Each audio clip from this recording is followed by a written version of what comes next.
As Hermes, messenger of the gods, I've borne witness to countless tales spun across the tapestry of Olympus. With my winged sandals, I have traveled across the realms of the universe, carrying tidings that have altered fates. Among these tales, one that stands out in my mind is the story of Persephone, and how a twist in her fate affects every mortal until eternity.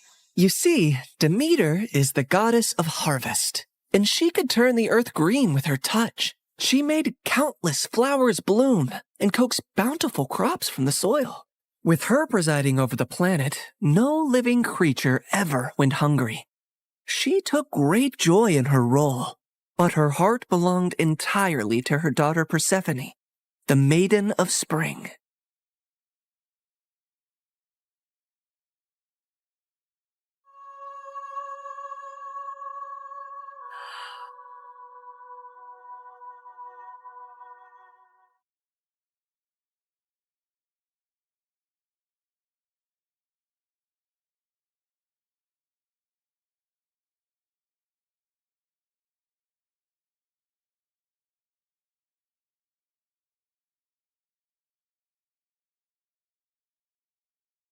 I've never seen anything like you.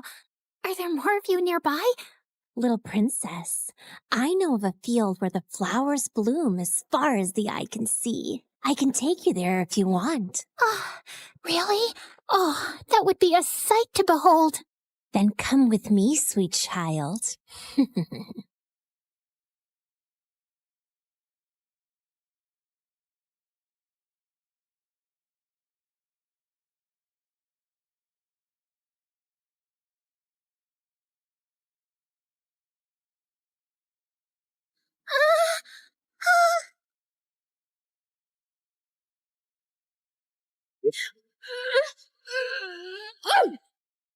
Enough, spirit of mischief!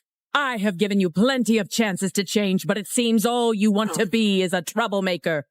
Did you think you could lure my daughter away and I would be unaware? Curse you, Demeter! Why should you and your child receive all praise and adoration when we, the spirits of nature, fade into the background? A heart that is as poisoned with envy as yours cannot be cured. You are banished forevermore from these woods.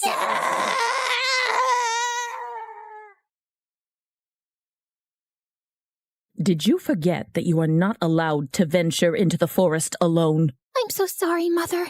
I only wished to see the magical flowers. And you shall see many wonders, my child, but always within the safety of my reach. The world holds great beauty, but also grave danger. Come now, it's almost dawn. Let us go out into the meadows and make our own magical flowers bloom. That sounds perfect, Mother.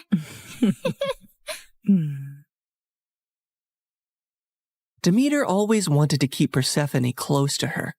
But as her daughter grew older, she turned into a beautiful young goddess who attracted the attention of many young suitors.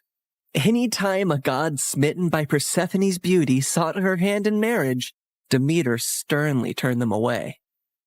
I cannot marry her off, Hecate. She is too delicate for the harsh world outside. Huh? These gods who come after her, they only see her beauty, not her gentle soul. They cannot care for her as I do.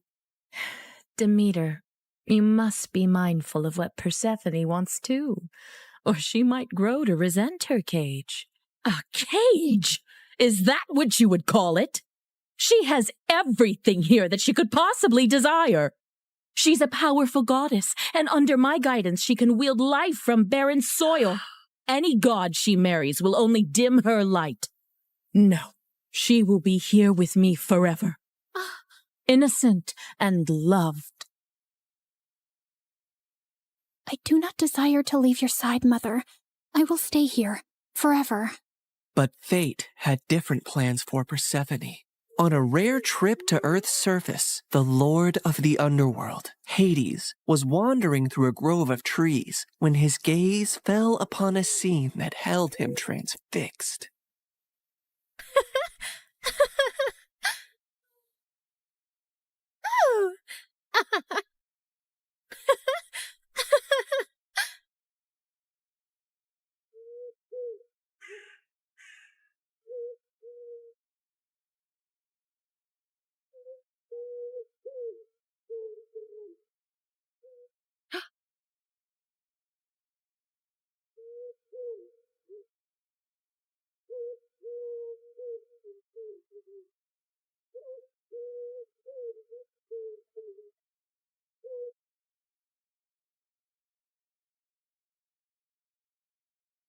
Hades, my lord, you seem to be troubled. What weighs on your soul? As you well know, when my brothers and I overthrew our father, the kingdom was divided among us. Zeus received the sky, Poseidon the sea, and I the underworld. I've never complained about my lonely lot, and do my duties justice. I don't frolic or play like the other gods, and work hard in my solitude. But mortals and gods alike see me as the embodiment of darkness, and their tales paint me as a monster to be shunned. My realm is necessary, but it is hated by all, as am I. But do they not see that I also have a heart, that I am made of the same cosmos as they, even yearn for the light sometimes? What has brought this on, my lord? Persephone, she is the light where there is none. She is life where all is death. Ever since I laid eyes on her, I can think of nothing else. But would she ever see past the darkness that cloaks me? Could she ever gaze upon me and see not a lord of despair, but a soul longing for companionship and warmth? Persephone, Demeter's daughter. Indeed, her radiance rivals the dawn, but she is of the upper world. I must have her as my queen, as my wife. Her presence would bring joy and life to a realm that only echoes with loneliness and sorrow. And I must believe that even in the underworld, love can find a place to blossom. My lord, her mother would never allow it. Perhaps there is a rightful path to this union. I will go to her father Zeus with a proposal of marriage. I only need his permission according to our customs. Get my chariot ready and prepare for my departure.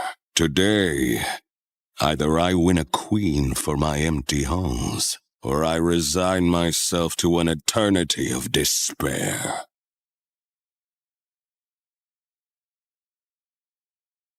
The next day, when Persephone had wandered far from her companions in a field and was kneeling down to admire Narcissus, suddenly the earth beneath her shook.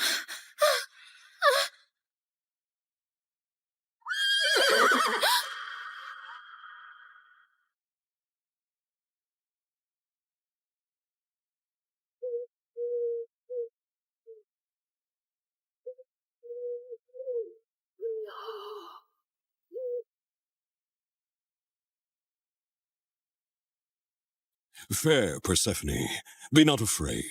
I am Hades, lord of the underworld. My kingdom is vast and rich, but it lacks the radiance of your presence. Unhand me! Come with me and rule by my side in the shadows where eternity lies. Let me go.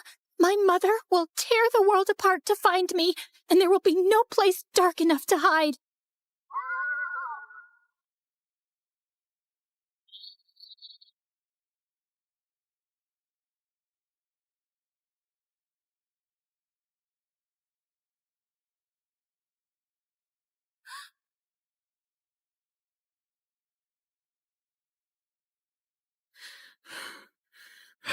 Where is Persephone? Something has happened to her. I can feel it. Leave everything and search for her now.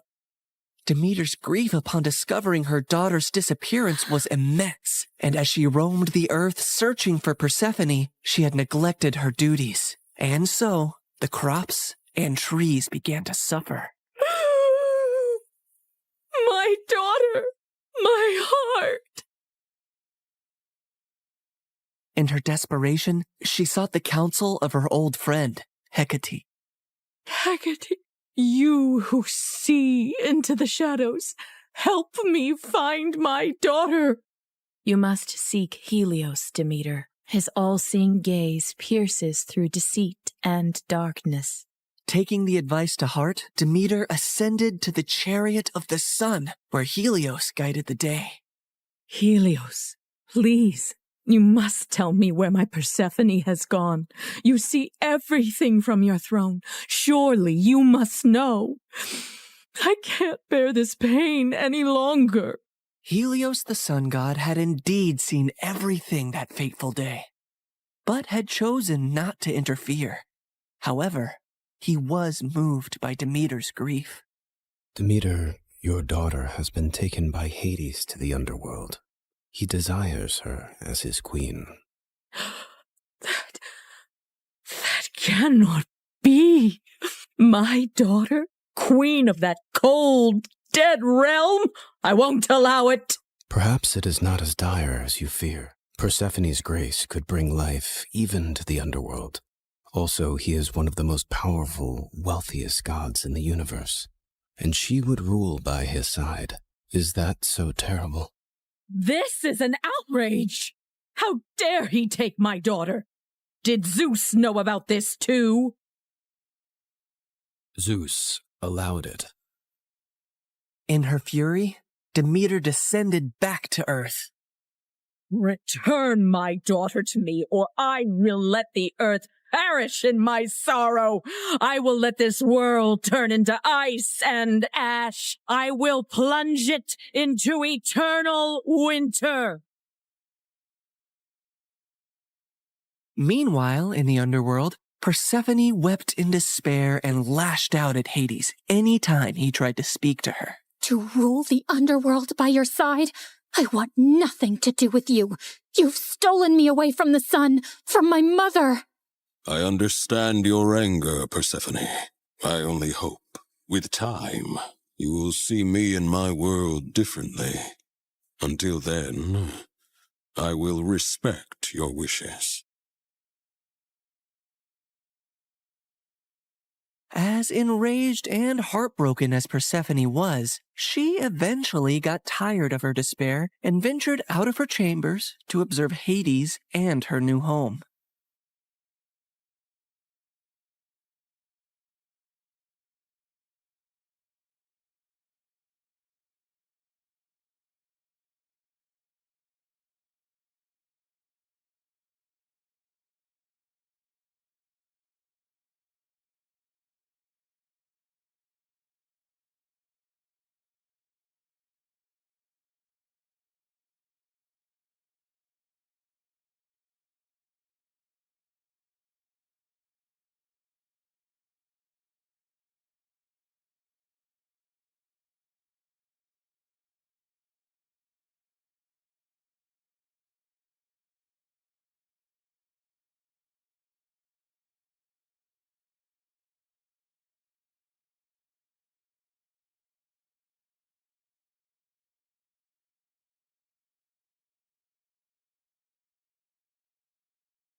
I built this for you, to remind you of the surface and to give you a place of peace. I've never seen something like this. It's so beautiful. As are you, my queen.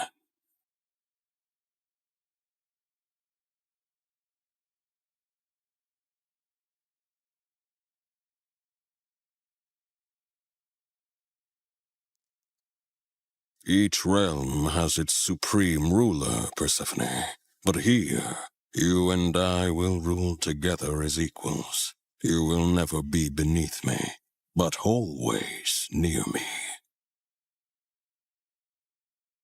Meanwhile, on the surface, Demeter's grief and rage was a storm that screamed across the lands. Where she walked, earth cracked, rivers ceased their babble, and crops withered to dust under her shadow. As she withdrew her blessings from the world, famine began to spread far and wide. The cries of suffering mortals eventually reached the ears of Zeus on high Olympus, who could no longer ignore the matter. So he convened a meeting of the gods. Demeter's wrath endangers all. We must find a solution that honors both her demands and the laws of gods. If my daughter wishes to leave the underworld, let her return to me, or I shall never again let the earth bear fruit. Very well, Demeter. If Persephone wishes to return, she shall, if she chooses to stay with Hades. So be it.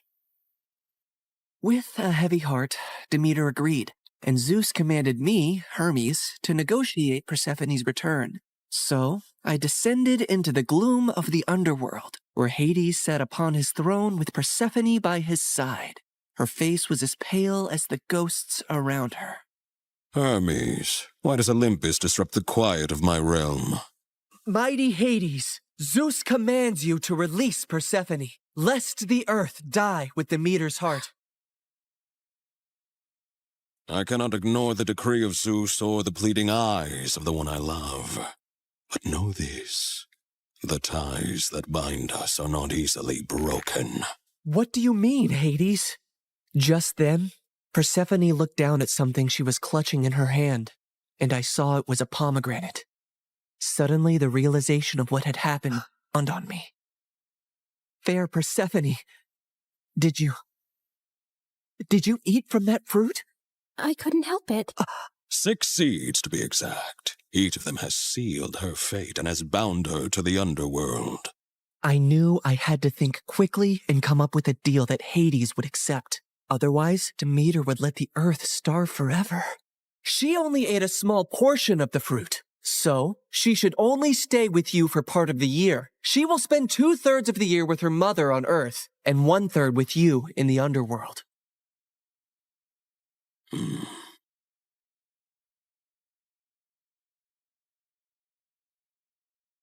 Go now to your mother, but feel compassion kindly in your heart towards me, and do not feel sorrow upon your return. For while you are here, you shall rule as my equal, and have the greatest rights and honor among the gods, as well as my undying devotion. Persephone assured him she would return on the agreed time, and he arranged his chariot for her to depart.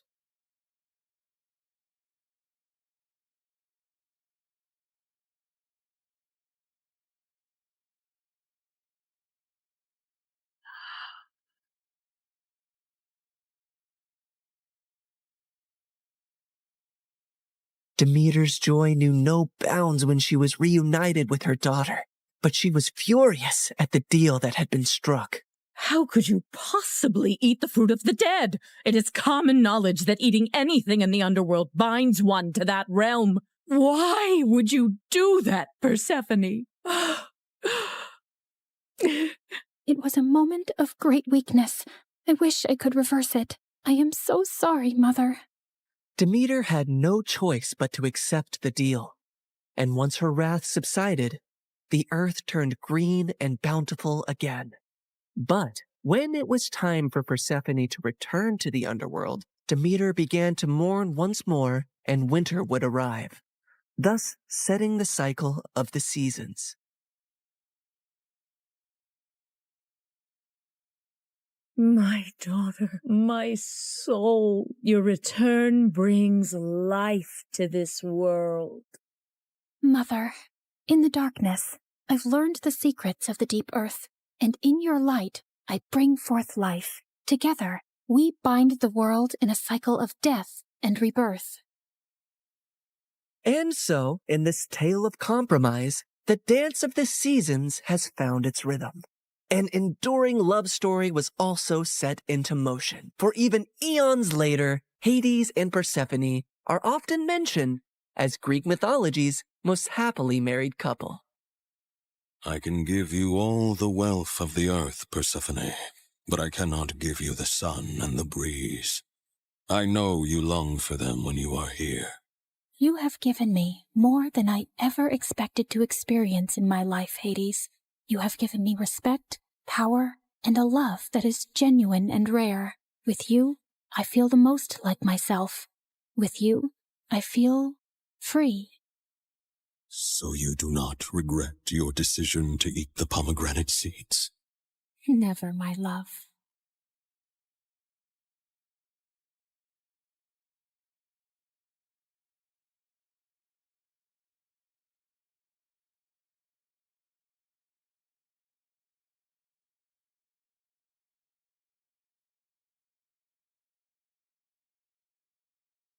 In Grimm's version of the fairy tale, apparently my sister and I weren't even worth naming. But at least we were rightly described as beautiful. In Disney's version, our names are mentioned, but can you recall them? No. I bet all you can remember are two pug-nosed sisters with terrible hair, the nasolabial fold of a 70-year-old, annoying voices, and very big feet. The thing is, we really weren't ugly. Especially me. Honestly, I was kind of a looker from the right angle. No, move to the left. That side is prettier. Like, sure, I could have benefited from a nose job if it was a thing back then, but I've got great hair, a bangin' body, and deep eyes that look like dark pools you could drown in. Or so I've been told. No, the problem wasn't us. The problem was her. Because next to her, anyone would look like a gnarly potato. You know how one day you feel you're looking really good? The skin is skinning, the hair is hairing, the outfit's outfitting. And then you see some celebrity on Instagram and feel like you two can't even be creatures from the same planet? Yeah, that's what the Cinderella effect was. Making everyone around her look like E.T. And you know what the biggest joke is? She was never a victim or forced to be our maid. She was very OCD, so scrubbing everything like a maniac all the time is entirely on her. No one asked her to do that. I guess she didn't love being a nobody, because slowly, very slowly, she started spinning her story. And before we knew it, we were the villains. She was the poor, mistreated servant girl, and I was the bitter hag trying to steal her man. But he was my man first. My name is Drizella, and I'm here from the dead to tell you the true story of how Cinderella pulled off one of the greatest cons in history. She got the name, the ball, the prince, the animated pigeons, the march, the eternal adoration.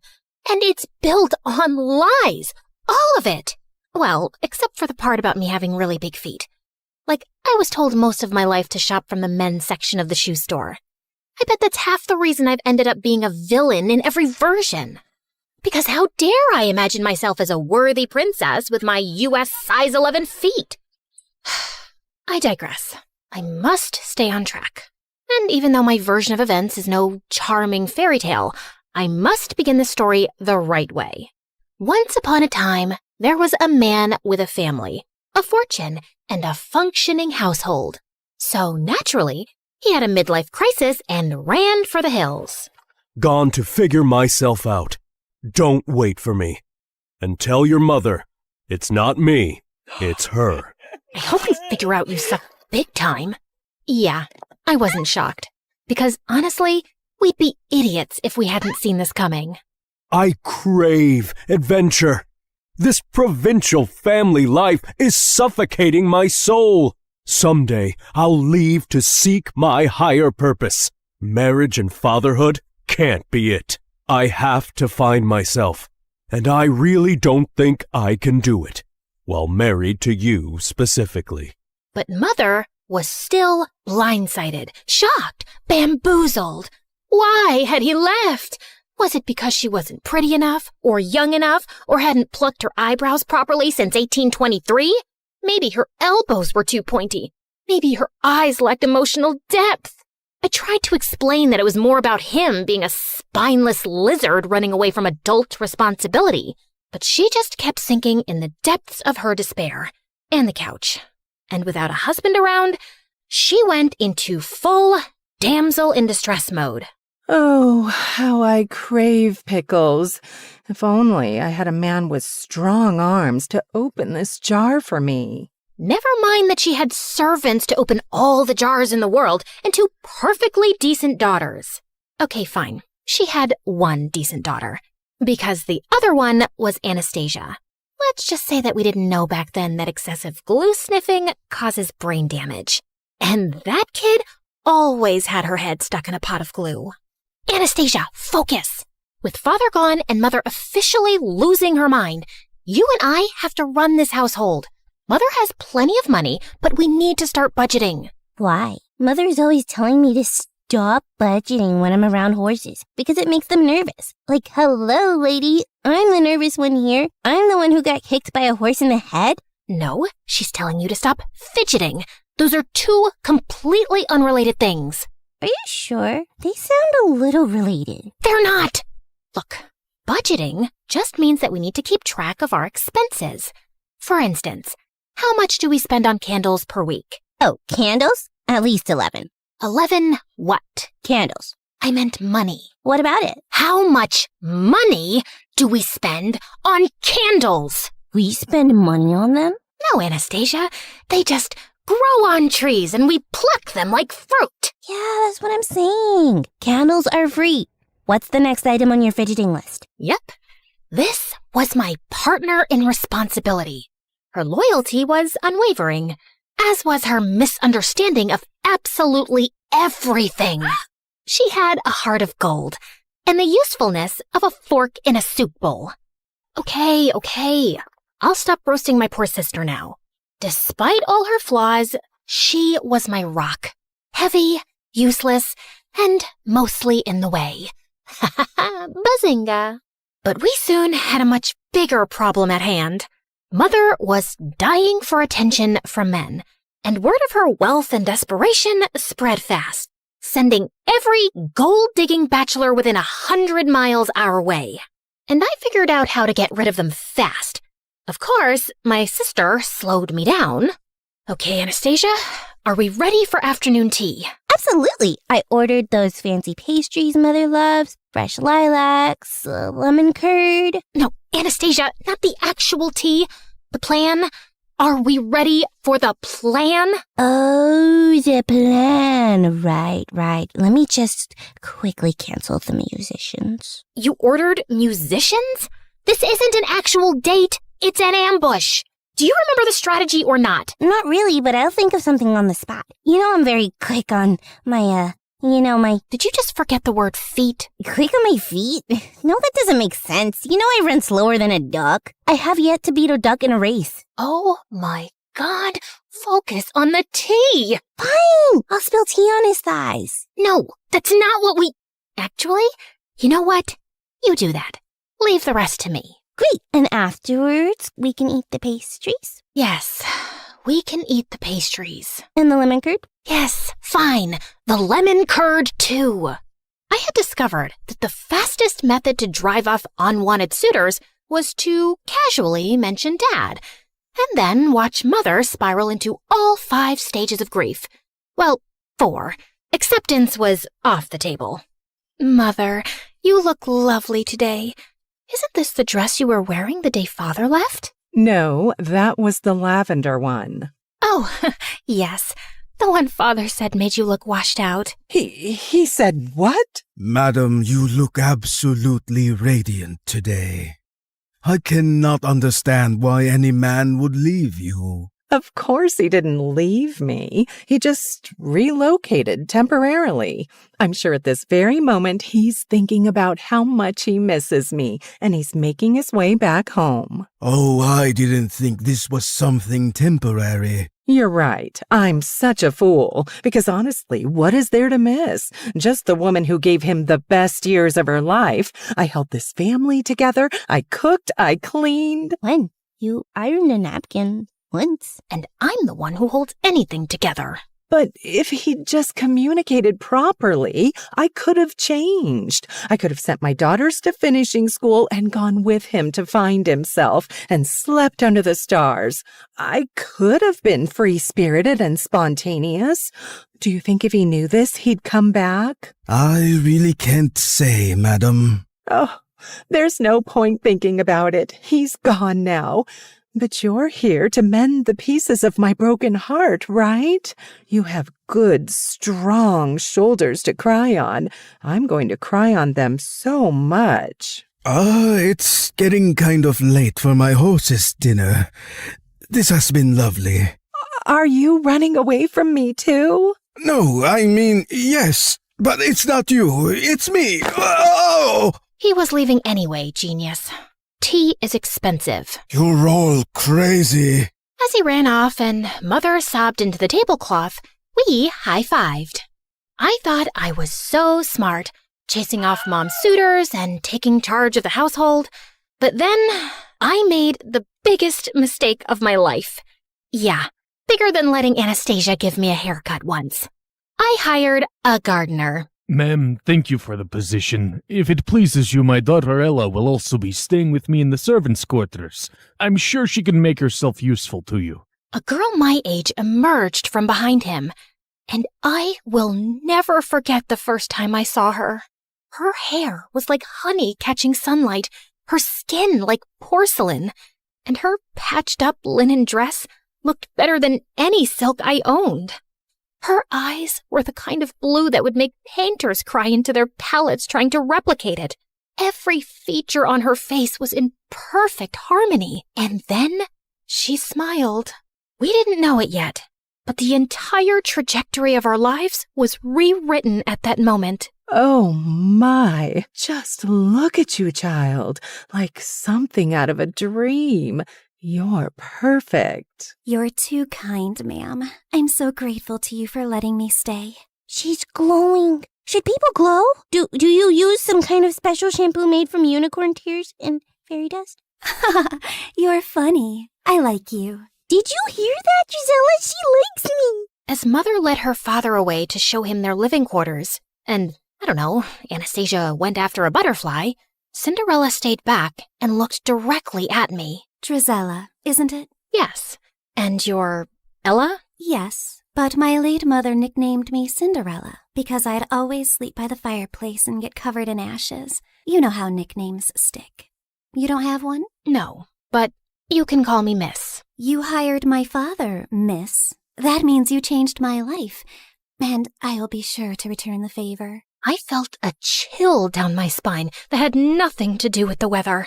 As she walked away, I just knew I disliked her intensely. Part of me thought it was because I was jealous, and yeah, of course I was. But I just had a feeling that beneath that flawless facade was someone calculating and dangerous. And oh, how I wish I wasn't right for once. At first, she just helped.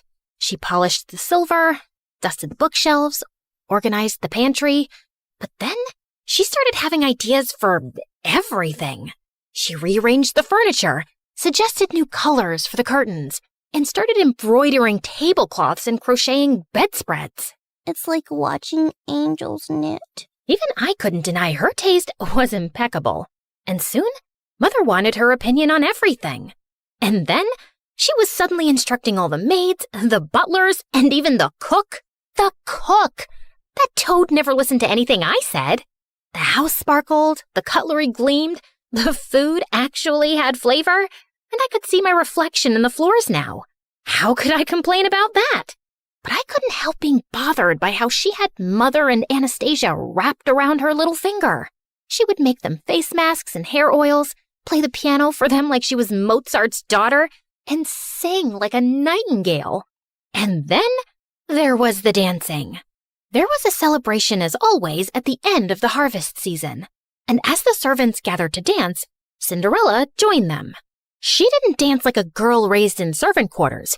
She danced like the air was conspiring to hold her up, like the music was written just for her, like she'd spent her whole life rehearsing her steps to perfection.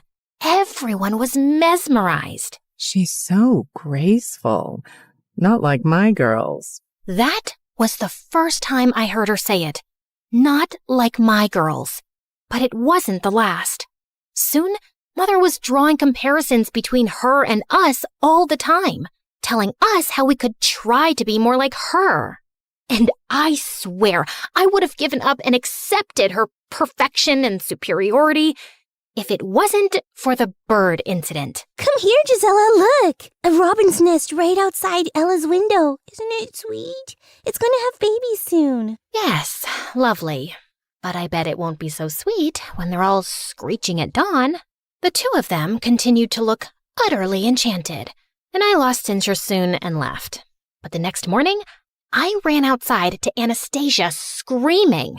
I found her standing under the tree, and the nest lay on the ground, completely destroyed.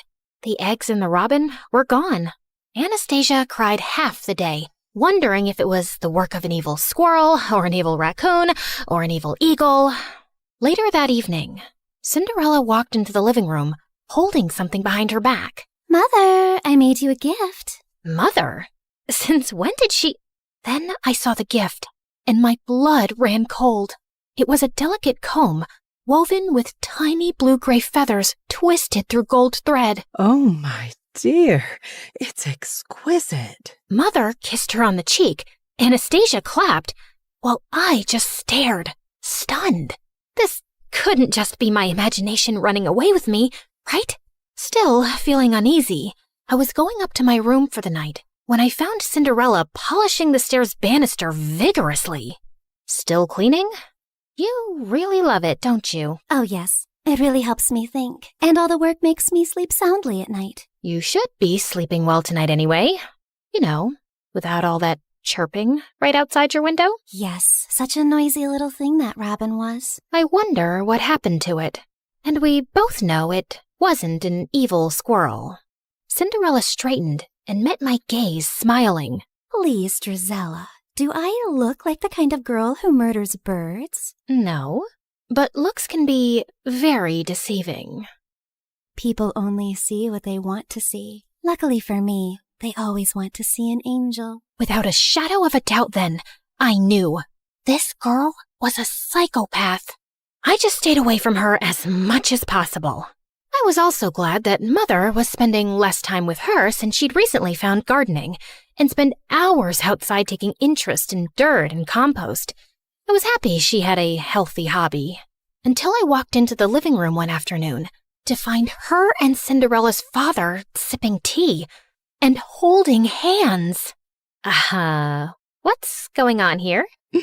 What does it look like? I'm hoping he's about to flip your palm over and read your future because no other explanation will make much sense. Drizella, I know it's been hard on you since your father left and you miss him. Nope, not even a little, not even at all. Speak for yourself. Honey, a woman needs a man in her life. His companionship, his strong hands, his opinions. What I'm trying to say is, Mr. Rivers and I, we're... No. If your next words are in love, I'm throwing myself out the window. Will you just let me finish? Fine. In love. Great. Fantastic. Open the window with your strong hands, Mr. Rivers, so I can throw myself out.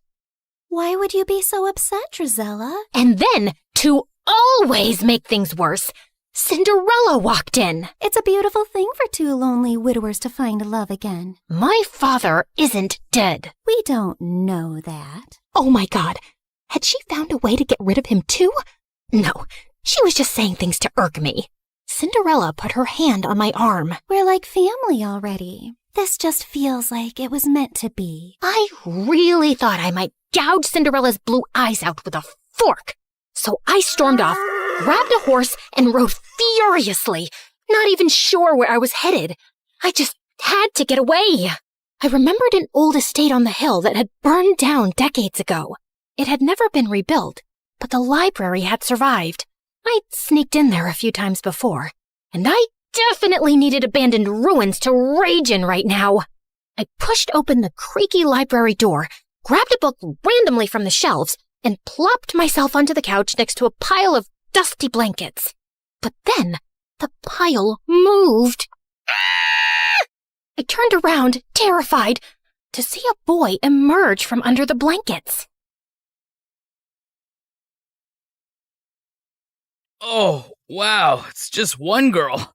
I thought an army of banshees had descended upon me. Are you a ghost? No, but that scream should have woken all dead people within a 5-mile radius. Ow! What was that for? If it had passed through you, it would have meant you're a ghost. I was just checking. Did you miss the part where I specifically said no to that question? Why would I expect a ghost to tell the truth? Then why even ask? Okay, fair point. What are you doing here, blending into the furniture? Exactly that. I just wanted to disappear for a while. What about yourself? This isn't the most obvious hangout spot for a girl like you. A girl like me? Well, you don't look homeless in your silk gown. You're not exactly some local goat farmer yourself. How dare you? I'll have you know I milked a goat. Once. It ran away crying, but still. My name's Henry. Henry what? Just Henry. First name Just. Okay then. Just Henry. Countess Dracula. Charmed to make your acquaintance. Now, is there any chance we could both disappear here together for a while? We don't have to talk about what we're running away from. I like the sound of that. And somehow, after that, Henry and I started meeting at the old estate. Not often, maybe once every week. We didn't ask why the other was there. We didn't even ask real names. Of course, a part of me was growing curious, but not knowing also felt weirdly nice. Like we were two fugitives, hiding out here and talking about books, ideas, the world, anything but ourselves. But one afternoon, as I rode back home after meeting him, I came upon a scene of chaos. Mother was wailing like someone had died. Anastasia was blocking out the sound with pastries, and Cinderella was on the floor at Mother's feet, a picture of despair. It turned out that Mr. Rivers was a greasy rat who had run off with Mother's jewels, and he'd left Cinderella behind. Man, I would have given him the jewels myself if he'd just taken her. He took advantage of me. He played with my heart and threw dirt in my eyes. I will never forgive him. I will tear out every flower he planted with my bare hands. For a moment, I felt hope. Surely Mother would toss Cinderella out after this. She would be a constant reminder of his betrayal. Please don't send me away. Please don't send me away. This is the only place I've ever felt safe. I will do whatever you ask of me. Please, I love you. I love our home, Mother. Ugh. Oh, my poor precious child. How could I hate you? You're betrayed and abandoned just like me. Of course you will stay here and we will heal together. Anastasia and I were abandoned too, and Mother never paid attention to our healing. As Cinderella sobbed into Mother's lap, she shot me a sideways glance that clearly said, "Checkmate." Mr. Rivers' betrayal just cemented Cinderella's place in our home more firmly. Now she wasn't just beautiful, she was tragic too. She needed love and care, and everyone from the servants to the house cat wanted to give it to her. Mother now referred to her as my precious girl, while Anastasia and I were quietly downgraded to the other two. And I just found being around Cinderella unbearable. It's not like I was even needed around the house anymore. So I started slipping away more often to Henry. One afternoon, we decided to explore the woods near the estate. And barely 20 minutes in, there was a loud snap, a startled yelp, and I turned around to see Henry dangling upside down from a tree in a hunter's trap. I couldn't help laughing as he flailed around, trying to reach up and unhook himself. A little help before I pass out, maybe? I was just waiting for you to ask. I started tugging at the trap rope, but Henry kept giving me instructions nonstop. You're doing it wrong. Step to your left. Pull tighter. Then twist. No, not like that. Oh, you'll break it. Do you think I'm a helpless little girl who can't possibly figure out a rope trap for herself? Have you ever seen a rope trap before in your life? Of course not, because all I do is embroider cushions and sigh dramatically. I bet you don't even know how to embroider. You're right. I hate it. My threads get so tangled up that I want to poke someone in the eye with my needle. Violent and unladylike. You're a real catch. I yanked hard at the rope, and his face swung towards mine. Suddenly, we were too close, and his lashes were longer than any boy's had a right to be. Ooh, your eyes are really pretty. Flattery isn't going to make me help you faster. No, really. They're dark and deep, like pools one could drown in. That's just the blood rushing to your head. I quickly moved to brace the rope again, when suddenly I noticed his shirt had slipped to reveal his belt, which had a silver crest. The royal crest. Wait, are you from the palace? Define from. Define it before I drop you straight on your head. Technically, yes. Are you the court jester? The guy who polishes the king's shoes? Something like that. Yeah, I'm gonna need better answers before I help you. I pushed him hard and sent him swinging like a pendulum. Oh, come on, Lady Dracula, just let me down. That's when I heard boots thundering through the woods. And before I could react, a pair of soldiers in armor grabbed me roughly by the arms. Another two swooped in, expertly cutting Henry down and catching him before he face-planted into the dirt. Endangering the crown prince is a punishable offense, girl. Endangering the who now? Stand down, and she's harmless, unless she has a needle and thread in her hands. I just gaped at him. You're the crown prince? Yes, first name, Crown, second name, Prince. You told me just Henry. Well, I am just Henry sometimes. You never asked follow-up questions. You will say nothing of this to anyone, men. Same as you. Keep quiet about my visits here. Is that understood? Yes, Your Highness. Your Highness? Your Highness? You look like you're both spiraling and want to murder me. No, that's just my normal expression. Now, since we're being honest and going for full disclosure... You're a liar who got forced into telling the truth. How about you tell me your real name, too? Drizella. That's pretty. Dracula suits you better. Lots of names are coming to my mind for you, but I shall refrain from using them since I know who you are now. Good day, Your Highness. Hey, don't let this change things between us. But I kept walking without turning to reply. How could it not change things between us? The boy I'd been sneaking off to meet, regularly insulted, hit a couple of times, and maybe, possibly, definitely liked, was the freaking crown prince. I didn't go back to the estate for days, still finding the truth about him too overwhelming. But eventually, I cracked, so I rode back to the old estate one afternoon, and my heart skipped a beat to find him already there, throwing pebbles into a broken fountain. Well, look what the cat dragged in. I was beginning to think you died. Or got married. Sorry to disappoint you, but still alive and unwed. You know, I was this close to going around town and knocking on random doors to inquire after a girl with violent tendencies and great hair. I just rolled my eyes, but inside, I was smiling stupidly. We just sat in silence for a while. I come here sometimes because it's all just too much. The title, the expectations, the spotlight. I don't even get along with my father mostly. I know I'm going to sound like an ungrateful brat, but sometimes I just don't want to be the prince. I come here for quite the opposite reason, I suppose.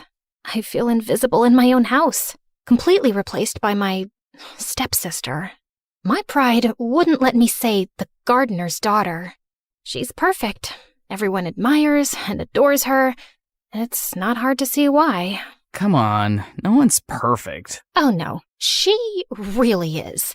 I'm sure this sounds like some petty sister jealousy, and it doesn't compare to your royal problems. But honestly, they don't sound so bad.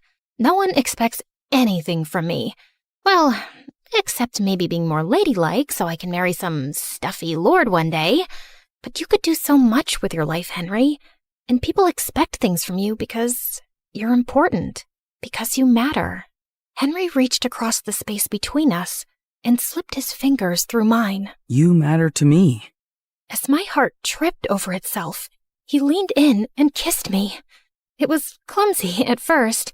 Our noses bumped, my hair got stuck in his stupid jacket, and we started laughing. But it was so sweet and real. And for a while, I forgot Cinderella. I forgot he was royalty. I forgot about everything. It was just me and Henry. I floated through the next few weeks like some lovesick idiot. Of course, like any self-respecting lady, I didn't show it. You're grinning like you've got a clothes hanger stuck in your mouth. What is so funny about my art? I wasn't grinning.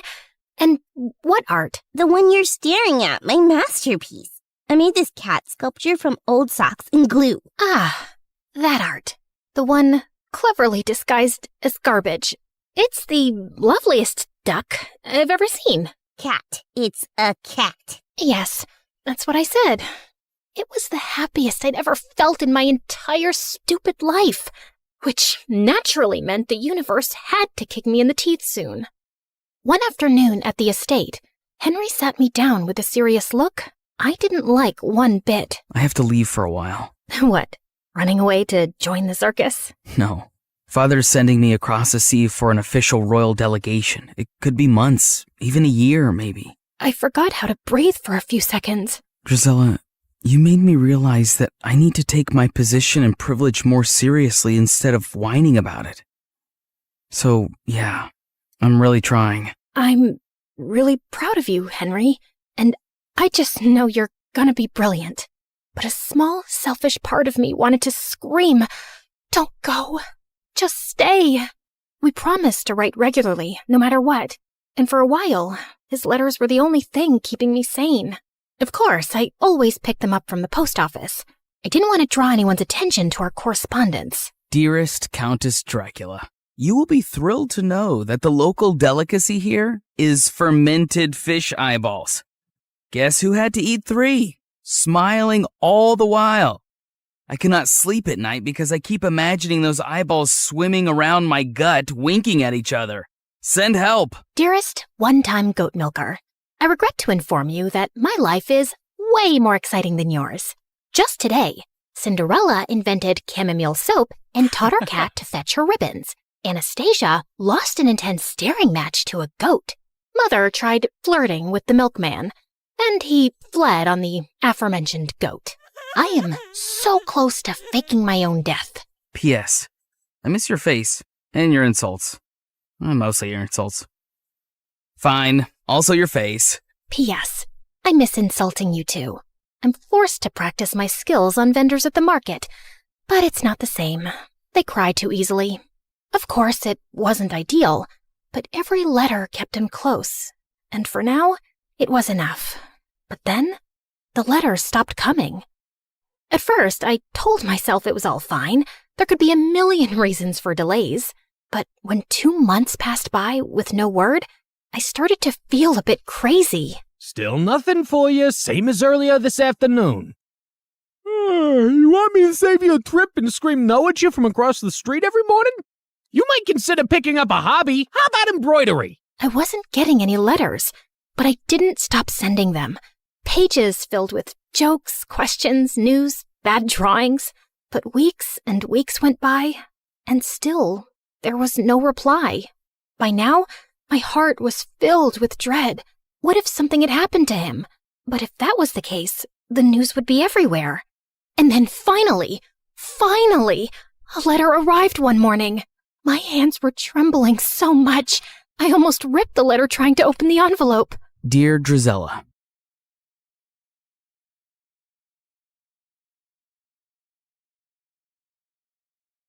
Hi everyone, my name is Marina, and I'm from Nevada.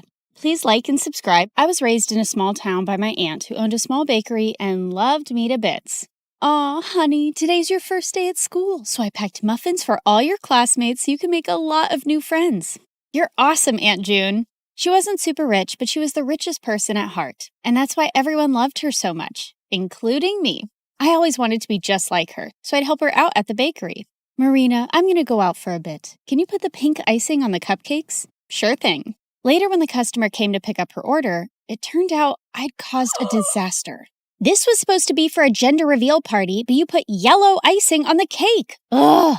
That wasn't the first time I mixed up colors. My aunt knew something was wrong with me. Turned out I had color blindness, and I couldn't differentiate between certain colors. Is it going to be like this forever, Aunt June? I'm afraid so, honey. But cheer up, because I've got a brilliant idea. The next day, everything in the house and all the ingredients in the bakery were labeled along with their colors. Aunt June made things so easy for me, and our life was just perfect. Until one day when I was in 2nd grade, an old man walked into our bakery and offered to buy it. This bakery has been passed down from generations in our family, and there's no way I'm going to sell it. But the man's tone just got more rude. You should have signed these papers while I asked you nicely, but now you're just going to pay for your stupidity. If you don't leave now, I'm going to smash your car, and then you'll have to pay for your stupidity, sir.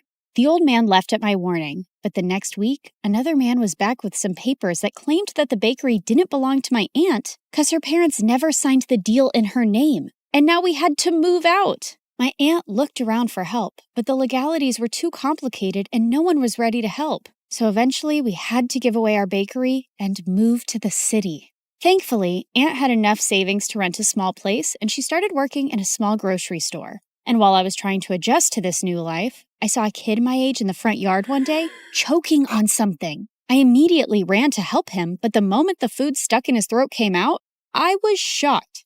Why were you eating a doll's head? I wasn't. He pushed me back and ran into his house next to ours. Turns out he was the landlady's kid, Timmy, and he was so weird. Whenever I'd try to go close to him, he'd just run away. Even when I joined school, I saw some kids throwing popcorn at him, but he wouldn't budge. Hey, why won't you say anything? Why do you let those kids bully you? But instead of answering me, he just ran out of there, and I decided I wasn't going to bother with this guy anymore. But later that night, I was in my room when I heard someone crying. I looked out of my window and saw it was Timmy crying in his room. So I climbed onto the tree outside my window and jumped into his room. And he freaked out. What are you doing here? Look, I don't know the deal with you, but if there's some issue, you really need to talk about it. At first he hesitated, but then he broke down. I miss my dad. Ever since Mom and he got divorced, I haven't seen him, and the kids at school always make fun of me because of that. I hate it here. Hey, it's gonna be all right. I told him things were gonna be easy only if he fought back and didn't let those kids get to him. And it seemed like my advice worked. The next day, I saw Timmy was surrounded by a bunch of kids. I heard the cupcakes we gave you last time had Barbie heads in them. We're so sorry for that. Here, take these. They have cockroaches. And to my shock, Timmy pushed the bad guy away. Get away from me. And don't trouble me anymore or I'm going to tell the principal about you. The other kids ran away scared, and Tim turned to me with a bright smile. Did you see that? I wasn't scared, and what you said worked. After that day, we started getting along and became the bestest of friends. And Tim grew up to be really protective of me. He'd keep me away from all the bad guys and trouble in school. Then on my 16th birthday, I told him I was going to start working to support my aunt. But he had a weird reaction. No, you can't do that. Your aunt wants you to study and make a life for yourself. You shouldn't be waiting tables. And if you need money, you can always tell me. Tim was a genuine friend, and I loved how he always cared for me. But now I really wanted to support my aunt, so I took the job without telling anyone. But the very first week of my shift, something weird happened. I ended up making a mistake because of my color blindness, and the customer went bonkers on me.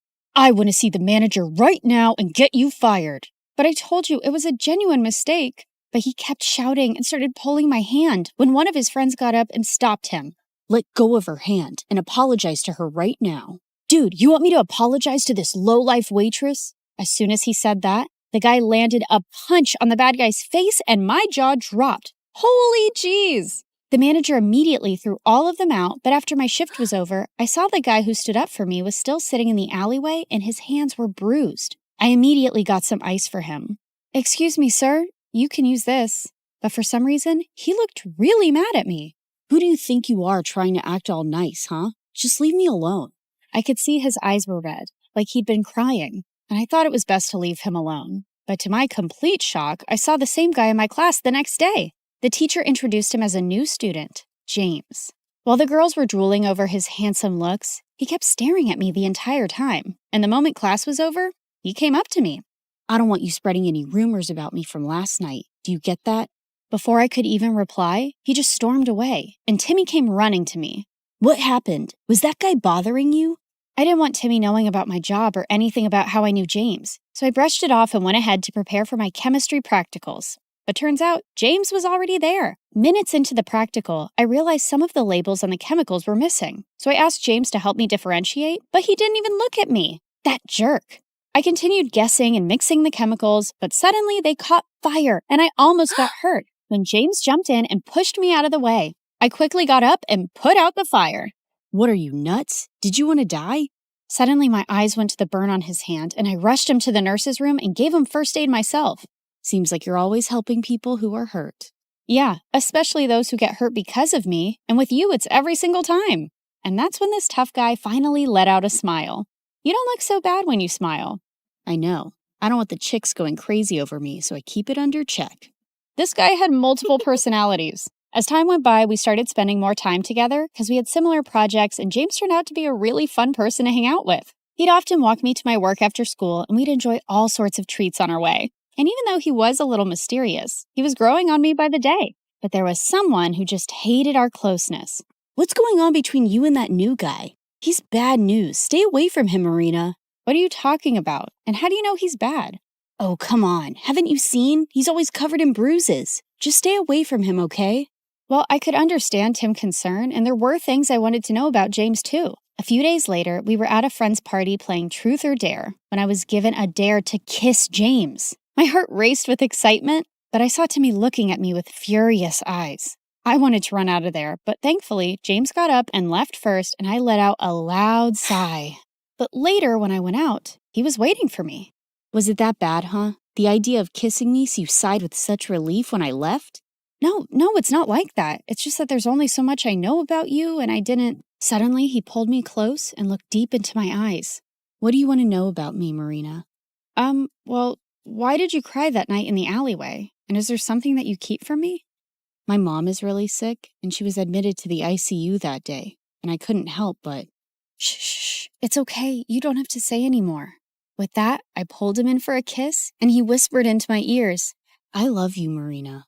Gosh, I loved him too. But the very next day at school, my fairy tale came to an end when I received a message from James's phone. Here's my parting gift to you, Marina.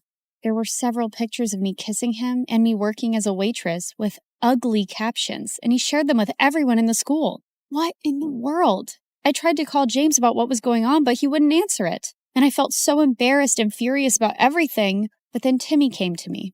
Hey, are you all right? I thought he'd question me about the pictures, but he just took me home and comforted me. I don't believe what's going on, and I can't even reach James. He left, Marina, and he's never coming back. He then showed me the newspaper articles of how James was the grandson of the same businessman who took away my aunt's bakery. I heard his grandfather sent him here as a punishment because he used to be a jerk at his old school, but looks like he's still going around messing with people's feelings. Gosh. There was no way I was going to forgive a jerk like him, but I wasn't going to cry over him either. I blocked him everywhere and decided to shift to another city for my college, along with my aunt. And after graduation, I joined a top law firm and helped my aunt open a nice bakery in the city itself. For the opening day, we sent out invites to everyone across the city, and it all went so well. After we were done with the day, we were about to close up when Timmy took me to the roof and proposed to me. I love you, Marina. I have always loved you and... Oh, Timmy, please stop. I liked him too, but he was my friend and I could never see him any other way. What is it now? Don't tell me you still love that moron. Timmy, what are you saying? You know I hate him. Then why won't you say yes to me? I tried to explain to him, but he wouldn't listen. And suddenly he pulled me in and tried to kiss me. God, Timmy, just stop. Just then, I saw a man pull him away and punch him hard. James, what in the world are you doing here? How dare you touch her, you filthy. I pulled him away before he could hurt Timmy anymore and slapped him hard in the face. Who do you think you are walking into my life again? Didn't you already mess around enough last time? Marina, what are you saying? I never messed around with you. Oh, really? Then why did you leave, and what about those texts and pictures? What? I have no idea what you're saying. I know it was my fault to leave you like that, but I told Timmy everything. What? What do you mean? That night after you left the party, I received a call that my mom had passed away. My grandfather wanted me to return home. Timmy was right there, and I asked him to inform you. What? I even tried to contact you, but you had me blocked everywhere. And when I called Timmy, he said you hated me and you were with him now. Timmy, what is he saying? Did you hide this from me and lie to him? Yeah, I hid the truth. I didn't want you to be with a jerk like him when I've loved you all my life. So I lied. For you. But those messages from your phone and those posts. I have no idea, Marina. I lost my phone the same night. You didn't lose it, moron. I stole it and sent those messages and those pictures. Timmy, I can't believe you. You son of a witch. No, James. Just let him go. He's a jerk and doesn't even deserve that. Oh, Marina, please don't cry. I'm here. I'm here for you now.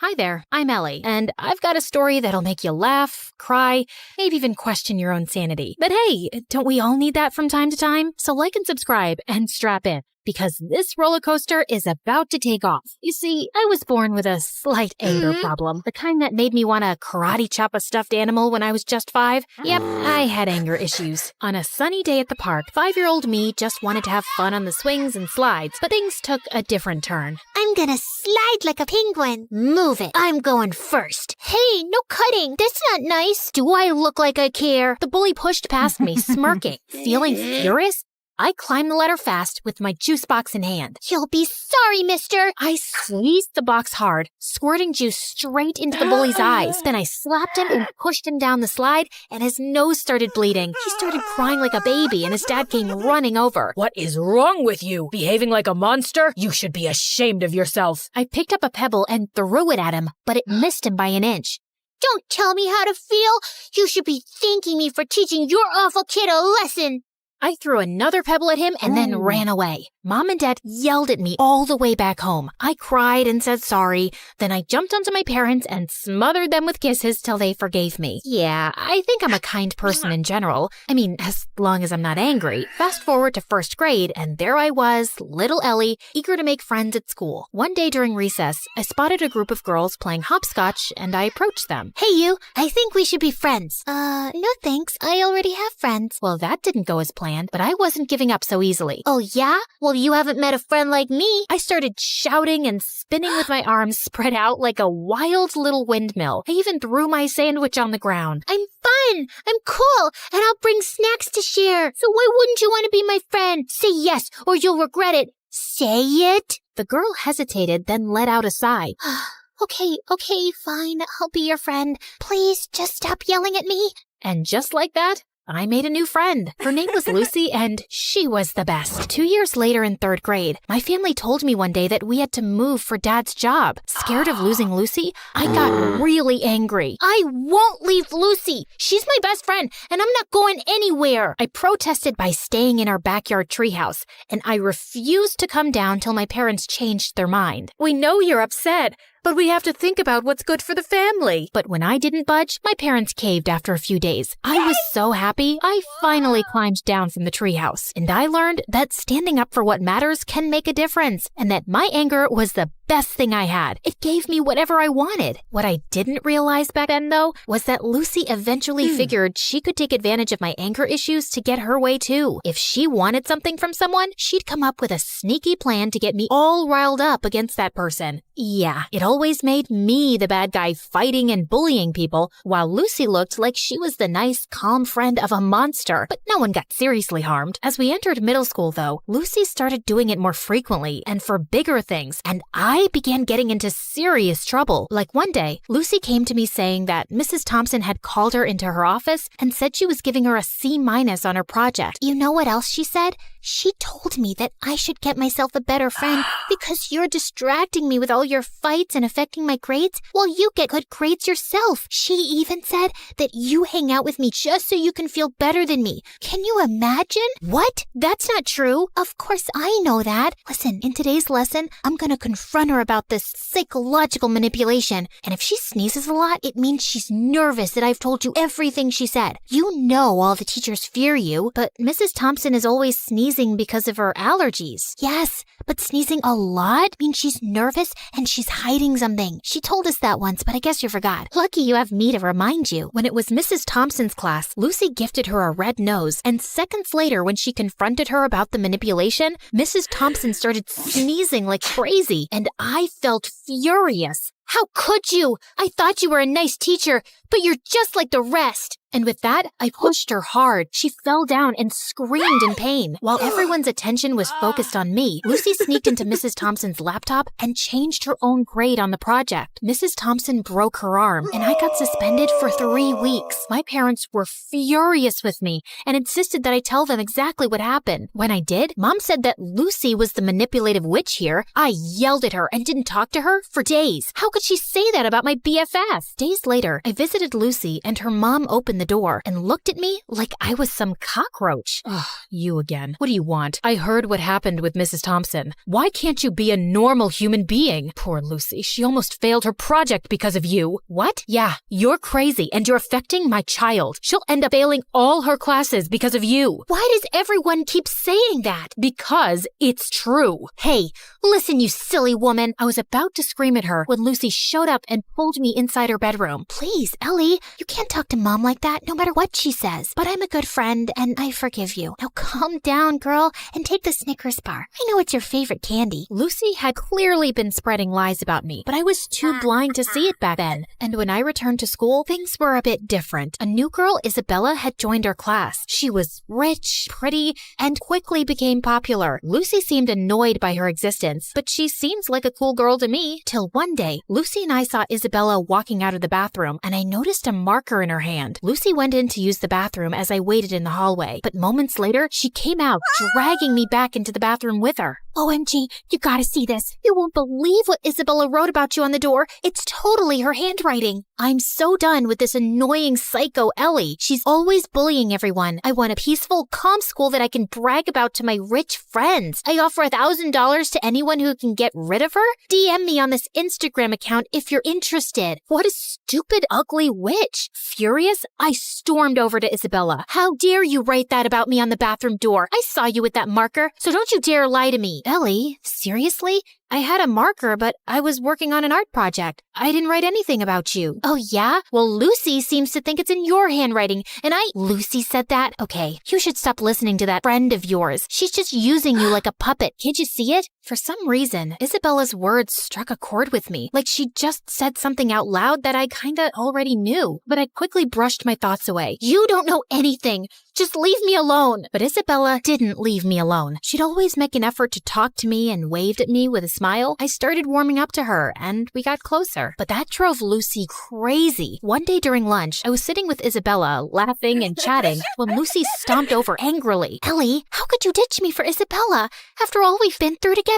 Just calm down, will you? I'm not ditching you, just spending time with Isabella. We can all be friends, you know. Are you for real? How dare you replace me? And with that, she pounced on me. I didn't want to fight her, so I just pushed her away, but she grabbed my hair again. Luckily, someone called a teacher, and Lucy got detention for 2 weeks. And I swear, those were the best 2 weeks of my life. Things were calm and peaceful, and I didn't have a single fight with anyone. Isabella even convinced me to start getting therapy for my anger issues, and I felt really good about it. Then one day, Isabella told me something. Hey, Ellie, yesterday when I got back from school, I was shocked to find Lucy in my house. I asked her what she was doing there, but before she could reply, her mom showed up. She's our maid. I swear I had no idea. She said she'd brought Lucy over to help her clean the kitchen before Christmas. Oh, yeah, I know that her mom works as a maid for you, but we never talk about it, because I don't want to embarrass her or anything. But I don't have a good feeling about her suddenly being in your house. She might be up to something fishy. So we decided to keep an eye on Lucy that afternoon, and we watched from a safe distance as Lucy's mom gave her instructions to clean. But just a few moments later, after her mom left, we heard a loud crash, followed by Lucy's scream. We rushed to find Lucy lying on the floor with a broken shelf and scattered kitchenware around her. We tried to help her up, but she screamed in pain and couldn't move. Just then, Lucy's mom and Isabella's parents came running too. Oh my God, what happened? Oh, Mom, I was just reaching for something on the shelf, but it was unstable. It just all came crashing down on me. Lucy's mom turned to Isabella's parents furiously. This is all your fault. You knew this shelf was broken and you never bothered to fix it. I told you so many times. Now my daughter is injured because of your negligence. I'm gonna sue you for this. You'll pay for the harm you've caused my daughter. Isabella's parents tried apologizing repeatedly, but Lucy's mom didn't listen to a word and called an ambulance to take Lucy away. I couldn't help feeling sorry for Lucy, although I was almost sure she'd hurt herself on purpose to cause trouble for Isabella and her parents. She probably hadn't expected it to be this bad. And sure enough, the injury was very bad, and Lucy couldn't walk for a few months. A few days later, the teacher planned a visit to Lucy's house for the class to cheer her up. But the moment we entered Lucy's room, she went ballistic, calling me a horrible friend who'd betrayed her, and calling Isabella bad names too. I was feeling angrier by the second, but I tried staying calm. Just then, Lucy's mom walked in, and she started calling me a bad friend too. Are you here to hurt my Lucy even more, Ellie? You've made it obvious whose friend you really are. But be aware, Isabella, I'm certain she only chose you because you're rich. Ellie has always been a bad, rotten egg. Suddenly, I just snapped. I jumped at Lucy's mom and she fell back and hit her head on the floor. Everyone looked shocked, and I knew I'd messed up big time. I ran out crying. When Mom found out about it, she was so mad. Ellie, I can't believe you attacked Lucy's mom. She called me, threatening to contact Child Services and telling them that you need to be put in some rehab center because you're a danger for other people. I honestly felt terrified hearing that, and my first instinct was to lash out and scream in my defense. But instead, I took a deep breath and thought of my friendship with Isabella, and it helped calm me down. Mom, I know it was wrong, and I'm really sorry. I'm working on controlling my anger. I'll be better, I promise. Mom looked really surprised and then nodded, but she still took my phone away and grounded me for a month, and I didn't protest. I knew I deserved that. Back at school, Isabella told me Lucy's mom was going ahead with the lawsuit, and I really wished there was something I could do to help. Lucy or her mom wouldn't listen to a word I'd say. But then one day, I was in the school's bathroom when someone knocked on the stall door. It was Lucy's mom. Ellie, I need to talk to you. I've been reading Lucy's diary,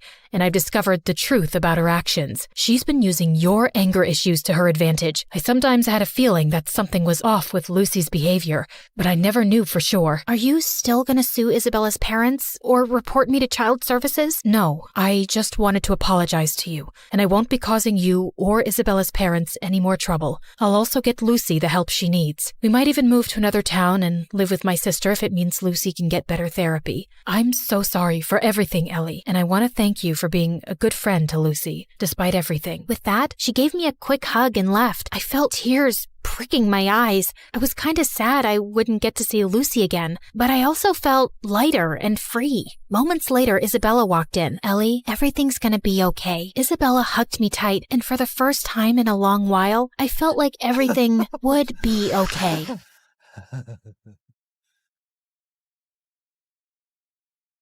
Hi, my name is Alice, and I'm from Rochester, New York. Please like and subscribe. You know how people say that when you meet the love of your life, time stands still and your heart skips a beat? Well, my dad had his own version of it. Love feels like a bunch of fireworks exploding inside your heart. That sounds dangerous. Oh, honey, it's the most beautiful feeling in the world. Dad always tells me about when he met Mom. He was playing on the subway, and when she stepped in, he felt fireworks go off inside of him. And that was it. My life changed forever. Our life changed forever. My mom was a big shot lawyer, and my dad worked as a music teacher at my own school. I inherited my dad's love for music, but wasn't into singing, so I used Mom's lawyer skills on them and convinced them to buy me a drum kit. My life was simply wonderful, but everything changed when I was 12. Mom got stuck on one big case and was working crazy hours, so there was no time for anything else. Not even for me. For months, I kept bugging her to notice me, but the answer was always the same. Not now. I can't, Alice. Of course, this also led to fights between my parents. They used to argue in the kitchen at night when they thought I was asleep. Finally, one night, she just left. There were no explanations, no clues, no goodbye letter, Nothing. It was a rough time, but my dad and I always stayed together. As time went by, we both started feeling a little bit better. Despite everything, I never stopped believing in true love, and I eagerly awaited the sensation my father had described so many times. When I turned 16, I witnessed the fireworks of love up close. I was at home cooking an egg when these bratty kids kept ringing our doorbell and running away. My blood was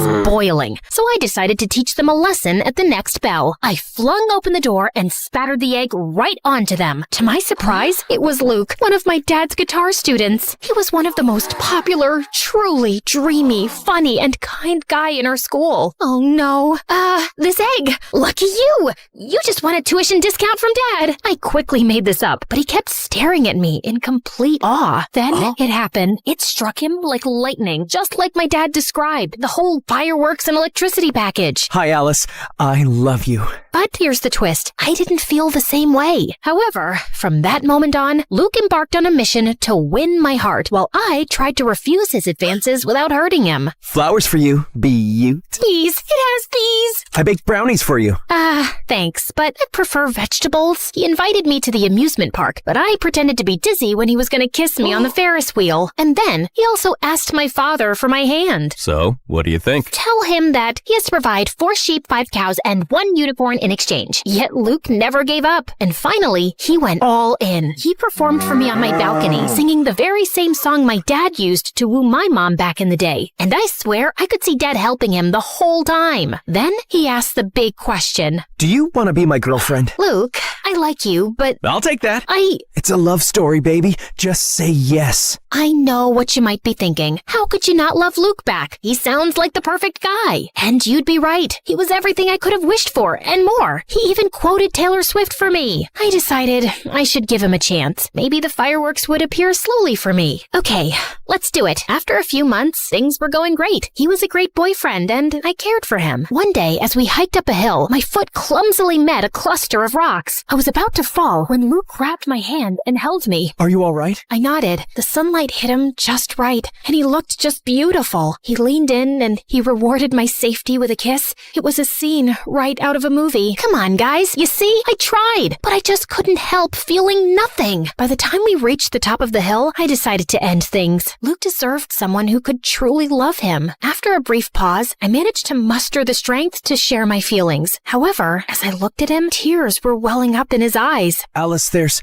something I have to tell you. Yes, Luke? I'm thrilled that we're together. I've been looking for the perfect partner for what feels like forever. Tears began to fall down his cheeks, and I hugged Luke tightly. How could I break his heart after that? I just couldn't. I needed a new plan, a way to end things without hurting him. Just then, I got an idea. I needed to find my boyfriend a new girlfriend. Yet, it was easier said than done. Finding the perfect girl for Luke was certainly a tough mission. I introduced him to Sarah in a bowling alley, but it turned out she was only interested in using Luke to make her ex-boyfriend jealous. On trivia night, Claire and Luke had a heated argument about the best pizza toppings. They didn't get along after that. Lastly, how can I forget about Julie? When I introduced her to Luke at a party, it was pretty clear that she was more interested in me than in him, much to Luke's amusement. Of course, he knew nothing of my plan. I introduced so many girls to him, pretending they were my friends, but none of them sparked even the slightest explosion. Luke only seemed to have eyes for me. Darn him! After a few weeks of failures, I was about to give up hope. But then, right in my dad's class, the solution seemed to fall from the sky, almost literally. Boys and girls, we have a new exchange student from South Korea. This is Moon. That new girl seemed quiet, but she was a total stunner. We have a little welcome tradition here.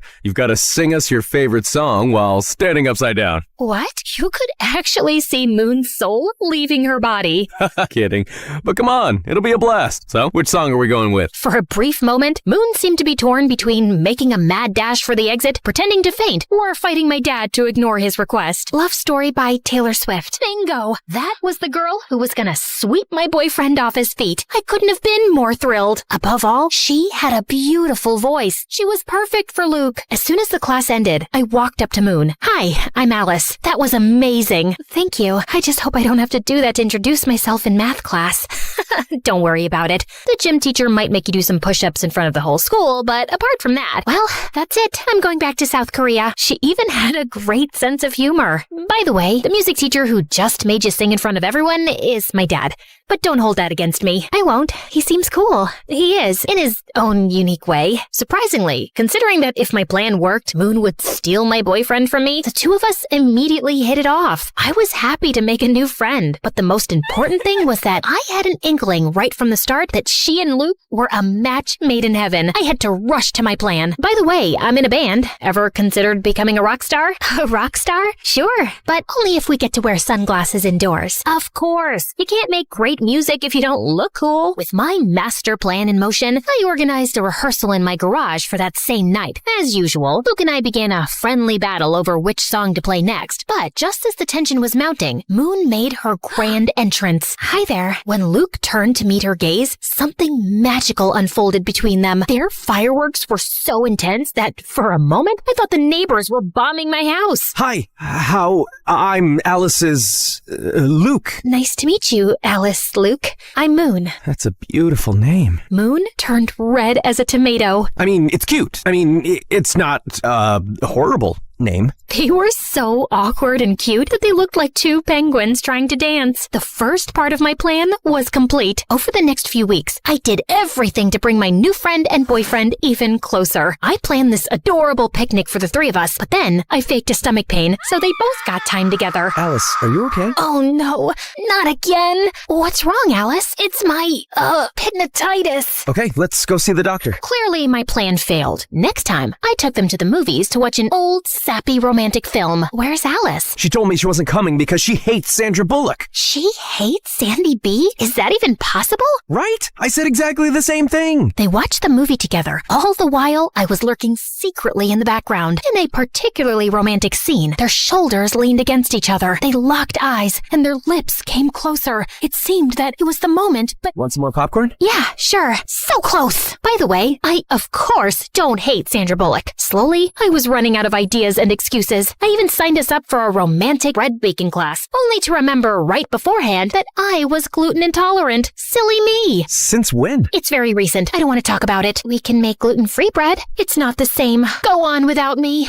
Tragically, I had to keep up that lie and not eat a sandwich in front of them for way too long. Oh, the lengths I went to. But despite all my efforts, nothing was happening. They clearly had feelings for each other, but neither was making the first move. I was determined to give it one final shot, so I orchestrated an irresistibly romantic date at Rochester High Falls, Luke's cherished spot. I prepared the scene, and it looked spectacular. I stood there, admiring my masterpiece. This must have been how Billie Eilish felt when she composed Bad Guy. My plan wasn't complete without the final touch. Two mysterious and alluring letters, one for Luke and one for Moon. That evening, they both arrived thinking the other had organized the date. I should have respected their privacy and left, but I sneaked a peek at the date and sat in a nearby grove with popcorn and soda. It seemed like they were still too shy to make the big move. Just as I was about to fall asleep, Moon slowly moved nearer to Luke's lips. The excitement was so intense that I could feel it moving through my body, particularly in my ankle. In my ankle? I looked at my leg and saw a raccoon clinging to my ankle. Freaked out, I totally lost it. I sprang from the bushes just in time to disrupt their big moment. Alice, what are you doing here? Oh, hi! Just taking a walk. Around the falls? Alone? At night? Well, you know what they say, when nature calls. Don't judge me. That's the best I could come up with. Alice, this isn't what it seems. We were just... Their embarrassment and guilt were clear. I'm sorry. They clearly felt terrible, and I felt even worse. It was entirely my fault. It was time to tell the truth. You don't have to feel guilty. I orchestrated the entire thing. What? You? Yeah. I couldn't help but notice the magic connection between you two. This is my strange way of giving you my wholehearted blessing. Well, at least I told them part of the truth. For a brief moment, Luke and Moon exchanged puzzled glances, and Luke turned to give me an earful. However, after what felt like an eternity, they both enveloped me in a hug simultaneously. Alice, I can't believe you'd do something like this. You could have just spoken to me. And I'm sorry. I tried to fight these feelings. No need to apologize. The heart wants what the heart wants. Are you sure you're okay with this? Absolutely. You two are meant for each other. I'll step aside and let you enjoy the rest of your date. I walked away swiftly, but before I got too far, I turned back to see them finally sharing their first kiss. Well, you could have at least waited for me to leave. Just kidding. Carry on. This may appear like the happily ever after ending, doesn't it? But believe me, there are still some more fireworks to discover. My grand plan had succeeded. Moon was perfect for Luke, and they were really happy. However, sometime later, I started to feel increasingly sad. While I was genuinely thrilled for them, a feeling of loneliness began to take over me. Eventually, I decided to share with my dad my deepest fear. Dad, what if I never experienced those fireworks? Alice, just like music, love has its own tempo. It won't come if you're expecting it. But trust me, sooner or later, your moment will come. But what if I end up with a broken heart, like you when Mom left us? That can happen. Love is not perfect. But believe me, it's still worth it. After that, I decided to give the whole love thing a rest. I just focused on school, my friends, and of course, music. For several months, everything went smoothly. Surprisingly, my dad was right about love. My moment was bound to come just when I least expected it. Boys and girls, we have a new exchange student, this time from Italy. This is Camillo.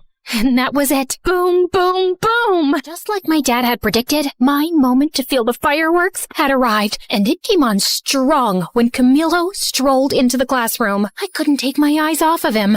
And to be fair, no one else in the class could either. He was so irresistible, incredibly handsome, cool, stylishly dressed, and smart. My dad tried to get him to sing a song to introduce himself, but Camillo instead recited a poem in Italian. I didn't understand anything. I was too captivated by him. Ah, right. It's a very lovely and romantic poem. Not really. It's about what hell is like. Marry me. I knew I had to beat out tons of other girls to win his heart, but if there was one thing I was truly confident about, it was my matchmaking skills. Game on. During lunch, I went up to him. He was sitting by himself, with all the girls gazing at him from afar, too mesmerized to strike up a conversation. But I wasn't like the other girls. Hi there. What's cooking, good looking?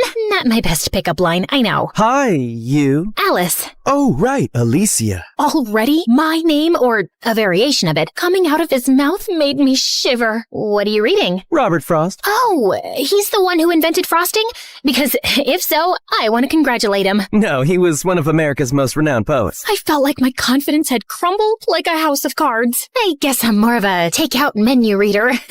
Camillo shot me this weird smile and went back to his book. I left feeling defeated and humiliated, all while the surrounding girls erupted into laughter. Still, I wasn't going to give up so easily. You guys know I can be very stubborn. Over the next few days, I did everything I could to get Camillo's attention and interest. So, you're a photographer? Yeah. Me too. I love selfies. And when I thought I couldn't get any lower, Camillo, I wrote you a poem. Oh, okay. Twinkle, twinkle in your eyes, like the stars in moonlit skies. In your arms, I feel so right, like a star that's shining bright. He rested his hand on my shoulder with second-hand embarrassment. That was very sweet. What was I thinking? Are we going or not? The most stunning gothic girl was walking towards Camillo. Sure thing, Bella. They just walked away while my hope lay shattered on the floor. After the humiliation of a lifetime, I crawled home and locked myself in my own room for days. Is this karma for not loving Luke back? Unwelcome love is horrible. Why didn't anyone tell me? I decided to never leave my room again.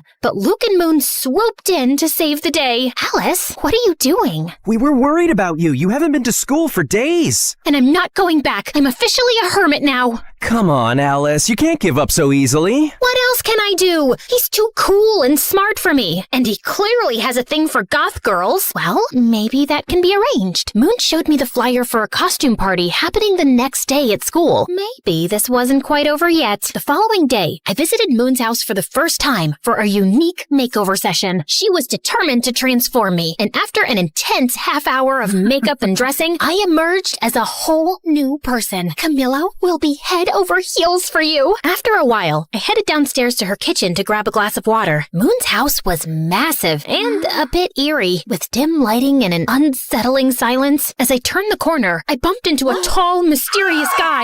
I let out a scream of surprise. Who are you? I'm Alice, Moon's friend. I glared at him. He was wearing a suit, like a gangster from a lousy movie. I'm Quan, Moon's big brother. Oh, right. Why are you dressed like that? We're going to a costume party. A costume party? So childish. You're like just a year older than us. Besides, you look like you're dressed up too. Whatever, just watch where you're going, kid. Kid? Just then, Moon showed up, probably after hearing my screams. When I turned to face him, Quan had already disappeared down the dark hall. What? Why are you smiling? You know, your brother is a real piece of work. Aha. Moon acted weird. I think that runs in their family. Shortly after, we left for their party. Luke, dressed as a mad scientist, welcomed us. Alice, you look like you just stepped right out of a dark and mysterious fairy tale. Great job, baby. Thanks, baby. Alice, Camillo's there. Go do your thing, girl. Thank you, guys. I took a deep breath and walked towards Camillo, who was dancing with his friend. Of course, he was too cool to wear a costume. With a boost of confidence from my outfit, I saluted them. Hello, my fellow creatures of the night. Alice, what are you wearing? Tonight, I embrace the shadows. I'm a goth. Being a goth is not a costume, you phony. It's a lifestyle. I'm sorry, I didn't mean, of course you didn't. You are just a little suburban princess who gets whatever she wants, playing dress up, and the way Camillo looked at me, that hurt more than any malicious comment. Once again, I was humiliated. For the rest of the party, I hid in the halls of the school. How could I be so stupid? Should I respond? I looked up and saw Quan. What are you even doing here? I thought you were too fierce for a costume party. I am. I'm just here to pick up Moon. I just got her text. She already left with Luke. Oh, okay. Quan leaned his back against the lockers. Rough night? That's an understatement. So, do you want me to take you home, or would you rather stay here crying? What? These are not tears. Don't try to tell me you got something in your eye. Come on, let's go. I was shocked. He was rude, definitely, but not that bad. Quan held out his hand for me to stand up. As I was getting up, our eyes met. Time stood still. Electricity. And yeah, it happened again. Boom, boom, boom.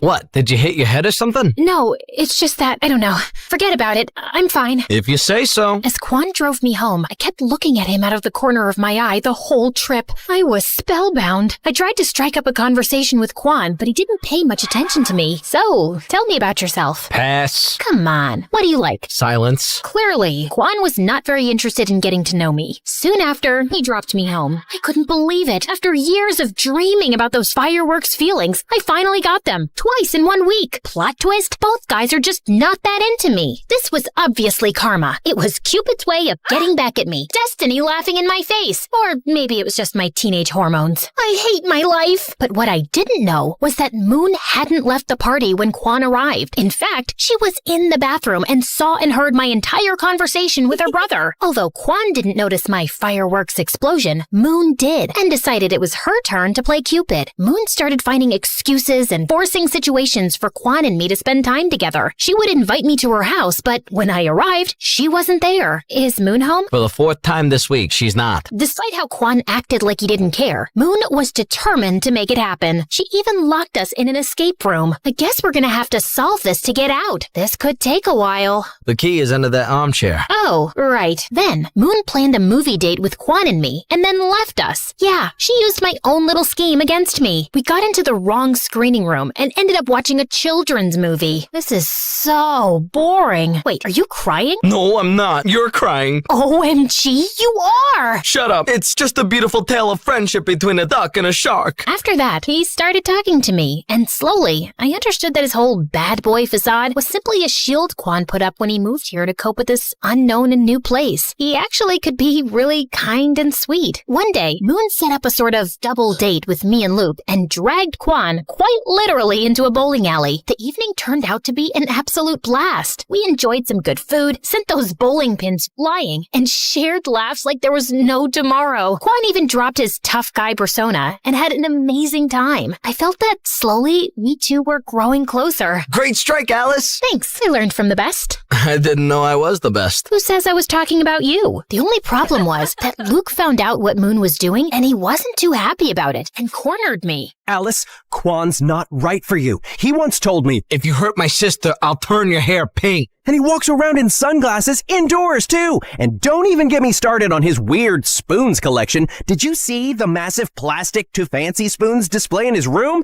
I'm just worried you'll end up hurt. But I wasn't very convinced. And then the next day, as we were preparing for our band rehearsal, Luke arrived with a surprise visitor. Camillo came to rehearsal, if you girls don't mind. If looks could kill, Luke would be dead now. Oh, that's why you said not to bring Quan. We'll talk later, baby.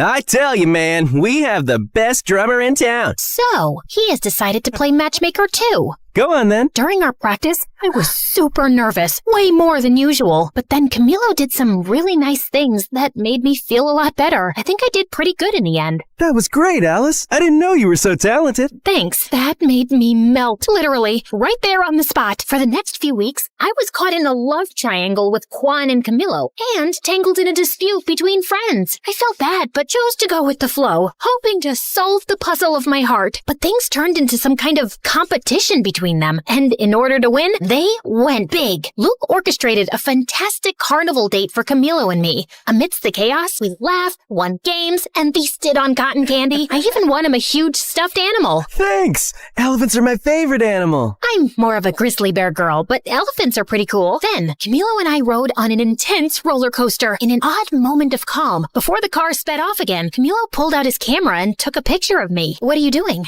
I want to capture this moment forever. That was one of the most magical and romantic nights of my life. For her part, Moon convinced Quan to take me to his favorite spot, a haven he had never taken anyone to before. It was a dark and murky place. Quan led the way, nodding to some guys. All eyes were on me, so I tried my hardest to copy his attitude. Needless to say, I failed. Quan, we are too young to be here. Relax, what is life without a little risk? Right, but maybe this is a little too dangerous. Okay, I admit it. I was scared. But you would be too if you saw those people there. It looked like the whole cast of Pirates of the Caribbean. Don't worry, Alice. I know the owner and most of the guys. They are cool. Quan took my hand, and not only did I feel safer, but I was also ecstatic. The rest of the night turned out to be surprisingly amazing. Everybody was fun and welcoming. Quan revealed his secret technique to cheat in poker, and an energetic punk band put on a spectacular show. Hours later, we watched the sunrise on the hood of his car at the highest point of the city. Hey, okay, I hear you all yelling, pick a lane, girl.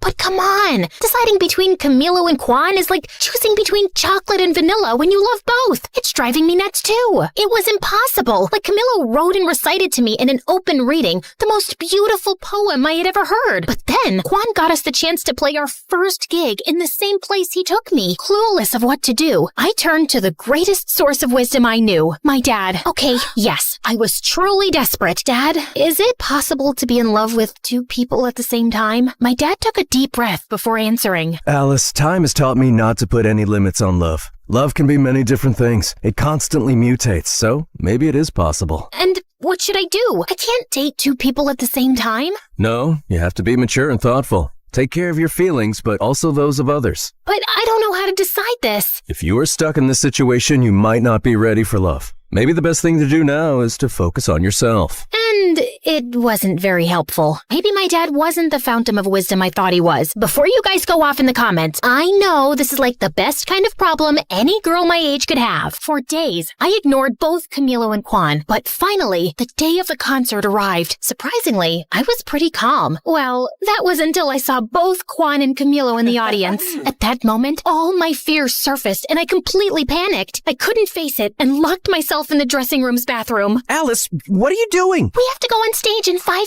minutes. I can't do it. This is all too much pressure. After failing to convince me to go out, Moon and Luke took it out on each other. Why did you invite Camilo? This was Quan's moment. He got us the gig. And Camilo can't be here? He's really supportive of the band too. Why are you doing this? What do you have against my brother? He thinks he's a Yakuza or something like that. And my brother is a great guy. But he's not good enough for Alice. And Camilo is? He's so pretentious. I was listening to their fight behind the bathroom door. It was like I had traveled back in time and they were my parents. I had to put an end to all this chaos. I gathered my strength and opened the door. Stop! This ends now. You can't be fighting over my love life. That doesn't make any sense. But... No buts. We were just trying to help you, like you helped us. I know, but it just doesn't feel right. I was wrong. Love should be spontaneous and free, not something we try to control and mold to fit our convenience. It's my life and I can make my choices. You're right. We're sorry. I'm sorry, Moony Toony. I am too, Lukey Doovie. That's really sweet. But for now, enough with the cheesy stuff. We've got a show to give. The room was silent and expectant when we got on stage. The air was tense, but we were ready. Hello. We are Cupid and his broken arrows. Are you ready to rock? Let's do this! 1, 2, 3,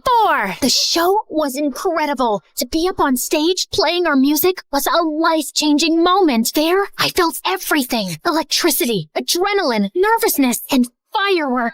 And I can proudly say that it was the first of many shows. As for the guys, I decided to follow the advice of my father, who, as always, was right. I wasn't ready for love, and I didn't want to risk hurting them. I took them aside individually and told them the truth. Luckily, they both understood, or at least I think they did. I decided that I should focus on my first love, music, and that would pay off big time. Cupid! Cupid! Cupid! Ladies and gentlemen, are you ready? Well, it's a good thing you are, because this is Cupid and his broken arrows! Oh, hi guys. Yeah, as you can see, a lot has happened since the last time we chatted. Where were we? Oh yes, after our first show at that shabby place, Luke, Moon, and I promised to do everything we could to get to the top of the music world. First, we decided to go on tour. We rented an old van and set off on the road to our dreams. Well, at first, it was looking more like a nightmare than a dream. Not exactly the Four Seasons. Tell me there's no cockroaches. I can't sleep here if there are cockroaches. Of course not, Moon.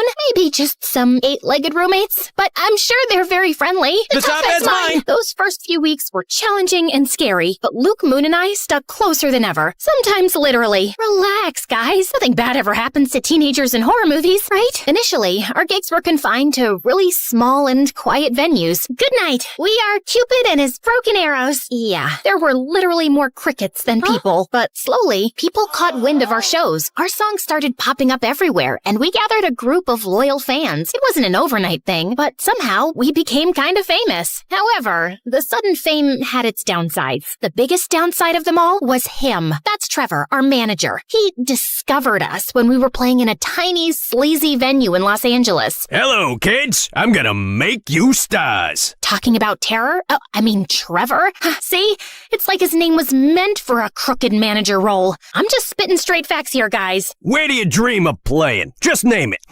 In the forum? That's a little too ambitious. I'll make it happen. Sky's the limit for us. Despite Moon and Luke's excitement, something didn't smell right to me, so I decided to keep an eye on Trevor. Follow that car! I always wanted to say that. I tailed him to the forum offices. Oh, tailed is what spies say when they follow someone. Too many spy novels, I guess. So, Trevor got out of his car, but returned as if he'd forgotten something. What could it be, you might ask? His briefcase? His parking permit? Maybe his wallet? Well, not exactly. A gun? Who brings a gun to a business meeting? It's like bringing a gun to a business meeting. I figured he was a little shady, but he was actually dangerous. After a while, he walked out of the meeting with a big smile and put his gun back in his suit. Oh my God! That night, after Trevor gave us the news that he got us a slot at the forum, I revealed what my fierce investigation had unmasked. It's over, Trevor. I saw your gun and how you used it to get us this concert. We can't be involved in something as dark as that. Oh, you mean this? Trevor pulled out his gun and pointed it directly at me. My life flashed before my eyes. Moon, Luke, and I screamed in terror as he pulled the trigger. To find out what happened next, join part 4 of this story.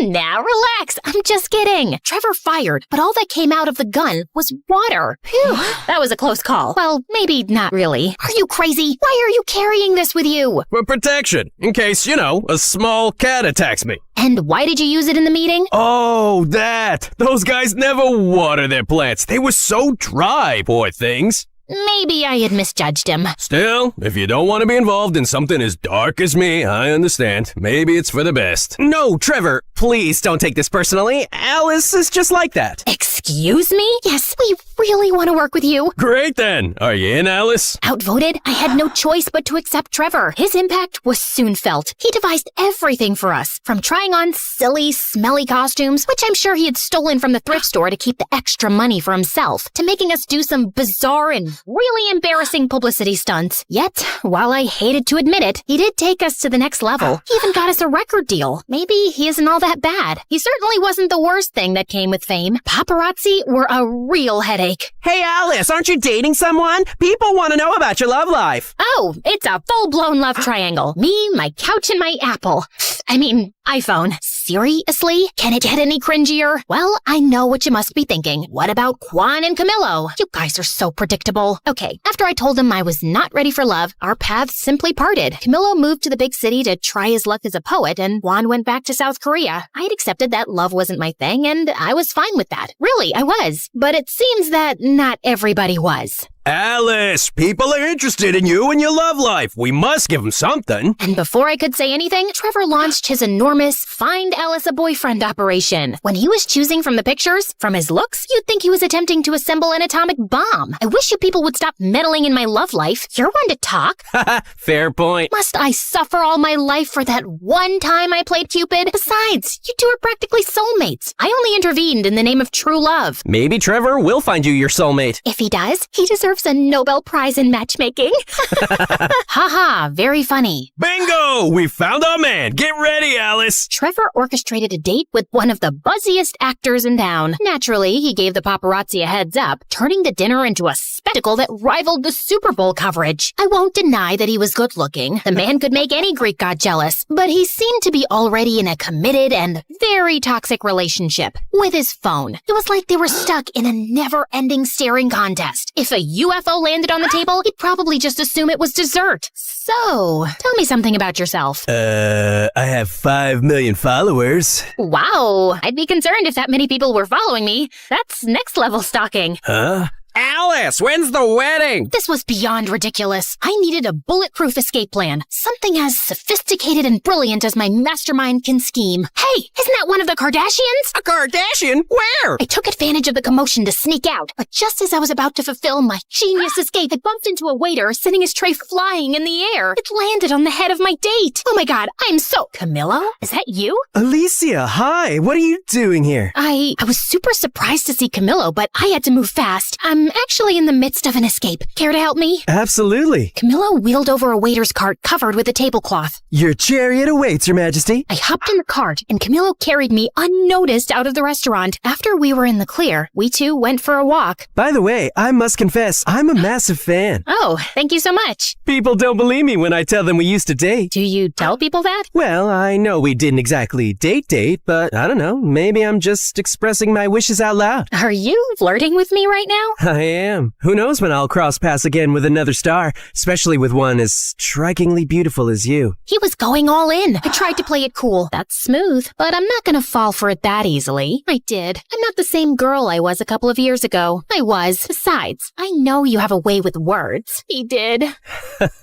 You know what they say, nothing worthy is ever easy. Of course. My inner fireworks were about to start a pyrotechnic show that could rival New Year's Eve. I know, guys. I'm too weak. The rest of the night, we walked around the city just talking. It was pretty magical. The next day, Trevor woke me up. Alice, who the hell is this? Trevor pointed out a couple of pictures of Camillo and me walking through the city last night. Damn paparazzi. They got me again. Just an old friend. TV and social media are going nuts over these photos. Just read these headlines. Drummer ditches movie star for poet waiter. This is genius. I am a genius. I was about to remind him that it wasn't his idea when he went off on a long rant about how Camillo and I needed to start dating for the sake of the band. Well, I hated Trevor butting into my life like that. Dating Camillo didn't seem like a bad idea at all. For the sake of the band, of course. Over the next few weeks, Camillo and I became a thing, and Trevor's scheme worked like a charm. Strangely, every little thing we did became big news that the whole country should know. Look where we are now. Camillo's really turned things around for us. Yeah, but Camillo's writing is taking off too. It's a whole thing, though it felt strange to me. But we were too caught up in enjoying all the attention to bother about it. Guys, you guys are breaking the internet right now. Any advice for your followers? Just be great. Be as incredible as we are. We know that's a pretty high bar. Yeah, I know. I wanted to pinch myself too. But dealing with fame was hard. Everyone wanted a piece of you. And soon, all this glitz and glamour also got between Moon, Luke, and me. You're late again. Sorry, loves. We play in Rochester in a few days. We need to rehearse. I'm here, aren't I? Try to relax a little bit, kid. Kid?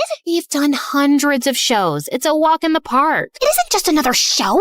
It's our first home show since we left. Quan is even coming back from Korea with his new girlfriend for this. It has to be perfect. The mention of Quan and a girlfriend struck a chord with me. He had a girlfriend now? Who was she? Why didn't Moon tell me this earlier? Why wasn't he thinking of me? I was beyond angry. What the hell, Moon? Why are you throwing Quan and his girlfriend in my face? She was not throwing This is clearly not about the show. Of course it is. What else would it be about? This is about you two being jealous of me and Camillo. This is about you not bearing to be under my shadow. Oh my God, you're completely delusional. Oh yeah?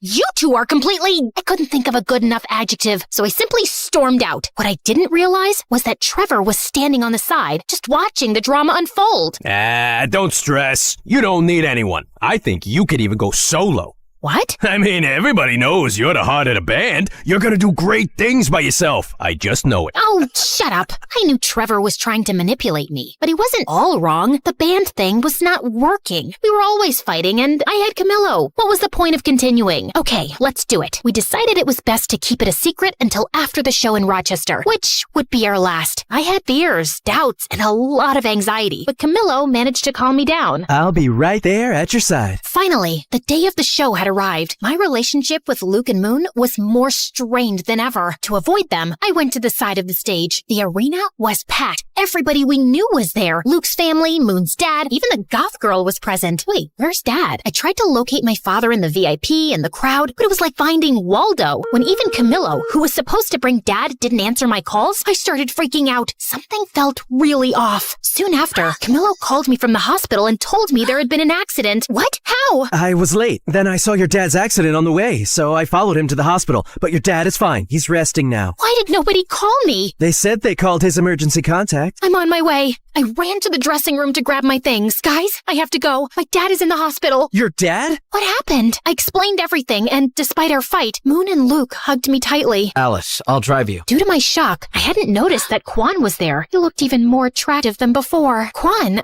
Snap out of it, girl. Let's go. Whoa, Alice, stop. The show's about to start. She needs to be at the hospital. Family comes first, always. As she said that, I felt horrible. They were my family, and I was backstabbing them. I don't care about your family. This is the most important show ever. We're gonna tape it for a movie. It's the farewell concert. Do you know how much money we're gonna lose? After saying it, Trevor closed his mouth so tightly that his lips seemed to have magnets on them. Farewell concert? Oh, it's not a big deal. Breakups sell well, and we'll have 3 products instead of 1. Both Luke and Moon looked at me. If looks could kill, I'd be 6 feet under right now. Dad, oh my God, are you okay? What happened? Oh, it's just a silly accident, but I'm okay. I'm coming to see you. What? All those people are there to see you. You're gonna play and rock that gig. But... No buts, Missy. Afterward, you can come see me. Not like I'm going anywhere. Rock it for your old man. Okay, Dad. I love you. You heard Dad, kids. Let's do it. It's showtime. We went on stage, and the tension was crazy. I could feel Luke and Moon's hateful glares. It was as if Cyclops from the X-Men was looking at me without his glasses. The show was about to start, but I refused to be like those old dinosaur rock bands where everyone hated each other. So I did something I never did. I stepped up to the microphone. No, don't freak out. I'm not gonna sing. Hi, Rochester.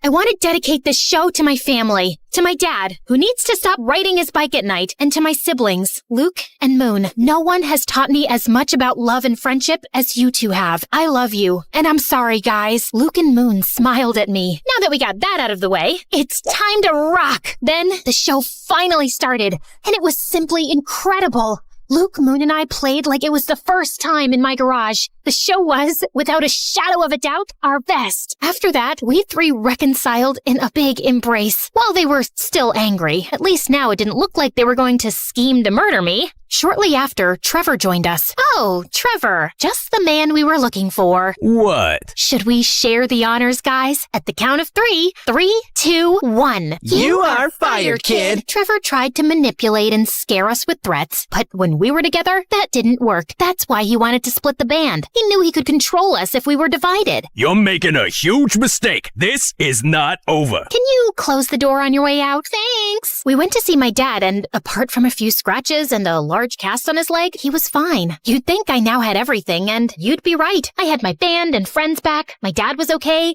and I had my boyfriend. It was finally time for my lived happily ever after moment. Well, that lasted for about 2 seconds. Literally. Someone suddenly burst into the hospital room. Babe, are you all right? Mom? Babe? What are you doing? Alice. Well, I guess now I know who his emergency contact was. My mom looked at me smiling, but when she saw Camillo, her face completely transformed. Alice, get away from him. I was beyond confused. I looked at Camillo. His face revealed that he had something to confess. I imagine your faces right now are exactly like mine at that moment. Once again, fate had a curveball for me. But this is running too long. I know no one likes cliffhangers, but you know what they say? Nothing worthy is ever easy.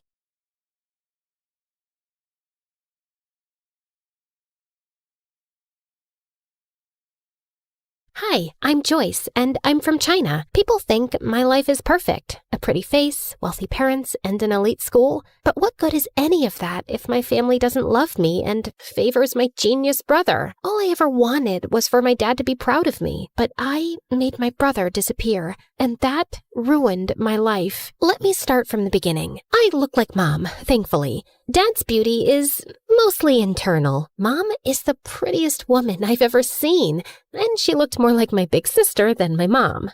She looks like you, but I hope she doesn't have your brain, or she'll turn out useless like you.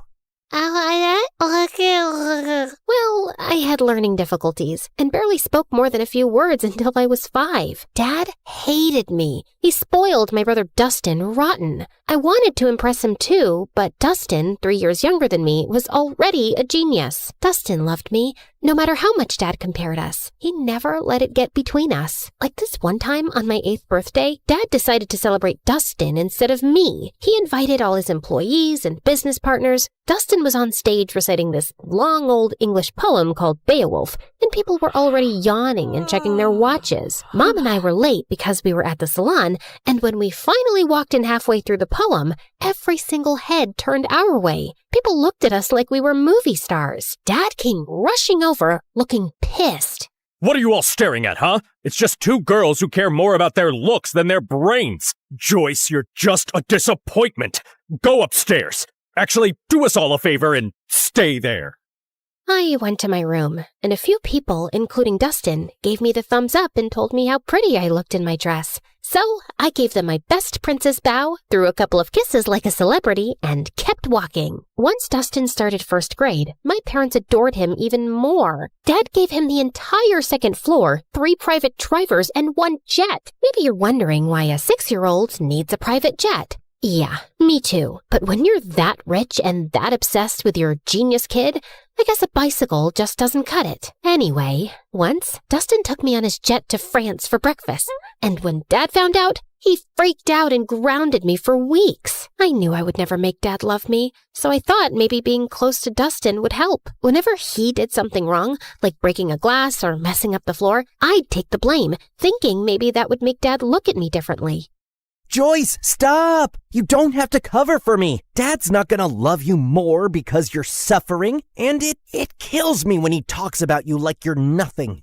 No, you're just too young to get it. Once, when I was in 7th grade, Dustin had a science project and wanted to test gravity and weight. He used a bowling ball from our private bowling alley and dropped it on different items. One of those items was an old watch he thought nobody wanted, but it turned out it belonged to our maid, a gift her mom had given her when she was a child my age. When she found it broken, she lost it and said she would tell our parents. I panicked.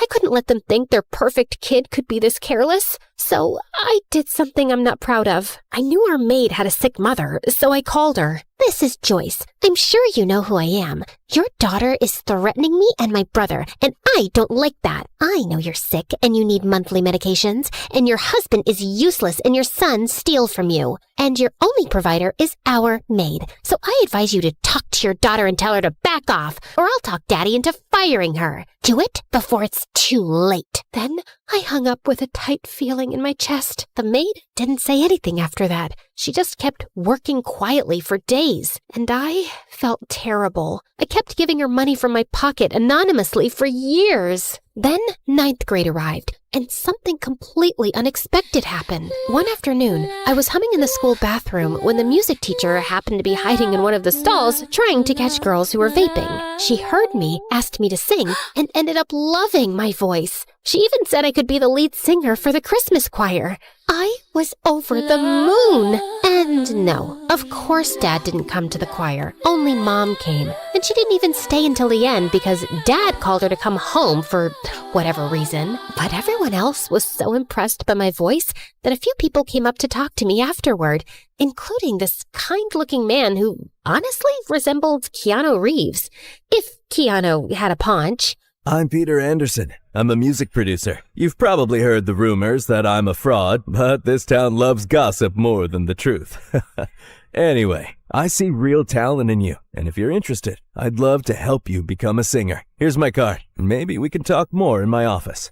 I was so happy that someone finally noticed something in me and wanted to help me shine, even if it was this half-fraud kind of a mess person. Of course I kept his card with me, and I didn't tell anyone except Dustin. So I guess you're the child who'll make our family proud after all. What is that supposed to mean? I mean, Joy, people think the perfect favored child is the lucky one, but it's actually the ugly, stupid, neglected one. Like, how would you discover your voice if you lived in a cage chasing someone else's dream? Okay, wow, this is getting deep. Don't worry, I won't go that deep. I know your IQ. Anyway, I need a favor. I know you're going to that Halloween party this weekend, and Dad would never let me go. So maybe you could sneak me out with you? I really, really want to go. They're bringing Chicago-style pizza. And if Dad finds out I snuck out, at least he'll know I was with you. Which will make things even worse. Come on! I'll do your assignments for the whole next semester. For the next 2 years. Fine. Shake on it. Wait, did you like this video and subscribe to MSA? Obviously. Why do you think I turned out so emotionally intelligent? Guys, interact with our video so this story blows up. What are you waiting for? Comment now! That weekend, I snuck Dustin out and we headed to this huge party 5 blocks away. Dustin was wearing a white ghost costume. Way too simple for a genius, but whatever. I dressed like Amy Winehouse, and honestly, I looked really cool. The party was wild. Everyone was having fun, and a bunch of kids were wearing the same ghost costume as Dustin. I kept an eye on him until this cute guy came up to me and started talking. I liked him, and when I saw Stephanie staring at us with jealousy, I realized she probably liked him too. She was a girl from my school who was always jealous of me, so I decided to annoy her even more. She walked over and started talking to him, and he didn't mind. So, Alan, did you know I have a really good voice? I can sing Can't Help Falling in Love by Elvis Presley, if you want. They have karaoke here. It's Derek. The singer? No, my name. Anyway, I'll show you how it's done. Then she rushed to the karaoke machine and sang in front of everyone. Her voice wasn't bad, and I saw Derek nodding along. When she finished, everyone cheered, and she looked like she owned the world with that smug smile. I don't know what came over me, but I ran up, grabbed the mic, and started singing too. Everyone went silent, listening. I even saw kids showing each other their goosebumps. When I finished, Derek came over to hype me up. That's my girl. I felt amazing, especially when I saw Stephanie's annoyed face. My eyes followed her as she stormed out of the party, and I saw a few boys in ghost costumes leaving too. That's when I remembered Dustin. I tried to run after him, but kids kept stopping me for high fives and congratulations. By the time I made it outside, I sprinted to the group of ghost boys. Dustin? Dustin! Knock it off! This isn't funny! No one answered. I started pulling off their masks one by one, but none of them were Dustin.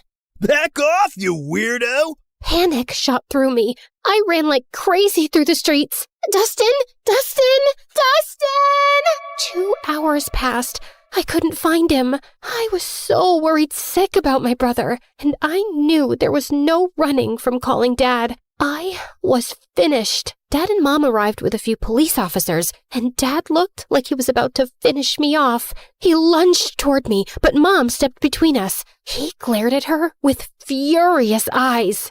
So now you're protecting your kid? Oh, that's funny because I didn't see you stopping them from sneaking out in the middle of the night.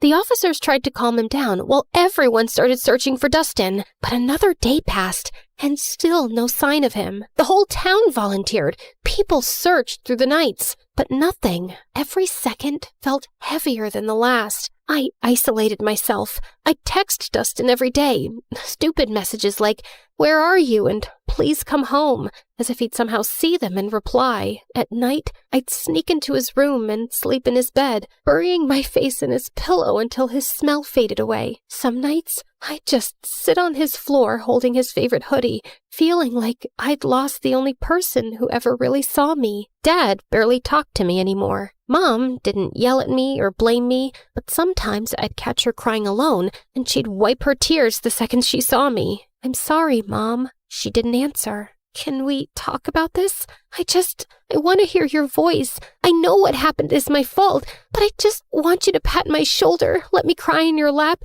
tell me it'll be all right. Just say something, anything." But she didn't. She just gave me a sad little smile, nodded, and walked away. And then I completely shut down. A year of guilt and silence later, I couldn't take it anymore. I needed something, anything to distract myself, even if just for a little while. I remembered the card the producer gave me, and I figured, why not call him? It's not like I had much to do being alone all the time. Wise decision. I'm gonna make you a star, way up in the sky, so bright, your dad's gonna regret not loving you enough. Well, that's definitely a dream to live up to. He started helping me get small singing gigs at local cafes, and I loved it. The attention, the clapping, the feeling that I mattered to someone. One day, someone recorded me singing and posted it on TikTok, and it went viral. People loved my voice and kept commenting that they wanted more. So, Peter created a small YouTube channel for me and uploaded my videos there. He was so proud. It felt nice having a father figure in my life who actually cared. But when my dad found out, he completely lost it. Oh, look at you! Enjoying your little fame with that fraud producer. He's not a fraud. He helps me a lot. He even made me a YouTube channel, and it's growing. Aw, and who gets paid from YouTube? Did he even give you a single cent? Or does he just toss you a few pennies you get from those miserable cafes? I'm not doing this for money. I do it because I love singing. Just like you loved your brother, right? For the first time, I felt real anger toward him. Why couldn't he see any goodness in me? But before I could say anything, he pushed his chair back and walked out. Later that night, he started having chest pains. Mom and I rushed him to the hospital. The doctor said it was stress and that he needed rest. I didn't visit him much while he was there. Not after what Peter told me. Summer vacation's coming up. I was thinking we could go on a little tour around the country. Grow your audience. See where this takes us. I believe in you, kid. I went on that tour in a heartbeat, and I had the best time of my life. For once, I felt like a child again. No guilt, no pressure, just music and freedom. But even then, I worried about Mom. I always felt like she needed rescuing from Dad. That became my motive. Work harder, grow bigger, make more money, and buy us a house far away from him. My fame grew fast. By the time I finished high school, I was well known enough to earn a good income. One night, before leaving the house the next day for good and renting an apartment in the city, I was having my last dinner with my parents. You know, Joy, now that you're getting into business and success, you should know it comes with stress. You might even end up in the hospital since you're so fragile. So I was thinking, I don't trust that knucklehead producer of yours. I should be your manager. I have a pretty good feeling I'll finally be proud of you, especially once we start making real money off your little talent. I paused. The moment I thought would never come had finally arrived. Sure, my dad wasn't nice to me, but maybe this was my chance to make him proud. Maybe I could make up for everything that happened years ago. I looked at Mom for a reaction. She gave the slightest shake of her head, but I convinced myself she didn't mean anything by it. I'll think about it. That night, I told my producer I was choosing my father as my manager. Kid, I can't force you or tell you what to do. You're grown up. If you think your dad's the right man for the job, then go ahead. And just remember, I'm still here for you. I canceled my move to the city, and Dad became responsible for all my finances, all my schedules, and everything. Everything was fine for the first few months, But then I started noticing that my finances didn't make sense. I was earning more back when Peter managed me, and I was working twice as hard now. Still, I gave my dad the benefit of the doubt until one day I checked my bank account and it was at zero, completely empty. I freaked out and went to confront him in his office, but he wasn't there. That's when Mom walked in, pale and shaking. She turned on the TV. William Clark, the billionaire owner of Clark Investment Companies, has been exposed as the center of a massive Ponzi scheme. Authorities estimate he conned thousands of people out of nearly $300 million. Records show the fraud began in the early 2000s, and officials confirm he fled the country this morning. The FBI is now searching for him. Back to you, James. I stared at the screen, frozen. My dad, the man who made me feel small, unworthy, and desperate to impress him, built his entire empire by scamming people. It was my biggest regret, choosing the wrong man to trust. I ran to my mom and hugged her. He stole from me, Mom. He hurt me, and he always made me feel incomplete. All I ever wanted was for him to be proud of me. Where did I go wrong? Mom wrapped her arms around me. You were focused on the wrong parent, honey. Every time I tried to hold you, I could feel myself breaking. And I didn't want you to see that. I didn't want you to carry my pain on top of your own. Words were never my thing, but I always loved having you around. After Dustin, everything fell apart. You shut yourself away, and I didn't know how to reach you. But your father's gone now. Good riddance. It's just us. I've saved some money. Let's start over. I hugged her tighter. Her words came late, and in the hardest moment of my life, but somehow I felt happy. I never knew you could feel so happy and so sad at the same time. After that, everything happened in a blur. The FBI seized our mansion, our cars, and everything inside. Mom and I moved into a tiny apartment and hardly left it. Then one day, someone knocked on the door. It was Peter. Didn't I tell you? I'll always be here when you need me. But who's gonna listen to my music after what my dad did? Joyce, what defines Joyce is what Joyce does, not her father. It's time to rock again. Remember your YouTube channel? I've been saving everything we earned from it for something big, and today's the day. No, I can't. I just want a quiet life with Mom. I'm sorry. Actually, I gave an interview this morning. I told everyone what your father did, including how he stole from you. People are sympathetic. I've read the comments. They love you, Joyce. They want you back. Wait, you did an actual interview? For me? Wow. Peter helped me restart my career, and people were happy to have me back. And soon enough, I was a huge success and making good money too. One day, before one of my biggest concerts, Mom told me that Dad had been arrested and was facing decades in prison. She said he wasn't feeling well and wanted to see me. I decided to see him one last time before closing his chapter for good. I know you probably think I was stupid, Joyce. No, you committed every sin in the book, but stupidity wasn't one of them.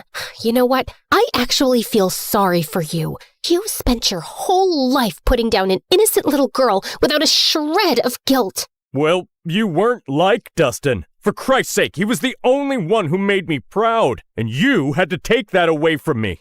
I guess it was for his own good. Otherwise, he would have grown up to be a miserable little fraud like his father. I finally get it. You were never capable of being proud of me. Not because of who I am, but because of who you are. A fraud, in business and as a father. Now, if you'll excuse me, I have a crowd of 200,000 proud people waiting for me. And with that, I spit on him and left. The moment I stepped on stage, the entire arena erupted. I looked out at all those excited faces, at Mom's proud smile, at Peter beaming at me like his daughter had made it. And then I closed my eyes, and I saw him, Dustin, with that same cute, confident little smile he always had when he believed in me more than anyone else. I keep running,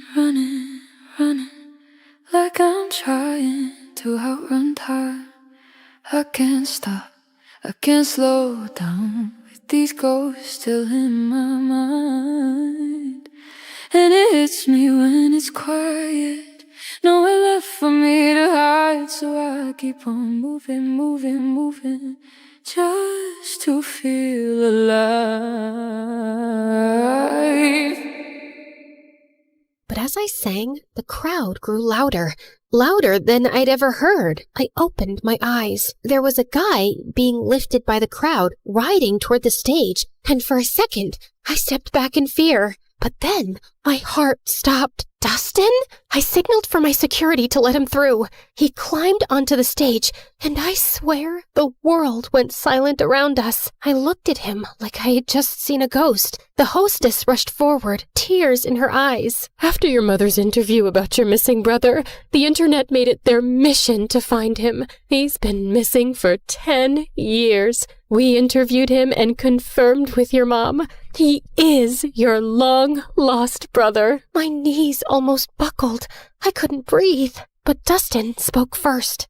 I was taken by some shady people. They asked Dad for ransom, but he ignored them. They took me to Mexico. We got into a car accident. I lost my memory. A kind Mexican couple adopted me. I didn't know who I was, but I always felt like someone out there loved me. I just didn't know it was you. My heart shattered and healed all at once. I dreamt about this moment every day, always imagining myself as the stupid, reckless sister who failed you. I never pictured meeting you like this, as a woman with a life and strength and dreams of her own. Welcome home, brother. I threw my arms around him, and he broke too. And when I looked up, the whole arena was crying with us. I turned back to the microphone, wiping my tears. Thank you, everyone. I learned something I wish someone told me sooner. You can't buy love. You can't chase approval. Not even from the people you want it from the most. The greatest person you can learn to love is yourself. And once you do that, everything else falls into place. Thank you again. And now, if you'll excuse me, my brother and I have a lot to catch up on. And with that, we walked off the stage together. For the first time in years, and the first time all over again. Because sometimes the people who make you feel the smallest are just trying to make themselves feel big.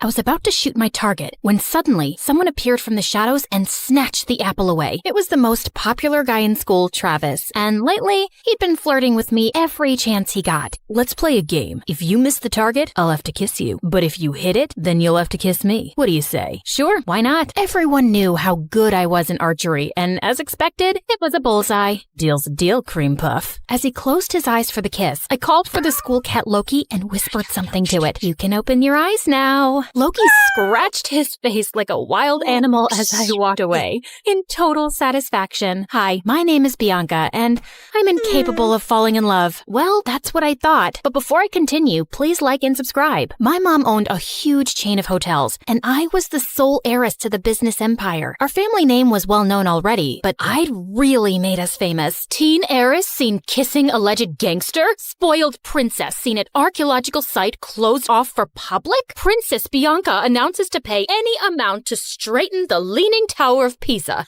Oh, each headline is worse than the one before. Alleged gangster, Mom. We broke up. And you know my keen interest in history. I had to see that site. And come on, am I the only one annoyed by that Leaning Tower? When will you ever get serious, Bianca? I have a private jet to catch, but we're not done with this conversation. Yes, go to your meeting, Mom. You didn't even remember to wish me a happy birthday, but I was still celebrating in style. I was having a huge birthday party at the newest club in town, but my night was ruined when I saw an uninvited guest, Travis, and he was approaching me and my BFF Carmen as if he was God's gift to women, despite that scary face. Hey, sugar lips, wanna dance? Aren't you supposed to hate me for making you look like Frankenstein? What's love without a little pain? And I adore your feistiness. He was all over me the whole night. Eventually, I had to make Carmen distract him and try to escape, but he noticed and followed me like a madman. I'm not done with you, my love. I turned around a corner and opened a VIP door at the end of the hallway. There were some men in suits playing poker, and they all turned to me like I was an alien. Oopsie, wrong room. Thought it was the toilet. But may I say, sir, your jacket is really cool. Very vintage 90s. 80s. Michael Jackson kind of vibe. Okay, I won't bother you guys. May the best man win. Bye. Travis was nowhere to be seen, so I took the chance to finally leave the club. But of course, I couldn't avoid him at school, and he was being such a nuisance that eventually I got a restraining order against him. My life was finally peaceful, till a few days later when Carmen told me that her cousin from the village would be joining our school. Since when do you have a cousin? Ever since he was born? You never told me about him. I love to collect snake skins and samurai swords in my basement. I didn't tell you about those either. What? Friends should share everything. I think some secrets are good. Oh my god, my cousin's here. I turned to this guy who was walking towards us like he was the king of the underworld. Judging by his walk, he knew he was a fine specimen of the male species. But suddenly, he tripped over nothing and fell into the fountain nearby. And then he immediately got up like nothing happened. I felt like I was watching a comic cartoon strip. Are you sure he's not some hot model you paid to act as your clumsy cousin? Nice way to say that he's hot and adorable. He then spun her around like she was a cotton ball. Carmen, my favorite girl. I missed you so much. The guy turned to me and I was stunned. He was even more handsome up close and also really familiar. You must be Bianca, Carmen's best friend. I'm Slater. Nice to finally meet you. Did you just curtsy? And have we met before? No. Is this how city people greet each other? Excuse us a moment. Carmen pulled me out of Slater's earshot. What you doing? Talking to my best friend's cousin? Why does that require you to bring your face so close to his? I just thought he looked really familiar. What's your problem? I just think you're finding an excuse to flirt with him. Now listen up, Bianca. You're never serious about any boy, and you just play with their feelings and dump them. And you're not allowed to do that to my cousin. He's not even my type. Relax. Just don't get involved with him that way, or it's friendship over. Understood? Loud and clear, ma'am. Since then, the three of us started hanging out together, and I was having a hard time believing someone like Slater existed. Sheer perfection on the outside, but with the poorest balance a human could possibly have. He tripped, slipped, and stumbled everywhere. He even got a black eye while tying his shoelaces. But one night, while I was admiring one of the paintings at home, it hit me like a bolt of lightning. I remembered where I'd seen Slater before. You gotta trust me, Carmen. Your cousin's up to something shady. Mom and I attended this art exhibition downtown last month, and Slater was there. He was one of the artists. We even bought a painting from him. Only his hair and eye color was different, but it was him, and he wasn't clumsy. He must have been a look-alike. Slater has lived in the village his entire life and just got here last week, and he can't even draw a circle, trust me. I even showed Slater's picture to Mom, and she said it's him too. Now she's contacted the artist to buy more of his work, and he's coming soon, and I'll finally know the truth. You just need to give yourself something to be excited about. Do what you want, but you're wrong. A couple of days later, the artist called Mom to say that he had to go out of town and he'd come to meet her next month. How convenient. I decided not to say anything to Slater and try to get to the bottom of his secret identity. He was always hovering around me and Carmen like an annoying fly. He was sure to slip up at some point. I'd be watching him. But one day, I was spying on him at the gym, and after seeing him miss the 100th basket, I got really bored. I decided to skip the rest of school that day to get a manicure. As I was walking to my car, a van suddenly stopped next to me. Good day, child. Would you please buy some apples from me? I run an orphanage, and I'd like to get some toys for the children. Sure thing. Just give me a basket and I'll give you $100,000. I was about to take the basket from her when Slater suddenly popped out of nowhere and crashed into me. Hey, you. Who do you work for? Show me your ID. The poor lady looked terrified and just drove away. What the heck was that? Didn't your parents ever tell you not to take candy from strangers? What if she was trying to poison you? Dude, those are apples, not candy. And who am I? Snow White? And that cute granny is trying to poison me because I'm the fairest girl in all the land. This isn't funny. You don't know how dangerous some situations can be. Oh, please. I swam with sharks last year and jumped off a hot air balloon when it malfunctioned. I laugh in the face of danger. And that lady just wasn't dangerous. I know you're from the village and probably think everyone in the city's evil, but please stop being a weirdo. But Slater just got weirder. Like another time, the three of us were at a restaurant, and as soon as the waiter served our order, he started sniffing mine. If you wanted me to completely lose my appetite, you succeeded. What's wrong with you? He also started sniffing his food and Carmen's. That's how we do it in the village. The first whiff of food tells you everything you need to know. About what exactly? About how organically the food was grown, if the farmer sang to his crops and cows.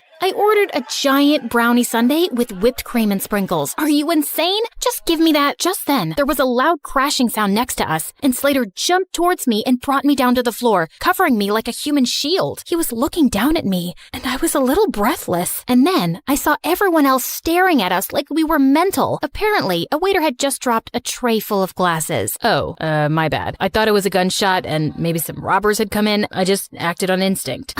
Wait, let me get this straight. So you thought it was a dangerous situation and your first instinct was to save Bianca? Hello, what about me? Your own flesh and blood? Slater muttered some apologies while Carmen kept scolding him, even if he was crazy. It was really sweet how he tried to protect me. One weekend, Carmen told me that the cheer captain was throwing a party, just for the cheerleaders and all the boys. I felt curious to see how Slater would act at parties with other girls, so I dashed over to the venue and spied from the bushes. But I couldn't spot him anywhere. I knew how girls looked at him. He was probably surrounded by the cheerleaders. Well, what did I care? I took this opportunity to practice my amazing singing. I can buy myself flowers, write my name in the sand, talk to myself for hours, say things you don't understand. Suddenly, I heard a sound right behind me.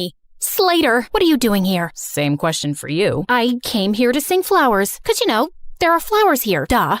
What about you? It's too loud inside, and everyone was acting wild. It was scaring me. Just then, a huge bug came flying at our faces, and Slater tried to smack it away, but he ended up slapping me instead. Oh my god, I'm so sorry. My hand is so stupid. Bad hand. Gosh, Slater, why are you so freaking clumsy? I don't know, just born that way, but I get even clumsier around you, 'cause attractive girls make me nervous, and you're the most beautiful I've ever seen. What do you mean? You know what I mean, Bianca. It suddenly hit me. He was attracted to me, and that could make things complicated. I had to avoid him from now on before Carmen could misinterpret things and unfriend me. But the very next day, I caught him in the janitor's closet with his butt stuck in a mop bucket. Jesus, what have you done this time? Can you just help me, please? I think I got a cramp. As I pulled him up, our lips accidentally touched, and my tummy fluttered. Just then, someone gasped from the door. Carmen! Girl, it's not what you think. I followed her to an empty classroom and tried to explain. I swear, there's nothing romantic going on between us. He's too dumb and clumsy for me, and I'm certain he's a liar. Excuse me? That's my cousin you're insulting. And you say these things, but I feel like you're attracted to him. Just don't get attached to him, okay? He's not right for you. Of course, duh. I already knew that, but I was a bit bothered by what Carmen said. Why did she think he wasn't right for me? A few days later, I was practicing archery alone when suddenly an arrow came flying from somewhere and almost hit me. I turned around and saw someone behind a tree. I dashed over and found Slater. What are you doing here? Trying to kill me now? No, what? What just happened? You happened, Slater. You nearly sent an arrow straight into me. You're a hazard to society. Oh God, I'm so sorry. I didn't realize my arrow came your way. I mean, I didn't even know anyone was here. I would never hurt you, I swear. But let me make it up to you with an ice cream shake. Come on, let's go. I wasn't finding his act convincing. Why was he always around me? He was beginning to seem as obsessed with me as Travis. And what if he tried to hurt me on purpose with the arrow? By the way, are you free tonight? I want to talk to you about something. Just you and me, alone. Okay, sure. But we're alone right now. You can't tell me over ice cream shakes? What ice cream shakes? Oh, yeah, that. No, tonight's better.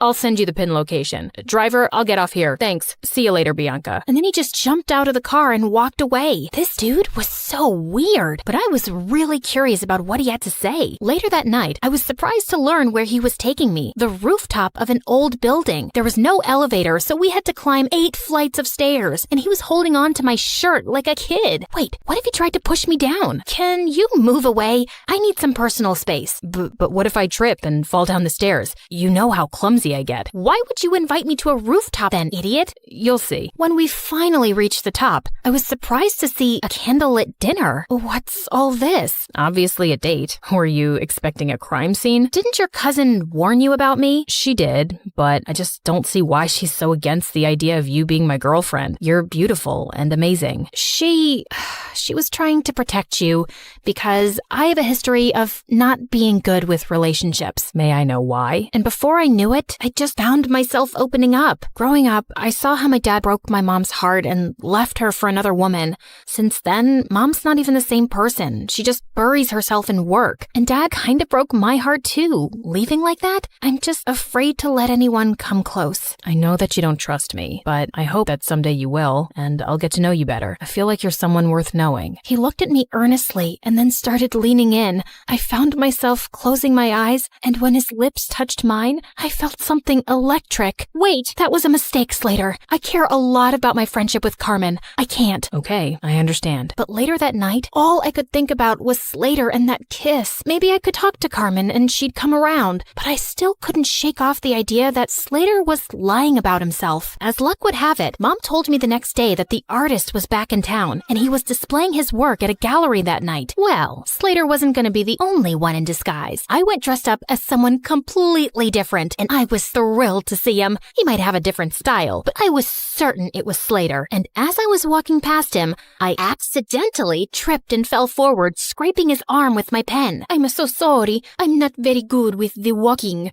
Clumsy, like you people say. Oh, it bleeds. It's fine, miss. I'm okay. Excuse me. I need to use the bathroom. And the next day at school, Slater was wearing a full-sleeved shirt, just like I'd expected. So I spilled my juice all over him. Oh my God, you're wet. You'll have to change your shirt. It's fine. It'll dry up. No, you'll get sick. I won't. I'm as strong as a cow. I tried a few more tricks, but he was able to avoid all of them. I guess I just had to do it by force. After our classes, I followed him outside school, and just as I was ready to jump on him from behind, he turned around and pinned me to the wall. Bianca, why were you trying to attack me? How did you know, Spider-Man? And all I wanted to do was this. I pulled up his sleeve, and sure enough, he had a long cut on his arm. Ha! So you're really that artist. I've exposed you, you big fat... Suddenly, there was a growl behind me. I turned to see two guys holding two rabid dogs and pointing at us. Bianca, just run. Slater grabbed my hand, and we ran like crazy from the dogs. After sprinting down several blocks, he pulled me into an old building, and we ran up the stairs. We climbed all the way to the rooftop, and we could hear those guys behind us. Okay, there's no other choice. We gotta jump. Excuse me? I must have heard you wrong. And what is going on? Questions later. And what's the matter? I thought you laughed in the face of danger. Ha. Now is not the time to be sarcastic. Just hold on to me and you'll be fine. Do you trust me? Of course I don't trust you. You're the clumsiest idiot I've ever met. Listen, Bianca, I'm not who you really think I am. I just need you to trust me right now, okay? I won't let anything happen to you. I promise. My instincts told me to trust him, and I did. And what happened next was the most thrilling thing ever. We went flying through the air, then landed straight in a garbage dump. Ew, fish heads. Come on, this isn't over yet. I needed answers about why I was currently running a marathon with my BFF's mystery cousin around the city. Slater, why are these people after us? Listen, something happened. He didn't get to finish because the gangsters finally cornered us. Slater pushed me inside one of the diners as he started fighting them expertly. What were these kung fu ninja moves? He was so hot. Just then, one of the guys came up behind him with a metal chair. I looked around for anything I could throw at that scumbag before he could hurt Slater. Bullseye. That's my girl. Just then, a bunch of policemen arrived and surrounded the men, and Slater pulled out a badge. You're under arrest. What? He was a detective? As those jerks were being taken away, Slater finally told me everything, starting with how I unknowingly got involved with an international mafia gang. You walked in on them one night at the dance club and saw something you weren't supposed to see. You've been in danger since then. Oh, those guys. But I swear I didn't even see anything. They couldn't be sure of that, so you've been their target since. I was already in town looking for this gang and posing as an undercover artist, but when we found out that they were looking for you, I joined your school to be closer. We also thought we could catch them using you. You mean using me as bait? I didn't mean use you like that. We just knew they'd come after you. So that date on the rooftop, was that also a ploy to get the gang members there? Well, yeah, we had police hidden all over that building, but I think the gang realized it was a trap. Everything made sense now. He was just pretending to be interested all along so he could be around me for my protection and to catch the bad guys. I was just a mission for him. You saved my life. Thank you. I just did my job. I'm glad you're safe now. I gotta report to headquarters soon, so... Yeah, great job. Goodbye then. As I walked away, I suddenly felt sad and empty, and the next day at school, Slater was gone. I demanded more answers from Carmen. Slater really is my cousin. He became a detective at a young age, and he doesn't tell us much about his job. But after that restaurant incident where he was clearly protecting you, I asked him what was going on, and he said it was something related to you, but it was confidential. So that's why you didn't want us to get closer. Yes, because he was just here for his job, and he doesn't form attachments. I didn't want you to get hurt. I'm sorry.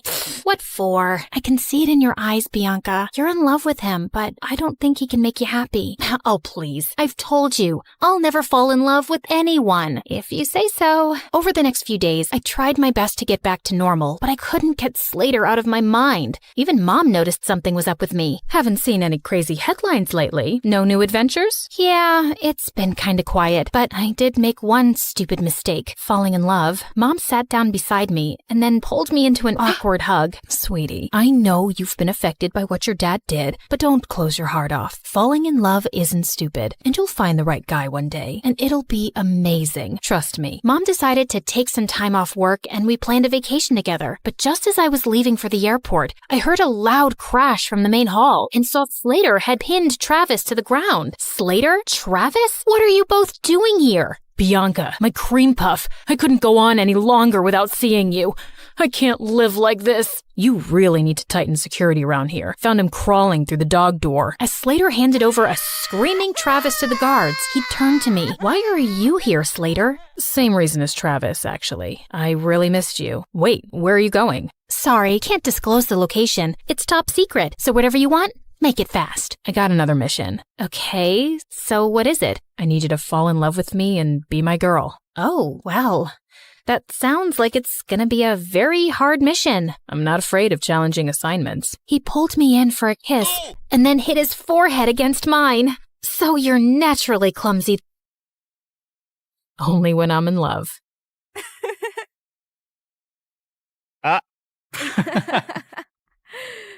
Hi, I'm Allison from a small village in France. Please like and subscribe. I lived in a small cottage with my single mother who worked as an artist. Life was tough since we had little money, so when I turned 5, Mom decided to move back to her home city, and it had a freaking palace. Whoa, is that a real palace, Mommy?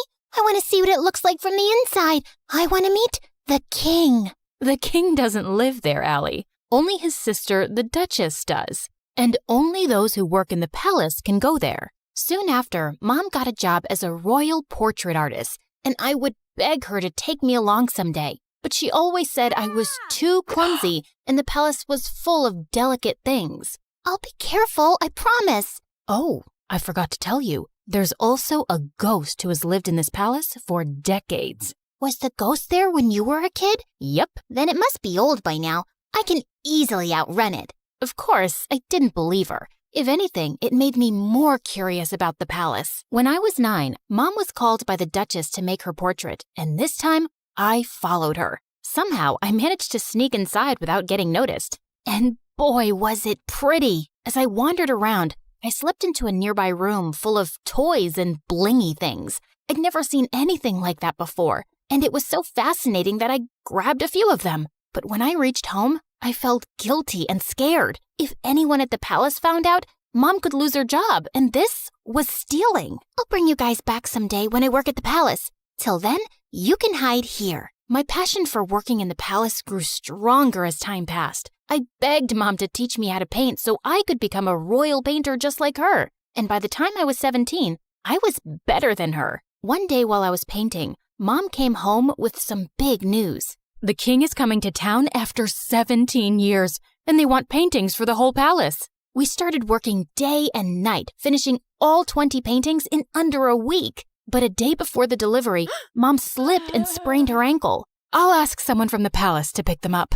No, I can take them. I promise. I won't break a thing. Whoa! Are you sure? We can't lose the job. Yes, Mom. You can count on me. I managed to convince Mom and then left for the palace. I also took the stuff I'd taken all those years back. I could finally put that back. When I entered the palace, it was exactly as I'd remembered. Wow, how dull. This place could really use some color. I was so lost looking around that I tripped over a giant statue's foot, and the paintings flew in the air. Just then, I heard someone scream, and when I looked back and saw a girl, I almost passed out. It was like I was looking in a mirror. I touched her to make sure she was real, and she slapped my hand away. Don't you touch me, you peasant. Don't you know who I am? My doppelganger? We look exactly the same. No, we don't. I'm a princess and you look like a street rat. If I look like a street rat, so do you, because we have the same face.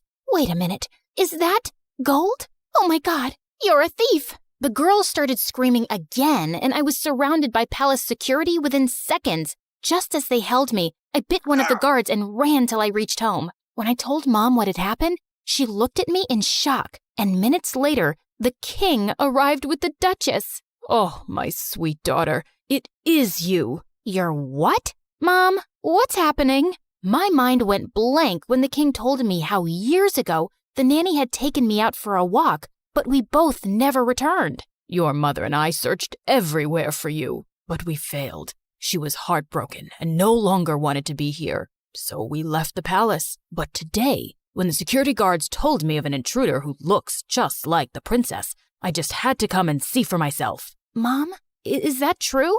I'm not your daughter?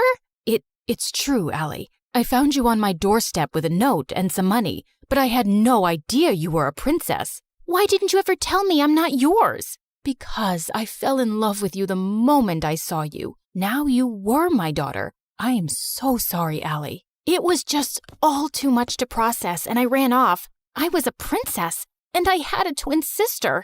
I was living a lie for 17 years? I was walking along the road trying to clear my head when a big sports car pulled up next to me, and a handsome guy got out. Cherry, what are you doing here? It's not safe. Cherry? Do I look like a stupid fruit? Leave me alone. I called you pumpkin before, but you hated that too. What the heck's your problem, dude? This is not a good time. I was saving this as a surprise. But here, will this make you come with me? Holy moly! That diamond was bigger than my fist! Calm down, Allie. Okay, you've got the wrong girl. Whoa! Sorry, I'll have to carry you back home if you don't listen. I punched him in the nose as the guy screamed like a little boy and then ran for my life. This was officially the worst day ever. The next day, the royal staff packed all my stuff and I was moved to the castle. My royal chambers were bigger than my whole house, and everything was beautiful, except it didn't feel like home.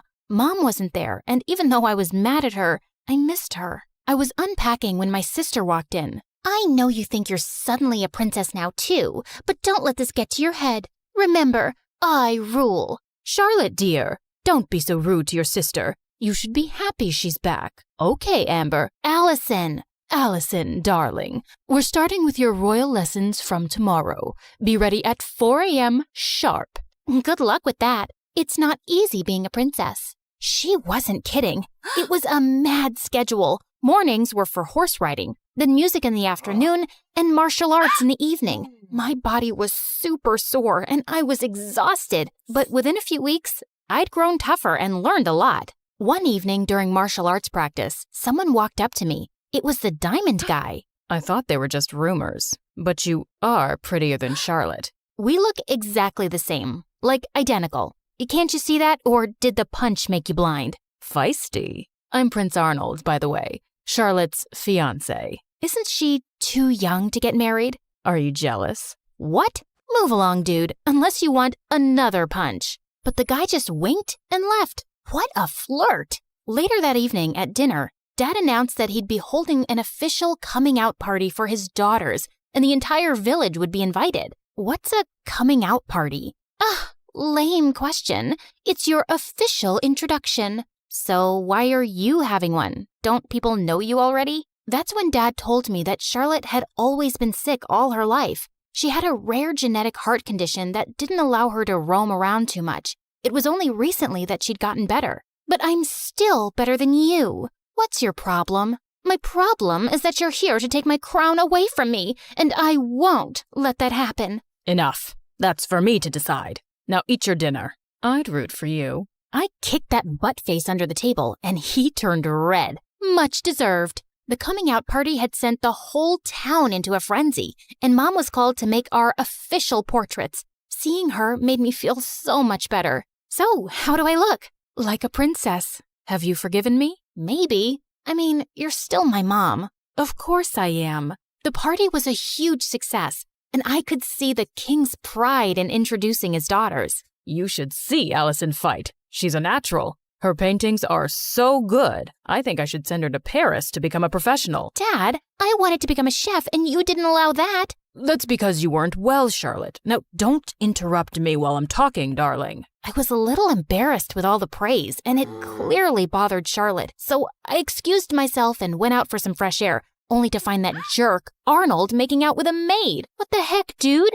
Oh, hey, Allie. Don't worry, this isn't serious. And you're next. I felt furious and turned around to leave, but he blocked me. Oh, don't be so mad. Come here. Arnold pulled me in and was about to kiss me when I pushed him hard, but Charlotte walked in just then. What's happening? Wait, I knew it wasn't you. My darling Charlotte, this imposter tried to take advantage of me. She tried to kiss me while pretending to be you. What? That's not true. This guy's been flirting with me ever since I came here. Charlotte, he's a jerk. I just caught him making out with a maid. Enough. First, you try to steal my life, then my dad, and now you have your eyes on my fiancé? I won't let you get away with it. With that, Charlotte went inside and got on stage as everyone stared at her in confusion. Attention! My twin sister is a manipulative witch. She's a thief and a liar, and so is her mom, that lady. Tell me, Allison, did she teach you how to be a lowlife? Because you surely weren't born one. Say what you want about me, but keep my mom out of it. I feel sorry for you, Charlotte. How could you be so bitter? It's so... Before I could finish, Charlotte jumped on me and we got into a crazy fight. As the king pulled us apart, Charlotte started shaking and fell to the ground. We rushed her to the hospital, and the doctors informed us that she had fainted because of stress and needed rest. I wanted to visit her, but the Duchess stopped me. I think it's best that you stay away. You've done enough damage. Brother, she's not good for Charlotte's health. We might not get along, but she's my sister. She's right, Allison. I think it's best if you give each other some space. Maybe you can stay with your mom for some time. It will only be temporary, love, and I'll have you back as soon as possible. I think we dumped too much on Charlotte, and she needs to get better. Of course, I understood, but I was actually happy to get away from everything for a while, especially since Charlotte and I were on the front page of every newspaper the next day. People called us the Crazy Royals. We were a joke. I was packing my stuff when the Duchess walked in. You're finally going back to where you belong. I knew you'd never fit in here, and it was a mistake to bring filth into the palace. I know I didn't grow up here, but I'm still a princess by birth. So please, mind your manners and never talk to me this way again. Don't forget your place. That's exactly what I'm doing. I pushed her aside and left for my old home. Mom was ecstatic to see me, and to be honest, I felt happier than I'd been in weeks. A few days later, once Charlotte was better, the king announced her engagement to Arnold to give people something else to talk about. Dad invited me, but I decided not to go to the ceremony. I just wanted to stay away and avoid any more drama. On the engagement day, Mom had gone out for something when Charlotte came over. What are you doing here? Don't you have an engagement to get to? I can't marry him, Allison. He's a snake. I should have trusted you. Good time to say I told you so. But what do you want from me? After our fight, we can't have another media blowout. Dad will never allow me to call off the engagement at the last minute. Please, come with me.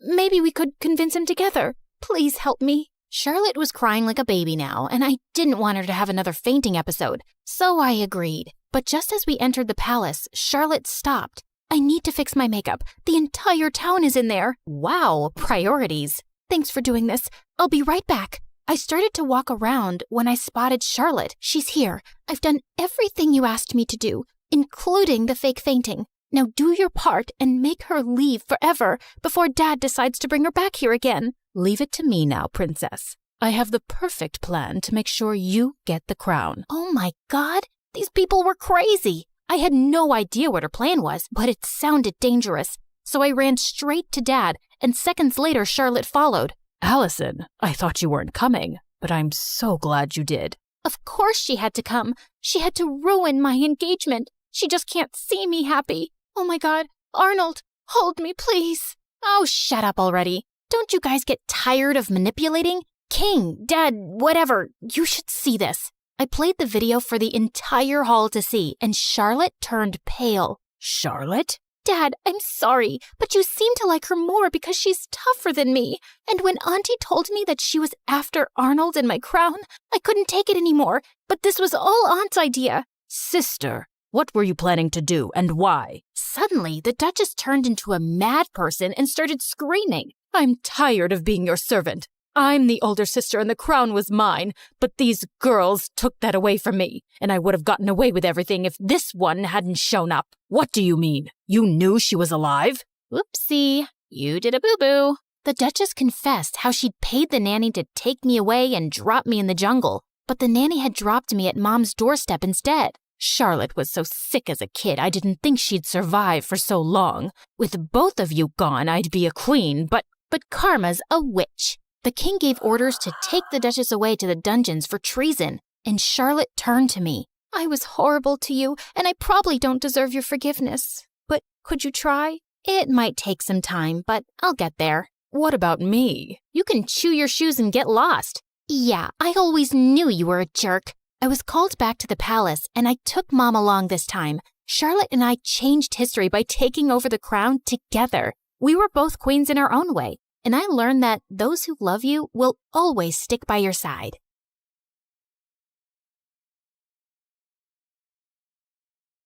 You've heard of a rags to riches story, but how about a riches to rags one? Like and subscribe to hear my reverse Cinderella story. Hi, MSA Nation. My name is Patricia, but since we're friends, you can call me Trisha, but not Patty. I hate Patty. Growing up, I was extremely rich, like next level rich, like Oprah meets Rihanna meets King Charles rich. It was all thanks to my mom, who the world knew as Cheryl. She was the most impressive person I knew. She and her best friend, whose name I won't mention for reasons that will soon become clear, were business tycoons who got a ton of investors and created a huge mega corporation right out of college. Ever heard of Amazon? Their business was kind of like that. Let's call it BFF Enterprises. It employed thousands of people all across the country, and Mom and her friend reaped the rewards of their extraordinary efforts. I aspired to have a BFF like Mom's. As a VIP daughter of a VIP, I was enrolled in etiquette classes immediately. By the time I was 5, I was practically Julie Andrews. You know, the queen from the Princess Diaries, only smaller. I was treated like a princess, with people attending my every need. When I showed an interest in art, I was gifted all of the finest art supplies and was even able to practice by creating portraits of some of the coolest celebrities. I can neither confirm nor deny that those were the celebrities who I painted. Yeah, my life was pretty much perfect until someone ruined everything. One day, there was a huge commotion next door at Mom's best friend's house. All of a sudden, the door swung open and I was shocked to see Mom's bestie in handcuffs. It turned out she who must not be named, that's what I called her, had been stealing a ton of money from their company. Because of that, their business went under and thousands of people lost their jobs. To make matters worse, an angry former employee was convinced that Mom must be to blame too. He put together a whole manifesto and brought Mom to court. Fortunately, Mom was declared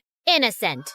I knew she always would be, of course. She who must not be named was proven guilty and sent to jail. The employee who had lodged a case against Mom ended up behind bars for defamation too. Mom's name was cleared and she and I lived happily ever after. That's the end of my story. Thanks for tuning in. Just kidding. It got a whole lot worse from there. Even though she was innocent, the public knew Mom as the face of the company, and they were mad. Mom and I weren't exactly well-equipped to fight off an angry mob, so the government intervened for our safety, and we were forced to join the Witness Protection Program and completely change our identities. We were given cover stories and everything. So, remember before when I said my name was Patricia? Well, that was sort of the half-truth. I had a different name before all of this mess. A gorgeous name. But that and everything else were taken from me when she who must not be named ruined my life. I was pulled from my life of glamour and ease and relocated to here. Yeah, the house was a serious downgrade from what I was used to. See what I mean about an opposite Cinderella story?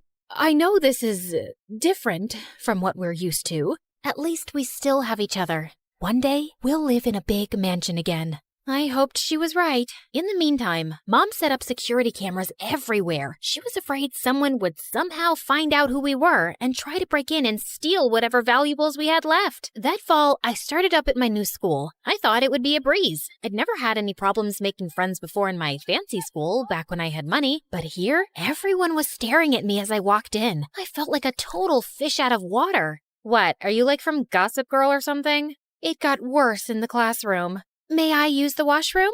Mayhaps the princess would like a peasant to escort her. And even worse than that, in the cafeteria. Look, Gossip Girl thinks she's at a royal banquet. Here, have some slop like the rest of us, princess. I was about ready to blow my cover and demand Mom let us move back to our old life when... Hey, leave her alone. Your mama sure would be mad if I told her that this is how you minded your manners. Wow, thank you for that.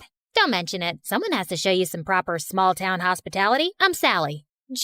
Patricia. Where are you from, Patricia? I grew up in the big city with a ton of money. My paternal grandparents invented trail mix, but my dad walked out on me and my mom and took all of our riches with him. Oh my goodness. I'm so sorry to hear that. We used to have more money too, but, well, it's complicated. It's hard, what with being one of 6 kids. Hey, if you'll let me, I would love to help you learn the ropes of a small-town life on a budget.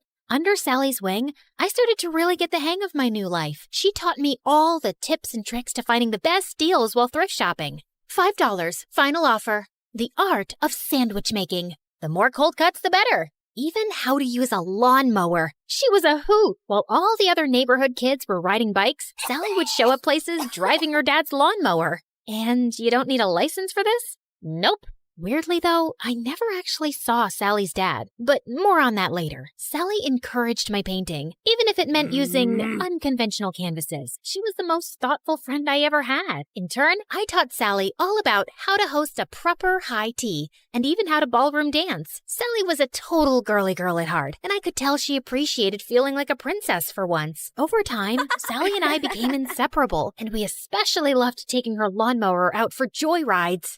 Hey, instead of zooming around town, why don't you put that machine to good use and mow my lawn? I'll throw you $20. $30, final offer. The haggling skills Sally taught me were really coming in handy, and that's how Sally and I started earning some extra cash. In the beginning, we had a handful of customers, mostly our friends' parents, who paid us to mow their lawns and rake their leaves. But then, Sally had a fabulous idea. Trisha, you're such an excellent artist. We should offer painting services too. You can even do customized designs. Oh my gosh, Sally, you're a genius. We showed up to the hardware store, excited to get all the materials we'd need to expand our business, but were shocked when we saw the prices. We were in over our heads. I went home, defeated, but then I thought of someone who just might have some good advice. Janessa, the apple certainly doesn't fall far from the tree. I'd be happy to jumpstart this business for you too. We'll finally have a new way to make money. But first, I want to see your business plan. With Mom's guidance and funding, S&T's Landscaping was born, and with her savvy advertising, our client base expanded quickly. Plus, I was having a blast customizing people's houses with my art. With Sally by my side, I was starting to finally feel at home in this small town. There was just one weird thing. Sally never invited me to her house. She always made excuses why we should meet at my place instead. Oh shoot, I totally forgot. My crazy Uncle Louie's at my house this week. He always brings all 17 of his pet chickens. We should probably just hang out at your house. I fell for it when she told me about Aunt Linda and her 6 boa constrictors, but 17 pet chickens? Yeah, right. One day, curiosity got the better of me. When Sally told me she was heading home after school, I pretended I was going to my place, but I followed her instead. What could she possibly be hiding? I followed Sally to the outskirts of town, the bad neighborhood. Whoa, Sally lives here? The trailer barely looked big enough to hold a twin bed. How could Sally and her 5 siblings and her parents even fit in there? Just then, I lost my balance and fell to the ground with a huge thud. Trisha? Sally, I can explain. I thought Sally was gonna start screaming at me, but instead, she started crying. I'm sorry I never showed you my home. It's just, well, I was embarrassed of this ugly trailer. My dad used to have an excellent job, and we had a big house and a big yard, but Dad lost his job a few years ago and ended up in jail. Ugh, If it wasn't for BFF Enterprises, we would never be in this mess. He was just trying to stand up to their evil owners, and instead Cheryl hired her cronies to make it look like Dad was lying and put him away. It felt like my stomach had dropped out of my butt. Sally's dad was the angry former employee who'd made a case against Mom. Thank goodness Sally had no idea who Mom and I actually were, thanks to our aliases and dye jobs. But why was she blaming Mom when it was really her dad who put us in this mess? I knew I shouldn't say anything or risk Sally getting suspicious, so I ran home before I put my foot in my mouth. Trisha, wait! Was it something I said? I avoided Sally the rest of the week, which wasn't easy. I felt so conflicted. Sally was my best friend, but she hated my mom and blamed her for her dad being in jail. So, I decided to get Mom's advice. I need to talk to you. Sally's dad is your angry former employee who ended up in jail. Oh, come on now, Trisha. What a strange joke. Why was Mom calling me Trisha? At home, she always called me by my real name. Mom, this is serious. Sally has no idea who I really am, or that you're actually the co-founder of BFF Enterprises. Just then, Sally popped up from behind the couch, and suddenly, Mom's behavior made sense. Sally, it's not... I can't believe this. I thought we were best friends, and all along, your family is why my family is suffering? Sally, please, leave me alone. I don't want to talk to you ever again. I've heard of surprise birthday parties gone wrong, but never this badly. I probably lost my BFF forever. But Mom was more preoccupied that Sally would out us both. What are you doing? Follow her. Make sure she doesn't talk. Do whatever it takes. I hadn't seen Mom this stressed out since the trial. I tried texting, calling, even showing up at Sally's window, but she wouldn't even look at me. I returned home, completely hopeless. Did it work? Will she keep quiet? She won't even talk to me. Just then, Mom turned into a fire-breathing dragon. Well, not literally, but I'd never seen her this angry. Then we need to move again, now. But this is her home. Sally is my friend. Some friend. As soon as she talks, I'm going to jail. Mom, what are you talking about? Why would you go to jail? The judge said you were innocent. Of course he did. I bribed him. My business partner and I were both stealing funds from the investors because we deserved more. But unlike me, she was dumb enough to get caught and unwilling to do whatever it took to stay out of jail. And Sally's dad figured it all out and tried to get me behind bars too. But I showed him I am not to be messed with. I couldn't believe it. I was so blinded by all of her generosity over the years. I'd never even once suspected that she could have done anything criminal. And I felt so awful for Sally and her family. They didn't deserve this. But then again, how could I choose between my mom and my best friend? What Mom said next, though, made everything totally clear. You got us into this mess. Now you have to get us out. Me? I'm just a kid. You're the one who was so greedy that you stole money and ruined your company and all of your employees' lives. You even let your own best friend take the fall. You cared so much about money, you forgot about what really matters, friendship. Trisha, come back here. My name isn't Trisha, Mom. It's Janissa. So, let me reintroduce myself. Hi, MSA Nation. My name is actually Janissa. Pretty, right? Okay, back to the action. I grabbed the security cameras on my way out and headed straight to the police station. It had our conversation and Mom's confession recorded. The police took my mom away, and because I had just turned 18 recently, they let me take care of myself. And that night, the story was all over the news. I knew I'd done the right thing, but I'd never felt lonelier. The next morning, I woke up to a knock at the door. Sally, you have to believe me.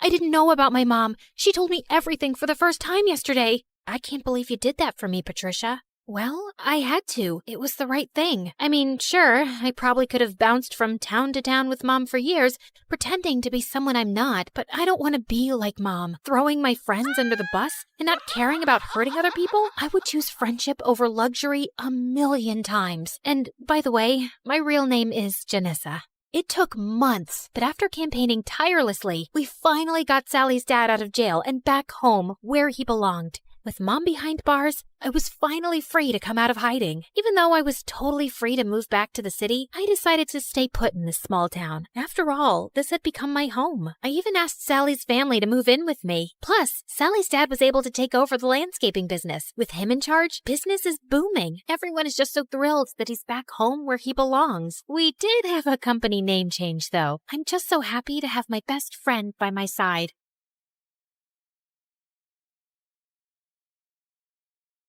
People call me the queen of entertainment, a famous pop icon, a musical superstar. You can take your pick. As for me, I like to be called the Queen of Hearts. Hi, I'm Ariana Grande. I was born in 1993 in Florida to overachiever parents who were super successful in their careers. Right since I was a toddler, I loved to sing. Mom would sing me lullabies and I'd sing along with her. You have a beautiful voice, my baby, just like an angel. I'm not so sure.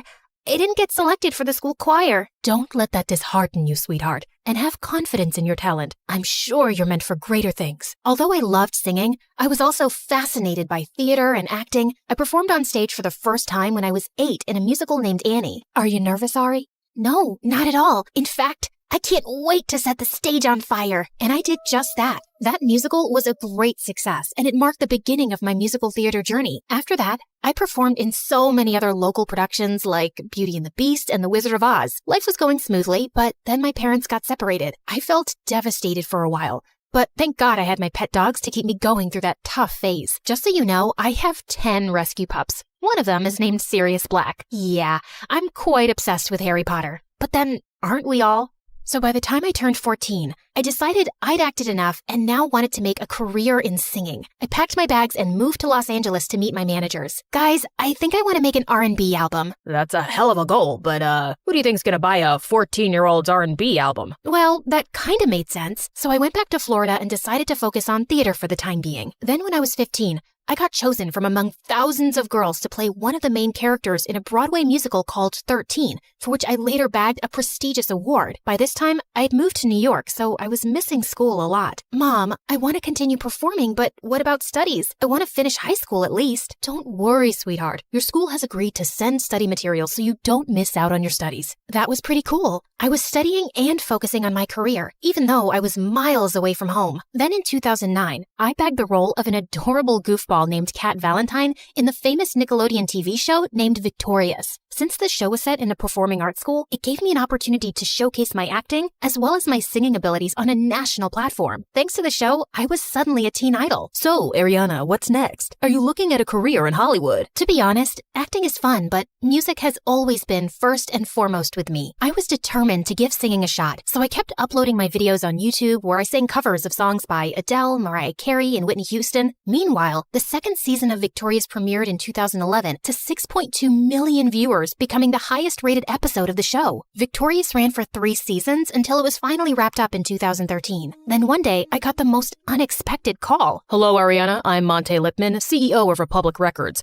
I saw your YouTube videos and I want to sign you up for the label. Are you interested? Yeah, of course. I'd love that. I put down my phone and did a little happy dance. My music career was finally taking off. The next 3 years, I focused completely on my vocals and singing and collaborated with many contemporary artists. The result was my first album, Yours Truly, that debuted at #1 on the US Billboard 200 albums chart, and it sold 138,000 copies in its first week. After that, there was no looking back for me. Today, I've sold over 85 million records worldwide, broke 27 Guinness World Records as a singer, bagged 2 Grammys, and was listed among the 100 most influential persons in the world by Time magazine. So friends, I hope my story inspires you to never give up on your dreams, since miracles do happen. Just believe in yourself, because if you don't, who else will?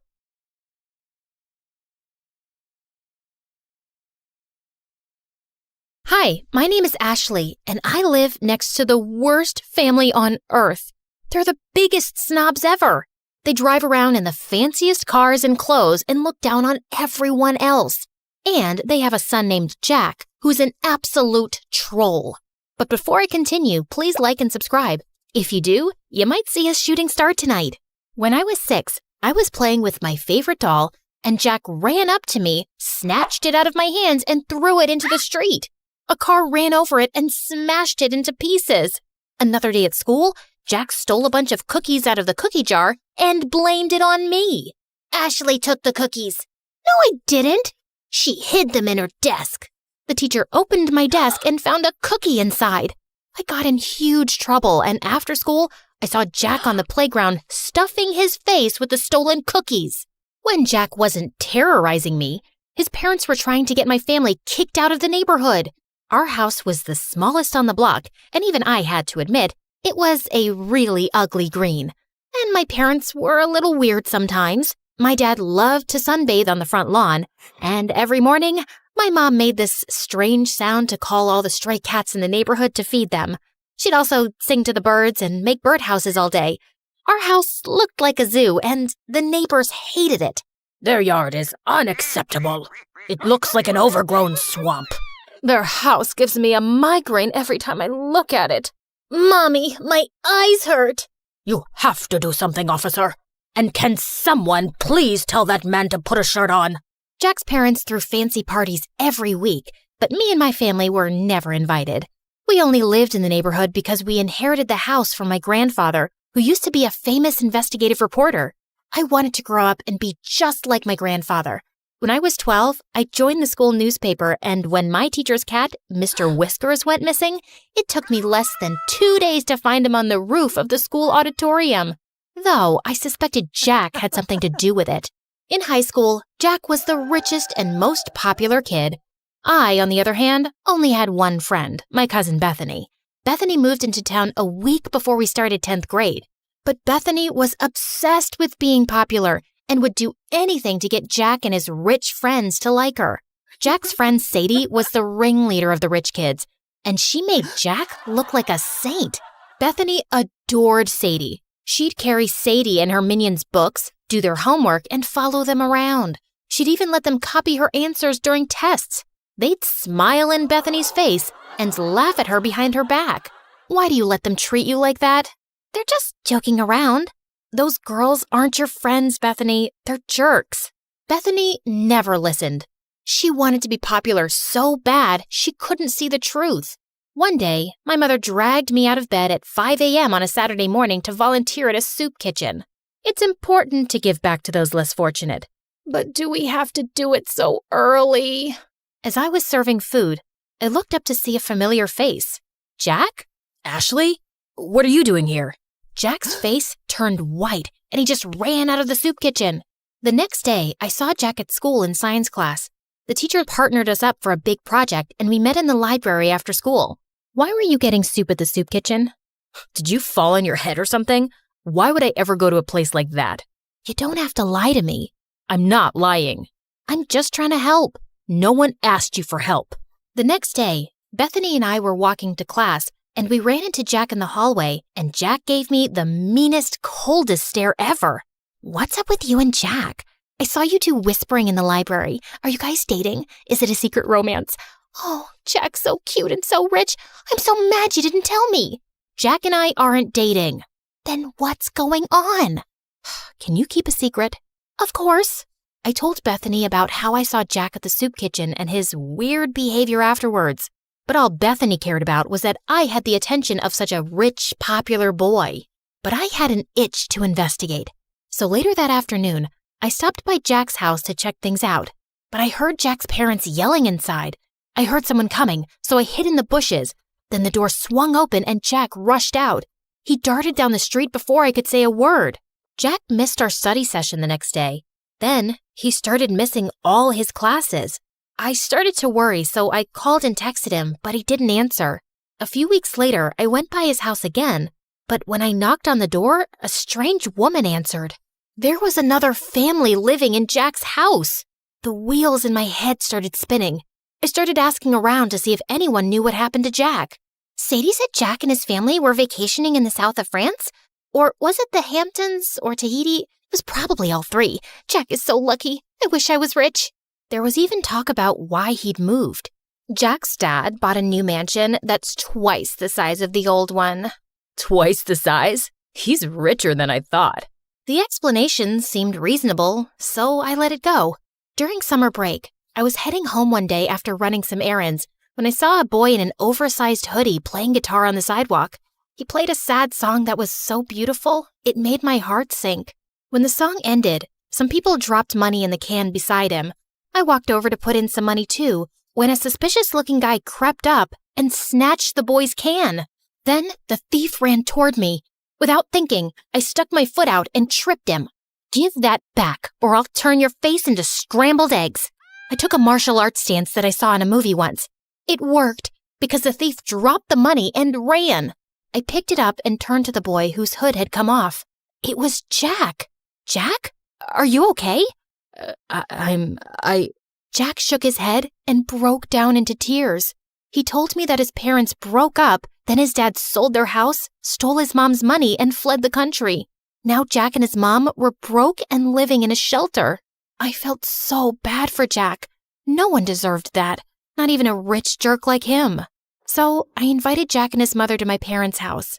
Ashley, why is this woman in our house? They're in trouble, Mom. They need our help. Jack's mom apologized for the way she treated my parents. My parents forgave her and invited them to stay in our guest room for as long as they needed. Luckily, Bethany was away all summer with her family, so I could keep the secret. Jack and his mom were so grateful that they helped out as much as they could around the house. Jack even tried to help my dad fix a leaky faucet. That didn't turn out well, but the gesture was sweet. I tutored Jack to help him catch up on the work he'd missed at school. It was odd having Jack in my house at first, especially when I saw him walk out of the shower with a towel around his waist. A few weeks later, Jack's mom got a job and they moved out. I hated to admit it, but I missed having him around. On the last day of summer, Jack sent me a text asking me to meet him. What's all this? I wanted to thank you. It's not much, but it's the best I could do. Jack opened the basket and pulled out my favorite foods, chili dogs and Brussels sprouts. You and your family are the strangest people I've ever met. What's that supposed to mean? It's a good thing.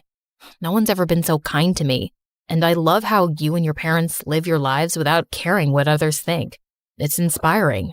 How do you do it? I don't know. It's just how I was raised. I wish I was as strong as you. I looked at the biceps bulging out of his shirt. I think you might have me beat. School's gonna be so tough. I'm supposed to be the rich kid with the fancy car and the millionaire parents and... You're not that guy anymore. And to be honest, you were a real jerk before. I like the new you way better. Since we're being honest, I have to admit something. What? I think I have a crush on you. Really? And I'm pretty sure you have a crush on me too. Then Jack pulled me close and kissed me. We talked for hours that night, and he even played me some songs. I saw Bethany at school the next morning after summer break. Jack passed us in the hall and he winked at me, and I couldn't stop smiling. What was that? I don't know. Jack's always been weird. Then why are you blushing? I didn't tell Bethany about me and Jack. We were taking things slow. One day, Jack and I were walking home from school when Sadie and her rich friends pulled up in a fancy car. Hey, Jack, where's your ride? I don't... You're trading it in for a new one, huh? Always trying to one-up me, Jack. We all get it. You're the richest, but I'm a close second. Yeah, my new car is going to be great. It's twice as expensive as the last one. Jack, what are you doing? Ditch that loser and hang out with us. Plus, we have to decide what color we're going to wear to the winter dance. I'm not going to the winter dance with you. Then who are you going with? Tell me you're not going to take that freak instead of me. If you're referring to this amazing girl standing beside me, then yeah, I am. Sadie was pissed and drove off. I appreciate the compliment, but you can't keep lying. About what? Your father's not buying you a new car. I know that. Then why lie about it? Why not? It's not hurting anyone. The truth always comes out, no matter how hard you try to hide it. Let's talk about something else. What time should I pick you up for the dance? I think I'll pass. I'm allergic to liars. Jack and I didn't talk after that. I'd see him at school bragging to his friends about the money he didn't have, lying about the huge fancy house he just moved into, and making fun of the poor kids. He was a rich, self-centered jerk again. I couldn't believe I fell for this guy. Jack called and texted me after school, but I ignored him and binge-watched MSA videos. What's with the frown? It'll give you wrinkles. I don't get why Jack has to lie about being rich. Some people will do anything to keep up appearances. Lie, cheat, sometimes even steal. But it's not right. Of course it's not right. Doing the right thing isn't always easy. I decided to go to the dance alone. Bethany and I were supposed to go together, but she wasn't returning my calls. When I arrived at the dance, I saw Bethany hanging out with Sadie and her crew, following them around, holding their drinks. Hey, Bethany, I've been trying to reach you. Sorry, I gotta go. Bethany was acting strange. She could barely look me in the eye. Then Jack walked up to me, and before he could say a word, everyone's cell phone started going off. I looked at my phone and saw a video of Jack's mom working as a maid. "You're not rich, Jack. You're a poor loser." Then all of Jack's rich friends laughed at him. And don't try to deny it. Bethany told us everything. She even made this video. It's true. Ashley told me that she saw Jack begging for food at the soup kitchen. Shut up, Bethany. No one asked you to speak. Be a good little puppy and stand over there. I felt furious at Bethany. I'm so sorry, Jack. I never meant... It's okay. It's not your fault. I should have stopped pretending a long time ago. Sadie, you're right. I'm poor, but I don't care what you or anyone else thinks of me. You've never been my real friends anyway. All you've ever cared about is my money. Well, now it's gone and it sucks. But I found something way more valuable. Then Jack took my hand. Oh, geez. If you say you've fallen in love with that freak, I'm gonna throw up. I'd had enough. I walked over to her and accidentally spilled my drink all over her dress. Oh, sorry about that. But you know, the punch does bring out your eyes. You want to get out of here? Yes, please. As Jack and I walked out the door, Bethany ran up to us. Ashley, it wasn't personal. We're still friends, right? Maybe I can fix things with you and Sadie. If you did her homework for a week, then you're pathetic, Bethany. And you deserve someone like Sadie. Jack and I left the party and went to the beach. We ate chili dogs and Brussels sprouts and danced the night away. This is nice. You know what the best part is? What? It doesn't cost a thing. Then Jack gave me the most romantic kiss ever.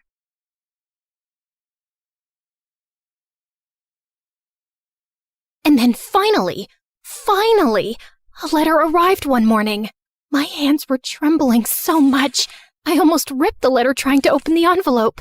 Dear Drizella, my delegation has been extended and my duties have grown. I'm far too busy now to keep up with our correspondence. I hope you understand and wish you well. Prince Henry. I read it 3 times, as if expecting other words to magically appear the more I stared at the paper. But that was it.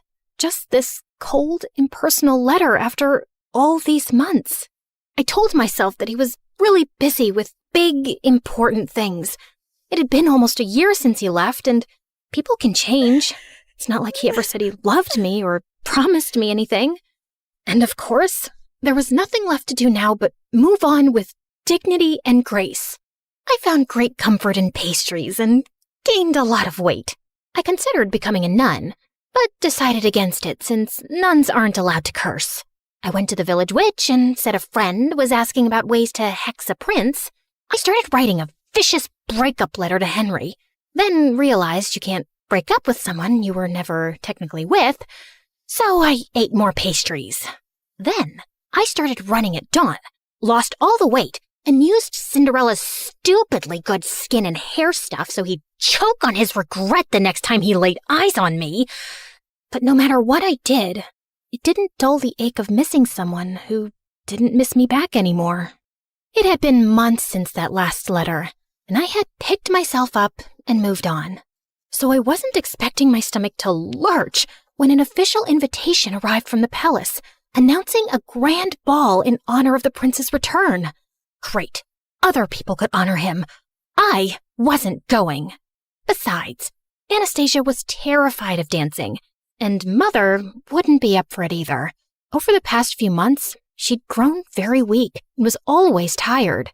I'd asked a couple of doctors to examine her, but they had no answers. Cinderella had been on top of her care, of course, always fluffing her pillows, rubbing her feet, making her special herbal teas. And the thought had crossed my mind more than once. What exactly was she putting in those concoctions? I didn't think she was beyond slowly poisoning a woman for her inheritance. I'd thrown the invitation in the trash. But sometime later, Cinderella came into the living room, clutching it to her chest. You're invited to a royal ball. Can you believe it? Oh, I've never been to a proper ball or worn a ball gown, and I've never seen the palace. I know I'm not invited, but maybe I could go, if you could take me with you. Yeah, no, we're not going. Royal balls are dull. Take our invitation and go, love. I'll arrange a carriage for you. You deserve to have some fun. Yeah, there was no cute fairy swishing a wand and going bibbidi-bobbidi-boo. just my own mother handing Cinderella one of her finest gowns, a string of expensive pearls, and some money to buy shoes. Because naturally, Cinderella's feet were impossibly tiny and delicate, and she couldn't borrow shoes from us ogres. And off went Cinderella, looking like a vision. Since she was finally out of the house for a few hours, there was no way I wasn't going to snoop through her room, which was, as I suspected, disgustingly perfect. Not a speck of dust, and everything was arranged with military precision. Psychopath. I rifled through her drawers, opened her wardrobe, peered under the bed. I didn't find some secret stash of poisons or a diary confessing to slow murder. I wasn't even sure what I was looking for, and I was beginning to feel stupid. I turned to leave when suddenly, my elbow bumped into a picture frame on her vanity, knocking it to the floor. I cursed under my breath as I picked it up. Luckily, nothing was broken, and the picture had just come out. As I was placing it back in, something slipped out, a folded piece of paper tucked away carefully. And when I opened it, I recognized the handwriting instantly. I would have known it anywhere. Dearest Drizella, I'm so sorry I haven't written in a while. A sudden, strange illness gripped me and I was too sick to be moved or even lift my head. The royal court kept quiet to avoid panic, and it took me months to recover. Even now, the physicians say the worst is not over. I'm healthy otherwise, but my vision has been compromised permanently. They expect it will continue to worsen until I lose it entirely, perhaps within a few months or a year. Before that happens, before I lose my ability to pen down words myself, I need to tell you that I'm in love with you. I'm not the man you deserve, but if you could ever imagine a future with me, one where I will not have my sight, but you will have all my heart, I would ask you to marry me. Yours always, Just Henry. I read it again and again and again. My knees gave out and I sank to the floor. He had loved me. He had wanted to marry me. He had needed me when he had gotten such terrible news, and I'd never even known. I'd spent all this time thinking he'd forgotten me so easily, but it wasn't true. None of it was true. But Cinderella had known. How had she gotten this letter? Had she stolen it before it reached me? Did she intercept others too? Did Henry get mine? A broken sound escaped my throat. I wasn't crazy or paranoid. I'd been right about her all along. Suddenly, the sound of the front door opening snapped me back to reality. Cinderella had returned from the ball. I rose to my feet, pure rage surging through my veins. She'd taken everything from me, but this time, she wasn't getting away with it. I ran downstairs and found Cinderella by the fireplace, humming softly, and I lunged towards her and grabbed her hair. Oh my God, what are you doing? I shoved the letter in her face. Why do you have this? What did you do? What did you say to him? Her blue eyes went wide. Then slowly, she smiled. And before I could react, she grabbed the letter from me and flung it into the fire. What letter? I saw red as I screamed and tried to yank her hair from her skull. She managed to pull away from me, but I grabbed her dress, tearing away the silk. She shoved me, and I stumbled back as I ripped the pearls from her throat. Mother and Anastasia came running in at the noise. What is happening? She's attacking me! She's gone mad! Get her out of here. I swear I will kill her if you don't. You don't know what she's done. She stole him from me. What? Who are you talking about? Henry, the crown prince. We were in love. He wanted to marry me. Mother and Anastasia just stared at me like I was speaking a foreign language. She's crazy and jealous. She's always hated me. Drizella, you've lost your mind and you're scaring us. No, I'm not crazy. I'll prove it. I tore up the stairs, running to my room. I flung open the chest under my bed where I'd kept all our letters. They were gone. All of them. I stumbled back down the stairs, half mad with grief and rage. I charged at Cinderella again, but Mother blocked my path and shielded her. You will not come near her again, you hear me? Enough. I couldn't breathe. I bolted from the house and ran out into the cold. I stumbled into the barn and sank onto the dirt floor, sobbing until my whole body hurt. I didn't know how much time had passed, but eventually the door creaked open and Anastasia walked in softly, kneeling beside me. If you say you talked to the prince, if you say you loved him, I believe you. You do? I knew you were hurting this past year. I mean, I know what eating your feelings looks like. But you just shut me out. I wish you hadn't. I leaned into her, the way we used to when we were little girls, feeling scared of thunder, and she pulled me into a warm hug. Thank you. I didn't sleep a wink that night, Henry's letter replaying itself over and over in my mind. Tomorrow, I was going to the palace. I didn't have a plan or some speech prepared. I just knew I had to see him, and I wasn't coming back home without doing it. It was soon after dawn that I prepared my horse to leave, when a servant handed over a letter. Important news! By decree of His Majesty, members of the royal family will be visiting each household in this town today. What? Why would the royal family be doing that? Would Henry be among them? I didn't know what was going on, but I had to stay back for the visit. Cinderella was probably still holed up in Mother's room, which was good for her, because if I saw her face, I would tear her apart. I paced around impatiently, looking out the window for any signs of the royal delegation approaching. I thought I'd get a better view from the attic, so I ran up. And as I stood there, with my face pressed to the window, suddenly, the hair on the back of my neck stood up. I turned, and Cinderella was standing in the doorway, her eyes gleaming. Before I could run towards her, she slammed the door shut, and I heard the lock click.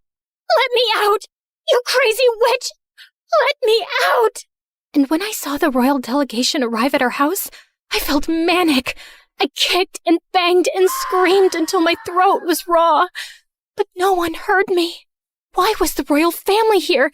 What was Cinderella doing? Finally, I heard someone running up the stairs, and the door burst open. The prince, he's here. He's here. And he just asked Cinderella to marry him. The words punched the air out of my lungs. You have to go. You have to stop him. Hurry.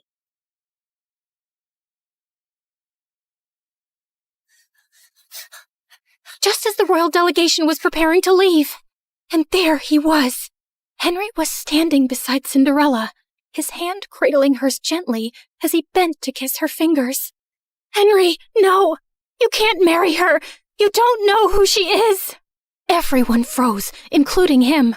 He slowly turned to me, squinting his eyes hard, and then his face hardened to stone. I told you she would never let me escape. Henry, whatever she's told you, it's all lies. Address me properly, miss. It's Crown Prince Henry. Okay, Crown Prince Henry. You cannot marry that two-faced witch. A ripple of murmurs went through the small crowd gathering around us. I need a moment alone with her. He led me forcefully into the stables away from everyone and slammed the door behind us. You are the biggest liar I've ever met. All the time you whined about your perfect stepsister replacing you when it was just a poor, abandoned girl that you and your family made your slave? I felt like he'd slapped me in the face. She didn't even dare tell me her name yesterday at the ball. She said she sneaked away because she wasn't allowed to exist freely, not even for a night. Then she ran away before I could even ask who she was. All I had was her slipper she left behind by accident. And then imagine looking for her and finding that you're the villain in her story. Henry, she's a manipulative psychopath. She stole my letters. She stole yours. I didn't even know you were sick or losing your sight. Stop lying. It was your handwriting on the letter I got, where you told me you couldn't be with me because of my illness, where you said it would be better to end things before they really even began. I never wrote that letter. She faked it. I think she always knew about us right from the start. Are you really so twisted that you think she plotted all this? So according to you, she intercepted our letters, forged your handwriting, and had been spying on us all along just to ruin things between us one day? I know it sounds crazy, But it's true. For a second, a shadow of doubt crossed his face, and I thought he might believe me. But then, his jaw tightened. No, you didn't want me. And now you just don't want her to have me either. My heart felt like it would explode. You met her last night. How can you marry someone you don't even know? As if time is a guarantee of anything.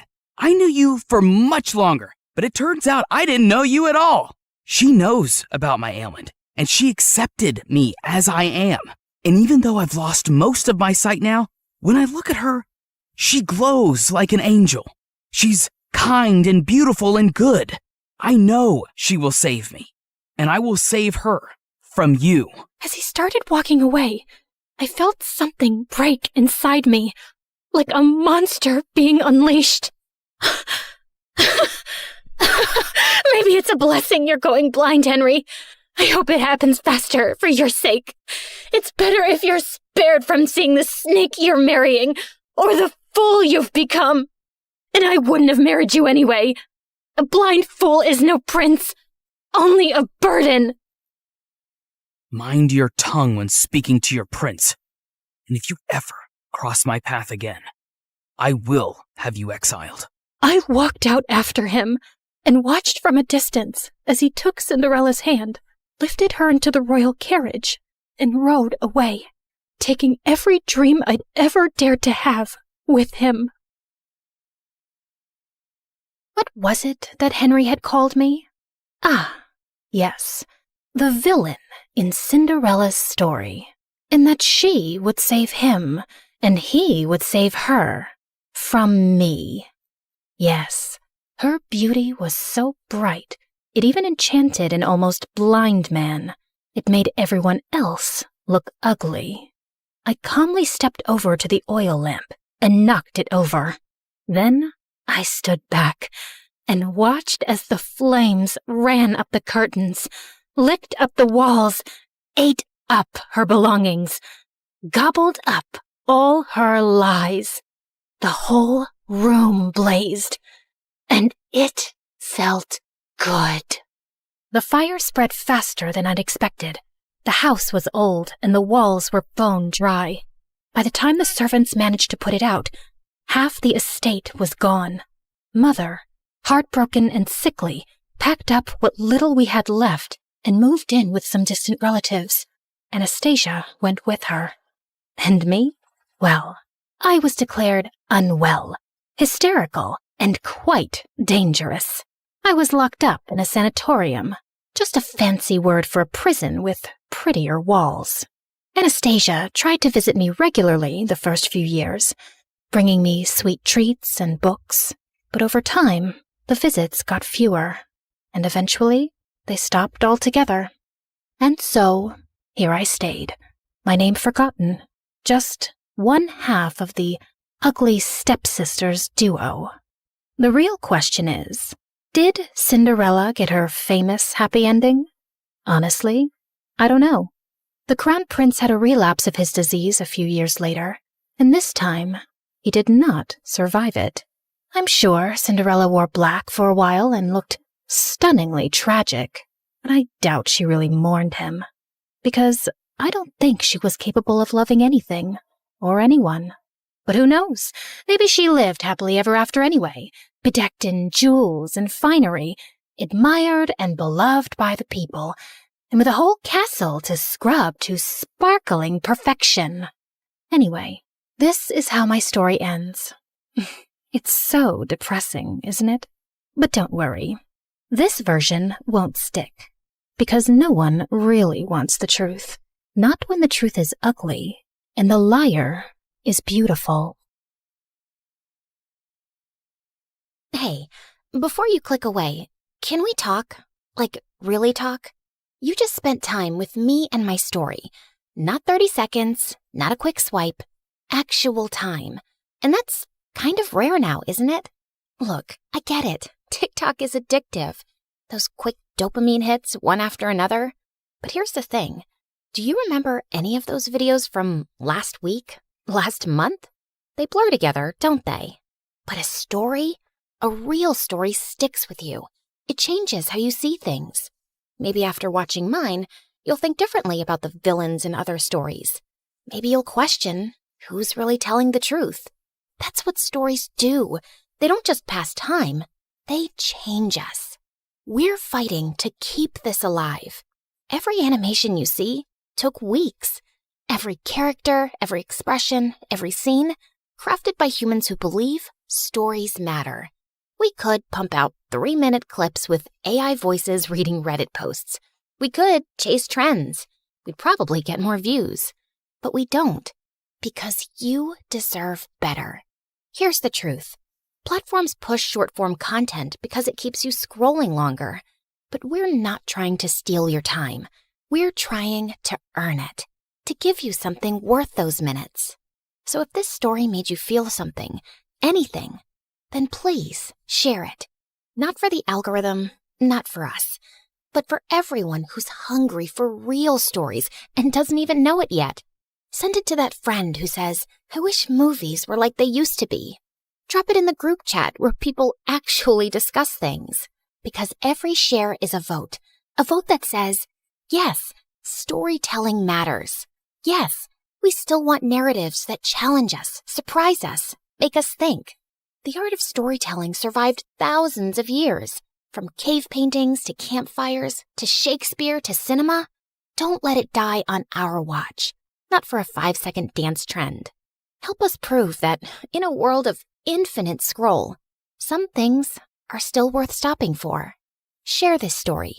Save storytelling. It sounds dramatic, because it is. Hi, I'm Emma from Chile. Please like and subscribe to MSA. Show your love for MSA with their awesome bottles and notebooks. Peek at the collection in the description and pick your favorites. My childhood was tough. My parents were always fighting. But when I grew up, I met Clara, and my life started to become better. We met on the first day of high school, and I remember it like it was yesterday. Hi, is this seat taken? No? Great. I saw you sitting alone and thought you needed some company. Is that a choco chip muffin? I love them. You get the best muffins at this coffee house nearby, but if you eat too many, you might get gas or a sugar rush. Sorry, I'm blabbering a lot, right? Kind of. You'll get used to it. I'm Emma, by the way. Do you want to be my friend? Trust me, we both need friends if we want to survive high school. Oh, okay. I'd like that. I'm Clara. Since that day, we were like gum. Clara was a pretty and shy girl, and me, well, I was the weird girl with a tiny obsession for Sherlock Holmes. You better not be asking who Sherlock Holmes is. Wow, that's an interesting outfit. It's my Sherlock Holmes uniform, Clara. I already told you like 1 trillion times. Yes, of course. How can I forget? The world's greatest detective, right? The best, the biggest, the most... Wait, are you teasing me? Wow, you figured it out. Guess you are good at detecting things. It's elementary, dear Watson. What? Oh, never mind. But despite my weirdy personality, Clara always stuck by my side until one day, everything started to break. I was coming back from school and saw Mom going crazy in rage. She was screaming at Dad, throwing his stuff outside, while Dad just looked like a deer in the headlights trying to stop her. Let go of my hand. That's it. I can't live with someone who scams others. We're done. Get out of my house. Please, not in front of Emma. Why? She should know what kind of father she has. Tell her how you scammed people into investing money in your little Ponzi schemes. Tell her that you're a liar and a crook. Go on. A mouse got your tongue? Mom kept screaming at Dad, and I just couldn't take it. So I ran away to my room and locked my door. Mom followed me and was still screaming, but I just lay on my bed, trying not to cry. And later that night, she came into my room. I know you feel horrible, darling, but it's for the best. Your father was a good guy, but now he prefers money over his own family. But what happened? I don't know, dear, but I do know that you and I are going to be just fine. We're a team. Remember that, okay? The next day, I went to school feeling worse than ever, but I saw Clara and I got a little happy. Hey, I had the most awful day yesterday. Can we skip classes and talk? I really need to vent. And why do you think I have the time to listen to you whine? Excuse me? Clara started to walk away from me, but I stopped her. No, wait, I don't understand. Did I do anything wrong? We can talk about it. Oh, God, if I have to listen to you talk one more time, I will kill myself. I don't even know how your parents tolerate you. You're so childish and annoying. I can't be around you anymore. But we're best friends. And now we're not. So please Please, don't talk to me again. Clara left, and I felt completely broken. Did she always think of me like that? I tried to talk to Clara between breaks, but she ignored me, and she did so for the rest of the week. I had no other friends, so I just spent my time in the school library reading some Sherlock Holmes. At least the books were loyal. But one day, I was walking to my next class and saw a notebook by the lockers. I opened it out of curiosity, and what I saw blew my mind. The notebook was full of pictures of Clara. Clara going to class, Clara in the gym, Clara walking to her house. What kind of creep would do something like this? I was flipping through the pages when I noticed someone familiar in one of the photographs. It was this guy from our class, Gerardo, and he was holding a camera in a mirror reflection in the photograph. I'd seen Gerardo following Clara around in school, and I always felt that there was something off about him, but Clara would never let me chase him away. And now he was taking her pictures? This guy was a freak, and I had to do something before Clara was in some serious trouble. So I went to the principal and explained everything to her. I can't accuse any student without real proof, Emma. I mean, Gerardo is the official photographer for our yearbook. He could be taking pictures of anything else. But if you feel so strongly about this, I'll tell the teachers to be on the alert, okay? But nothing ever happened. Since telling the principal blew up in my face, I fell back on the one thing that I knew would work. My awesome detective skills. I spent the entire night stalking Gerardo on social media, but it was a dead end. The only possible solution was to confront him. But the next morning when I entered school, I saw Clara walk in with Gerardo looking completely different. Her face was painted with makeup, and her hair was all red. Oh my God, Clara, what happened? Did a radioactive spider bite you or something? What happened to your hair? And what's with the makeup? Can you stop touching her, you freak, and get out of the way? I wasn't talking to you, creepy stalker. Clara, what are you doing with him? Did he torture you? Do you need my help? She doesn't need anything from you, so get lost if you have nothing to say. Clara didn't look at me, so I walked closer to her, ignoring Gerardo's protests, and pulled out the notebook. Clara, this guy is a stalker. He's been taking your pictures since God knows when. Look, he's even in one of these pictures. Can you see that tiny little reflection in the background? Clara ripped the notebook out of my hands and finally looked at me, angry. What part of I don't want to be your friend didn't you understand? I don't care about your little detective games, okay? It's not a game. This guy is creepy and weird, and my boyfriend? He's my boyfriend, okay? Now stop insulting him with your dumb games and get out of my face. Clara stormed off before I could ask any questions, but Gerardo stayed, smiling at me. Thank you for finding my notebook. I was worried about losing my favorite photos of my girlfriend. Listen, I don't know how you brainwashed her, but she's not like that. I didn't do anything to her. I just offered her a quick way to earn money. What did you make her do? Why don't you ask her? He left with a victorious grin on his face. I started to feel really worried about Clara. The next day, after the end of the school day, I was determined to save Clara any way I could. So I decided to follow Gerardo like a shadow. After a while, I saw him slipping through the school back gate and entering a scary dark alley. I hid behind a pillar and saw him wait there. And moments later, a bunch of guys came in on their motorcycles, each scarier than the next. How you feeling about tomorrow, boss? Pretty good. You have the motorcycle I asked for? Yeah, it's in Clara's house. Perfect. I taught Clara everything she needs to know about riding motorcycles, and I've told her to meet us right here tomorrow. I'm telling you, Clara's so ready for this race. She's gonna nail it. And what if she doesn't? Then we train her more till she can. But don't worry, I can feel that money is ours already. Everyone started cheering in celebration, so I got out of there before they saw me. I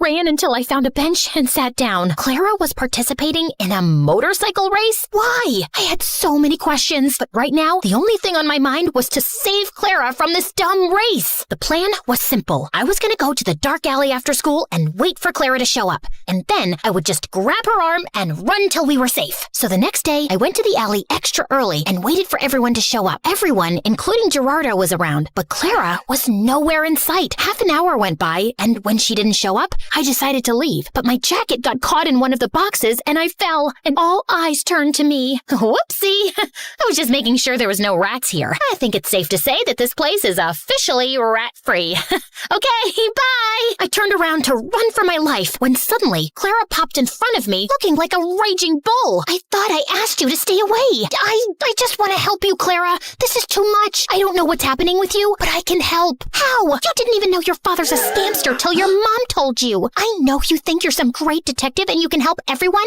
but no, Emma, you can't. You have to stay away from this. Get that in your thick skull and leave me alone. I know you're saying this to hurt me, and I am hurt, I won't lie. But Clara, this is too dangerous and— Okay, enough. My head's hurting listening to your annoying voice. Lock her up. Wait, Clara tried to protest, but someone dragged me into a room nearby, took off my backpack, threw me in, and shut the door. I could hear Clara almost crying, so I pressed my ear to the door, trying to hear outside. I know she's in trouble, but you can't leave her here. You need to focus right now. We'll come back for her later, I promise. Now get on the motorcycle. You've got a race to win. I tried to scream for help, but I gave up after a while and just sat down on the floor. Ugh, how did I let this happen? I spent hours walking in circles and knocking on the door, but then I suddenly came up with an idea. I'd read in the Sherlock Holmes books how to pick locks with a hairpin, so I took the one I had in my hair and started to try it. Something clicked, and all of a sudden, the door opened. Bullseye! I knew I had it in me. Okay, now focus. I left the alley and started to run without direction, but then I heard sounds of motorcycles. I went down a stone stairway and found a giant tunnel full of motorcycles and people. And Clara! But before I get Clara out of there, I need to do something else. Hello? 911? Come to Keller Street, down the stone stairway, and hurry up. There's an illegal motorcycle street race happening. Can you provide me with your name? There's no time. Hurry up! I hung up and ran down the stairs. All the motorcycles were already lined up, and Clara was on one of them. I could see Gerardo talking to some guy, so I ran to Clara without him seeing me. Come with me.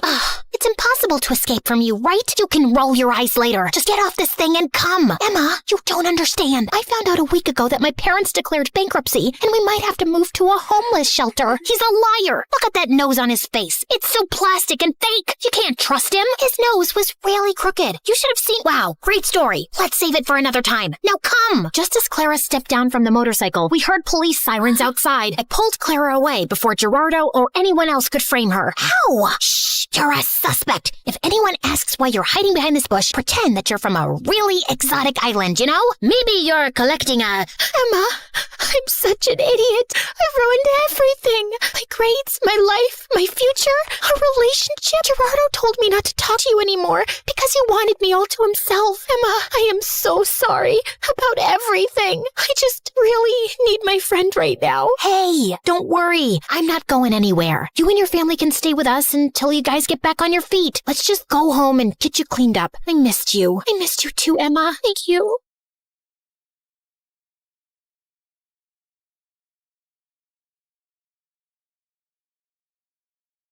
I was peacefully dozing off on a plane to China when suddenly someone yanked my hair and chomped on my ear like it was a snack. I whipped around to find a naughty-looking boy.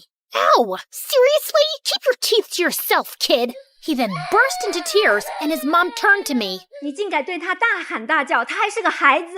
I wish I understood Chinese, but her dramatic glare made it clear I was the villain here. I tried to dive back into dreamland, but the woman next to me had other plans. She woke up and started chewing her gum like a goat who hadn't eaten for 300 years. It was so loud that people from 30,000 feet below could hear it.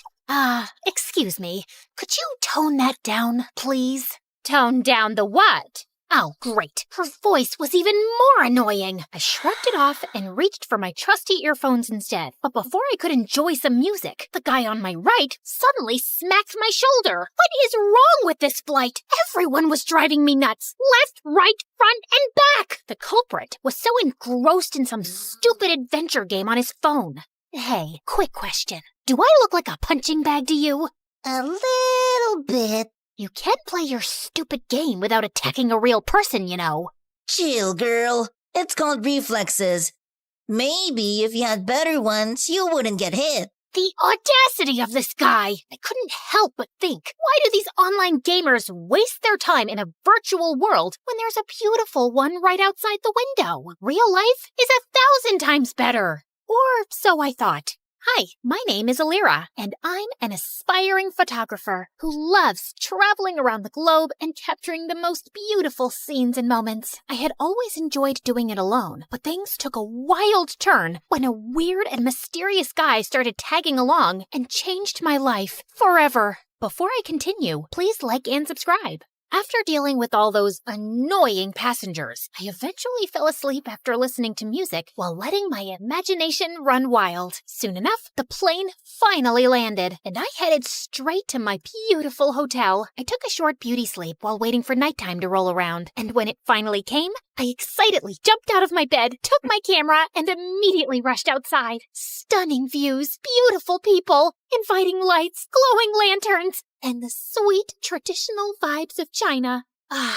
This is the dream. Walking along the streets, I stumbled upon a guy sleeping on a bench. Judging from all the stuff around him, he must be homeless. Poor thing. I found myself clicking pictures of him, my camera perfectly capturing his struggles and hardship from every detail of his form. Just then, a green owl suddenly appeared from behind the bench, perched on the sleeping guy as if he owned him, and scowled at me. Relax, little buddy. He's all yours. To my surprise, the guy woke up and scowled at me too. Who are you? And what are you doing here? His eyes then lowered to my camera. Were you taking pictures of me while I was sleeping? Duh, I was taking pictures of the street, but you were blocking my view. It's not my fault you were sleeping there. That's a terrible excuse for disrespecting my private space. The private space? That's rich coming from you, who is sleeping on public property. Delete my pictures, or I'm gonna delete it myself. Don't you dare touch my camera! Do you have any idea what it takes to capture a beautiful moment or view? The countless hours, the right timing, the quest for the perfect angle. I pour my heart and soul into every shot. Those aren't just pictures. It's a piece of me, a piece of my struggle, my passion, my life. So please, don't take that away from me. I trailed off when I realized that he was now holding my camera and swiping through the shots. But how? So you're not only homeless, you're also a snatcher. Give it back, you jerk. I lunged at him to retrieve my camera, but he suddenly vanished. I spun around, and he was still swiping. This guy, I swear to God. In all fairness, you have quite a remarkable talent for capturing beautiful images. What do you think of me now? Just some lousy, try-hard photographer? I snatched the camera back, and this time he didn't resist. He practically handed it over. I immediately checked my gallery and realized he hadn't deleted anything. Relax. I usually don't meddle with other people's business. Unlike you. I tried glaring at him, but I felt like I ended up pouting, which made him smirk. Oh, well, at least I finally bumped into someone who speaks English. I'm so tired of racking my brains and using weird hand gestures to understand what the locals are saying. He ignored me and started picking up his things as if preparing to leave. So, where are you from? Not from around here. I see. Where are you going? I don't know. Maybe under the bridge? At the back of the junkyard? Just anywhere with a roof where I can recharge my energy, so I can continue my pursuit of answers to my questions. Just then, a sudden rumble of thunder echoed through the streets. I think you should speed your pursuit up, because the rain is about to pour, buddy. I don't mind the rain. It helps me think better. But your owl doesn't. He stopped in his tracks when he realized that I was right. You know what? Why don't you just come with me to my hotel? I'll get you a room. It's just nearby. I appreciate your hospitality, but I don't need your pity. Oh, look. Mr. Grumpy Bench Guy is being such a drama queen.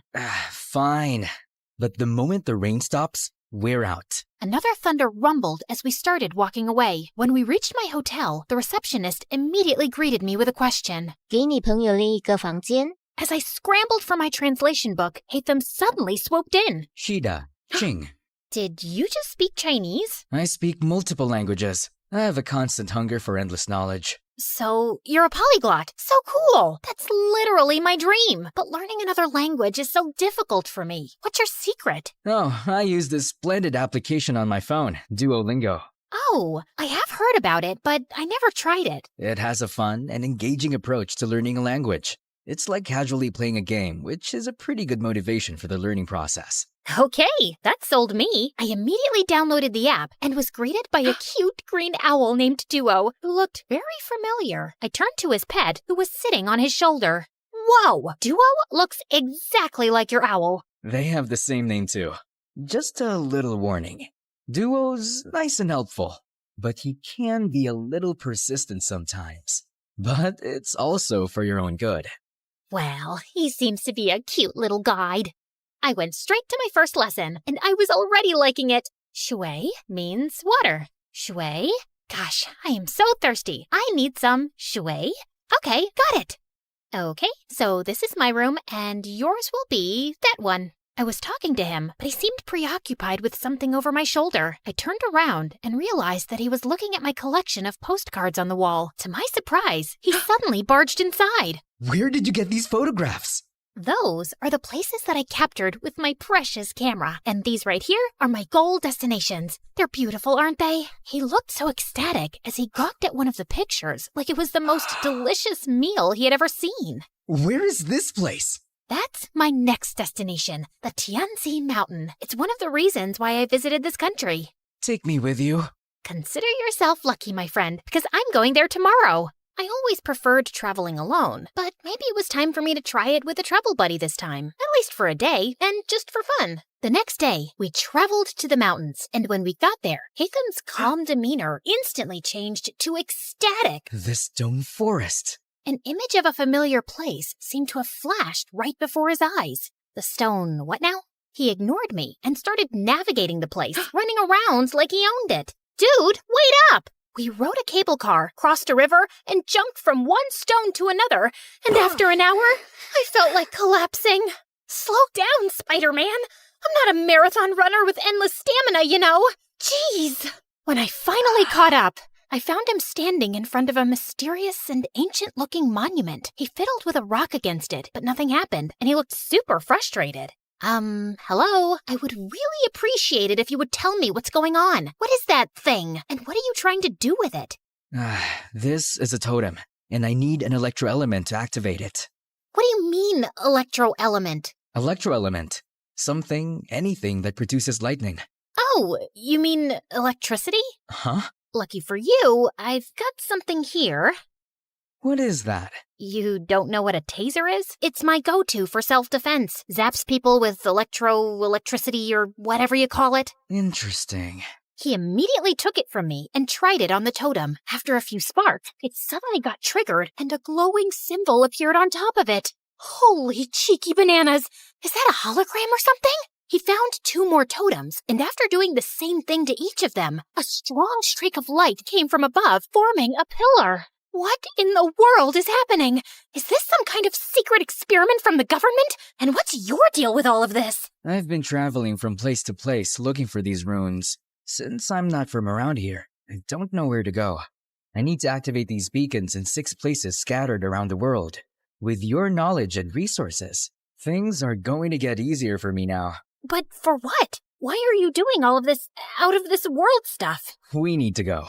Dude, you didn't answer my question. Sometimes, the journey to find answers is more important than the answers themselves. Whatever you say, Plato. After activating the first beacon, we embarked on a thrilling and action-packed adventure of a lifetime. After Tianzi Mountain, we rushed straight to Huanglong River, which Haytham kept calling Luhua Pool Liu. There, we had to light up some fire totems. There were 5 of them, but according to him, only 3 needed to be activated. Of course, those 3 we needed were surrounded by water. Great, right? Haytham was all business, using his fancy tricks to get those waterlogged totems blazing, while I just snapped pictures of these outrageous moments. Our next stop was the breathtaking Matterhorn in Switzerland, aka Dragonspine, according to my travel buddy, where we faced a puzzle with circular platforms and wall signs. The place was so cold that I had to huddle by fire torches just to keep myself from turning into a popsicle. I let Mr. Mysterious Smarty Pants solve the puzzle by himself, while I continued my Duolingo sessions. You know I can't miss those streaks. With each beacon we activated, I felt a mixture of excitement and curiosity. What was this leading to?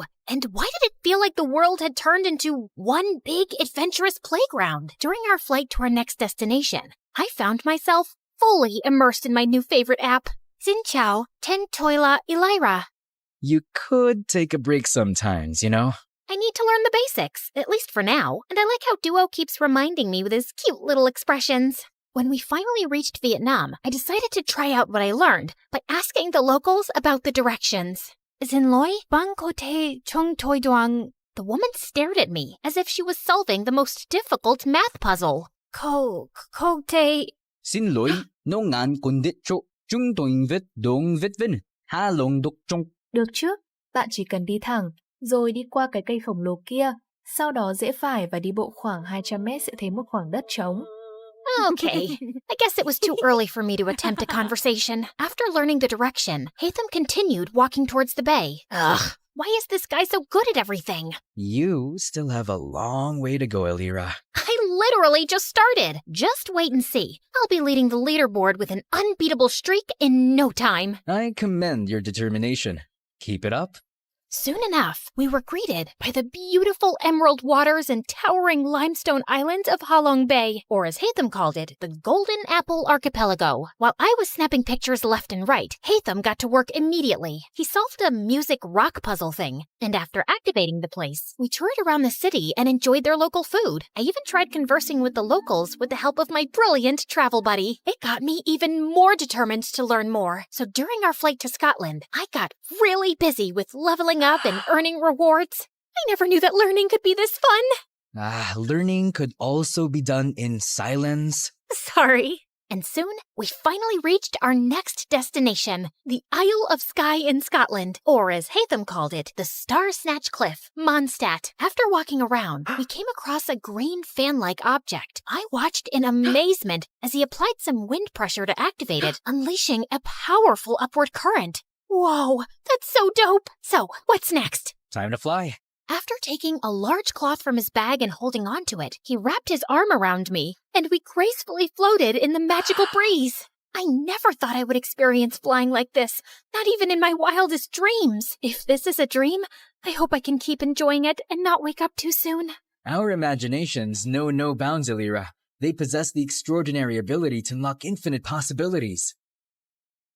We then found 2 more fans along the way before we finally activated the totem at the top of the cliff and summoned the pillar. I stood there for a while and looked ahead at the seemingly endless horizon, thinking about how Hatham sees this beautiful world in his own vision. Finally, we were down to the last one, Deshra Desert Sumeru, or as we call it, the Great Pyramids of Egypt, my favorite. Hatham looked so nervous and excited while I was taking some pictures of the legendary structures. After hours of touring around, I followed him as we headed to the group of old, weathered columns. So, how do we solve this one?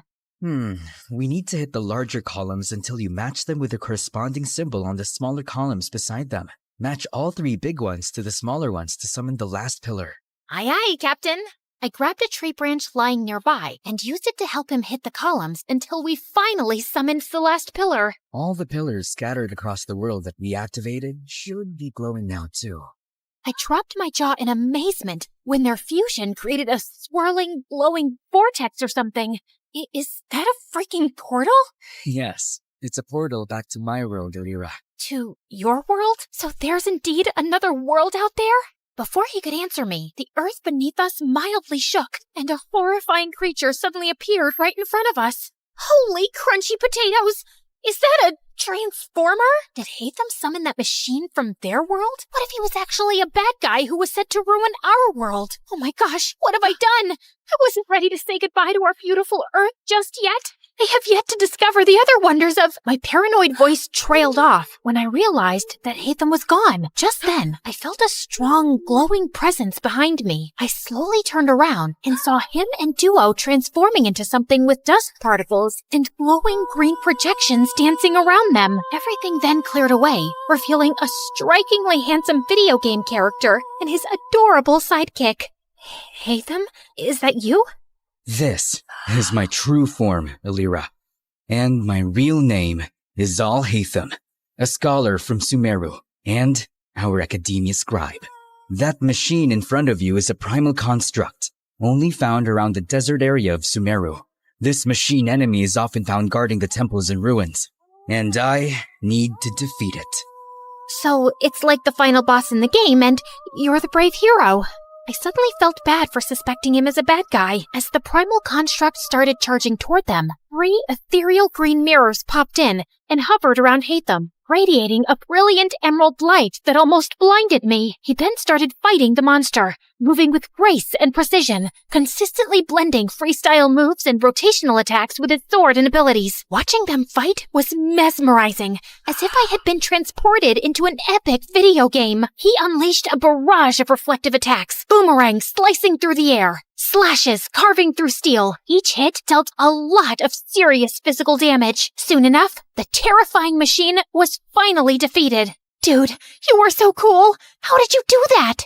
I don't need to fight. I only need to think. Everything else is connected. All I have to do is find the weakest link, deal with the causal factors, and everything else tends to resolve itself. Okay. Enough with your deep philosophical words, dude, and maybe start explaining everything to me properly. You know, I've been following you around like a dumb little kitten and catching up with your stamina. As a gratitude for helping me, you deserve to know the truth. My friend Kaveh and I were trying to open a domain, but something went wrong. It started malfunctioning. The rule is to hit these columns using a physical attack and never use any elemental attack. Kaveh didn't know this, so he used his elemental skill because he thought it was more efficient. It made a different reaction to the process, and instead of opening a domain, it opened a portal that connected to the human world. And before I knew it, it started sucking my friend. I tried to save him, but I was the one who got pulled inside instead. I got teleported here, which was a very different place, and I have been finding my way back for quite a long time. Thanks to my friend Duo here, who also got accidentally teleported for some reason. He's been my companion since the day I got here, and he's the one who has been helping me learn the different languages of humans. Now that makes sense, and no sense at the same time. I swear, I'm stuck in a fantasy adventure novel. Anyway, I'm glad that you finally made it. I appreciate all your help in this journey of mine, Alira. As much as I wanted to discover more about your interesting world, I need to return. Tevat needs me. Oh, well, traveling won't be the same anymore without you. I'm gonna miss you a little bit, I guess. Just play Genshin Impact, and I'm sure you will enjoy the magical beauty of our world, Tevat. We have 7 nations brimming with natural wonders that you would love to capture. You'll meet a diverse set of people with unique personalities and abilities like me. And together, we will fight exciting enemies. We'll share every adventure in this enchanting realm. I felt a lump in my throat as he extended his hand, but knowing that I would be seeing him again, I shook it with a smile. See you around, Alira. I watched them as they entered the portal, returning to their world. Come here, boy. Bam, bam. Eat that, monkey butt. All right, hate them? Time for some snacks. Ever since I started appreciating video games, I became the annoying passenger this time. These games opened my eyes to the existence of extraordinary places that remain hidden from our physical world. Places that only exist in our minds, yet they possess the power to transport us on thrilling adventures. They hold captivating magic and beauty, offering a gateway to fictional worlds. Now, I embrace the opportunity to immerse myself in both realities, and because of it, I have never felt alone again. I was so into the game that I jerked when an incoming announcement sound chimed in. Ladies and gentlemen, this is your captain speaking. We will begin our final descent to Paris shortly. And now, it's time to explore the famous beauty of Paris. Bonjour, comment allez-vous? Wait, is it allez-vous? Allez-vous? Bonjour, comment allez-vous?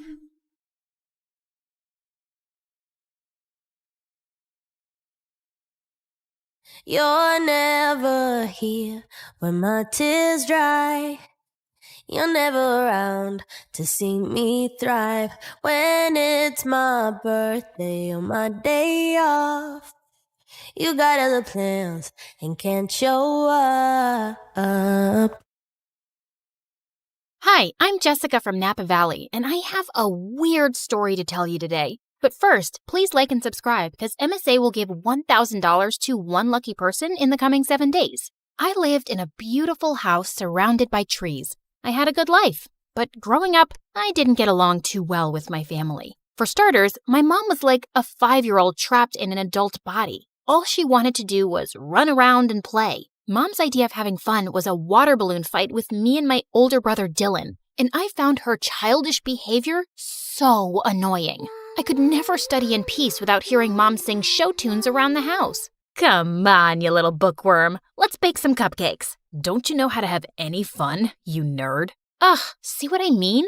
But the only person worse than Mom was Dad. He was barely home since he was a fancy businessman who traveled a lot. And when he was home, he treated us like servants. Bring Daddy some juice, will ya? My toes hurt and I can't move. There's not a lot left and we're saving it for tomorrow morning. Oh, so maybe you should be the one who goes on 5-hour flights to earn money for us. I kind of hated being around all of them, so I spent most of my time alone reading and practicing my violin. But when I got to 11th grade, things took a crazy turn. Mom told me one morning that we were taking in an exchange student. She's from Tokyo. She'll go to your school and live with us for 4 months. Isn't that exciting?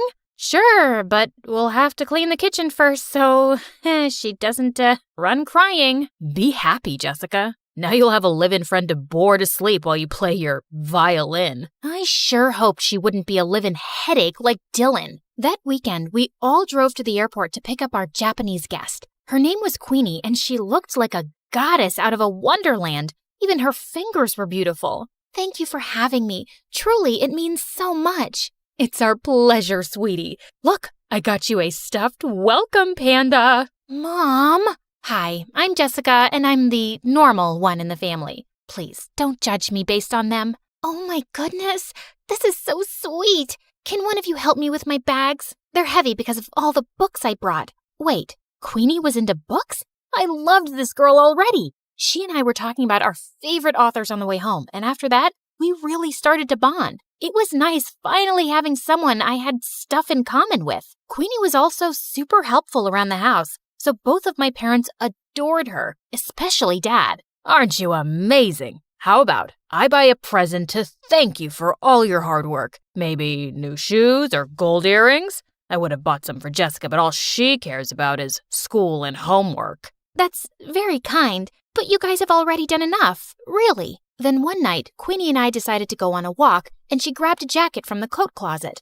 Oh, that's actually Dylan's. But it's so comfortable, and I don't have any warm jackets. Can't Dylan lend clothes to his guests? You can't just take someone's jacket without permission. Give it back. I don't want you wearing it. Fine, here you go. I'll just freeze to death then. Come on, Jessica. Dylan looked really mad, and suddenly he pulled me aside. What's her deal? After all we're doing for her, she gets this worked up over a jacket? I don't get why you can't just lend it to her for 10 minutes. Because there's something about that girl I just don't like. You mean 'cause she's actually sophisticated and has manners? Makes sense why you wouldn't like her. Dylan just looked angry and stormed off. Jeez, what a drama king. He probably was just jealous that Mom loved Queenie so much. He'd always been Mom's favorite. The next day at school, I was studying for exams in the library when Queenie came in and sat next to me. Hey, girl, listen, I just want to apologize about Dylan being so mean to you. He must have forgotten to take his meds. Don't worry about it. Actually, I was wondering if you could help me with my English assignment later. I'm still not fully comfortable with the language. Yeah, of course. Thank you so much, Jessica. I'm really grateful for you. Queenie hugged me super tight, and I realized I was her only real friend here. I could just feel how sad and lonely she was. I waited for Queenie at her house for several hours, but she didn't show up, even though I called and texted her 100 times. Then finally, Queenie arrived carrying a small box. Sorry I'm late. I was buying you a present. Here, open it. Aw, Queenie, you didn't have to get me. At that second, I saw a hissing rat and I started to scream. Jessica, calm down. This is a pet rat. I have one just like him at home. He's so sweet. Just hold him. Queenie let the rat crawl on my arm, but he bit me. Minutes later, I had to go to the emergency room, and Queenie burst into tears. I swear, I had no idea that rat bites were poisonous.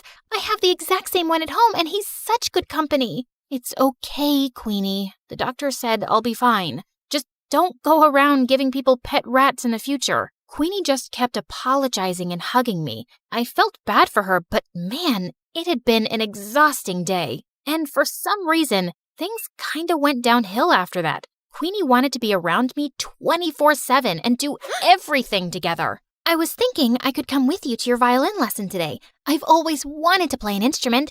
I have a recital tomorrow, Queenie, and don't take this the wrong way, but I need a little space. We already go to school together and live in the same house. Of course, I totally understand. Your mom wants me to make dinner anyway. I was relieved that Queenie wasn't upset, but when I knocked on my violin teacher's door, I saw he looked mad. What is it now, Jessica? Haven't you caused me enough stress today? Caused you stress? What are you talking about? Your mother called in to tell me you wanted to quit the violin for good. The recital is tomorrow night. I have 24 hours to find a replacement. My teacher slammed the door angrily, and I was so confused. Why would Mom tell him I was quitting the violin? I went home to confront her when I saw Queenie standing by the kitchen, smiling at me. How was your violin lesson? Was your teacher disappointed that you quit? How did you know about that? Wait, unless you were the one who said I quit. Yeah, I was a little hurt that you didn't let me observe your lesson. So I thought a good punishment would be taking the violin away from you for a while. I'm sorry, punishment? Queenie, you're not my mom. How could you do that? Playing the violin is one of the only things that gives me joy. Like you already don't have enough joy in your life? You don't appreciate anything your family does for you, especially your mom. You make it so obvious that you think she's dumb. You're just an ungrateful witch. That made me so mad that I slapped Queenie hard across the face, and then I stormed off to my room. I refused to speak to Queenie that whole morning and didn't even say thank you when she made me breakfast. I suppose all sisters fight once in a while. Honey, Queenie's going to come to school late today. We have to renew her passport. Good. Get it renewed ASAP so she can go back to Japan. And she's not my sister. Jessica, what's gotten into you? Queenie just smirked at me and I left. I tried to forget about her at school, but around lunchtime, I got a text from her. Jessica, where's your mom? I haven't seen her all morning. Is she okay? What was she talking about? Hadn't they gone to the passport office together? I called and texted Queenie to find out more, but she didn't answer. And when I called Mom, her phone went right to voicemail.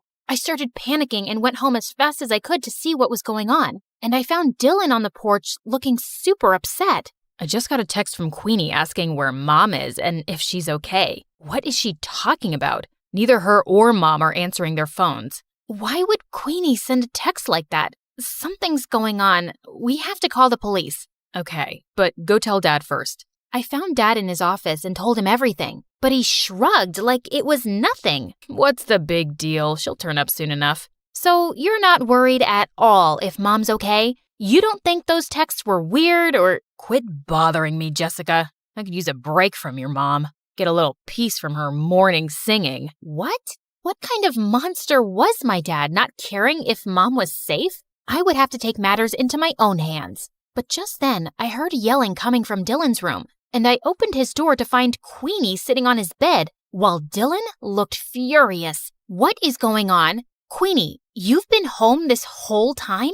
Do you know how many times we tried calling you? What is going on with our mom? Sorry, that's not a question I can answer. Jessica, this girl's a creep, and I know she had something to do with Mom being missing. Look, Queenie, I know we had a fight yesterday, but we really need your help. Queenie didn't answer me. She just walked towards the door with her arms crossed. You two won't find your mom anytime soon. I'm making sure of it. You're making sure? Queenie, tell me right now where Mom is, or what? You'll go to the police? You'll accuse a poor, helpless exchange student of making your mom go missing with no proof? I don't see that working out, and I'm not done with you guys yet. In fact, I've just started. With that, Queenie pushed me off of her and walked out of the room. Dylan and I immediately went to the police station and reported everything. They sent out a search team to look for Mom and then did an investigation on Queenie. And to our shock, they discovered Queenie wasn't an exchange student at all.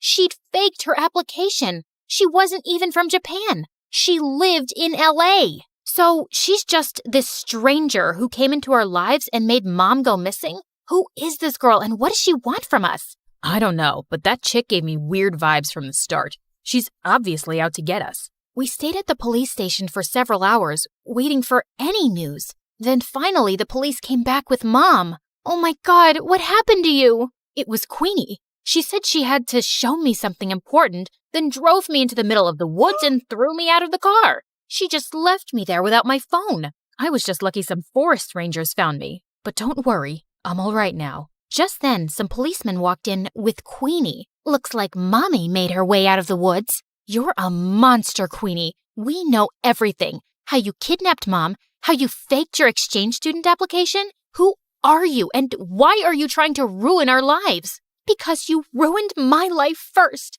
When I was 10 years old, your dad conned my parents out of all their money and disappeared, and we ended up having to live on the streets. My mom had a mental breakdown. Your dad is a criminal, and I finally tracked him down because I wanted him and his perfect family to suffer the way I did. I was speechless.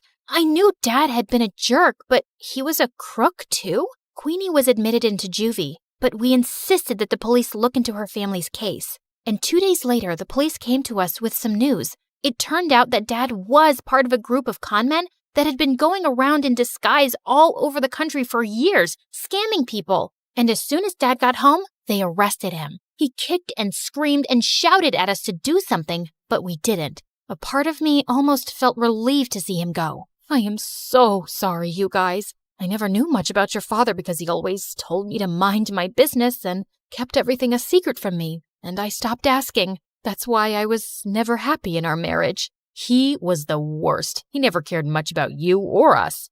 You did everything for us, Mom, and I really appreciate you. I'm so sorry if I looked down on you for being messy or childish or whatever. Now come on, let's go talk to the police to get Queenie's family help for their situation. Be grateful for the life you were given. Every day is a gift.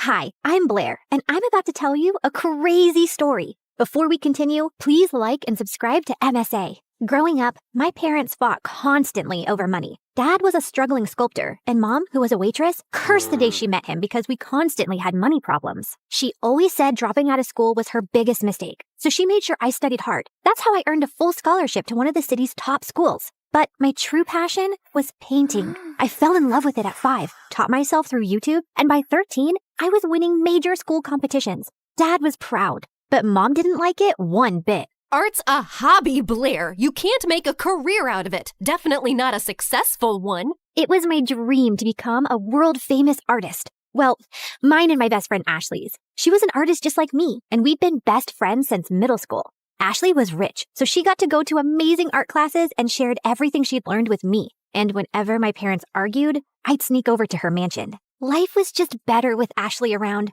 except for her annoying twin brother Dexter. He mocked our art, hid our supplies, and chased us with his paintball gun. Whenever we complained to Ashley's parents, Dexter would just put on his innocent face and get away with it. Even at school, everyone adored him for his sense of humor. Ashley absolutely hated him, and I could see why. Like on their 15th birthday, Ashley spent hours getting ready, and she looked beautiful. But the moment Dexter walked in, everyone gathered around him, completely ignoring Ashley. Look at him, smiling like he owns the world. I will never understand what people see in him. Probably his athletic body. I mean, if you look at it from an artistic point of view, Dexter's pretty much perfect for a portrait. What? I mean, so what if he's good looking? You've got a great personality. That's what you tell ugly people, Blair. You're also so much more creative and way smarter. People would notice that someday. Notice what someday? That you're a total jerk. Aw, are you jealous because no one's paying you attention? Go away, Dex. It's her birthday too. Don't make things worse. Fine, I'm sorry. Here, I got you a flower, little sis. Happy birthday. But as soon as Ashley took it, the flower squirted water all over her face, ruining her makeup, and Dexter ran away laughing.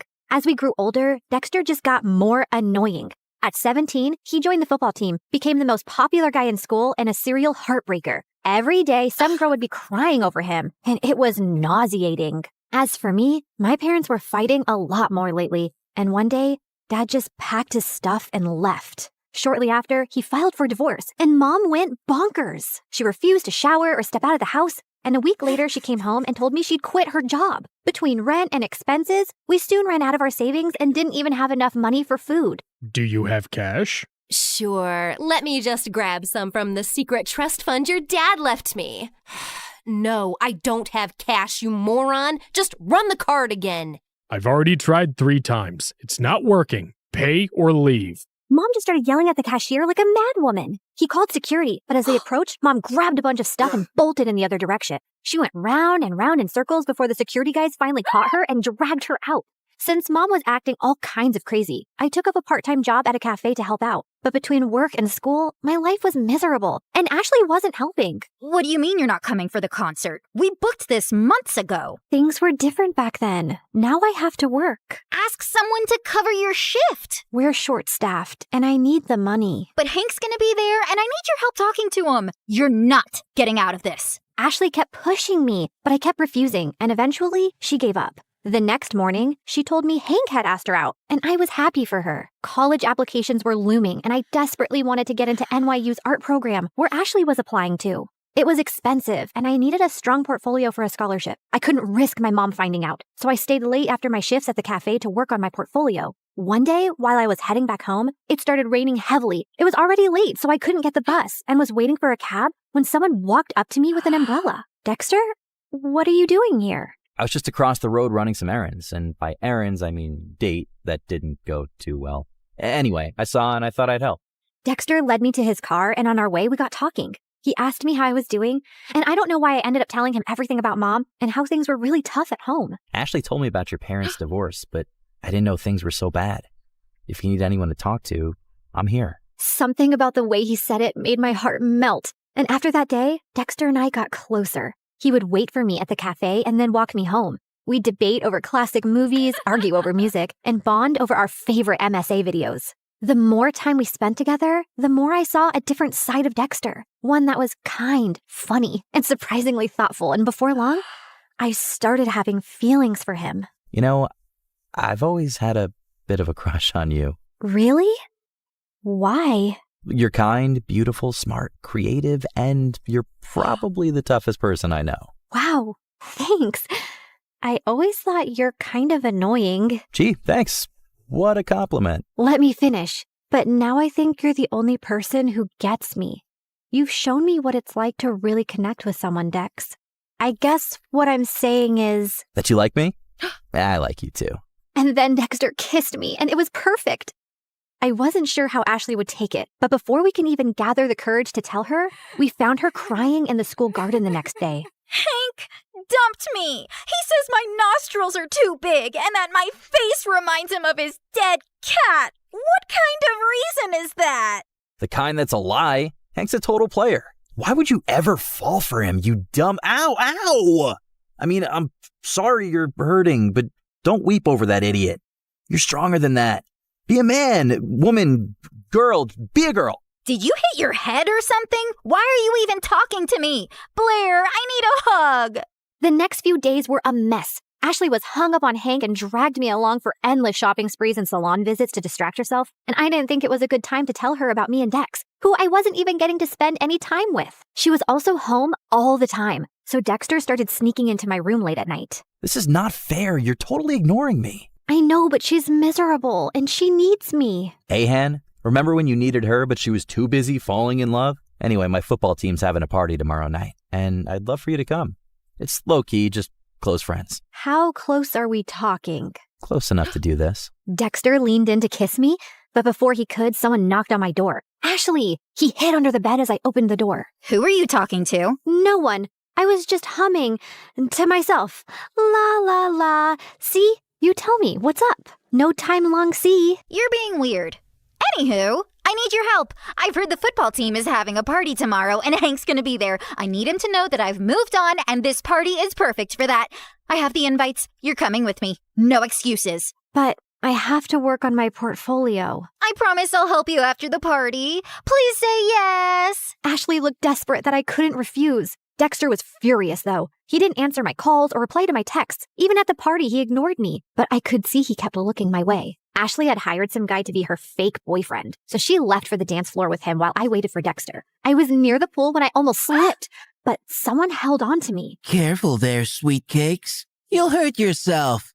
Blair, right? I'm Hank. I know. Great. Then let's skip the introductions and dance. I don't want to. Come on. She said no. I turned around and saw Dexter looking furious. And who are you? Her boyfriend? Yes, now back off. Or what? You'll hit me, pretty boy? You bet I will. Dexter punched Hank right in his face and he stumbled backward. Hank charged at Dexter and the two got into a fight. Everyone gathered around and I caught sight of Ashley's face in the crowd. She looked furious. I ran over to her, but I slipped and fell in the pool. I don't remember much after that, but when I opened my eyes, I was in a room with Dexter and Ashley staring at me. What happened? You passed out. You don't know how to swim? I didn't exactly grow up with a pool in my backyard, so no, I don't. You're bleeding. That's no big deal. Yeah, no big deal. Just like it's not a big deal to hide from your best friend that you're dating her idiot brother. How could you not tell me? I don't know, okay? I freaked out. You've always hated Dexter, and then you'd just broken up with Hank, so I didn't want to rub my relationship in your face. You don't have to treat me like I'm a child who doesn't have a handle on her emotions. Anyway, you've chosen Dexter. Although I can't understand why him out of all the boys on the planet. But you did, and you're my best friend. So I'll accept it on one condition. Never, never make out in front of me, or I'll projectile vomit all over you. Deal? Deal. After that, things went smoothly. Dexter and I could now date openly, which made me really popular. One of his friends asked me to create a portrait for her dad. He loved it so much that he gave me a lot of commissioned work. Soon, I was making enough to quit my job at the cafe, and life became a lot easier. I even finished my art portfolio and was working on some last-minute changes one night when Mom barged in. You're applying to an art college? Why didn't you tell me? Who told you? Doesn't matter. Have you forgotten how much we've struggled because of Dad? And who will even pay for this college? I don't have that kind of money. I'll get a scholarship, Mom. I made a portfolio. Look. No, art school is too expensive and not worth it. You'll join a community college and stay close to me. Now give me that. Mom snatched the portfolio from me and left. I followed her, but she locked herself in her room. No matter how much I begged, she wouldn't open the door. Mom didn't get out of her room the whole day. And since submission was only 2 days away, I had no choice but to give up on my dream. I was talking to Ashley and Dexter about it when he came up with a brilliant idea. Dad knows the dean personally. How about I talk to him and get you a personal interview? And we can ask my friend whose dad bought paintings from you to let us borrow those. It could be your portfolio. That'll work. It should. I'm not letting you give up on your dreams, Blair. What about Mom? She just has to make peace with it. I know you love her, but what she's asking of you is not fair. She's acting like the kid in this relationship. The interview was scheduled for 2 days later, and I spent every second preparing. On the big day, I felt really confident. But as I was on my way, I got a call from the admissions office saying that my interview was canceled. Apparently, I had called and canceled my interview, claiming my mom was unwell, even sending medical reports as proof and withdrawing my application because I needed to take care of her. I tried telling them so many times that it wasn't me, but they just cut the call. I had no idea how Mom had found out about my interview, but I was furious that she'd done this. I went back home to confront her, but to my shock, I found her passed out on the floor. I called 911 and immediately rushed her to the hospital. On my way, I messaged Dad, and by the time we reached, he was already there. And what he told me next shocked me. A month ago, your mom fainted at work and was diagnosed with a rare heart disease. She needs a transplant, but since she couldn't afford it, she turned to me for help. But why didn't you tell me? We're trying to arrange money, and we wanted to wait till then to tell you. She didn't want to worry you. And here I thought she was lying when she submitted those documents. What documents? I explained about NYU and my interview with the dean. I don't think your mom's behind this. She was skeptical, but after seeing your portfolio, she was impressed. She told me she was changing her mind about you pursuing an art degree. I thought she threw my portfolio away. No, sweetie. She was proud of you. But Dad, if Mom didn't call them, then who did? Does anyone else know that she's sick? Yeah, Ashley's dad knows.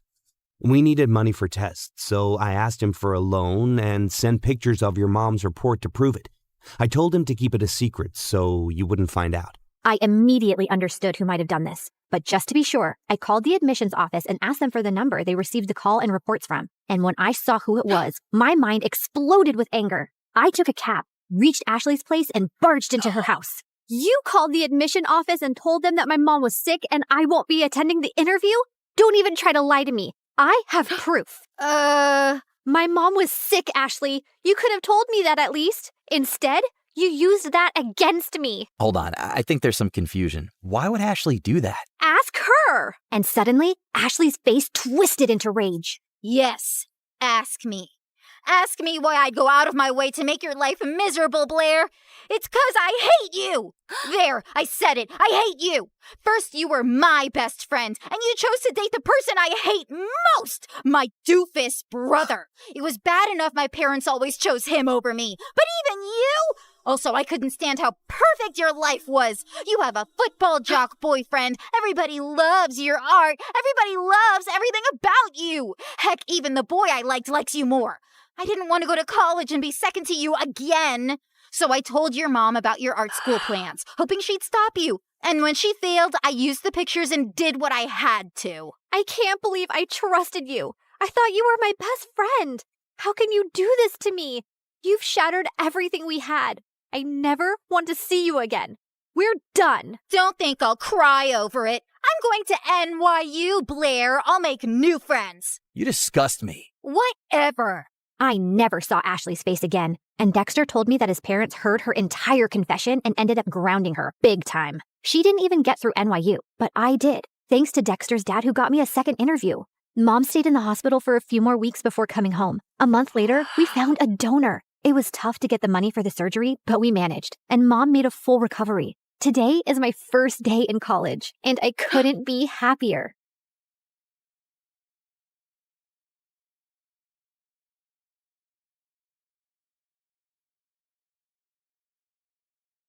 Bonjour, my name is Andrea from Paris. Please like and... Nah, I'm just kidding, guys. It's me again. Gotcha. You didn't know I spoke multiple languages, verdado? So, where were we? Oh yeah, my band almost broke up. My manager tried to take control of my life. My father was in an accident. My boyfriend was keeping a huge secret from me. And my mom had come back into my life after almost 10 years. Am I forgetting some other misery? Yeah, I'm also really hungry. Oh, right. I hadn't eaten anything since before the concert. But at that time, we had more important things on our plate. Alice, I told you to get away from him. Who does she think she is to tell me what to do? No. First, you owe me an explanation. Why have you left? Where have you been all these 10 years? Why have you never called? Why are you coming back now? Why? Well, I guess she owed more than one explanation.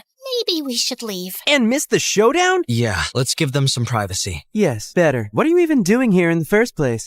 We'll wait outside. No, nobody leaves. And you better start talking before we start improvising a bad cop, good cop scene. And no, Luke, you can't be the good cop. But Alice, no excuses. Just spill the beans. My mom took a seat and a deep breath, then remained in silence for a few minutes. I couldn't wait to know the truth. I was impatient, nervous, stressed, and hungry too. But most of all, I was tired. Then she started talking about her life, blah, blah, blah. Some really revealing stuff and other things. And then the end.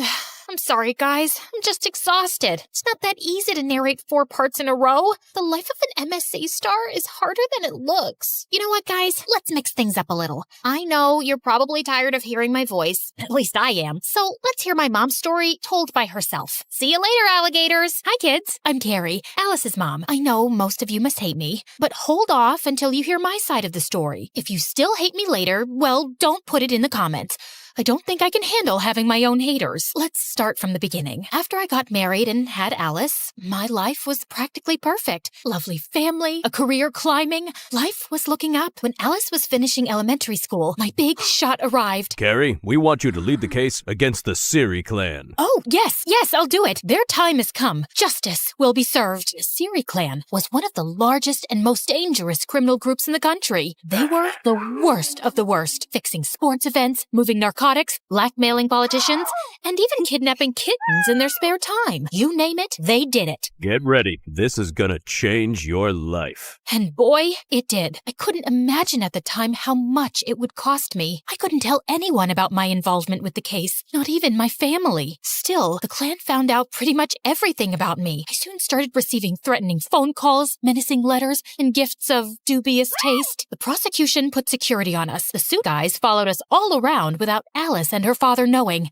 But that didn't stop the Siri clan. Oh no. A few days before the trial, I received an envelope in my office. Inside, there were pictures of Alice at school, in the park, coming in and out of the house, everywhere. I thought about calling the police, but it was too dangerous. I had to do something. So, I went to see the head of the clan, ready to put my career aside and my principles in exchange for the safety of my family. But he was a tough negotiator. I have a counteroffer. They not only forced me to sabotage the lawsuit against them, but also made me work for them as their legal counsel for years. They never stopped following Alice. I had no choice but to stay and help them grow their criminal empire even further. So that's why I left, because now I'm a criminal and I can't even look at you in the eyes knowing everything I did. And why did you come back? After I left, I blocked your numbers, but I never changed mine. The hospital called me saying there had been an accident and I had to come and make sure you were okay. I guess I'm still your emergency contact. Of course. There's no other person I want to see in an emergency. He's such a flirt. Is that so? It is, and not only in emergencies. I think Alice's dad has the hots for Alice's mom. You don't say. I'm just glad I get to see you again. Oh my god, Dad, stop flirting with her. Have you forgotten that she abandoned us for like 10 years? Are you sure you don't have a concussion? Let's call the doctors to do more tests. I'm fine, Alice. I guess old habits die hard. He smiled at me, and even after all these years, just like the first time I saw him playing in the subway, I felt fireworks inside. How could I help it? Look at him. He is as attractive as he was 10 years ago, maybe even more.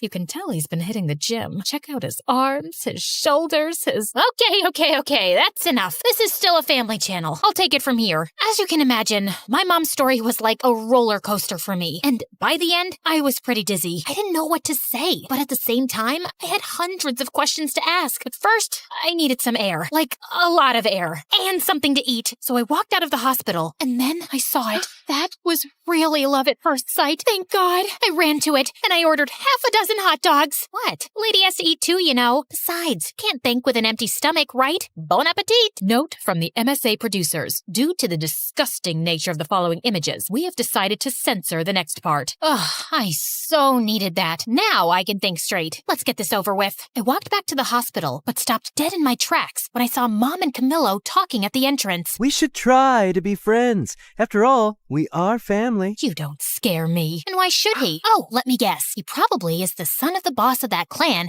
and he's just dating me because he has a secret agenda, right? No, not at all. So why should I get away from him? Maybe I got carried away. To be honest, I don't think you guys are really a match. I mean, you are a Cancer and he is a Capricorn.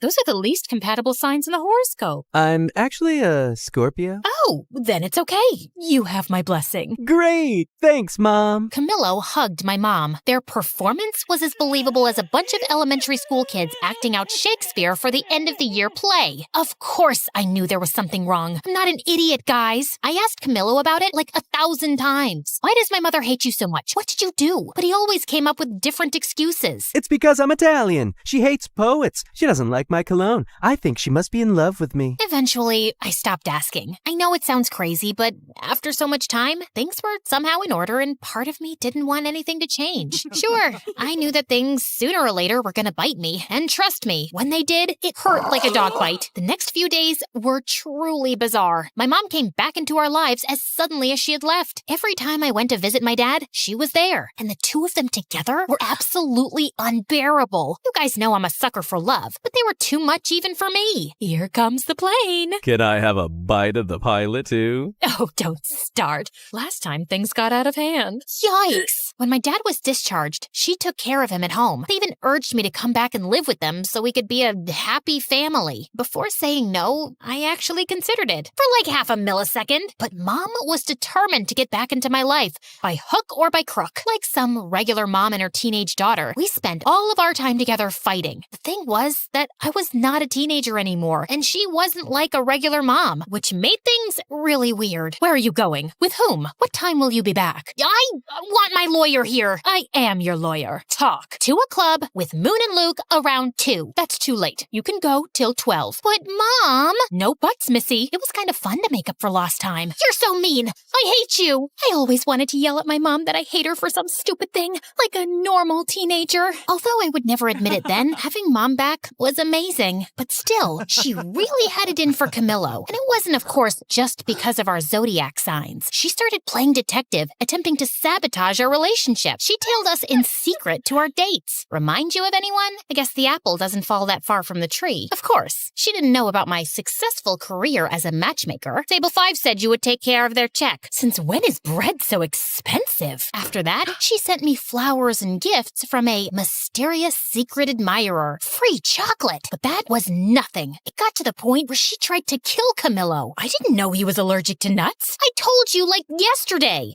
It must have slipped my mind. Then she went all in and planned a blind date for me and Kwan, who was a few days away from returning to Korea. I had to admit that it was a beautiful date, and Kwan looked so attractive. But I had a boyfriend and he had a girlfriend. I'm so sorry my mom put you up to this. Don't worry. It's always nice to spend some time with you. Won't your girlfriend mind? I don't have a girlfriend anymore. She left asked me. She said my heart was still entangled with something here. And what is that something here? I think you already know. Quan smiled at me, and I blushed so much that I could have become a stunt double for Poe. You know, the red Teletubby. Change the subject, Alice. This could get out of hand. I don't know what my mom has against Camillo. She hates his guts with a passion, but he didn't do anything. I think you should trust your mom. I know you two have a complicated history, but she must be doing this for a very good reason, and you can't keep ignoring it. At first, I thought Quan was only saying this because he was jealous. But then I started to think he had a point. Turns out, his words were absolutely right on target. When I got home that same night, I did what I promised I would never do. I went through my boyfriend's computer. Guys, this is me not setting a good example. Don't follow my lead on this one. Remember how I said things would come back to bite me in the butt? Well,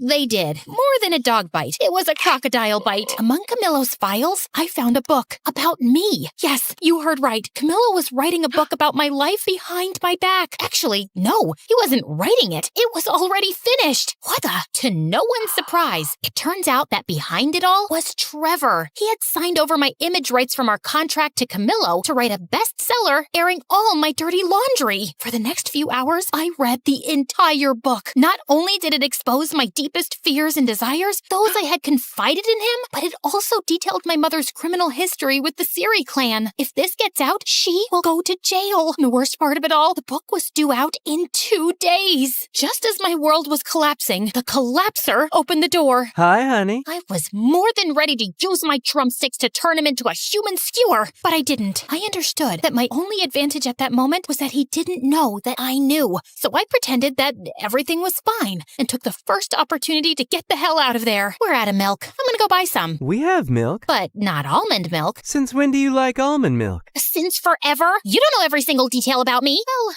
maybe I lost it for a moment. Once I escaped from there, I met with my mother. She confessed to me that she knew about Camillo's book. A few weeks ago, my boss told me that someone was snooping about my past and the trial. They thought they were the prosecutors, but when I saw the photo, I recognized Camillo immediately. I'd seen him in every photo and interview of you two. You follow my career? Of course I do. I'm your biggest fan. My mom found out he was writing a book, but when she tried to warn me, he threatened to reveal another big secret. My mother was betraying the clan. She was preparing a case with the prosecution, taking advantage of her inside knowledge to bring down the Siri clan once and for all. If that came out, not only would the case collapse, but we would be in grave danger. The release of the book would have the same result. So we soon regrouped with my dad, Moon, Luke, and Quan to shut down the release of my unauthorized biography. That's a sentence I never thought I'd say. We split up and went to different districts to buy all the copies of the book that were ready to circulate. Yeah, we spent a lot of money on books. In the meantime, my mom managed to get a legal order to stop the printing of new copies, arguing that they did not have my authorization. Amazingly, we managed to stop the book from coming out. We gathered all the copies and made a huge campfire. Not great for the environment, I know. Again, don't follow my lead on this one, guys. Anyone want a marshmallow? You're still leaving tomorrow? Maybe you can stick around for a bit. I'd love to, but I have to go home. But you should visit me. Maybe I will. Sadly, our victory was short-lived. Feeling defeated, Trevor and Camillo leaked the book virtually, and it soon went viral. What ensued was absolute chaos. My name became a trending topic, and the news went crazy with my mother's criminal story. Soon, reporters were swarming my house and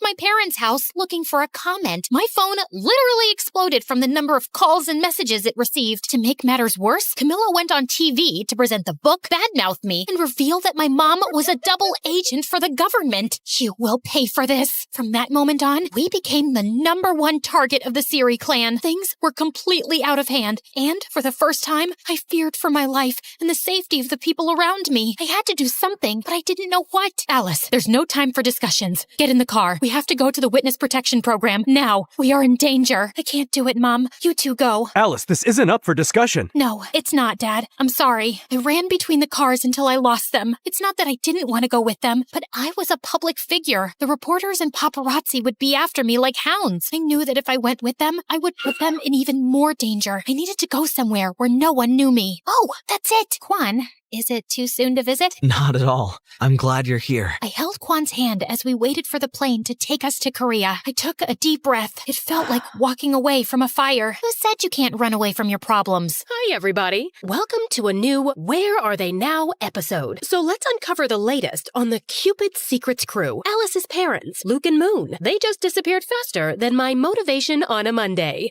But what everybody really wants to know is where is Alice herself, the villain of her own story? Some say she became a Buddhist monk. Others that she had facial surgery to look unrecognizable. But something went wrong and she became a circus freak. Some even claim that she was seen living in the middle of the snowy forest, like the Yeti. But still, the mystery remains unsolved. Where is Alice? I'll give you a where are they now, you gossip-mongering, face-twisting, snitch-ditch-twitch character hack. This villain is right here, crafting a comeback that'll knock your ratings into the next ice age. And talk about facial surgery? You should check yourself first. Wicked witch of the bargain bin Botox, duck lips meeting frog eyes in a meme gone wrong disaster. No surgeon could fix that. Calm down. She's not even here. No, don't shut it off. I want to hear more of her nonsense.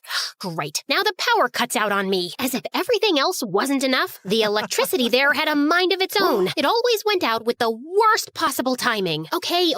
You know, I'm not usually the nagging type. More like a silent ninja. Until someone turns on that spotlight of lies, you might think we stepped out of a time machine into the past. Well, almost. So this is where Alice is, in the middle of nowhere, picking up cow dung. I know. Gross. I should give you a recap of the last year, but I don't really feel like it.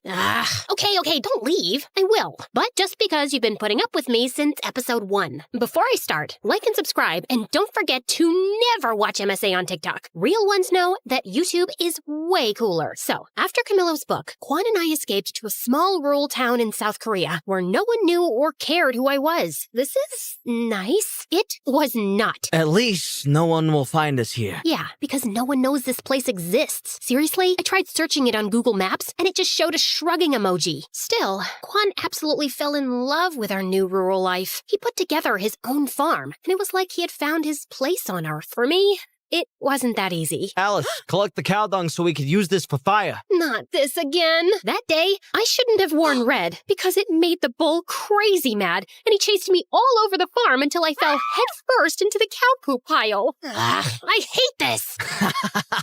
Look on the bright side. It's good for your skin. Oh, really? Then come here. I'll make you a good hydrating mask. Stop running! Living with Kwan was awesome, but it never felt like my real life. I just wasn't myself there. To make me feel better, Kwan once took me to a nice restaurant in the city, but I felt so paranoid that I went with a full disguise. Maybe that wasn't the best option to keep the attention away from me. Everybody kept looking at me, especially one strange guy with a big ginger afro and sunglasses. That guy keeps staring at us. Can you blame him with those drumsticks in your hair? And this dress looks like you committed a fashion crime. Duh, I can't leave them out. And this outfit took hours of careful consideration and about 5 outfit changes. As Kwan went to pay the bill, I turned to that creep, but he vanished into thin air. After that, I decided to stay in the village and never return to the city. Eventually, I kind of got used to living there. But then, a letter arrived and changed everything. It was an invitation to Moon and Luke's wedding. I hadn't talked to anyone from home since I left. I thought they'd eventually forget about me. But turns out, Kwan used to drive out of town to call Moon, and she wanted me to be her maid of honor. Still, I wasn't ready to come back yet. Sooner or later, you'll have to face your fears. I'll do it later then. I have to go. She's my baby sister. Of course. We said our goodbyes and Kwan left, so I had some alone time. After a few days, I started to get really worried. Kwan wasn't answering my calls or responding to any of my texts. I waited and waited, but no news. Finally, I called Moon, but she didn't know anything about him either. Nobody did. Before I could think about it, I was already on a plane crossing the world to save my boyfriend. As soon as I landed, I did a complete makeover to avoid being recognized. I had more important things to do than deal with the paparazzi. After that,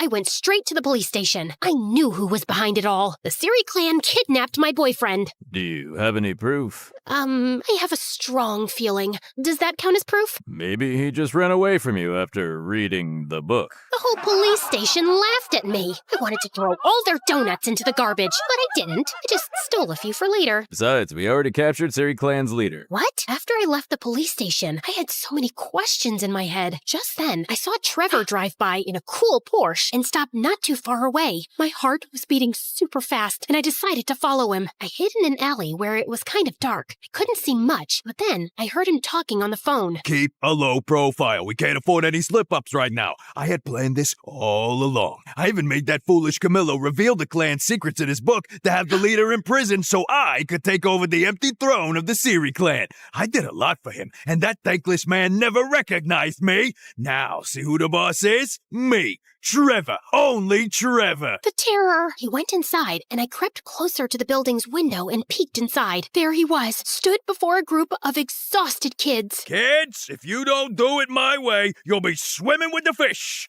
Yes, you heard me right. You'll be forced to clean my aquarium again. Get ready. 1, 2, 3, go! Come on! Don't make me get the snorkel gear. Trevor not only carried on with the clan's illegal affairs, but also used his power to create an academy for young talents to build his own musical empire. The police weren't helpful, so it was up to me to stop him and save Quan. Time to bring down his criminal empire. Still, I needed help with that. I needed my friends back. I'm sorry for leaving and ghosting you guys, but I really need you. It's okay. We understand. And we've got to find Quan. And destroy Trevor. Don't forget about that. They told me that over the last year, Trevor blocked all their contracts and concerts, sending his army of little singing robots to replace them. He kidnapped my boyfriend and also ruined my band? This time, it's personal. Yeah, I know. That sounded so cool. Like an action movie star. So, I told Moon and Luke about my master plan. So, your plan is to just break into the headquarters of a criminal group and steal illegal stuff? Yeah, pretty much it. Great. Sounds bulletproof. That night, we snuck over to their lair. At the entrance, there were 2 security guards. Okay, we made it pretty far. Call it a night?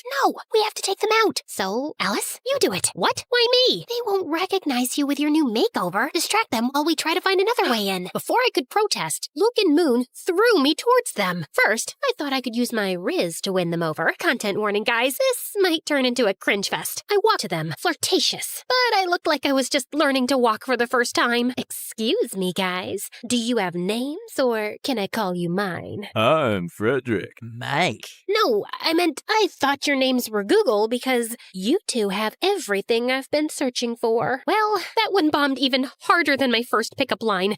I need to work on my flirting game. In a desperate distraction attempt, I twisted swiftly, aiming for a masterstroke. Fate intervened. My wig slipped off. Uh-oh. You! So, time for plan B. What was plan B again? Stop her! They jumped on me, but at that exact moment, their radio started playing my favorite song. I went full John Wick mode for real. I grabbed the 2 drumsticks that I always carry around and turned them into lethal weapons. Oh, I forgot to mention that during my time in Korea, I became a black belt in Taekwondo. Silly me. After beating up those 2, I tried to find Moon and Luke, but I got to Trevor's office. I turned it inside out, but found nothing about Quan. I was about to give up when I came across something mind-blowing. A manuscript from Camillo, Cupid's Secrets Part 2. A sequel to my story. Yeah, my head exploded. Quite literally. It detailed with amazing precision my life in that little town in Korea. Every little part of it. How the heck did he know all this? Then, as James Bond's villains, they appeared. Oh, look who's here. So good to see you, babe. I love your new style, but ew, you smell like cow poop. Trevor and Camillo were at the door of the studio. I lunged at them. You fuck! But an army of guards appeared out of nowhere and held me. No, dear. This is not a kung fu movie. Guards, just take this little rat away. Trevor, wait. Don't be so hard. She is my ex, after all. Alice, I know what you must be thinking. How did I know all that? Just take a look at the notes. I looked at the notes. It was some kind of daily report. A really complete one. Then my heart stopped. The name that signed all the notes was Quan. It isn't true. Quan would never betray me like that. You're lying. Tell me where he is. Well, you thought the same about Camillo, and look where that got you. You see, Alice, everyone's playing their own game. Quan, in this case, is playing hide and seek. Hide until the book is out and seeking a fortune. He's gonna be rich. And he just had to sell us his relationship with you. A bargain, if you ask me. Tears began to roll down my cheeks. Once again, my boyfriend stabbed me in the back. I told you it was a mistake to fire me, kid. Now leave with your dumb friends. And Luke, just a piece of advice. Next time, don't yell when trying to sneak in somewhere. Oh yeah? I was caught in a half-open window. What should I have done? Probably not screaming like a maniac. Push my butt up! Push my butt up! I was completely defeated. I didn't even fight back when his goons kicked us out. Don't go too far. far this time. I need good material for our next book. Remember, all good things come in threes. Luke and Moon kept asking me what happened inside, but I didn't say a word. I just said goodbye and went straight to the airport to disappear once again, and this time for good. Just as I was about to board the plane, I got an audio message from Moon. So, remember that our wedding was supposed to take place today, but got canceled after Quan disappeared? Well, surprise, it's happening, because Quan is back. What? We couldn't find another date available for over a month, so we're gonna get married now. We're just waiting for you. Hurry! Furiously, I rushed out of the airport to confront him. Still, I did a quick pit stop at the hairdresser. Then I did my makeup and put on my dress. What? I was still furious, but it was a wedding. I had to look great, and I did. I burst into the ceremony, and I saw him, next to Luke, who was waiting for Moon at the altar. I dashed toward him like lightning. Alice, you look... Wonderful? Beautiful? Yeah, I know. What's wrong? What's wrong? Are you for real? Let's see. Where should I begin? Maybe by the fact that you disappeared from the face of the planet for days? You told me to do that! I did what? Yeah, we were being really loud in a church, and everybody was staring at us. Guys, maybe we can discuss this later. When did I tell you to disappear? You sent me a message saying that I should hide and get rid of my phone because the Siri clan was after me. So stayed locked in a hotel all this time. It was quite boring, by the way. I even learned how to walk on walls. I'll show you later. But I couldn't miss Moon's wedding, so I'm here. I'm so glad you're here today too, by the way. That didn't make any sense. I hadn't sent any message. He was lying again. What about the book? Yeah, I found your little report notes. But how? You wrote everything. All our private moments and secrets just to sell them to Trevor and Camillo? Wait, what? I did write all of that, but I didn't sell anything. I lost them at the airport. Like I'm gonna believe that. I would never sell that. I just took notes of everything because, well, it's quite embarrassing. More embarrassing than getting your butt kicked in a church by the bridesmaid? Okay. The truth is I wanted to write my own book about you. To show the world how nice and cute and wonderful you truly are. Yeah, this is the part where you go, aww. Still, at that moment, I was confused and shocked. I didn't want to believe him, but when I looked into his eyes, I saw that he was telling the truth. I felt so embarrassed. But then I saw him hiding among the rest of the guests. That weird-looking ginger afro guy that used to spy on us in Korea. Stop that guy! He ran, and I chased after him. Just when he was about to escape, Moon appeared, rocking her wedding dress and blocking his way. He turned around, and I hit him with a crazy taekwondo kick that sent his afro and glasses flying. He was Camillo. He had followed us to Korea to spy on us, and when he found out about Kwan's notes, he stole them from him at the airport. As if that wasn't enough, he and Trevor sent the message pretending to be me and telling Kwan to hide. Why the heck are you here? I needed to see the showdown.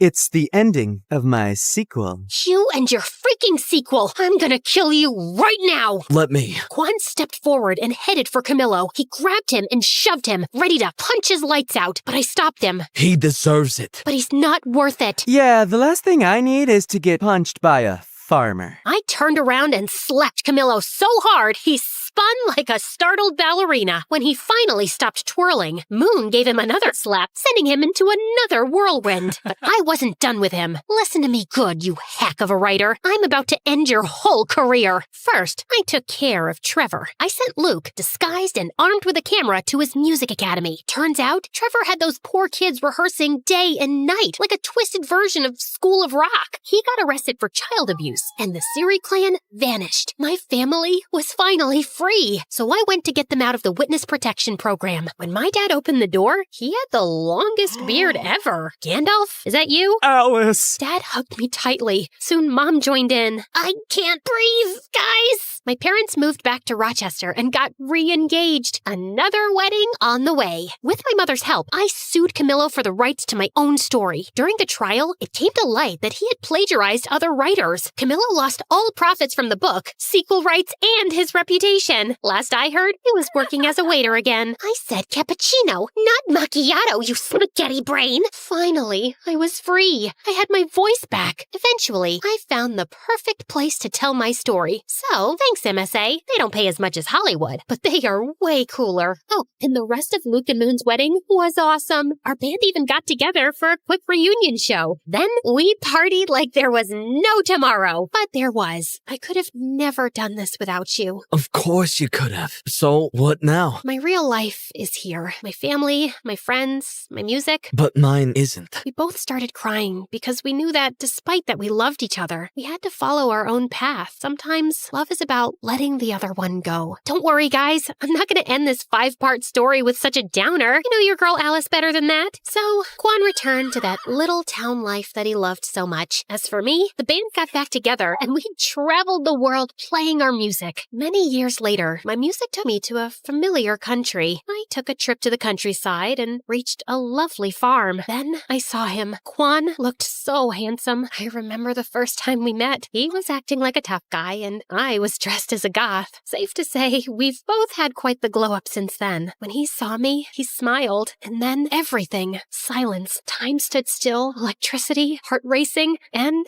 of course, the famous fireworks. I ran to him, and that was it, guys. The end of my crazy and long journey. I guess love always finds its way in the end.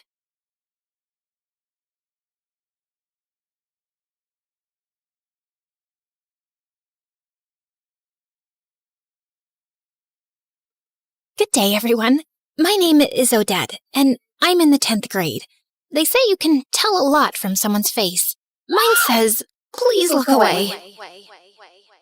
I'm an only child with only child parents, meaning I have no aunts or uncles. My life is boring. My parents are calm and reasonable in that polite, suburban way. I always believed even my face looks boring. You know, Odette, it's time to have some purpose in your life. Well, I'm just waiting for the tragic twist in my life arc, because you guys didn't give me a dramatic backstory to work with. Okay, maybe start with a job? Yeah, Sharon, lead with that next time. Don't make it sound philosophical. You just want another income stream. Whatever. I'm going to my room. Where did we go wrong with our one and only? A few days later, I started babysitting. It was the worst decision of my life. I got an email from a woman saying she had a disabled daughter and needed someone to start immediately. She'd already left for work, but there was a note on the fridge with a list of instructions and $300 on the kitchen table. The daughter was quiet, sweet even. I gave her food, helped her to the bathroom, and for a few hours, everything was fine. Then I started noticing things. Shadows in the hallway, footsteps behind me. You know, classic horror movie nonsense. Long story short, she wasn't disabled. She was just pretending, for fun. People are weird.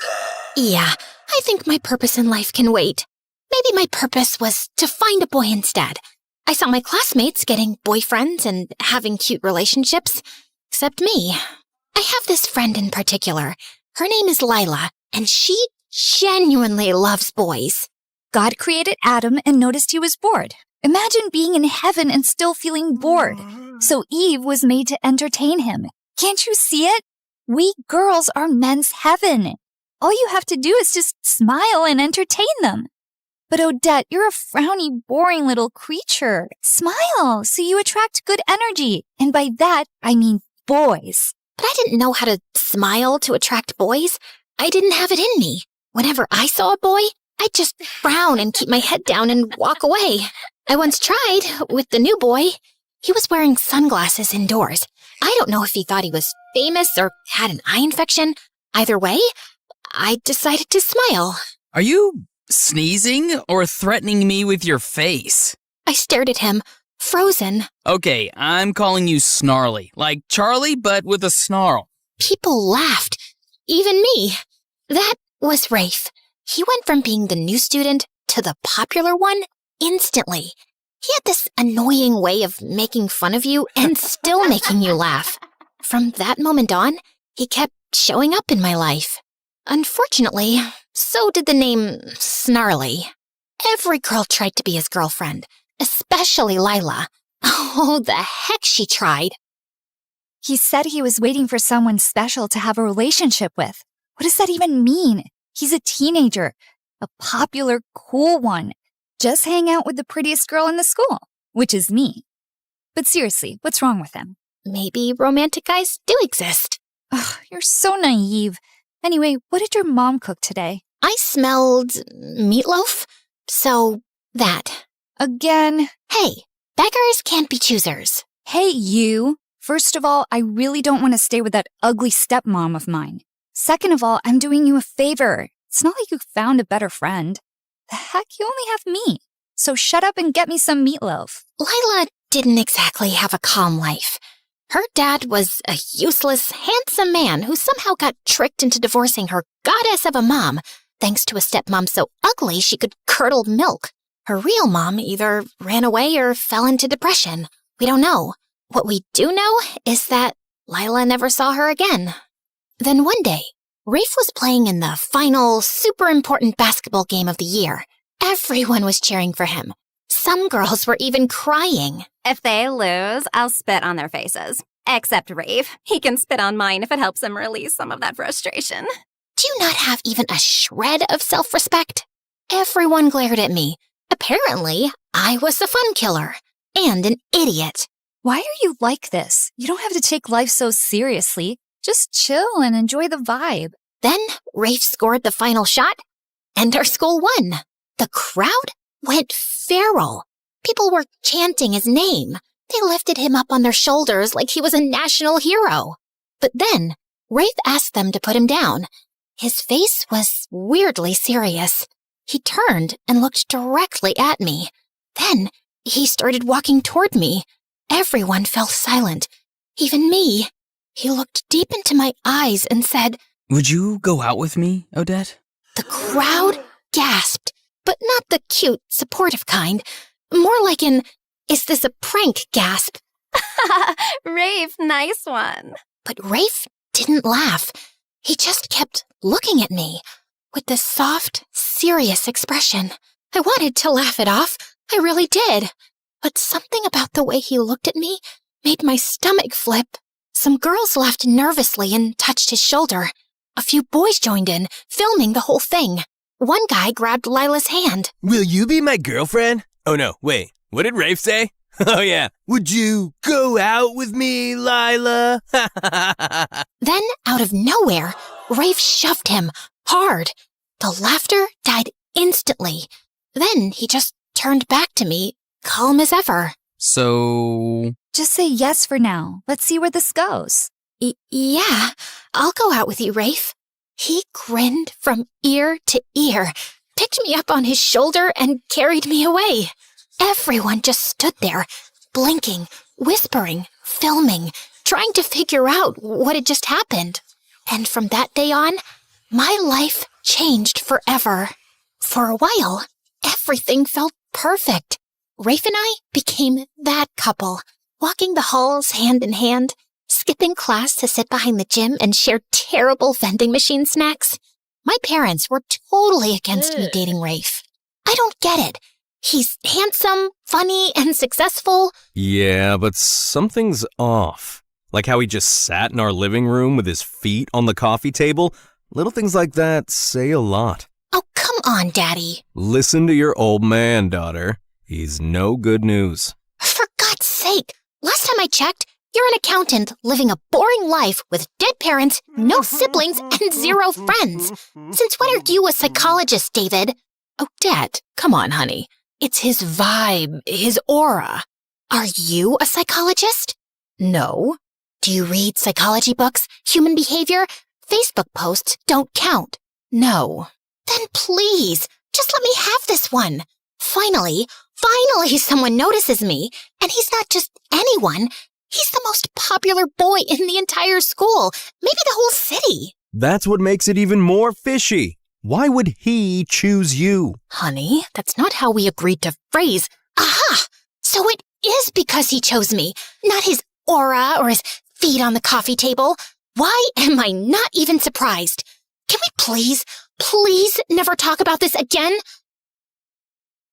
Lila was the happiest for me. Look, I know most besties would be super jealous if their average, boring-looking friend got the hottest guy in school, especially when that bestie is as pretty and fun as me. But trust me, I'm proud of you. Thanks. But why are you spraying that pink stuff on your feet? Oh, I've got a date with this rich guy. He's a couple years older than us. Well, maybe a couple years on top of those couple years. He's 5 years older, okay? But love doesn't care about age. I just want everything to be perfect, including my feet. So you're gonna tell him nice to feet you? Ha ha. You're actually so stupid sometimes. I love it. So, how's everything with Rave? It's fine, I guess. But there's this nagging feeling. Like something's off. I don't know. I know that feeling. It's called insecurity. Just live in the moment, babe. Stop overthinking. Oh, and I just had meatloaf. But brace yourself. It was actually good today. Like, edible. Anyway, I gotta go. Love ya. Mwah. Maybe Lila was right. Maybe it was all in my head. Maybe I just needed to loosen up. Until things took a different turn. I started spending more and more time with Rafe. He was sweet and generous, but he never invited me to his house. I kept asking.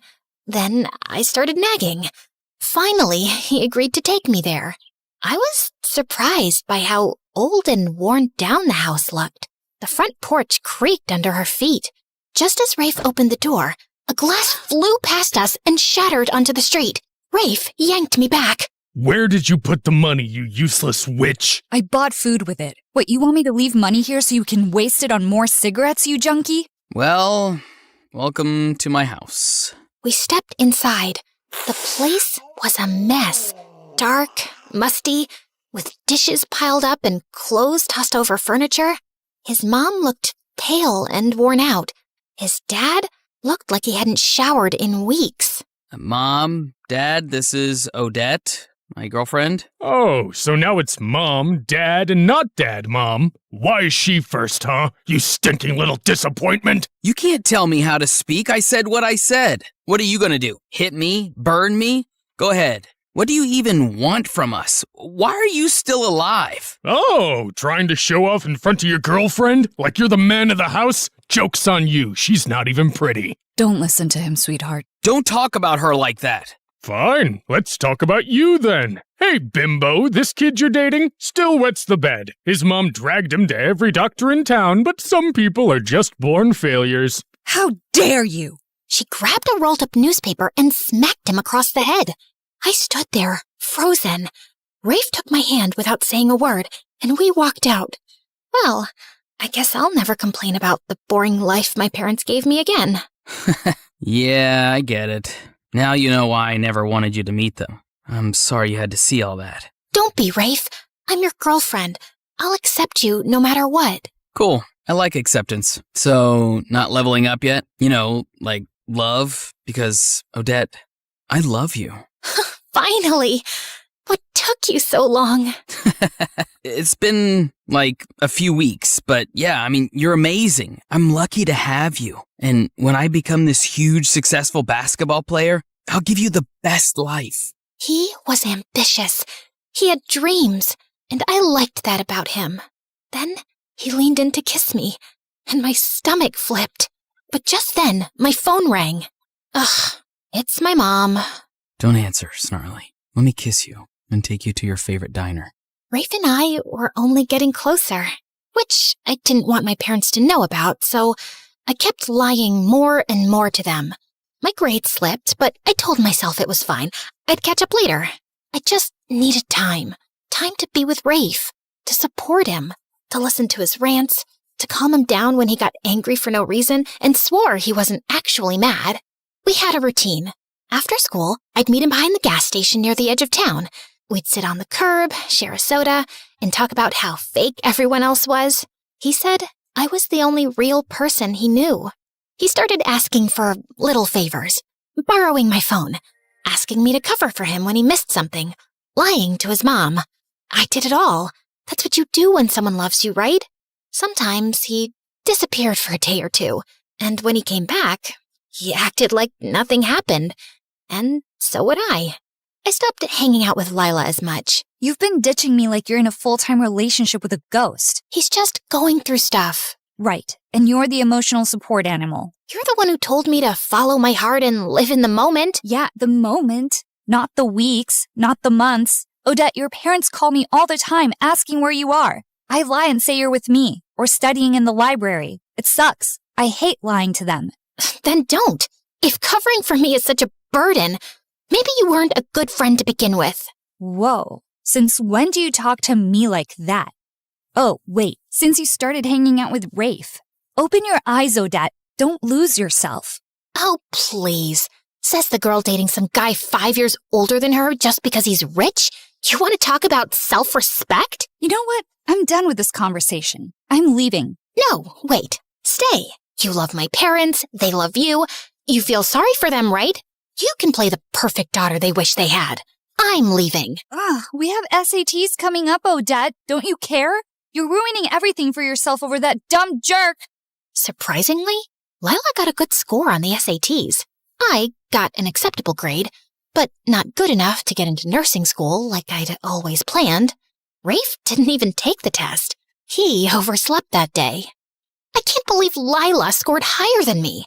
I mean, yeah, she's not dumb, but I've always been the one with the better grades. Now I can't even apply to nursing school. I should have studied more. I told you we didn't need to go to the movies every single night, Rafe. Oh, so now it's my fault, Snarly? Babe, what's done is done, okay? Don't beat yourself up. Come on, I'll get you some pancakes. That always cheers you up. Rafe, where do you even get all this money from? I mean, yeah, I lend you some sometimes, but it's not enough to cover everything we do. Wow. So you think I can't survive without your little charity coins? First of all, they're not little coins. Oh, come on, I'm joking. You know I don't mind helping. I was just asking. No, you weren't. You were judging me, belittling me. Why do you care where the money comes from? I take care of you, don't I? I feed you, I spoil you. Isn't that enough? I'm sorry, babe. You're right. I didn't mean it like that. I'm sorry, okay? Tell me what I can do to make it up to you. You can come with me on a country tour. I got this RV from my uncle. We'll travel, see the world, hit every state. Just you and me. But what about college? And my parents? What about them? I'm sure your parents don't mind you having fun and taking a break from all the stress. And in college, you said yourself, you're not doing nursing anymore. Take an online course, finance or something. That's a good career too, babe. I told my parents I needed time to think about my future. They begged me to stay, but I'd already made up my mind. 2 weeks later, I was packing my bags and climbing into the RV, ready for my freedom. At least, that's what I thought it was. It was amazing. We went to places I'd only seen on TV. Nevada desert, Hollywood, coastal cities with overpriced ice cream, and strangers who looked at us like we didn't match. People stared, sometimes whispered, like they couldn't believe a guy like Rafe would be with someone like me. Once, a pretty girl asked for his number. He smiled and shook his head. Already got the best girl in the world. She scoffed and walked off. He never saw me watching, but for the rest of the day, I couldn't stop smiling. I once posted a picture of us eating instant noodles on the RV steps. The caption said, "Love in the little things." It got a lot of likes. My parents still called. Sometimes I answered, and sometimes they were just yelling, begging me to come back. Eventually, I stopped picking up. Once, in Wyoming, there wasn't much to do. I went to sleep early. When I woke up, Rafe wasn't next to me. I called him many times, and it went straight to voicemail. Evening came, and still nothing. I decided to look around for him. Just as I stepped out of the RV, a police officer, a woman, was walking up, about to knock. Miss Odette, you're under arrest. Anything you say or do can be used against you in court. What the actual heck? She flipped me around and cuffed me. I tried to resist, tried to ask what was happening. She didn't answer, just shoved me in the car. The RV is stolen. I mean, what else do you think we deal with out here? The Wall Street crash? What? It's not even mine. No kidding. That's exactly the problem. The guy who actually owns it just reported it's stolen, and he says you were the one driving it around. Can I make a phone call? I'm allowed one, right? Ugh, these movies. Everyone thinks they get one call. Fine, go ahead. Call the president if you want. I called my parents, and I prayed they'd come to help me out. What do you mean, arrested? Odette, where are you? Wyoming? Is that in Japan? No, honey, give me the phone. Sweetie, that's like 7 hours away from here. Yeah? And I'm your only daughter. We're coming, honey. Just stay strong. Just then, Rafe showed up. Where the heck were you? I ran to him, hitting his chest with both fists. The officer stepped in and pulled me back into the cell. You don't have to lock her up. I talked to my uncle. He's coming to sort this out. That jerk filed a report because I'm behind on paying him back. Where were you, Rafe? You've disappeared before, but this time I was alone in a strange place, scared. And your uncle reported you? Nothing about this adds up. I'm sorry, but I called my parents. I think I'm gonna stay with them for a while. No, babe, please don't say that. Don't give up on me. You're all I have. Please. I can't be without you. Don't make me beg. You already are begging. Is that part of your dream too? The one where you become a famous basketball player and give me the perfect life? Yeah. How's that going so far? Funny thing, I once had someone beg like that. I didn't give him a chance. Thought I was being smart. And then I lost him. Not saying what you should do, but some things haunt you. I hated how much that got to me. The thought of losing him, of him disappearing forever, made my stomach twist. I wasn't strong enough yet. Fine. I'll call my parents. Then let's go, babe, before they get here. As we walked out, the officer leaned in and whispered in my ear. How'd you land someone that hot? Good for you, girl. You know what might even make him hotter? Liking this video and subscribing to MSA like everyone else? I called my parents, but they had already booked their flight and were heading to the airport. When they landed and kept calling, I let it ring. Then I let it ring again. And then I stopped checking. 2 months went by, and the fun life I'd been living started to feel dull. My parents barely called anymore. I opened Instagram and saw that Lila had gotten into the nursing school I always wanted. She even posted a picture of her engagement to that rich, successful guy. Funny how I used to be the one with the bright future, while she came from a messy home and had this weird obsession with impressing men. That night, someone knocked on our door. Rafe started acting weird, like he didn't want me to see who it was. But I pushed past him and opened the door, and saw a bunch of dangerous-looking guys with tattoos on their faces. Why am I not even surprised at this point? Babe, it's not what it looks like. I just borrowed some money and they're being dramatic. You're saying it like we just met you yesterday. You've been working for us for years. Now, are you paying up, or can I take a closer look at your pretty little girlfriend? Don't touch her! I mean, babe, he thinks you're pretty and not boring. Don't touch her, you idiot. How much do you owe them? Just $25,000. Add a zero to that. 250,000 US dollars? And just like that, my stomach flipped. I gagged and nearly threw up on the mafia guy's boots. Whoa! She's so shocked she's about to hurl. I'm pregnant, you idiot. Rafe looked shocked, but also happy. His eyes lit up. Then he turned to the mafia guy and said, So, no baby discount? Are you seriously negotiating right now? I started hitting him, and one of the mafia guys actually pulled me away. Relax, miss. It's not good for the baby. For the next few days, Rafe was acting super nice. It was almost humiliating how hard he tried to please me, cutting my toenails, kissing my feet, and deep down, I felt sorry for him. With that dysfunctional family and the belittling jerk dad he had, I was sure it all made him the way he is. But I also believed I had lost so many years with him. I knew what was happening was wrong. It was just too hard to let go. That night, I left while Rafe was asleep. I had contacted Lila on Instagram sometime earlier, and we'd agreed to meet up. When I saw her, she didn't even look happy to see me. She was cold and dry. What, you want money now that you know I'm engaged to that rich guy? Whoa, you've changed a lot in the past 2 years. What the heck, Lila? Okay, fine. That was too much, I know. But still, why did you want to meet up, considering you're poor life choices. I know you've had problems ever since that thing happened when we were kids, and you can't carry a baby. So, I'm offering you something. Please don't take it as charity. I'm pregnant, and I thought maybe you'd want to adopt the baby. Lila looked shocked. Then her eyes lit up. She smiled wide and hugged me. Oh my God, my man doesn't even know I can't have kids. I've been too afraid to tell him. He'd probably leave me. But this is perfect. I'll just fake being pregnant, and when you give birth, I'll take the baby as mine. Wait, you don't mean legally? You don't want the papers to show I'm the biological mom? Who cares? You always said your life was boring. Abandoning a baby just fits you.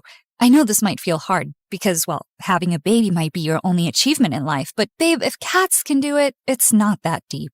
Let me get this straight. You think this is about achievement? Do you even know how hard it is to give up a baby that came from your own body? Not so hard for you, apparently. I mean, you're handing the baby away the second you found out you had one. What kind of mother does that? And bam! I slapped her. She slapped me back. This'll slap you back to reality. You were my safest place, idiot. Look at you now. Take this. Do you hear yourself? Wake up, you stupid witch. Take this and this and this. So, what are you gonna do? If you can't adopt my baby, then maybe adopt me.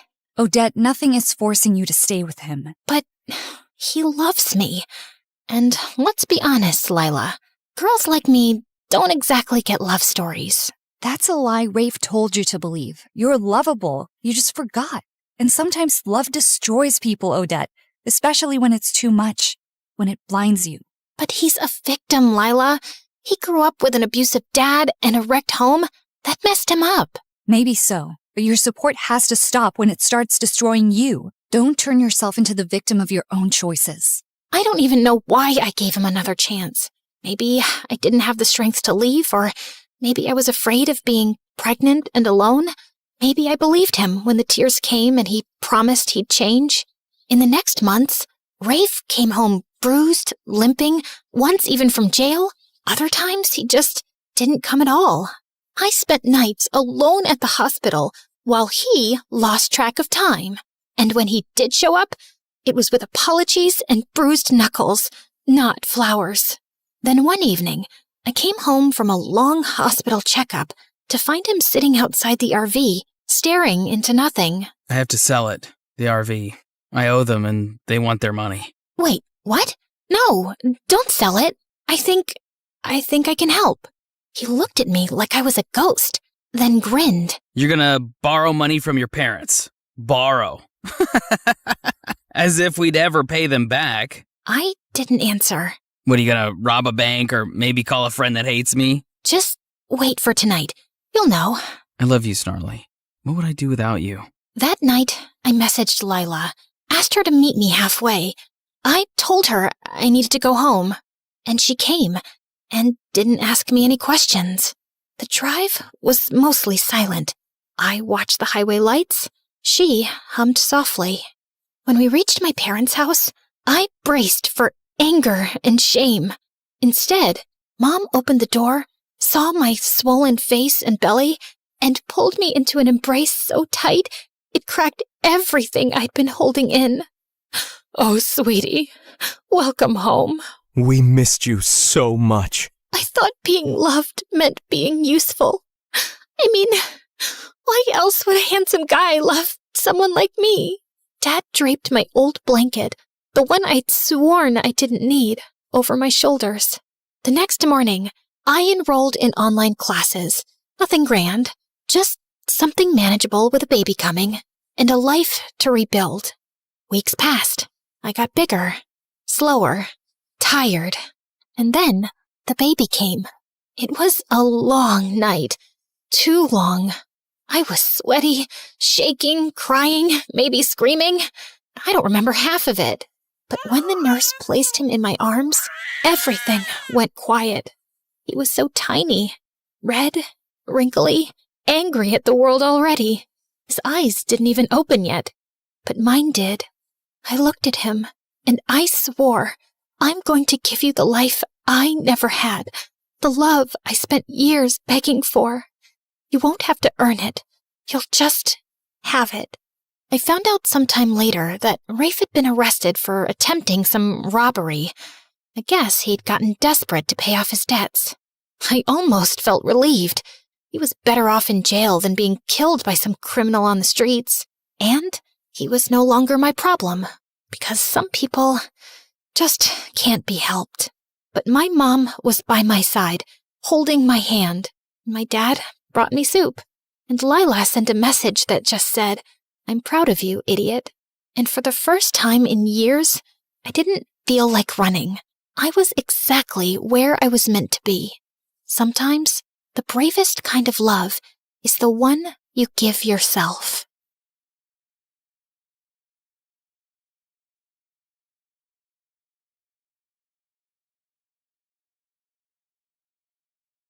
Hi, I'm Carly.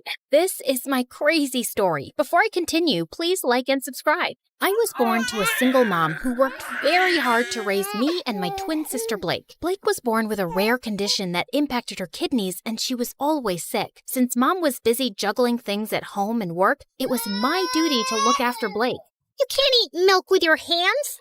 Drink it. Blake, don't chew on your gross shoes. Even Mom was extra paranoid about Blake, and she hardly paid attention to me. Like this one time when I was 6, Mom had to leave for some urgent overnight office trip, and she dropped us off at the neighbor's place. These are Blake's medicines. You know she drinks chocolate milk before sleeping, and I've also packed her favorite pink night clothes. Wait, where's my stuff? The bag's too small to carry both your things, but hey, I packed your toothbrush. You'll be okay, right? I wanted to say no, but Mom already looked tense, so I nodded and she left. Everything was going great, but right before bedtime, I went to get milk for Blake, and I heard a huge thud. I rushed to see Blake crying on the floor with a bleeding nose. Apparently, Blake was jumping on the bed with the neighbor's son, and he thought it would be fun to push her off of it. Thankfully, the injury wasn't big, but when Mom found out, she went ballistic on me. Carly, I trusted you to look after her. And I did. I was just getting her milk, like you asked me to. And she's okay, Mom. Everyone falls sometimes. Your sister isn't like everyone else. After that day, Mom banned both me and Blake from participating in any extracurriculars at school or playing in the park afterwards like other kids. I was always stuck at home with Blake, so I never really got a chance to make new friends. And those at school joined clubs and got busier. I missed having a normal life, but Blake needed me more. Mom got more paranoid with time and took special care preparing food for Blake. I knew how tired she was, so I'd get by with frozen meals. And over time, I started taking comfort in junk food, eating candy bars from the hospital vending machines while I sat in waiting rooms for hours. By 13, I was much bigger than most girls my age. One time, our aunt was visiting us, and she hadn't seen me and Blake in a while. Look, I bought you girls matching outfits. Go on, try it. I'll just wear it later. What are you saying? Come here. Aunt pulled me to her and tried her best to fit me into the dress, but it barely got past my neck. I was so embarrassed, I went to my room and didn't come out till Aunt left. Don't be so sad now. So what if you're a little bigger? Easy for you to say. You don't have to wear clothes 3 times your age. You're thinking too much. Here, I got you these. Blake's health improved as we got older, and by 16, she was much better and put on medication to manage her condition. Soon after, Mom got married, and a year later, she delivered my twin brothers, Jake and Jonah. I was happy for Mom, but I could tell Blake wasn't adjusting so well. Oh, I want to pluck out my ears. They cry so much. I know for a fact Jonah hates me. He farted and gave me the stink eye. That one's a devil. I knew Blake didn't mean that. She just missed Mom since she was busier than ever. And I tried my best to make Blake comfortable, but she was constantly throwing tantrums and hardly ever helped me take care of the boys.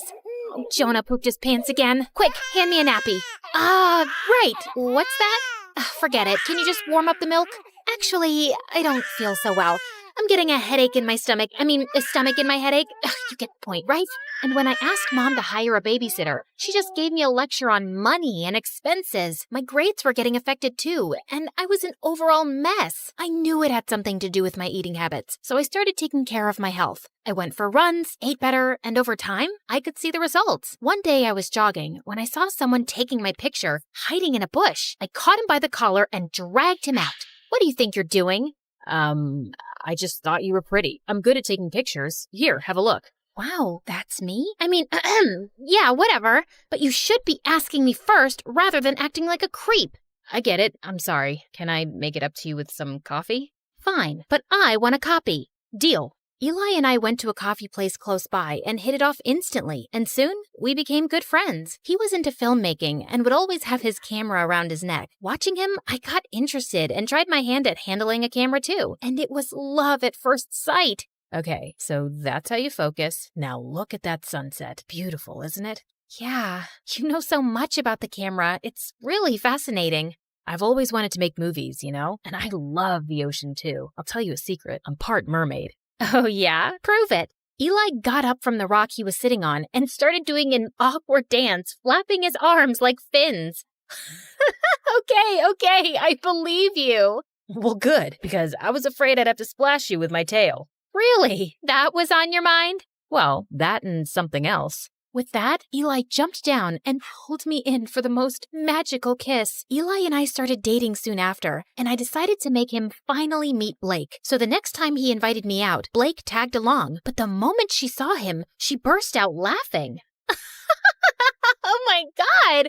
Where did you get that shirt from? Your grandpa's closet? Actually, yeah, he has a really good shirt collection. Do you like it? I can get you one. Ew, no thank you. I'd rather wear a tent than slip into something so cringe. Come on, Blake, that's not very nice. What? I'm kidding. I'm sure Ebola can handle a few harmless jokes. Eli.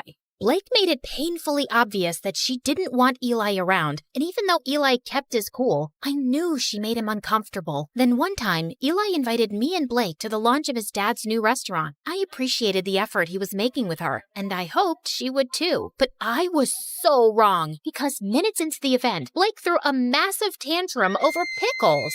What do you mean you're out of pickles? Pluck them from a tree or something.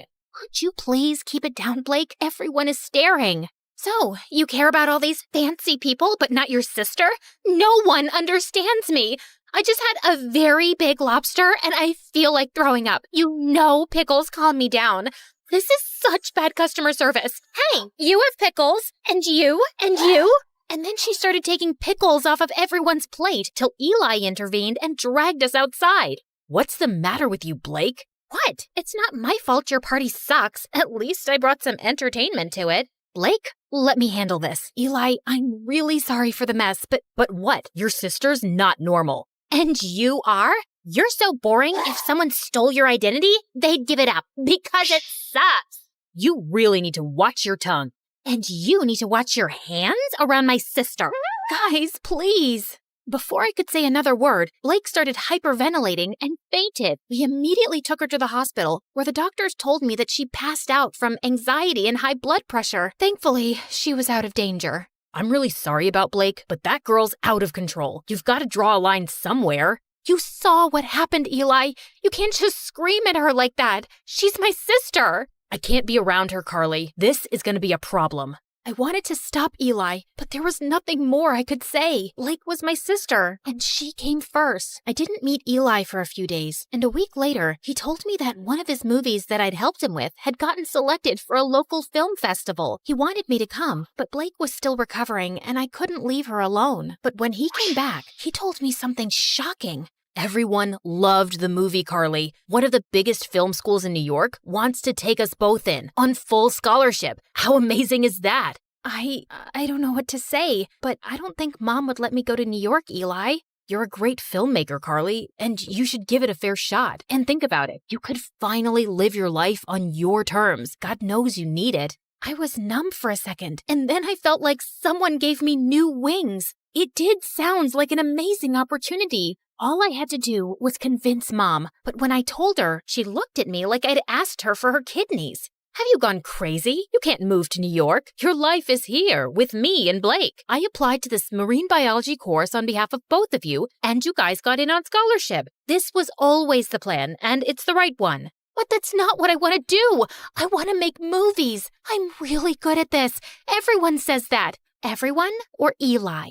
Who's Eli? Just this dumb boy she's dating. I'm sure he's the one who's filled your head with this sawdust. How can you even think about leaving me? I just want to do what I want for once. Can't you give me a few years for my own life? Oh, stop being so dramatic. And not another word about this movie business, Carly. You'll stay here with us. Is that clear? Mom left, and I turned to Blake angrily. You couldn't take my side for once? What did I do? Oh, you mean telling Mom about Eli? I don't think she even noticed. I left the room angrily and didn't speak to Mom or Blake for the next few days. I thought I could confide in Eli, but suddenly he was acting really cold. Every time I tried to talk to him, he would turn the other way, till one day I finally cornered him after class. Am I imagining things, or are you ignoring me? Neither. I'm just busy. So, I told my mom I want to make movies, and she went bonkers, but look, Carly, you and your family have issues, and I don't want to get in the middle of it. Do whatever they say. But you told me to live my life. You said... Yeah, I did. And now I'm saying I don't care. You'd choose your clown sister over everything. I've seen that. So good luck, but I don't think I can be with you anymore. Eli, wait. Tell your sister she won.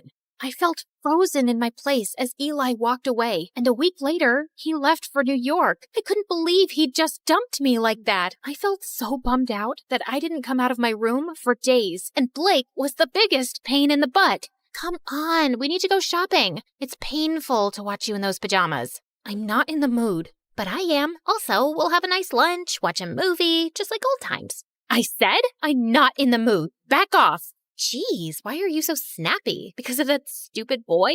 He wasn't stupid. I loved him, Blake, and now he's gone. Because I chose you over him, like always, and you don't care about my feelings, like always. Carly, just leave me alone. Blake left with a small face, and I felt kind of bad, but I was too mad to go after her. The next day, I calmed down a bit and was about to call Blake when her phone started buzzing like crazy. I picked it up, and I was shocked to see it was Eli. Before I could answer, the call got disconnected, and a text message appeared. I did what you wanted. Leave me alone. My mind went blank, and I opened the call logs on Blake's phone to see multiple calls to Eli. Suddenly, it all started making sense. Of course Blake must have driven Eli away. No one hated him more than her. What's this? You don't understand. Oh, I understand everything perfectly. You asked Eli to dump me so you and Mom could use me as your servant all my life, right? Before Blake could even say more, I pushed her out and slammed the door in her face. I started packing my bags and stormed downstairs, only to run into Mom. What's wrong? Is Blake okay? Yes, she's fine, but I'm not, and I haven't been fine for a while now. But you don't care, do you? Of course I do, sweetie. Why would you say that? Because you never have. Not since we were kids. Carly, I knew you could take care of yourself, and you were the healthy one, and Blake... No, Mom, I was eating my feelings, and you didn't even see that. I got back to being healthy on my own, and you've stunted both my growth and Blake's. Hers by over-coddling her, and mine by always holding me back to be her guardian. And now, I'm done. I will go to New York, because I want to get away from you and Blake, and you can't stop me. I left home and booked a flight to New York. On my way, I called Eli and explained everything to him. He told me that he was proud of me for taking a stand for myself and welcomed me with open arms. We moved in together, and I was doing really well in my classes. Mom and Blake tried getting in touch with me multiple times, and even though I missed them, I needed my space. Eventually, they stopped calling. After graduation, Eli proposed to me, and I said yes. Life was going great, till one day I heard a knock on the door and opened it to see Blake and Mom. What are you guys doing here? Eli called us and told us about the engagement. Carly, I have a confession. It was me who convinced Eli to break up with you, not Blake. Wait, what? Eli never told me that it was Mom behind everything. I didn't want to stress you out more. I could see you missed your family, and this would have made you sad. But I saw the call logs and the messages on Blake's phone. I'd actually been calling him to apologize, but I guess he thought both me and Mom wanted him to dump you. And I don't blame him. I was always awful to Eli. I guess I was just terrified of being on my own without you, but I drove you further away. I'm sorry too, my baby. I'd just become used to having you around, always taking care of everything. And the thought of you going away for college crushed me. I was selfish and always burdened you with too much. I hope you can find a way to forgive me. Thank you for finally acknowledging that. It might take me a while to really forgive you, but I'll get there. I won't lie. I have missed you guys. Then let's start with a hug.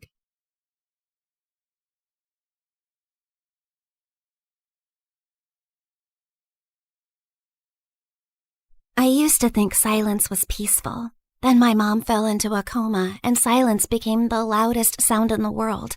Everything just kept piling up.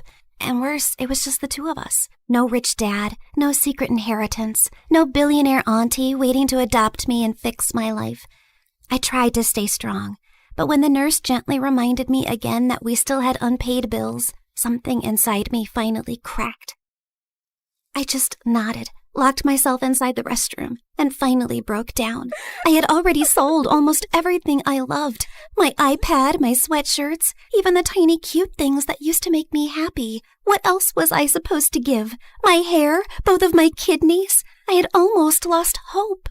Please, I'll do anything. I'll study harder. I'll stop complaining about homework. Okay, maybe not completely, but I'll try.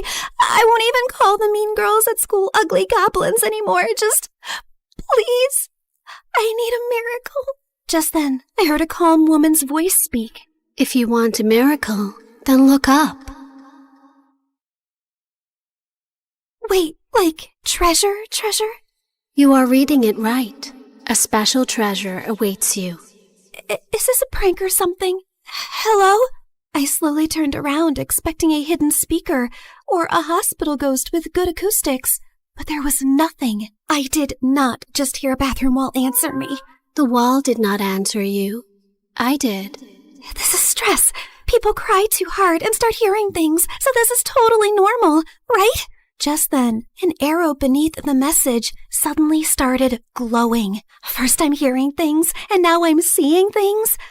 What's happening? Believe your own eyes. Only that which you see is true. What is unseen is but an illusion. Okay.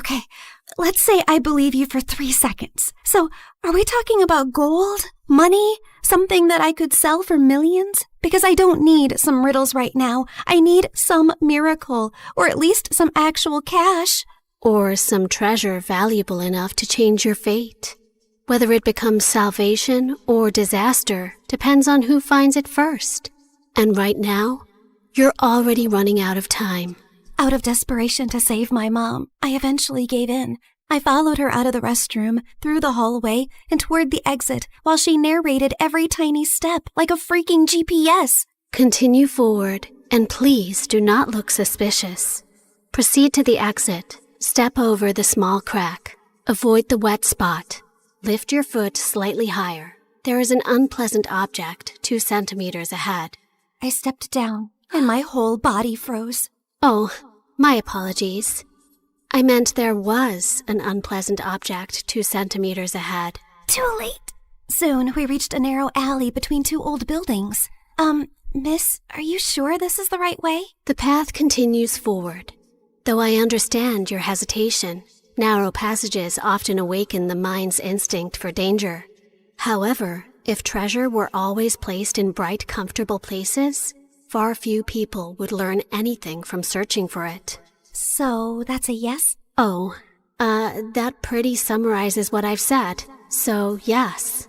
I finally stepped into the alley, and thankfully it was only normal scary and not dangerous and life-threatening scary. Just then, everything went silent all at once. Even the dramatic pigeon on the street shut up. Miss Lady Voice? Hello? Are you still here with me? Don't worry. I'm here. Just keep walking. Do not turn back yet. Step back and just breathe slowly. I only asked if you were there. And I answered with additional guidance. The alley stretched longer than it should have. Soon warm wind rushed past me, and when I looked back, the alley was gone, and I was now standing in an open field under a bright blue sky. Holy yummy cheese balls! Did I just teleport to another place? I also noticed a small glowing orb floating in front of me, shining softly like a tiny star. Yes, you have arrived in Mondstadt, the city of freedom, a land of wind, songs, nights, and many stories carried through time. I realized that the glowing orb pulsed when the voice lady continued yapping. So that meant her voice now had some sort of a body? So you mean I'm not somewhere in Europe and not dreaming? Yes. This is not Europe, nor is it a dream.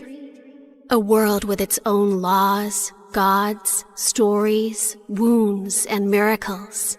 Why am I exactly in this unfamiliar land? I just want my mom to wake up. Then keep walking, Sabrina. The treasure hunt begins here. Fine. If this treasure can really give me a miracle, then lead the way. Watch out! Explosive encounter highly likely nearby. Explosive what? Just then, a loud boom suddenly echoed from somewhere near the trees, and a tiny red figure then burst out from behind a bush. Ta-da! Clee is here! Spark Knight of the Knights of Favonius. She is known throughout for her enthusiasm, remarkable explosive talent, and a long history of incidents that are best described as energetic. Sorry about that. Clee was only doing a little fish blasting. Well, maybe not a little, but the fish tastes so good, so Clee thinks being grounded for a day is worth it. Anyway, are you here for the treasure hunt? You know about that? Uh-huh. Miss Nicole told Clee. She said a dear traveler named Sabrina would arrive. Wait, you can hear her too? And she actually has a name? Of course. Miss Nicole is the best. And she talks inside heads because she can't talk with her mouth. Mom says she's very smart and very nice, but also talks a lot. Alice said that? Yep. I see. Clee skipped closer and grabbed my hand like we've been friends for 10 years. Can Clee come play with her today, Miss Nicole? Please? Yes, you are allowed. As far as Alice is concerned, nothing is more important than a request from her beloved daughter. Yay! But why does Sabrina look so sad? Did someone make you cry? Was it a bad guy? Clee can blow them up! Only a little. Well, maybe not a little, but Clee will try. I'm not sad. You are. I know crying faces. Jean makes that face when Clee accidentally causes big disasters. My mom is really sick. She's in a coma right now. That's why I need to find the treasure so I can buy her medicines and pay the bills. Clee gave me a soft smile and squeezed my hand. Mom always says love can travel very far, even farther than my best bombs. So your mom's love must still be with you too, even if she's sleeping. Thanks, Clee. You're welcome. And don't worry, we're going to find that treasure, help your mom, and only blow up the bad guys. Maybe we can do the first two without the third one? Clee will try very hard. Just then, Nicole's panicked voice suddenly filled my head. Watch out! Hilly Charles incoming! Hilly what? Literally 6 seconds later, masked monsters burst out of the bushes, and Clee pulled out her bombs like this was a normal Tuesday. Jumpy, jumpy, go! Boing, boing, boom! Yeah! Oh my god, am I gonna die? Stay calm. Step back. Duck! Now!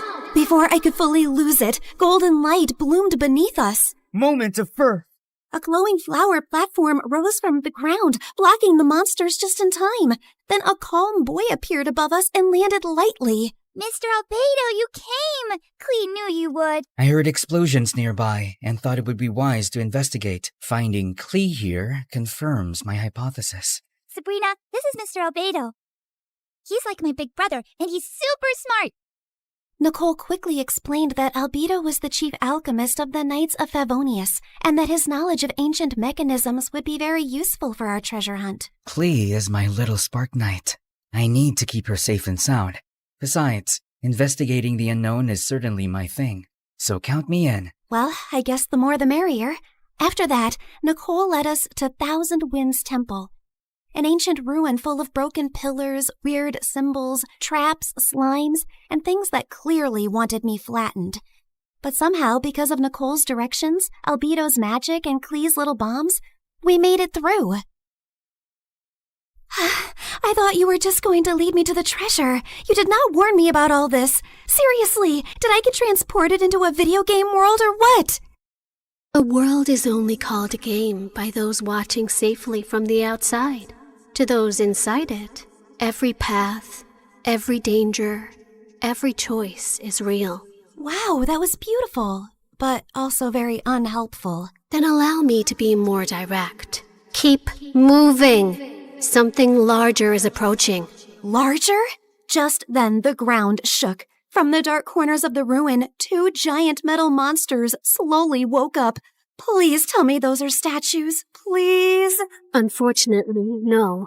Those are ruin guards. Ancient machines built for battle. and judging by the glow in their eyes, they have already identified us as a threat. Before I could pee my pants, someone crashed down from a broken wall and stood between us and the machines like a walking shield. One swing sent a ruin guard flying back like a stupid little tin can. Whoa, this guy looked like he could punch a mountain and the mountain would apologize. Uncle Varka, you came! Klee knew you would.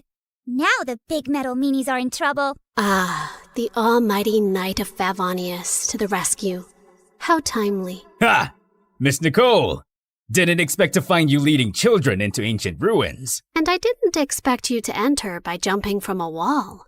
Yet, here you are. Fair enough. When the coast was finally clear, Albedo calmly stepped toward the broken machines and found a small glowing fragment inside them. The moment he lifted it, the air around us shimmered. The first clue has awakened. First clue?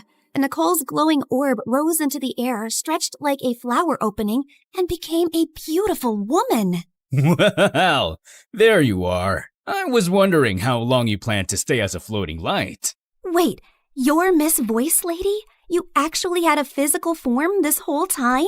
Nicole looked at me, and even though her lips did not move, her voice gently entered my head again. My apologies. Until the first clue awakened, I could only guide you through a small projection of my presence. Now that the path has opened, I can take this form before you. However, for certain reasons, I am unable to speak. This is the only way I can communicate with you. Now then. She continued yapping for 8 more minutes straight. And from what I understood, she was an angel called N from the Hexen Circle, a circle of powerful witches. She then explained that the glowing fragment was a piece of the treasure's scattered light and could lead us to the traces left across Tevat. The treasure you seek was broken long ago. Its light scattered across Tevat, leaving traces behind. This fragment will reach those traces. The brighter it shines, the closer we are to the treasure. Across Tevat? As in, this whole world of yours? Several regions, yes. That means a long trip, but don't worry. With Miss Nicole's incredible sense of direction, we'd never have to worry about getting lost. Yay! More big adventures! Wait, no, not yay. I need to go back. I have classes tomorrow and a sick mom in the hospital. Nobody told me this treasure hunt came with a lot of obstacles and a whole world tour. I understand. Your fear is not unreasonable, but the treasure you seek cannot be reached by standing still. Each clue will bring us closer, and each step will return you to the wish that brought you here. Fine. For Mom, I would continue this crazy mission. After that, everything turned into the fastest, weirdest world tour of my life. The mute angel continued her directions like an unmutable treasure hunt navigation guide, dragging us across a giant magical map, jumping from one region to another, while I tried my best to stay alive and understand what was actually happening. In Inazuma, the sea was angry, the sky was angrier, and my stomach was fighting for its life. Storms often remind mortals that control is an illusion, and yet... Miss Nicole, respectfully, I'm about to throw up into the ocean. I suggest you give the kid the short version, Miss Nicole. Very well. Storms pass. Thank you. That one helped. In Sumeru, we finally got one peaceful break near a waterfall. Albedo sketched the view. Klee showed me Dodoko, and when she said her mom gave it to her so she would never feel lonely, my chest hurt in the softest way. After our little break, Nicole led us to Natlan, where we were nearly roasted alive. Fiery creatures chased us through rocky paths while she calmly yelled directions. And at one point, Varka carried Klee and me like luggage. This is fun! Uncle Varka is the best! Hold on tighter! Every trace we followed made the fragment shine brighter. And by the time we reached Fontaine, it was full-on glowing, like it had finally remembered where the real treasure was hidden. Nicole led us beneath the water to hidden ruins, where the fragment pointed us toward the final trace, the one hiding the real treasure. Freaking finally! Soon, we found a mysterious sealed door, and Albedo figured it out like a puzzle in minutes, using one of Fontaine's underwater mechanisms like it was nothing. The sealed door opened, and I thought we had finally reached the treasure. Behind it were more passages, hidden compartments, and even more puzzles. I swear to God, is the treasure shy or what? Ancient civilizations valued protection. Finally, we reached a chamber where a small chest waited on a pedestal. I opened it with shaking hands, but there was no gold, no money, no jewels, nothing I could sell. Inside was just a small, broken, flower-shaped relic. No, we traveled across Tivat for this? For a broken thing? It is indeed damaged. We can fix this, right? Yes, but not with gold, not with force, not even with knowledge alone. Then how? This relic is a vessel of hope. It reflects the heart's deepest wish. It was never meant to make someone rich. It was meant to answer the part of a person who refuses to give up. I stared at the tiny broken flower and slowly understood. The treasure was never something I could sell to fix my life overnight. It was hope. The one thing I had almost lost in that hospital restroom. Nicole said every region had left something inside me. Courage, endurance, wisdom, strength, and truth. I held the broken relic and thought of Mom's smile, her warm hugs, and the little things she did whenever I was sad. I wish for my mom to wake up. I don't need gold or anything. I just want more time with her. Please. Just then, the relic started glowing. Golden light filled the cracks, and the broken petals slowly repaired themselves until the flower became whole again. You fixed it! The restoration is complete. The way home can now be opened. A portal appeared behind us, and my chest hurt when I realized I was really leaving them. They were supposed to be just my treasure hunting team, but somehow they had become my friends. Klee hugged me first and gave me a tiny Dodeko charm. So you won't forget Klee. Fear doesn't mean you're weak. It means what you're fighting for matters. Always remember that, kid. If fate allows us to meet again, perhaps we could continue this conversation over dessert. You asked for a miracle, but you were the one who kept walking toward it. Remember that, too. After a tearful goodbye with them, I finally stepped into the light. When I opened my eyes again, I was back in the hospital restroom. I thought it had all been a dream until I felt Klee's Dodoku charm in my pocket. So it was real. Everything was real. I ran back to Mom's room. The bills were still there. Mom was still sleeping. But I felt different. Scared, yes, but not empty and hopeless anymore. One day, my seatmate was secretly playing some online game called Genshin Impact. And the second I saw her screen, my soul almost left my body. The characters looked way too familiar. And then it hit me. So I was in a game? That night, I downloaded the game beside Mom's hospital bed. And when Nicole's banner finally appeared, I pulled for her. Not gonna lie, I really miss her voice and her endless yapping about lore and random facts. Step into the world of Genshin Impact, the open-world action RPG where you explore, battle, and uncover the secrets of Tivat across PC, mobile, and console, all seamlessly connected. Experience exciting new adventures in Luna 7 Truth Amongst the Pages of Piranha, featuring powerful new weapons, fun minigames, and exciting rewards to enjoy. Uncover a brand new story chapter in Sumeru. Meet new Wishbanner characters like Nicole, Prune, and Lowen. One afternoon while I was studying beside Mom, her fingers finally moved. Mom? Hey, sweetie. Mommy, you're awake. You're really awake. I missed you so much. And for the first time in a long time, the silence in the room did not feel scary. It felt peaceful at last.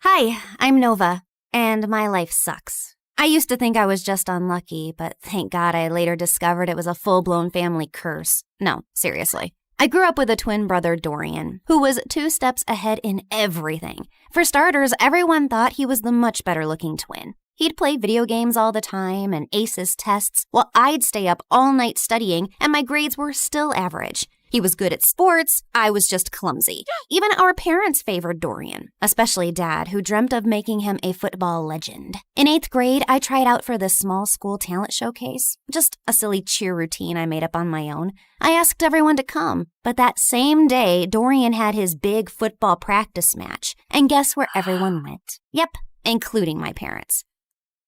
What's going on? Your brother scored the winning goal at his big match, so we called all his friends over to celebrate. So you missed my talent show for a dumb match? You participated in a talent show? Why? You're so uncoordinated. Just last week you tripped over a sock and hurt your head. Thanks, but I don't need your judgment. I'm just saying, maybe next time choose something you're good at. Oh wait, you can't.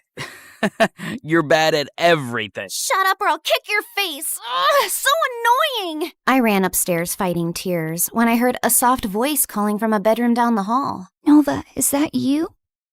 That's Ella. She's my younger sister, and she's been sick since forever. Doctors didn't even have a proper diagnosis, just a fancy name that meant they were still trying to figure out what was wrong with her. And since our parents were too busy making Dorian a star, it was usually left to me to look after Ella, which I didn't mind at all. Hey, how was your talent show? What did Mom and Dad say? They never came because Mighty Dorian had a match. So what? Did you have fun? I almost did a backflip and only tripped twice, so yeah, it was fun. Then that's all that matters. Talking to Ella always made me feel better, but I could never tell her how I really felt. My problems just seemed so pathetic compared to everything she was going through. Even at school, I mostly kept to myself while Dorian hogged the spotlight. The only time people spoke to me was to ask for Dorian's number, so I barely had friends. Until I met Maya in high school. She was new and asked me if I could show her around, and we hit it off right away. We liked the same music, same shows, and I finally had someone I could pour my heart out to. She was the only person I felt free and happy with, but that changed on her 18th birthday. Maya decided to throw a costume party. I was gonna be French fries, and she was gonna be ketchup. It was gonna be epic. But when I got to her place, I was the only one in a costume. I checked my phone wondering if I'd missed a text from Maya, but nothing. And worse, I found her standing near the pool talking to Dorian. Oh, wow. Looks like someone didn't get the memo. What is he doing here? And wasn't this supposed to be a costume party? Oh, shoot. I thought I texted you. I wanted to have a costume party, but Dorian thought it was stupid for an 18th birthday. And since when did you start taking advice from Dorian? Since we started dating. What? He asked me out last week, and I said yes. Why? Of all the men on the planet, why him? And you couldn't stand that there was finally someone who liked me more than you, could you? Would you stop overreacting? You look like angry McDonald's French fries, and I can't take you seriously. Also, my feelings for Maya are totally genuine. Genuine my butt. Everyone at school knows you change girlfriends faster than you change underwear. Maya, listen to me. Whatever garbage this guy's been feeding you, it's not worth it. But I love him. No, you're infatuated. Like every normal girl your age is with some butthead like him. Come back to your senses. Fine, I can see this is a total waste of time. So before I embarrass myself any further, I'm leaving, and we're done. I stormed off dramatically, only to walk straight into the birthday banner. I tried to fight it, but stumbled and knocked over an entire balloon arch. Maya ran to help me, but I spun around mid-fight and accidentally slapped her in the face. Did you just hit my girlfriend? I grabbed a paper cup and hurled it at Dorian's head. Ow. Wow, that really hurt me, Nova. How will I ever recover from this concussion? Everyone laughed as I ripped the last streamer off my leg and stormed out, and went straight to Ella. She was the only person who'd understand me. Oh, wow. You look tasty. I don't know about tasty, but I am definitely tragic. Mom never let me have fries. Said they're too oily. Here, take a bite. It might cheer you up. You're weird. And you're stuck with me. And I put my head down, and we dozed off. The next morning, I woke up to a bunch of missed calls from Maya, but I ignored them. So she sent me a bouquet with my favorite ice cream scoops, flew drones past my window with I'm sorry banners. At one point, she actually climbed up to my window to talk to me, but I just drew the curtains and ran into the attic so she wouldn't find me. I was looking for some boxes to hide behind when I accidentally knocked one over and a diary fell out. It had my grandmother's name on it, with a photograph of her standing next to someone who looked exactly like her. And there was a note. Lumiere se dara kinsol, veher dul ambrax? What? That's what it said, written in this bizarre language I've never seen before. Luckily, someone had scribbled a translation underneath. To break the curse, balance must be found. One light shall rise, one shadow bound.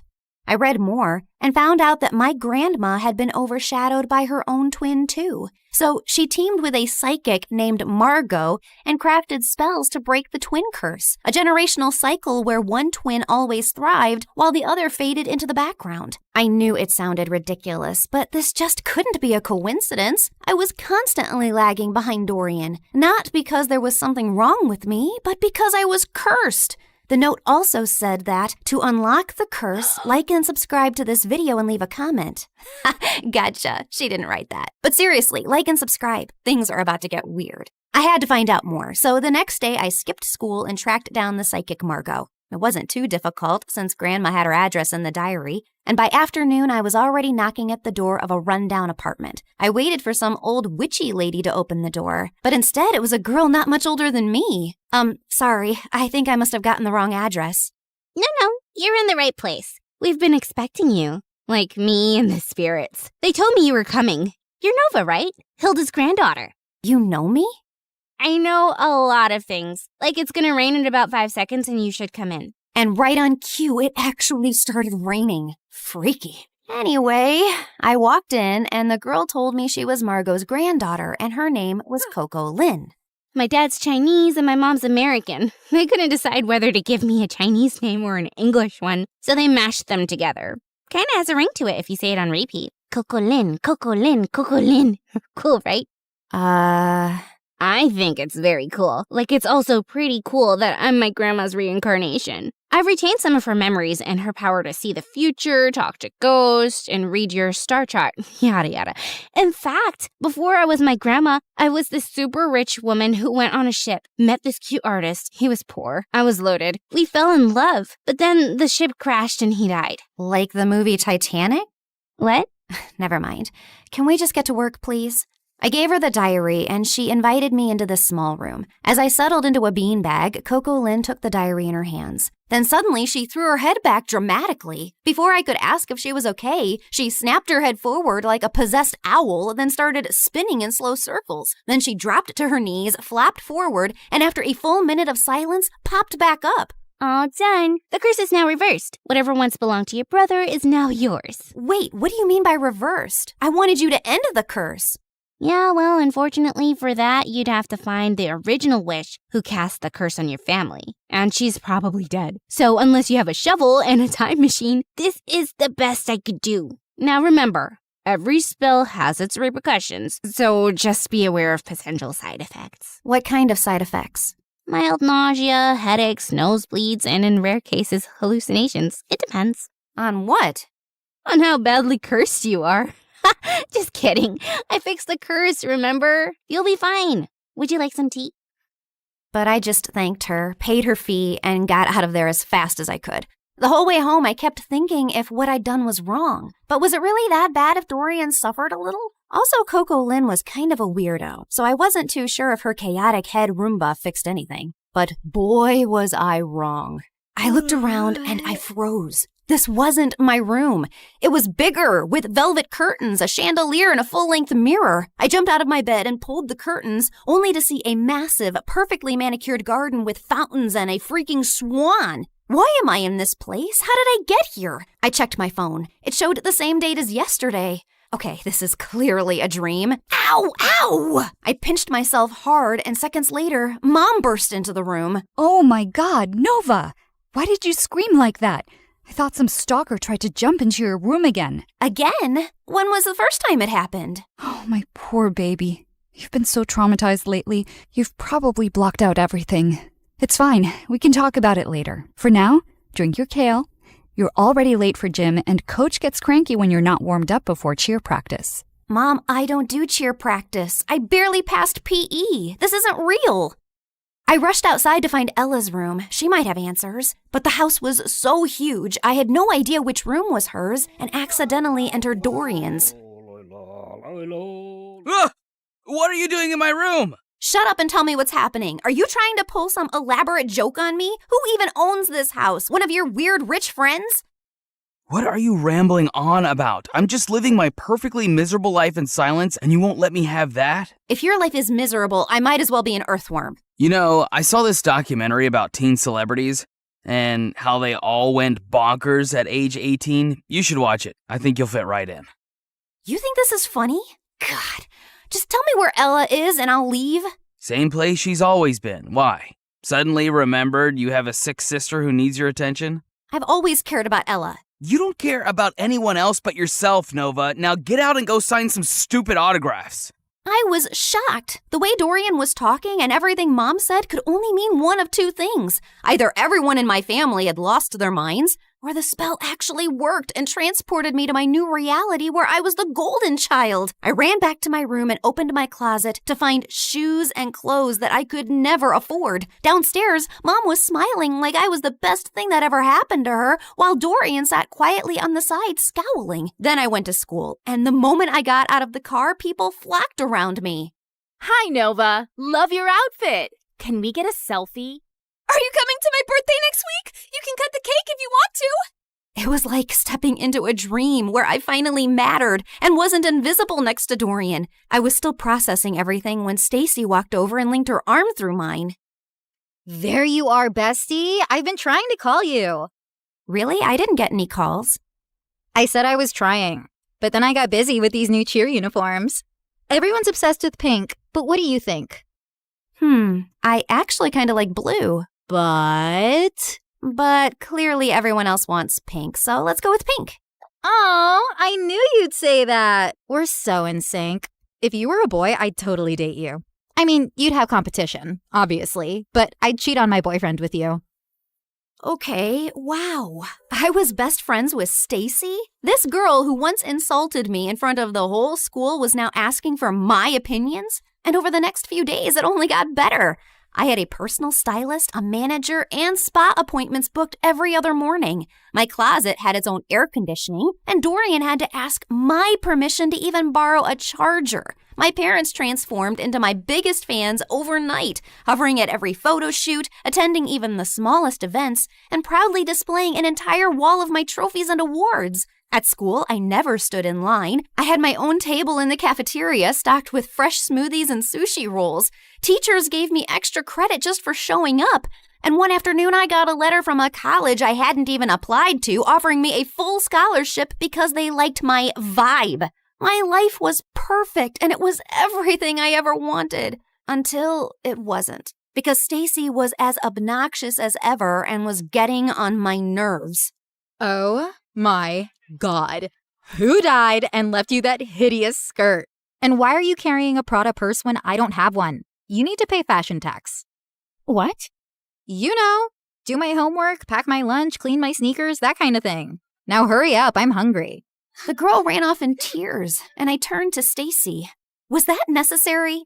No, but it's fun. And why are you being all judgy today?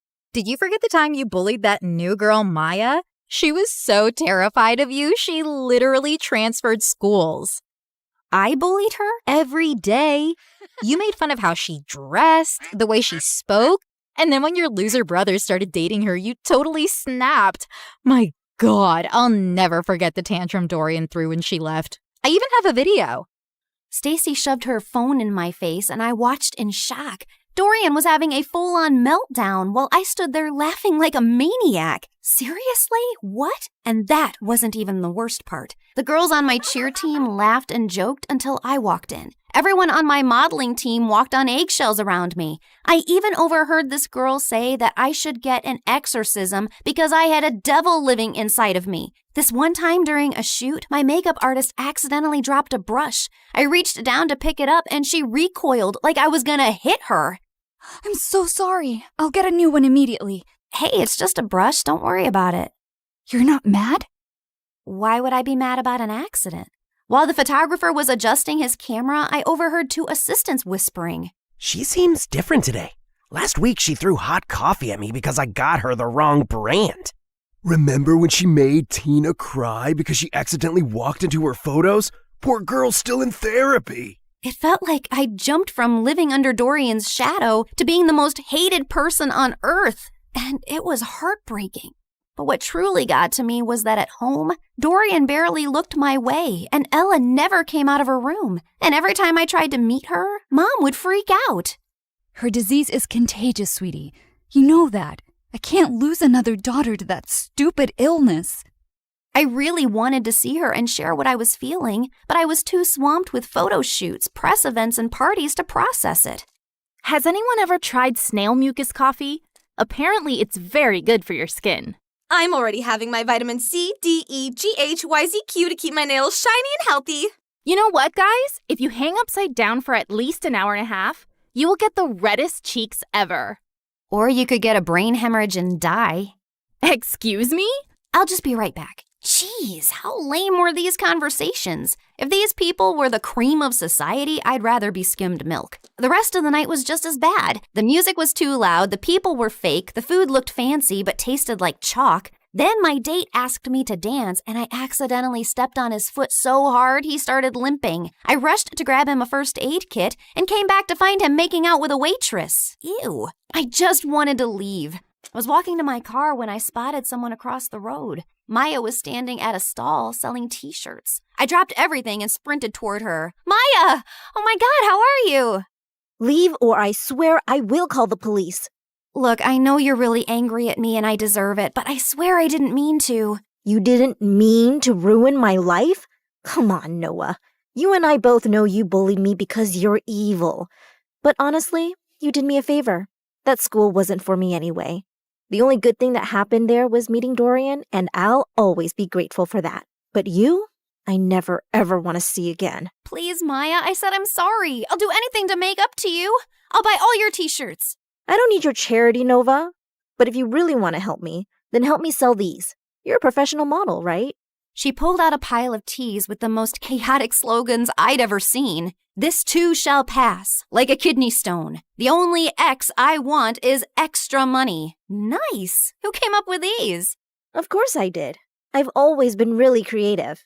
That's true. By the end of the night, Maya and I had sold every single t-shirt in her stall. We even clicked a bunch of pictures, and when I shared them on my Instagram, Maya's business exploded overnight. She called me the next morning telling me how people were begging for restocks. Someone even asked if she shipped internationally. I'd finally used my popularity for something good, and I was happy. But that changed the moment I entered school the next day. Why were you hanging out with peasant Maya yesterday? It's all over your Instagram feed. I was just trying to help her sell her stuff and apologized for being completely moronic. You did not. It's against every rule book ever written for mean girls.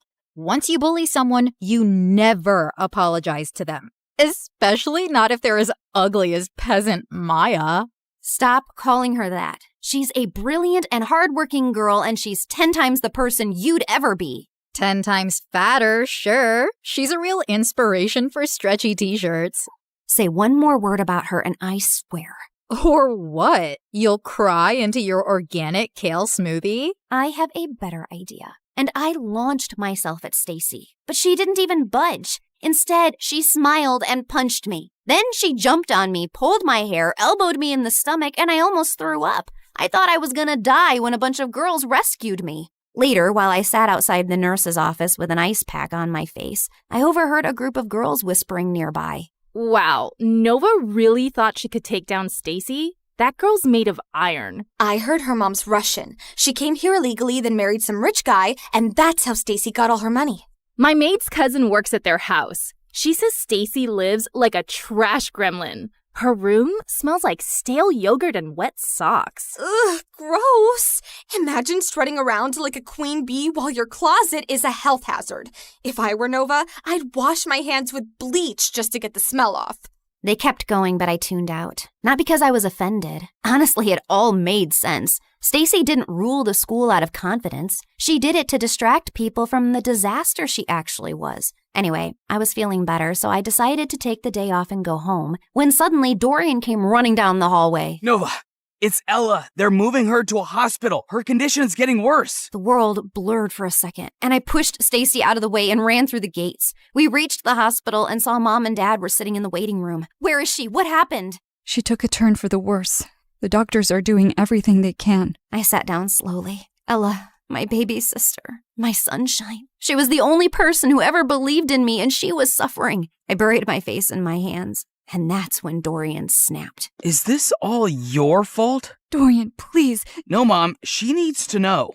I've been trying for months to act normal, but no more. What are you talking about? You were supposed to babysit Ella, but instead, you chose to sneak out and go to your dumb party with her in the back seat. You'd barely gotten the car out of the driveway when you crashed into another car. You blacked out and Ella took the hit. She's been in a coma ever since. But Mom told me her condition was contagious. That's why I couldn't see her. Well, she lied. Because you hurt your head too and forgot all about the accident. And Mom didn't tell you so you could live your perfect little life like the golden child you are.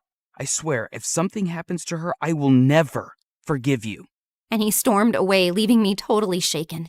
I bullied my best friend. My brother couldn't even look at me. And my little sister was in a coma because of me. This wasn't the life I wanted.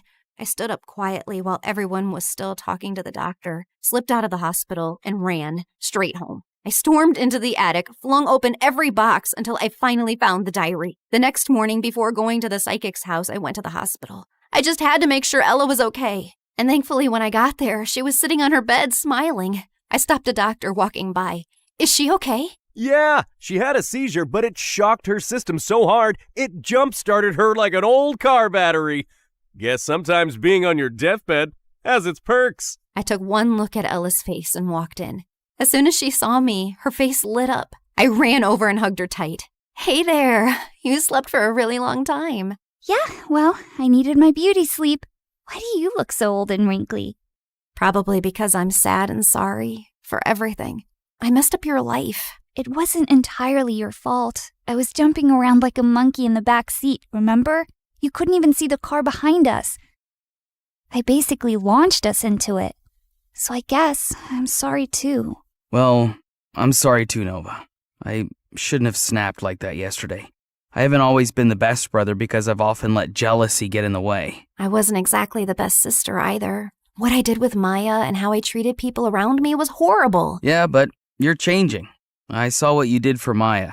That's growth. I nodded slowly. I'd spent so long being angry about everything I wasn't. I forgot to appreciate what I had. My adorably flawed family. And all I really wanted to do was to go back and mend things now. Namaste, fellow seeker. What brings you here today? Oh, it's you. Welcome back. You recognize me?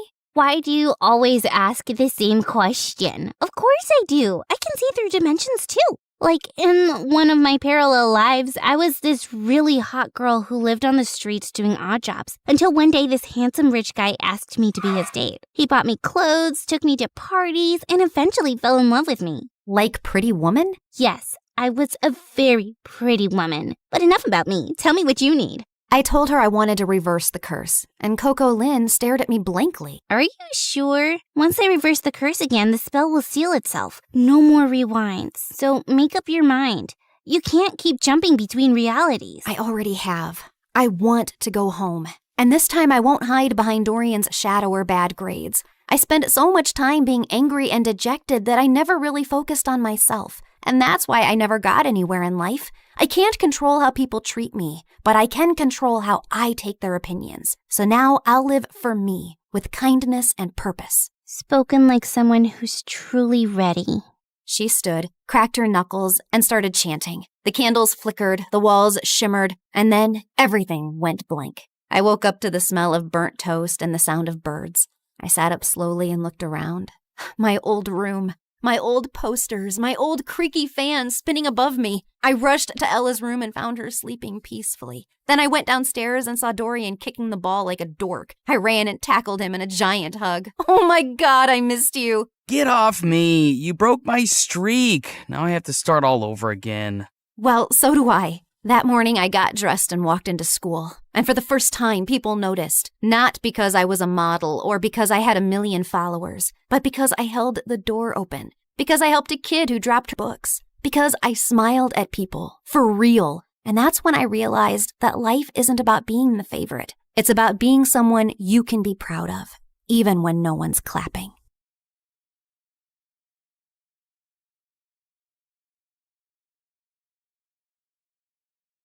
I woke up in the middle of the night feeling extra thirsty and almost passed out when I saw the time. It was 3 a.m., the devil's hour. I tried to go back to sleep, but I just couldn't. Come on, girl. Ghosts aren't real, but dehydration is. So hold yourself together and get your ice-cold water. I silently prayed as I went down to the kitchen. Suddenly, I caught someone moving in the shadows. Holy Mother of God! Was it the devil? I was about to scream when I realized that it was just my older brother, Kevin, who looked suspicious. I silently followed him as he went down the basement and was surprised when he opened a mysterious door that I had never seen before. But before he could enter, he looked back and saw me. Don't you ever tell anyone about this, especially Dad, no matter what happens. Why? What's inside that room? He just patted my head and smirked. The devil himself. He then disappeared into the room and locked it, leaving me shaking in fear and confusion. Hi, my name is Kendra, and this is my story of how my mysterious brother changed my life forever. Before I continue, please like and subscribe. After what happened last night, the first thing that I did in the morning was to check that door in the basement. But unfortunately, it was padlocked to death. Kevin was definitely hiding something in there, and it was killing my curiosity. I was finally able to corner him during dinner. Are you sure that you weren't dreaming? Because that totally didn't happen. That night was really weird, so he could be right. Our conversation was cut off when Dad joined us. Son, it's time for you to take over the company. We will be holding a gala next weekend to introduce you to everyone. They're all so excited to meet you. But Dad, no buts. You're graduating in a few months, so prepare yourself. I don't want any problems. Understood? Of course, my brother couldn't say no to him. He was always Dad's favorite, his golden boy, the perfect son. While me, I was just a stranger to him. If Mom was still alive, things would probably be different. Later that night, when I was about to sleep, I almost screamed when I saw Kevin leaning against my door. Can I help you? What makes you feel alive, Kendra? Huh? What's with you? Why are you being so weird? The less you know, the better. Good night, Peanut. Peanut? Where did that come from? That was the weirdest and longest interaction we've ever had. He was a year older than me, and we had never been close growing up. His time was spent in his room reading, in the piano corner perfecting his sonatas, or with Dad talking about business while playing chess. We also didn't see each other often at school because he was always with his best friend Cedric or surrounded by their crazy fangirls. The next morning, I woke up to Dad screaming from the library. I dashed to check what it was and found out that one of our maids found a letter under Kevin's pillow. I read it and froze. Kevin left. He didn't say where he went and when he was coming back. All the note said was, "Do not wait for him." I would expect something like this from you, but not my son. Kevin is a responsible young man. Well, the note says otherwise. The gala is this weekend. I need your brother to be there no matter what it takes. We tried looking for Kevin everywhere, but no one knew where he was. Even the police couldn't find him, and it was driving Dad crazy. One night, he just walked up to me and started inspecting my face. You would do. You were going to be him. Be who? Kevin. In case your brother is still on this stupid little adventure on the night of the gala, you will pretend to be him. But Dad, I don't think I can... Kendra, you are a capable young lady. Of course you can. You'll be saving our company from humiliation. I know I have not been very vocal about your accomplishments, but I do notice. Will you do this for me, sweetheart? I had never heard Dad talk to me that way, and it felt really good. So I found myself giving in. Besides, it would only be for just one night, right? I just needed to hide my hair under a wig and dress up like Kevin and just smile and avoid conversation as much as possible. Simple. When the big day finally came, I was a nervous wreck. There were too many important people, and Dad kept reminding me not to mess up. Luckily, the party was a success, and I thought my little mission was finally over until Dad came up to me. You did well. Now we just have to make sure that your brother will not fail his classes so he could graduate. You'll need to attend school as him. But how about me as Kendra and my grades? I'll call the school and tell them that I sent you out of the country for an emergency. Anything you fail, you can take for a summer class. But no buts. This was already decided. And remember, no one should ever know about this. But Kevin and I were just too different. After carefully thinking about it, I finally decided to do it. It was my chance to impress Dad. I just needed to do one little thing, which was to learn everything about my brother to make it believable. I checked his room, but I didn't find anything useful. I had to ask for help from the person closest to him,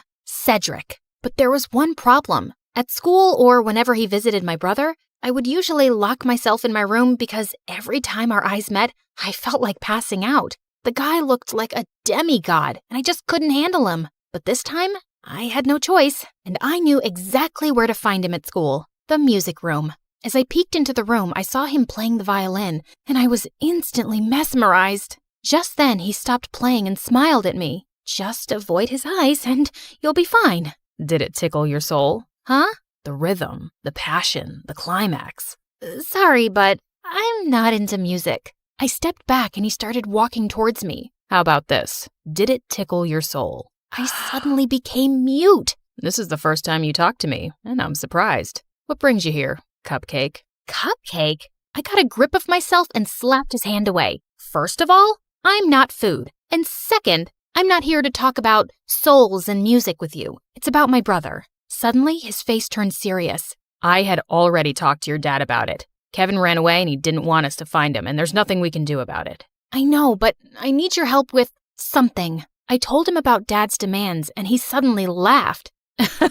That's a ridiculous idea. You two look similar, yeah, but you're too cute and girly to be a boy. Wait, he found me cute? I excused myself to the bathroom, and after calming down, he was nowhere to be found. It took me a whole day to finally find him playing violin in the school garden. So, are you going to help me with this, or are you just going to play your violin all day? I only help people who can look me in the eye. Ugh, why was he being like this? I gathered up all my courage before finally meeting his eyes, and thankfully I was able to control myself until he smiled. You have the same eyes as your brother. They're very pretty. So he liked my brother's eyes? That was fruity. Whatever. Now, where do we start? Your appearance. And I think it needs a lot of work. For the makeover, he brought me to the mall to cut my hair short, and it took me several hours to finally say goodbye to my precious long hair. After accepting the fate of my hair, we tried on some clothes similar to Kevin's fashion.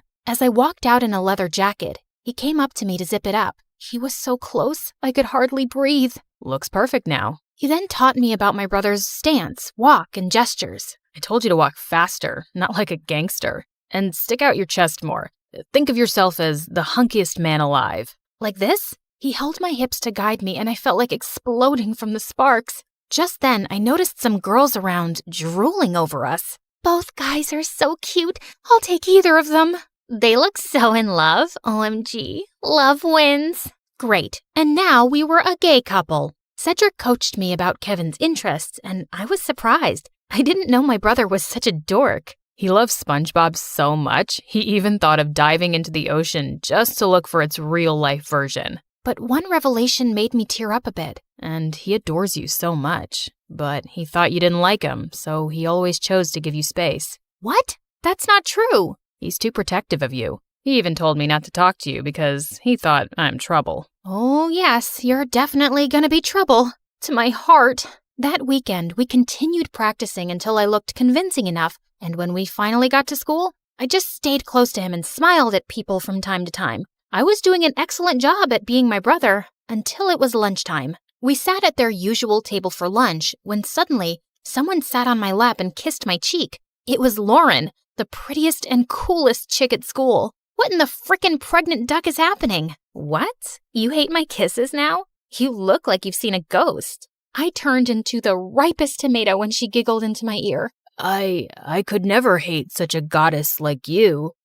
Wow. Since when did you become this cheesy? I gave Cedric a panicked look, but the jerk was trying his best not to burst out laughing. I kicked his leg under the table and his wince was satisfying. I then excused myself in the bathroom and dragged him with me. There, he revealed that Kevin had been dating Lauren for a while now, and I had no idea about it. Lauren had been all over me for the next several days. This was totally normal, of course, except for the little detail that I was not her actual boyfriend. And through all of this, Cedric remained an unhelpful idiot who was clearly enjoying my discomfort. We were walking to our last class when someone suddenly grabbed and pushed me against the wall. You're acting weird lately, and I like it. Before she could kiss me, I acted like there was a bug inside my shirt and ran away. I needed to talk to Cedric. As usual, I found him in the music room. We need to tell Lauren. Suddenly, Lauren appeared from behind me. Tell me what? Wait a minute.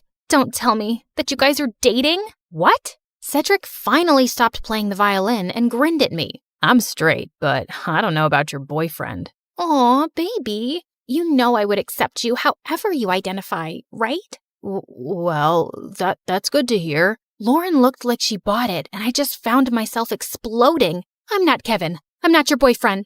I'm his sister Kendra pretending to be him. I then explained everything to her. Oh, okay. Explains why you look and act differently. That's it? No violent reaction whatsoever? I'm used to Kevin's quirks. So, anything I can do to help with this mission? Just don't tell anyone about this.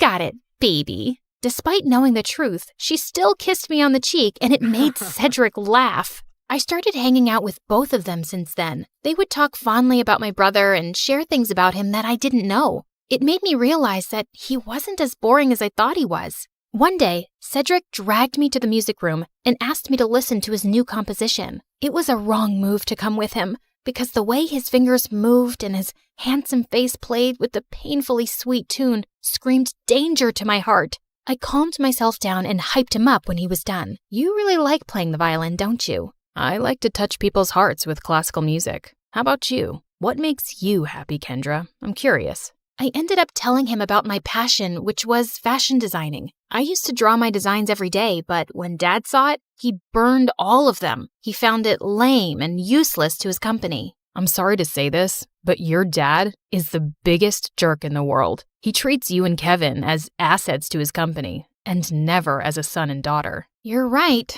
but it just made me crave for his love and approval. Someday, I hope you'll be able to find the courage to do what you need to do. You have me now, you know. I'll take care of you. He leaned in closer, and I thought he was going to kiss me, but to my surprise, he pulled away and walked back to the platform to play again. What was that all about? After the incident in the music room, I started thinking that maybe Cedric liked me too, until one day I heard him talking to Lauren in an empty classroom. You like Kendra, don't you? What are you talking about? She's off limits. And besides, she's just like the little sister I never had. Those words were enough for me to accept the truth, that Cedric will just be my dream. To distract myself, I invited Lauren for a sleepover, and as she was trying on some of my favorite clothes, I couldn't help but admire how beautiful she was. Just then, I found her smirking at me through the mirror. Are you falling in love with me now? What? No, I wish I was as pretty as you. Oh, honey, you are prettier than me, and not to mention cute. She ended up knocking on my drawers, spilling some things. There was one thing that suddenly caught my attention. A peanut. What was it doing there? Suddenly, I remembered Kevin calling me a peanut before he ran away. Why don't we crack it open? Maybe he left a secret message or something. And he actually did. I'm finally alive. Wait a minute. That night before he left, he asked me what makes me feel alive. Lauren and I then came up with a mission to find the answer to that question. Your brother is too mysterious sometimes. Maybe Cedric knows something. But unfortunately, he was useless. One day, Dad suddenly called me and started asking about Lauren. I learned that she's dating your brother. Her parents and I are talking about a very important business deal. We will have dinner with them tomorrow night. Make sure to be extra attentive to her. I thought it wouldn't be much of a problem until they suddenly decided to marry us off with Dad knowing that I was Kendra. He was crazier than I thought. Do you think Kevin will be home by then? I don't know if he's ever coming back. I can't believe you dated an idiot. Watch your words, honey. That's my idiot. Well, we need to find your idiot ASAP. The next day, we met up with Cedric in a cafe to talk about finding my brother. We don't even know what makes him feel alive. Shouldn't we just wait for him to come back? Our parents are talking about marriage, for Pete's sake. We're running out of time. Do you know what my parents would do if they found out they were being played? Out of panic, I remembered something again. The mysterious door in the basement. I told them about it, and we waited for Dad to be out before destroying the padlocked door, only to find out that it was actually a dark room where Kevin developed all his photographs, and it was connected to his room. And all those pictures were related to an island that only meant one thing. Kevin was staying on one of them. It makes sense now that he always disappears on weekends. I also found a camera in his bag one time, but I never saw it again. And why didn't you both tell me about this earlier? You're both idiots. And with that, the three of us were off to an adventure to get my brother back. As we traveled, I kept on flirting with Lauren to avoid Cedric. and for a moment, I thought I saw his deadly glare through the rearview mirror. Was he jealous? I wished. In a span of 2 days, we had already visited 7 islands, but there was no luck. Just when we were about to give up, we suddenly spotted someone resting on a hammock. It was Kevin. He looked shocked to see us. Suddenly, he glared at Cedric. Dude, you told them? Wait, you knew? Let me explain. No, you knew. And you kept silent while I was going crazy trying to find a way to bring back my brother so I could get me back. Kendra was equally furious. Babe, I can explain. Shut it, Kevin. You're not my favorite person right now. Kendra. Later. I need to speak to my brother. I walked away and Kevin followed me. Now start explaining the reason I'm sacrificing my identity. I'm sorry, Peanut. I didn't mean for you to be tangled up in my mess. I felt stuck and suffocated because of Dad's expectations. I always knew I would have to take over the company someday, but I didn't know it would be this soon. I thought I would have enough time to still do what I love, to enjoy every island and see its beauty through my lens. But suddenly, I didn't even have a year, so I panicked and I ran away. I'm such a coward. It didn't take a second for me to melt. No, that's the bravest thing I've seen you do. All our lives, I've only ever seen you nod to Dad's every demand. I'm proud of this version of you. I convinced him to come back, but he ended up convincing me to ditch Dad and come with him. After everything that happened, I just realized one thing. Dad wasn't worth it. So I agreed. Lauren is amazing, you know. She didn't deserve to be left without a word. I know, Peanut. I guess I have a lot of making up to do. Good luck, Walnut. Later that day, he spent his time making it up to Lauren and talking to Cedric, while I was left alone doodling some cute dresses on the sand. My brother then came up to me and asked me something. Are you mad at Cedric? I asked him not to tell anyone. Keeping this from you must have been very hard for him. I understand, but you like him, don't you? What? No, I mean, don't worry. I finally gave him the go signal. You two can kiss or whatever. As soon as he left, Cedric walked up to me with an earth-shattering smile. Can we talk? I couldn't look at him in the eye again. About us. I've always fancied you, you know, more than violins. I felt like melting at his confession. I told him about the reason why I'd been avoiding him all these years, and he responded to it by finally kissing me on the lips. Thank God I didn't pass out. So, did it tickle your soul this time? Yes. Finally.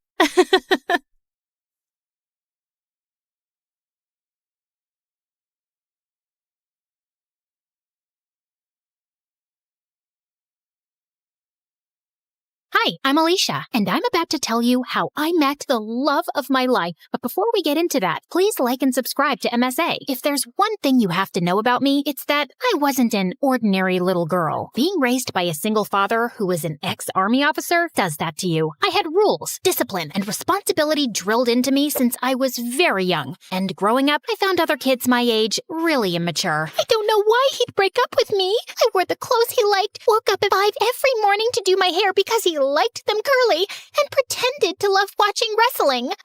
Excuse me, but I need to get that muffin. Can't you see that I'm crying? My boyfriend just broke up with me. Aw, I'm so sorry. You know, it reminds me of the time my dad took me for this obstacle course, and I twisted my ankle so badly, the doctors told me I'd never be able to walk again. But I didn't lose hope, and here I am. How is that the same thing? It's not, because that was an actual problem. But yours is just a bunch of high school nonsense. Now move your butt, please. Needless to say, I didn't have a lot of friends, and I didn't care either. My life was all sorted out. Graduate school, get into a good college, work, and retire. But then I turned 18 and met Arthur. He was a transfer student from Greece, and boy, was he dreamy. The first time I met him was in gym class. We were playing catch, and I was so lost in looking at him. I totally missed the ball, and it hit me right in the face. I fell on my butt, and Arthur came running. Are you okay? You're bleeding. It's nothing. I'm used to much worse. On second thoughts, I might need a doctor. Arthur smiled and carried me to the nurse's office. The entire time I was there, he sat next to me, and later he dropped me home. We became friends after that, and slowly I fell for him. He was smart, mature, and sweet. If there was one guy I wanted to date, it was him. So I decided to ask him out, except I didn't know how. so I turned to MSA for help, and it did not disappoint. Rule number 1, never let your crush know you're interested in him. Avoid eye contact and do not speak at all. The next day, when Arthur waved at me in the hallway, I wrinkled my nose and turned away. He sat next to me in class, but I didn't pay any attention. But then in the cafeteria, he caught up with me. Are you avoiding me? Me?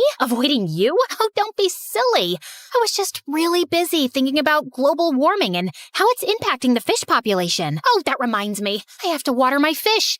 My plants. I'll see you around. And I just ran before I embarrassed myself further. After that epic failure, I turned to step number 2. Dress up nice and behave like a total diva. I went shopping, picked up a bunch of dresses, and the next morning it took me 2 hours to get ready. I thought I looked great, except the moment I entered, everyone started pointing at me and laughing. Oh my god, why is she dressed like a peacock? What is that on her face? Did someone finally punch her for being a know-it-all? I was so embarrassed. I immediately turned around and ran for the bleachers. I was still sulking when Arthur walked up to me. If you rub your lips anymore, they're gonna fall off. This lipstick won't come off. Ugh, it's so annoying. Let me help you. Also, I'm not saying you don't look good with makeup, but you actually look way prettier without it. Really? Does that mean you'll go out with me? Are you serious? I wanted to ask you out for the longest time, but everyone in school told me you're a cold-hearted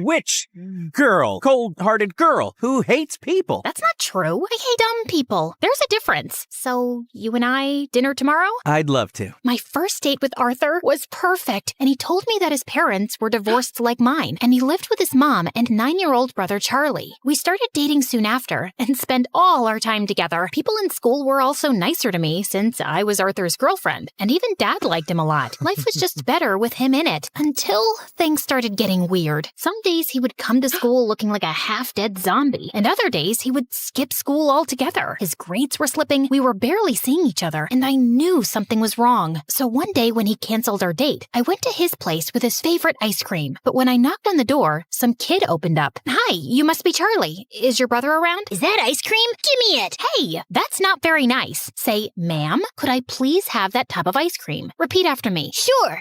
Ma'am, give me the ice cream or I'll kick you. And Charlie kicked me on my shin, snatched the tub, and ran away. As I yelled out in pain, Arthur came running downstairs. Alicia, why didn't you tell me you were coming? When would I tell you? You hardly talk to me these days. I know. I'm sorry. It's just that Mom's getting married again. The guy doesn't want Charlie in his life, and Mom loves her stupid boyfriend so much that she decided to move out, leaving me in charge. Why wouldn't you tell me that before? Because it's embarrassing, and I didn't want to drag you in my mess. I'm already a part of your mess, and we'll get through it together. Okay, I know that was a bit cheesy, but Arthur looked like he was gonna break in a million pieces, and I really wanted to help him. Besides, how bad could a 9-year-old be? Turns out a lot, because Charlie was a total devil. He would cry over the smallest things, throw tantrums if he didn't get his way, and would constantly butt into my dates with Arthur. We hardly spent any time alone. I was pretty sure he just hated me. Like one time, I was waiting for Arthur in his living room, and Charlie kept giving me death stares. Something on my face? I was just trying to figure out how someone can look like a horse and a camel at the same time. That's kind of mean, Charlie. And you're kind of ugly. Anyway, have fun on the date. It won't last long. And 10 minutes into the date, Arthur got a call from the babysitter that Charlie had locked himself in the washroom and we had to run back. Then another time, it was Dad's birthday and I had planned a really cool surprise for him. I'd invited all his old friends from the army. Arthur helped me deck up the place and I was arranging the cake when Charlie walked up to me. Oh, wow! This cake looks yummy! Give me a piece! Only after my dad cuts it. But I'm hungry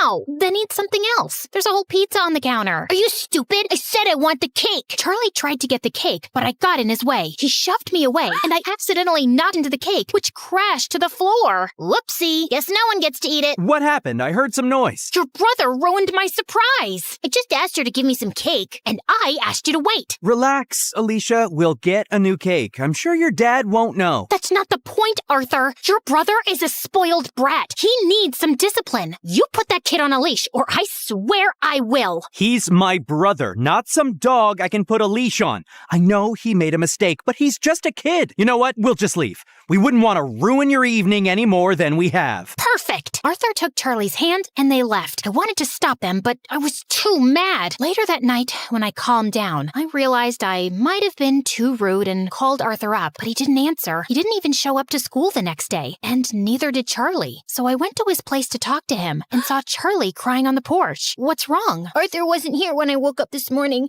and I don't know where he went. Did you call him? He left his phone behind. Then why didn't you answer when I called? Anyway, don't worry. We'll find him. But till then, you're coming home with me. No, I don't like you. You don't have to like me, but I'm not leaving you alone till Arthur gets back. So annoying. We waited the whole day for Arthur to show up or get in touch, but he didn't. By nightfall, I decided to sleep in the lounge and offered Charlie my room. If you need anything. The next morning, Arthur was still a no-show. I couldn't reach his mom either, and then remembered he told me she was out of the country on her honeymoon. Next, I asked his friends and colleagues, but none of them knew where he was. Eventually, I contacted the police, but even a week later, they had no news of him, and I was worried sick. What could have possibly happened to him? Meanwhile, Charlie refused to go to school or shower. He mostly kept himself locked in my room and reacted rudely to any nice gesture I made. I was losing my mind. So I turned to Dad for help, and he promised he'd get a word out to his colleagues in the army to track Arthur down. I still don't know what to do with Charlie. He shuts me down every time I try to talk to him. He's been through a lot, Alicia. What he needs is some distraction to keep his mind off things. After your mom left, you were all over the place. That's why I built such a strict routine for you,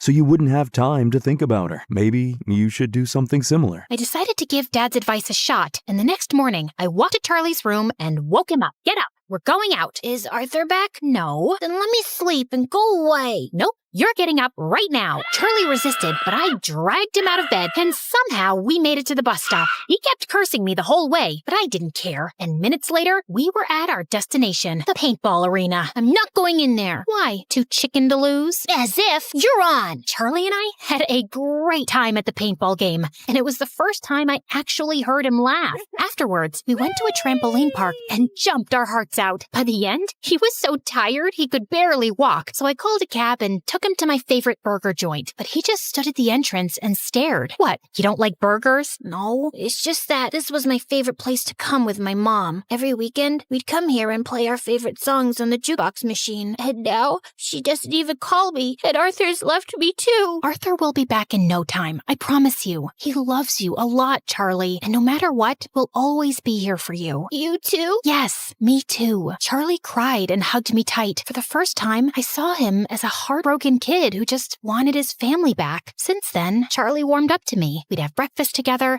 and he would always make my bed when I got home from school. He was a lot calmer and hardly threw a tantrum. I couldn't wait for Arthur to come back and see how much progress Charlie had made, but we still had no leads on him. I wanted to be strong, but with each passing day, my hopes of ever seeing him again were getting dimmer, and it broke my heart. Finally, one night, I broke down in front of Dad. I don't think Arthur's coming back, Dad. It's been weeks, and no one knows where he is. If he was in town, we would have found him by now. And Charlie, he's lost his mom and might lose his brother too. What can I even say to him? What? I turned around and saw Charlie standing at the door. You've been telling me all along the police will find him. You said you were sure. No, I'm sure he's fine, Charlie. I was just... Stop lying. Why do all grown-ups lie so much? I hate you. All of you. And Charlie just ran out of the house. Dad said he'd go after him. And as I was sitting in the kitchen in despair, the phone suddenly rang. It was the police, saying they'd found Arthur in a hospital close to town. I rushed to the location and texted Dad on the way. The doctors at the hospital told me that Arthur was brought in a few days back by the forest rangers. Apparently, he went on a hike and got injured, and since then, he'd been in a coma. I was sitting next to him when Charlie walked in with Dad. How is he? He hit his head, but he's out of danger. Doctors say there's a very good chance he'll be just fine. Charlie, promise me, no matter what happens, you and I will never fight again. I promise. I will never scream again,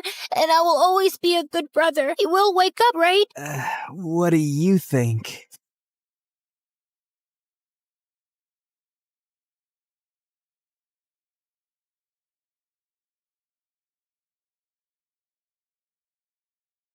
Contestant 9, please state your name. Sierra? Looks like a nightmare, right? Hi, I'm Sierra, and ever since I could talk, I've had a stutter. I didn't think much of it until I moved to a new town when I was 6. Welcome to the neighborhood. I'm Dean. This is my daughter, Kelsey. What's your name, sweetheart? Sierra. Why do you talk like that? It was the first time anyone had asked me that. It wouldn't be the last. My stutter happened frequently, but it got worse when I was nervous. My mom barely noticed or cared that I had a stutter, or that I really existed. She was always working. And my dad? Well, he left the picture a while ago. Most days, Mr. Dean would watch me after school, and Kelsey and I became fast friends. We did everything together. Played at the park, put on fashion shows, grabbed ice cream at Scoopy's. When we went out as a trio, I'd secretly pretend that Mr. Dean was my dad, and Kelsey was my older sister. In those moments, it felt like the family I'd always wanted. But things started to change when Kelsey's mom announced she wanted a divorce and moved out of state. After that, Kelsey started to change. She wasn't just upset. She was furious. She yelled at everyone, and once even smashed the living room furniture in a fit of rage. She lashed out in class and got held back a grade. And if her dad hadn't been the superintendent, she probably would have been expelled. By middle school, we ended up in the same class, and Mr. Dean dropped us off on the first day. Wow, your daughters are so beautiful. Aren't they? I'm a lucky dad. Kelsey looked like she was about to explode. I'm Kelsey. I'm his only daughter. My mistake. And what's your name? Sierra. Sierra? Why do you talk like that? Yeah, can you not speak properly? Or are you stupid? The class erupted into laughter, and I could feel my face burn. Since then, Kelsey wasn't my friend anymore. A real friend wouldn't do that. Through the years, Kelsey's hatred only grew. Anytime I had an accomplishment, she had to ruin it. Opening night of the school play, she stuffed worms in my costume. She threw her birthday party on the same day as mine every year and literally paid people to skip mine. At the science fair, she unplugged my volcano as the judges walked by, so it just looked like a sad pile of paper mache. And during my middle school graduation speech, she just had to make a scene. And so, I want to say how proud I am of our class. We did... What the glitch here is trying to say is we did it. Congratulations, grads. Party at my house tonight. Everyone's technically invited, but only cool people should show up. If it weren't for being her neighbor and still being close with Mr. Dean, I would have liked to never see Kelsey again. I'm sorry about my daughter. Ever since her mom left, she's been a different person. I just wish she wasn't so mean. You shouldn't be ashamed of something you can't control. At the end of the day, your stutter is something that makes you unique. I held on to that going into high school. My stutter didn't bother me much anymore. In fact, it was getting better with age. He was right. It did make me different.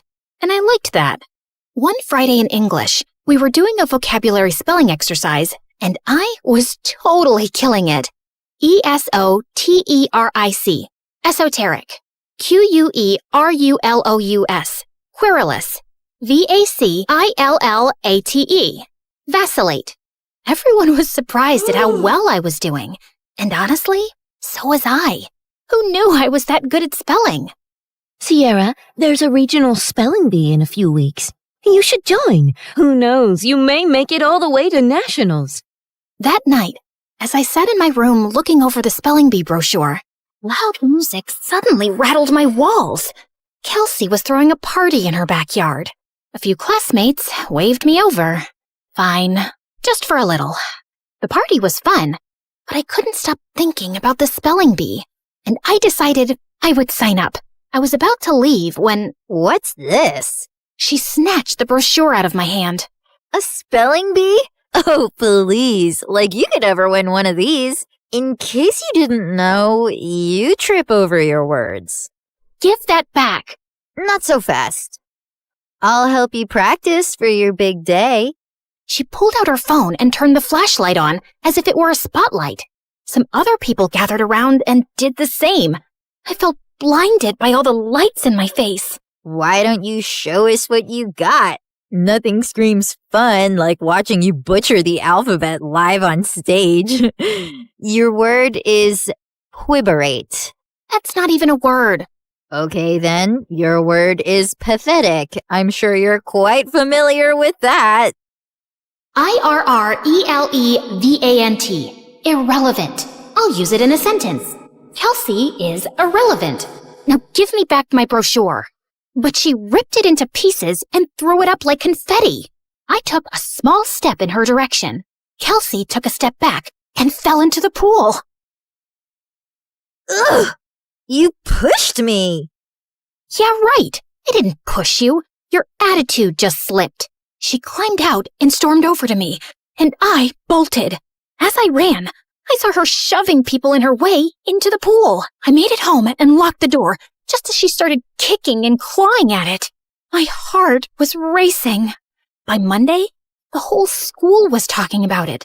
Someone had filmed everything, and she looked completely unhinged. I avoided her all day. After class, I asked my teacher if she would sign off on my spelling bee application, and she wrote a letter of recommendation.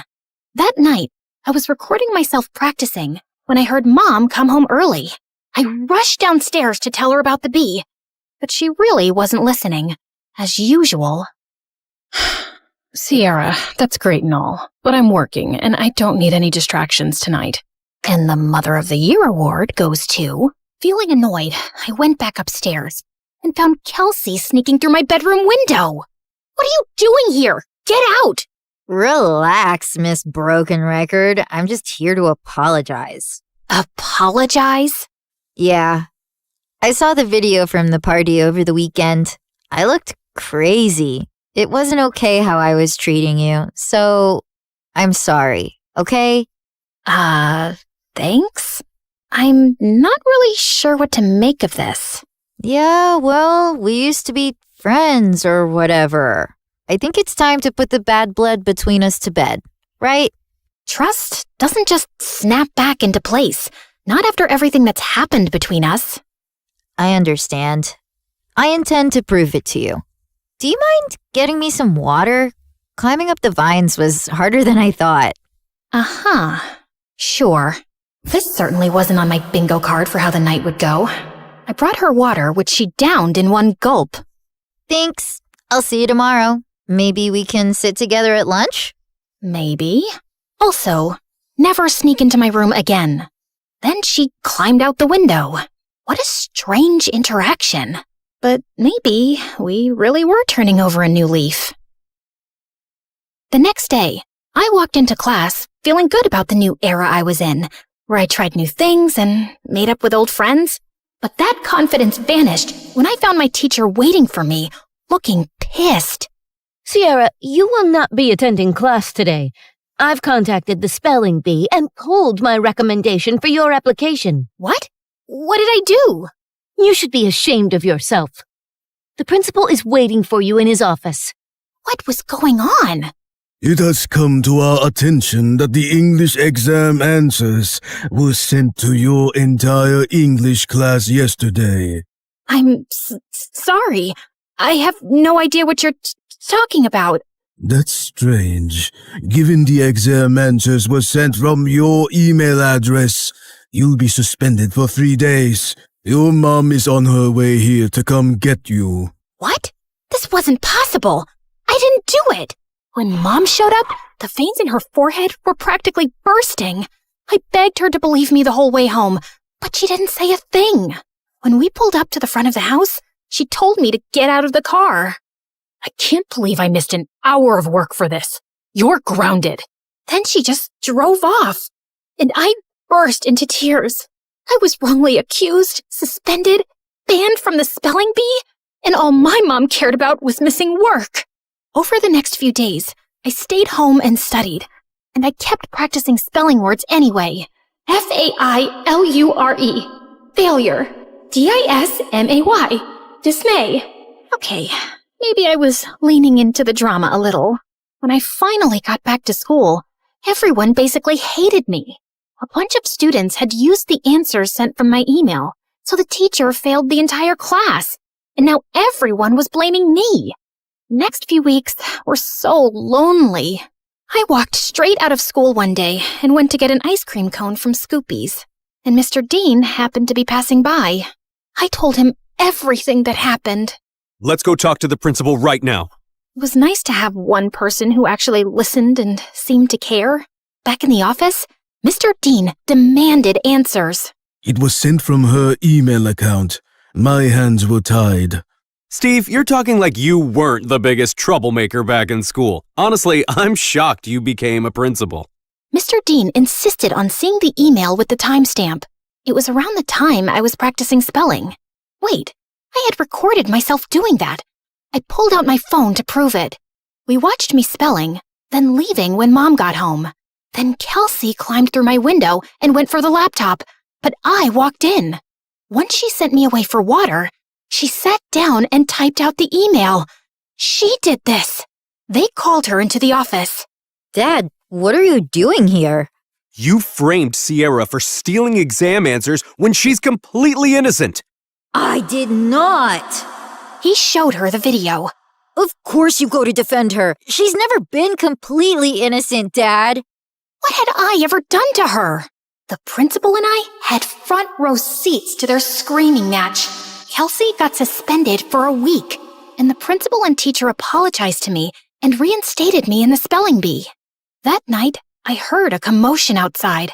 I looked out my window and saw Kelsey stuffing suitcases into her car. I'm over you, Dad, just like Mom was. She slammed the door, rammed the car into the garage, and peeled out of the driveway. I ran to Mr. Dean, who was covered in food. What happened? We were in a huge fight about what she did to you, and she threw everything in the fridge at me. I kicked her out, and she's gone to live with her mom. As much as I wanted to jump with joy at the thought of never seeing Kelsey again, I didn't want things to be like this. Mr. Dean looked crushed as he walked back inside, and I followed him to help clean up the mess. At school, word got out about what Kelsey did, and people started being nice again. Things weren't just back to normal, they were better. I gave an incredible anti-bullying speech at a school assembly that got a standing ovation. I started a support club where victims of bullying could share their stories. And at every free moment, I was practicing for the spelling bee, often with Mr. Dean's help. He still seemed down about being alone, but when I was around, he cheered up. He drilled practice words with me every day until regionals. And on that day, he was there in the audience. My mom wasn't. I got second place and was qualified for nationals in a month. Afterward, the top contestants did a group photo shoot. I was smiling for the camera when someone put an arm around my shoulder. I looked up. It was the guy who won first. You were a great competitor out there today. Congratulations. His accent, his eyes. Suddenly, I forgot how to breathe. Thanks. Where do you come from? Where do you come from? Sierra, are you kidding me? Is that how you speak, or did I just fluster you?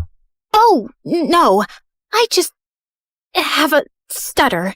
It's adorable. I'm Leon, and I'd love to get your number. We should talk more, since we'll be seeing one another for nationals next month. Yes, please. We exchanged numbers, and I practically floated back to Mr. Dean. It felt like the best day of my life. When we got home, Mom was on the porch, arms crossed. She rolled her eyes when she saw us together. And where have you two been? The spelling bee, Mom. Remember? I won second place. She did amazing. You should have seen her. I'm sure, but I was too busy with the logistics of moving. Moving? Work wants me to relocate to California within the next couple of weeks. Mom, no! I have nationals next month. Well, that's too bad. Work comes first. You know that. Work always comes first for you, Mom. It's never me. Oh, stop being so dramatic. What if she stays with me until the end of the school year? What? I have Kelsey's empty bedroom. She can compete in nationals, finish out the year, and then move out to California. Please, Mom? Fine. Within a week, Mom was gone and I had moved into Kelsey's old room. Mr. Dean cared in a way my mom never had, and this new life felt good. And to top it off, Leon reached out. He was a foreign exchange student from Spain living in New York, and we hit it off instantly, texting all night, every night. We had so much in common, and he was so easy to talk to. I had a major crush. One night, I even felt bold enough to tell him. I was losing sleep, slipping in school, and didn't care. I had never felt like this about someone in my life. Leon and I even planned our first date the night before nationals. That weekend, I was behind on prep, but I was more excited to see Leon than I was to compete. We planned to meet at a park, and I spent hours getting ready. I waited for him at the park. He was 5 minutes late, then 15, then 30.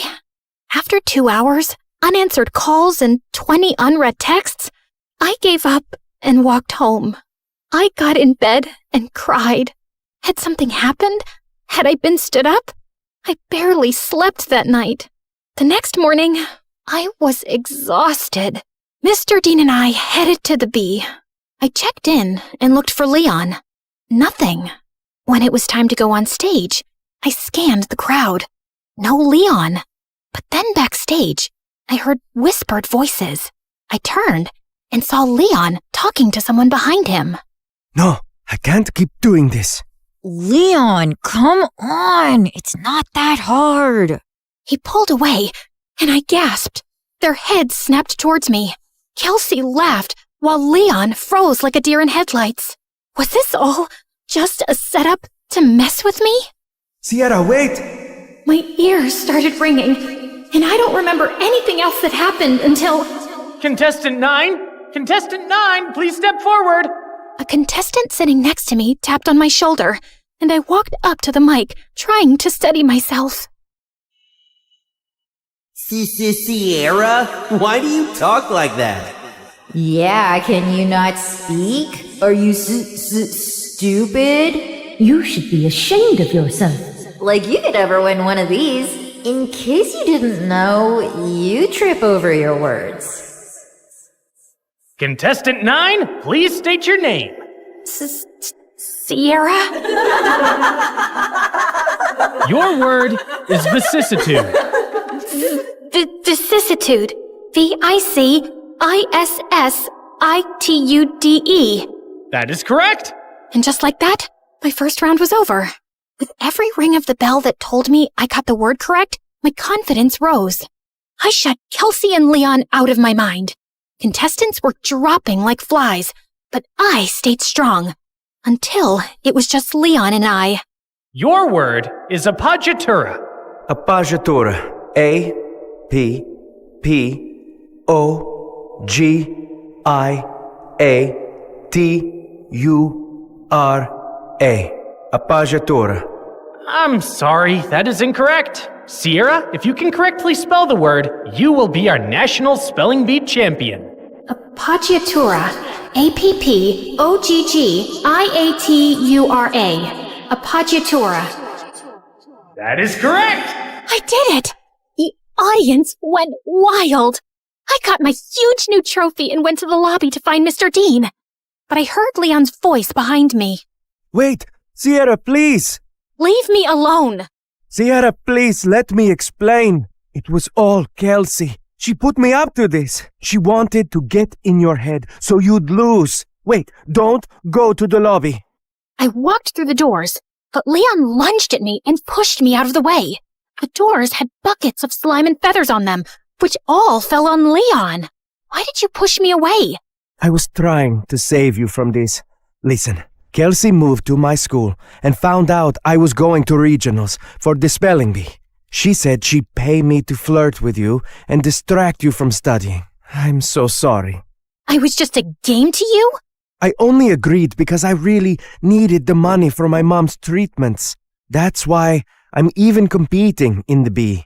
I didn't expect to end up having real feelings for you. When Kelsey found out, she stole my phone and smashed it. She even threatened to get me kicked out of school.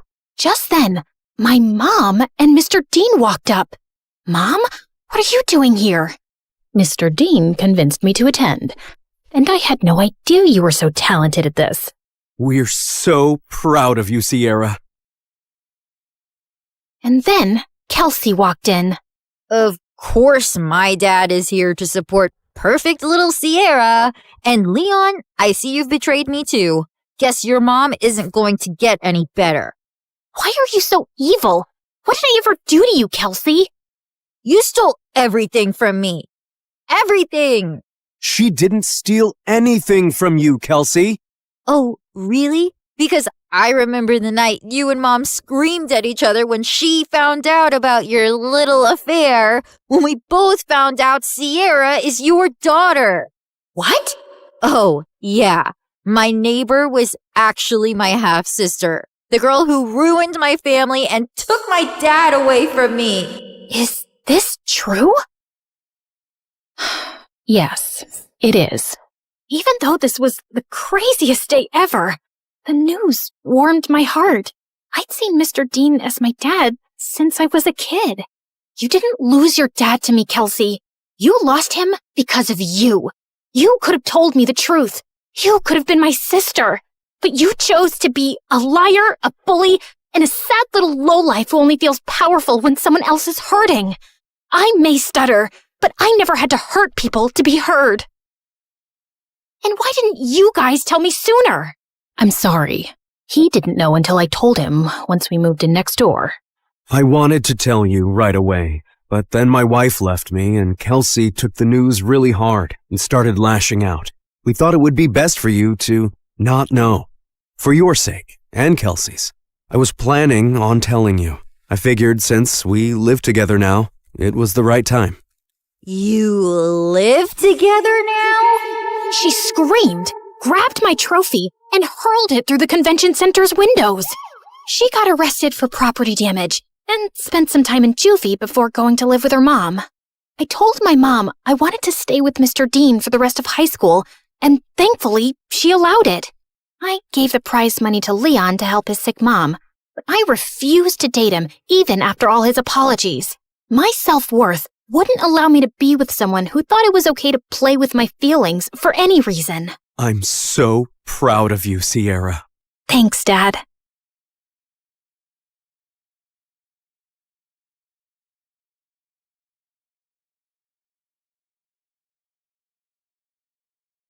I was in my room catching up on MSA when my parents had their 100th argument of the day. You bought a neck cream for $1,000? Yeah, so? You know how delicate the skin around the neck is? Staying in this stupid village stresses me out. I have wrinkles now. I'm officially unlovable. I still love you. Like that matters. Outer beauty is just a lie, Mother. It's what's inside that counts. If you really want to be loved, you need to fix your personality. And while you're at it, please fix your posture too, or you'll have a hunchback soon. Mom stared at me before bursting into tears and running away. Okay, maybe it was a bit harsh, but hey, that was me trying to help Mom become lovable. It was a good deed. Hi, I'm Julia, and I'm about to tell you how my parents ruined my life. But before I do, please hit like and subscribe. I knew very early on that I wasn't an ordinary kid. By 3, I could use a knife and a fork to cut apples to perfection. By 10, I could recite Shakespeare word for word. By 13, I could bake pastries that could give a French baker a run for his money. I've always wondered how I turned out to be so amazing.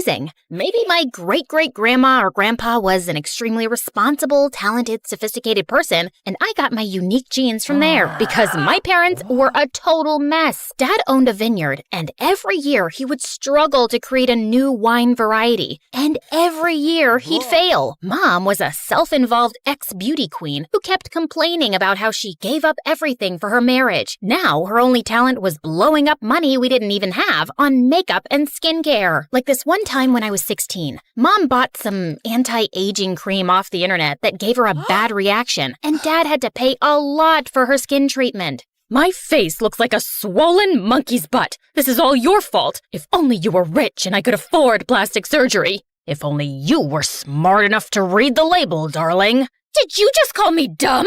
If you keep screeching like a banshee, Mom, we'll have to get you new vocal cords too. But before I could finish, she picked up a tray next to her bed and flung it at Dad. Dad ducked, the tray hit the TV screen on the wall, and he ended up paying more to the hospital. Even though Dad was pissed, he went home early and arranged a surprise welcome home party for Mom. But she decided to surprise him instead by packing her bags and leaving for good, and divorce papers soon followed. How could she leave me like that? I've done nothing but love her. Please compose yourself, Dad, and let's not cry over spilled milk. What? You'll get over it. I'm not some stone-hearted witch, trust me. I missed my mom too, but I wasn't gonna bawl my eyes out like a silly baby with no self-control. One of those in the house is enough. Dad threw himself into work after that, while I focused on school and picked up baking full-time. By 18, I got a job at a small cafe, and life went back to normal. Then one evening, Dad told me excitedly that he'd finally found an investor, Mr. Sharman, for his new wine batch, and he had invited us over for dinner to talk further. That evening, we were welcomed warmly by Mr. Sharman. He was showing us around his mansion when suddenly my world kind of stopped. This really gorgeous guy walked in, sadly with the prettiest girl on his arm. Apparently, he was Mr. Sharman's nephew and financial manager, Darren, and it was hard to keep my eyes off of him. At one point, he was feeding her grapes when one fell down. He bent to pick it up, and I saw the girl staring at me, staring at his butt. I got so flustered that I stepped back and knocked over a huge bowl of punch, getting plenty all over myself. So humiliating. As I cleaned myself up and walked out of the bathroom, I crashed into Darren in the hallway. Wow, are you always this clumsy? Or do I have this effect on you? I am not clumsy. I am the very picture of grace, and you have no effect on me. My date said you were staring at my butt when the accident happened. That's a false accusation, a blatant lie. Why would I be staring at your rear end? It's okay. I don't blame you. I work out a lot. Yes, it shows, and your behind is perfectly sculpted like a Georgia peach. But what does that have to do with me? Your girlfriend sounds like an insecure lady just making up nonsense. I doubt that you would make her insecure. She's a model and you look and talk like you're Mary Poppins' daughter. No offense. With that, he grinned and just walked off. I loved Mary Poppins, but it didn't feel like a compliment coming from him. I joined Dad and Mr. Sharman, but minutes later, someone tapped on my shoulder, and I nearly passed out when I saw Mom?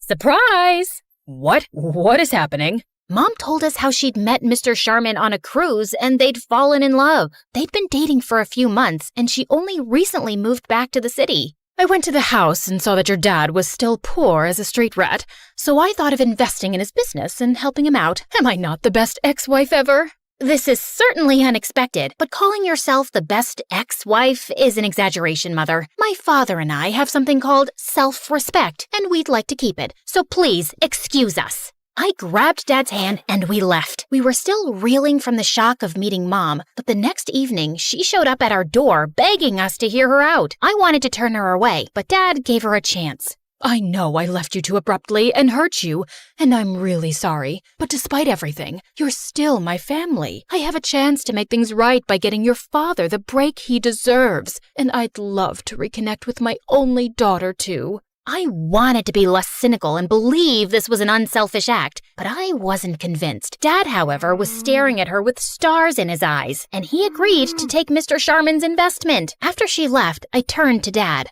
I know you want to succeed, but is this really a good idea? Trust me, I know it is. Also, I think your mother's still in love with me, and I have another shot. What? Dad? No, she's happy with her rich boyfriend. We'll see. Good Lord, was this gonna end up with Dad as a weeping disaster again, and I'd be picking up the pieces again? But I couldn't do anything to stop it. Soon, Dad and Mr. Sharman were meeting regularly and getting to know each other before making the deal, while Mom wanted me to hang out with her so we could bond, which meant I had to see a lot more of Darren every time I went over to their house, or when Mom took me to some fancy party. And to my dismay, he even started visiting the coffee shop I was working at every time with a new girl. Can't you find another cafe as your saliva-exchanging rendezvous spot? Your mom told me you're the baker here, and I thought I was doing you a favor by bringing you business. But I get it. Seeing me with all those girls makes you jealous. Do you wish you were one of them, Julia? You can be, you know. I've got 20 minutes before my date turns up.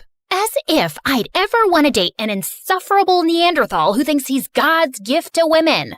One kiss from me, and you think I'm God's gift to women too. I'm curious, have you ever kissed anyone? I mean a boy, not your cat or your grandma. Of course I have. I have a very steady boyfriend of 2 years, and I'm wildly in love with him. Wow, does he also talk like he has a stick up his butt? I'm dying to meet him now. Let's have a double date tomorrow. How about a movie and dinner? I'll text you the details. Just then, his date of the day turned up, and I walked off. I had to find myself a boyfriend by tomorrow. I asked one of the newest interns at the cafe to be my date, and showed up at the movie theater the next evening. After I'd introduced my boyfriend happily, we took our seats and the movie started. But Darren and his date kept giggling and whispering like teenagers. Sorry to disturb you guys, but my boyfriend Billy— Actually, it's Bobby. Billy, Bobby, tomato. Anyway, Barry and I are trying to watch the movie and would appreciate it if you guys could keep it down. Darren simply smirked and looked away, but minutes later he started making out with his date. You're still noisy. You're still annoying. Cut it out. Bite me. I grabbed Darren's soda and spilled it on his head. He got angry and knocked down my tub of popcorn, and we got into a huge argument. Soon enough, we were thrown out by security. Wow, this was a terrible date. I'm so sorry. Let's part ways with these two and grab some burgers? Sure, if you can tell me my name. You're so funny. Baby. It's Bobby. My date stormed off angrily, and I caught one look at Darren's smug face and fled the scene. But the next morning, as I was walking to school, a car slowed down by me, and I saw it was Darren. Hop in. I'll drop you. No, thank you. I do not need you to rub last night in my face. You're clearly troubled if you can't manage to have a real boyfriend. But I don't have time for that right now. I need to talk to you about your mom. That caught my attention, and reluctantly, I got in. I've been working with my uncle for years, but ever since he started dating your mom, things have been a mess. The business is running in losses, and the accounts are all over the place. I can't help thinking she's stealing from my uncle. How are you so sure? Call it a hunch. She has really expensive taste, and she's not really rich, so... So, just because she doesn't have your kind of money, you think she's a thief? Have you ever thought that maybe your accounts are a mess because you're too distracted with your girlfriends and you're bad at your job? Julia, This conversation is over. Stop the car. He did, and I got off. I was so annoyed at Darren for accusing Mom, but I couldn't shake off the nagging feeling that he might be right. Mom had always valued money more than relationships. Could it be true? I didn't have to wait too long for an answer, because late that night, I woke up from my sleep when I heard a car pull up in my driveway. I looked outside and spotted Mom and Dad talking in the garden. I went out the back door and crawled behind a bush close to them. Darling, I was a fool to let you go, but now everything will be perfect.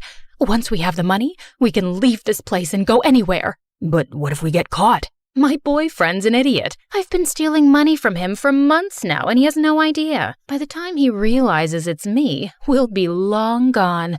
And baby, don't you want Julia to have a better life? Dad nodded, and then they kissed. Mom left, and as soon as Dad walked in, I cornered him. Hello, Dad. Oh my God, Julia, you scared me. You can't cheat Darren's uncle. He's willing to invest in your business, and you're just gonna take off with his money? Why are you ruining this amazing business opportunity? Because your mother and I love each other, and that matters more than anything else. Once we have the money, we can start over and be together anywhere we want. It's still illegal and criminal. This isn't who you are, Dad. And what makes you so sure she won't leave you again? Because she's changed, and I know things will be different this time. She really loves me. The only two things Mom loves are money and herself. I have a big day tomorrow, Julia, and I would like you to stay out of it. I tried talking to Dad again the next day, but he just blew me off. So I went to Darren's place and told him everything. We needed proof, and I started with searching Mom's room. I was going through her stuff when I found a bunch of fake passports and IDs at the back of the drawer. I shoved everything into my pocket and was leaving when my foot got caught in the carpet and I fell flat on my face. Just then, Mom walked in. Julia, what are you doing in my room? I came to see you, and I was just admiring this carpet. The thread count is amazing. The embroidery is exquisite. So elegant. Your taste is so chic, and you passed it all to me. I am so thankful to you for making me the lady I am today. I kissed Mom's hands, hugged her tight, and ran out. Right outside the room, I caught Darren snickering and pulled him into an empty room. Admiring the carpet? How'd you come up with that? quick thinking, and I found something. But before I give anything against my mom, promise me that Dad will not face any criminal charges. I know he's at fault too, and I'm asking a lot here, but he's just an innocent man who is blindly in love with the wrong woman, and he's the only family I have left. Darren touched my cheek gently, and suddenly I felt hot tears rolling down my face. I get it, Julia. My dad left when I was really young, and it's not easy dealing with something like that. I promise you, I'll keep your dad safe. You really mean it? Darren nodded and pulled me into a hug, and it felt amazing. He dropped me home, and that night, I slept with Darren in mind. The next morning, Darren called me up and told me that he was chasing some lead and would meet his uncle at a golf event to tell him everything. I wanted to talk to Dad one last time before Darren exposed Mom, but he wasn't around. That's when I noticed an invite to the same golf event on Dad's table. I quickly took a cab and reached the venue. The place was huge, and I was running out of time, and that's when I spotted an old lady climbing onto a golf cart. Excuse me, ma'am. I'm really sorry for what I'm about to do, but it's an emergency. With that, I shoved the lady aside, slid inside the cart, and zoomed off, despite her screams and protests. Please ignore my driving skills here. I'm actually a very safe driver. You can ask my friends. They say I drive like a grandma, and that's a compliment. Anyway, after crushing a bunch of feet and getting chased by a mad golfer, I finally spotted Dad and Mom in a corner talking to Mr. Sharman. Dad pulled out some papers, and Mr. Sharman was about to sign them when I got out of the cart, lunged at him, snatched the pen, and threw it away. Julia, what are you doing? Sorry, where are my manners? I apologize for the outburst, Mr. Sharman, but your girlfriend, and unfortunately, my mother, has been stealing from you. And now she wants you to sign over money for Dad's business so she can steal that too and leave forever. What is this rubbish? Darling, don't believe her. She's lying. Oh, no, she's not. I turned around and saw Darren walk in with all the evidence we'd collected and some papers. He told everyone how Mom was actually a con woman who'd been running around conning millionaires the last couple of years, and her latest target was Mr. Sharman. I always had my doubts about you, but I had no proof. But then, you booked this one-way flight leaving for Ibiza tonight, and I chased that transaction to find out about the secret account where you've been stashing away my uncle's money. Wait, you were gonna leave for Ibiza without me? You just bought one ticket? Julia was right. You were gonna take the money and just leave me. I tried to warn you, Dad, but why did you come back, Mom? You could have conned anyone. Why Dad? Suddenly, Mom looked like a raging madwoman. Because he was such an easy target. Your dad needed money, and I wanted an exit from this miserable relationship with his old hag Sharman. So I decided to use him to get the money and leave the country. I would have been successful if you hadn't butt in, Julia. Seriously, why do you hate me so much? I don't hate you, Mom. I feel sorry for you because you're doomed to stay alone. Have fun in jail. Mom got arrested that day, and I never saw her again. Darren convinced Mr. Sharman to not press charges against Dad, and it took some pleading, but thankfully he agreed. Dad and I were on our way out when suddenly I heard Darren calling my name. Dad left to wait in the car as Darren caught up with me. I just wanted to say thank you. That can't have been easy for you, watching your mom being taken away. Honestly, it wasn't that hard, and thank you for not sending Dad to jail. Actually, I wanted to tell you that I like you, Julia. I kinda have from the first moment we met. Do you think you could go out for a movie and dinner with me as my date? So I can be another trophy in your Playboy Hall of Fame? I politely decline. Will you listen for a minute? All those girls you saw me with are blind dates my mom set up. She's dying for me to find a girl I can settle down with. I clearly don't like her choices because I've had eyes for you only. Oh, well, that's flattering. But you'll have to woo me and treat me like a lady and work your way to my heart. Darren's still trying his best to impress me, and I'm almost in love with him. Okay, fine, I am in love with him. We're getting engaged soon, and all of you are invited to the party.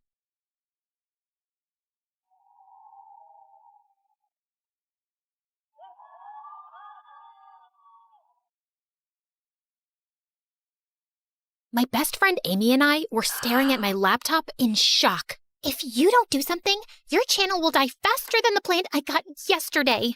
I've already tried everything. Last week, I reviewed those awful diet cookies that tasted like feet, and the week before, you made me endorse that dumb purple lipstick that everyone hated. Don't blame the lipstick. It's not my fault that your followers have no fashion sense. That's not the point. I'm gonna be kicked out of the squad house if I don't think of something soon.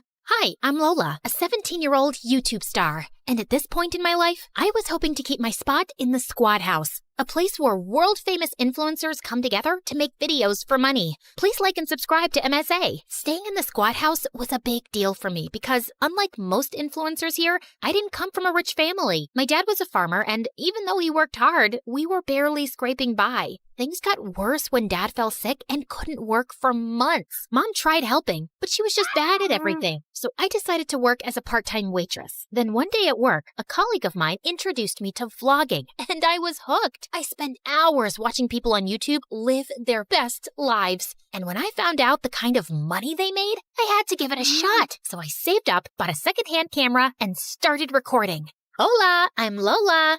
And I'm going to take you through a typical day at the farm. So I start by feeding the pigs, and then I feed the chickens, collect the eggs, and try not to break them.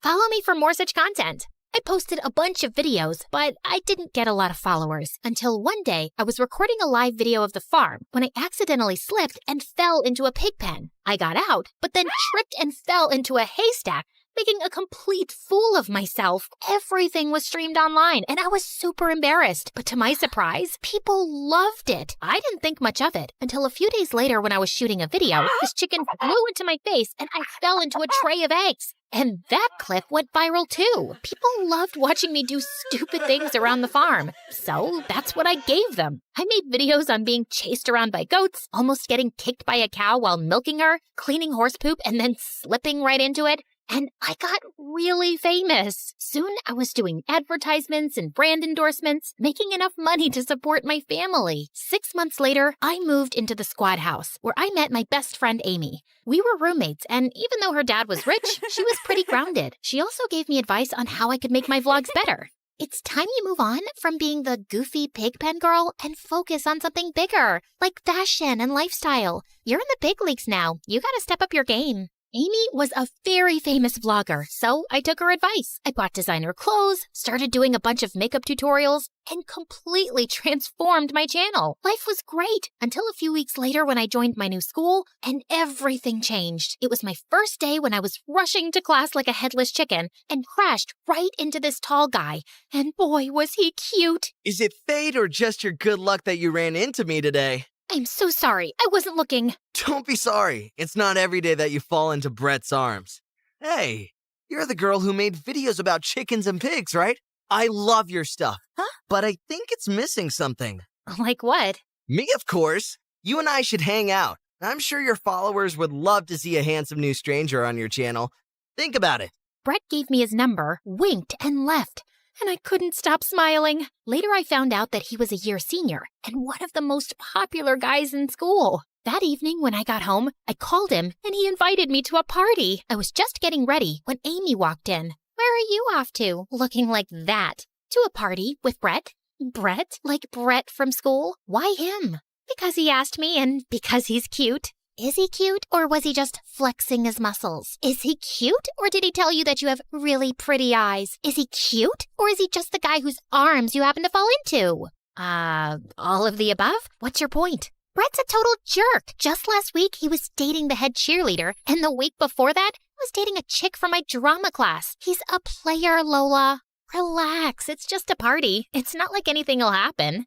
Obviously, things didn't go as planned, and a week later, Brett and I were dating. His dad was really rich, so he was always getting invited to award shows and exclusive events, and I was his +1. For the next few weeks, my life was a dream. My followers loved watching my life with Brett, and when we did our first commercial together, people were calling us couple goals. But soon after, Brett started showing his true colors.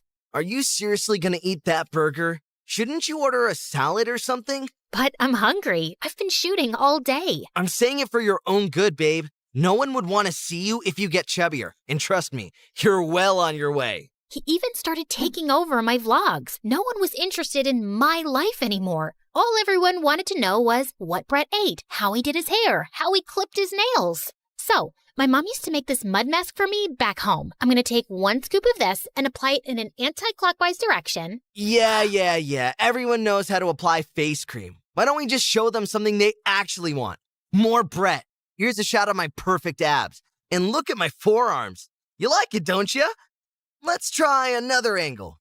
What about this? and he just kept getting more obnoxious. He started a fitness channel of his own, got really popular, and moved to the squad house too. At first, I thought it was great because now Brett and I could shoot more videos, but then he stopped showing up for shoots. I confronted him, and he had the most bizarre thing to say. I need a bigger cut or I can't film with you. But I'm the one getting us the deals. We should get paid equally. In that case, count me out. I've already taken an advance, Brett. You can't leave me hanging like that. Then just pay me more. I'm the bigger celebrity now. I will get views. While all you do is paint your face with makeup. Ugh, I'm the one who made you famous, Brett. Without me, no one would even know you exist. You know what? You and your channel can both eat bugs. We're done. What do you mean? I mean, I don't want to see your stupid face anymore. You can't leave. I'm Brett. No one leaves Brett. Watch me. And with that, I turned around and left. Brett kept calling me all night, but I simply blocked him and went to bed. And the next morning, I woke up to Amy screaming in my face. Apparently, Brett had announced our breakup publicly, making him sound like some heartbroken martyr. And my followers were going down. And even worse,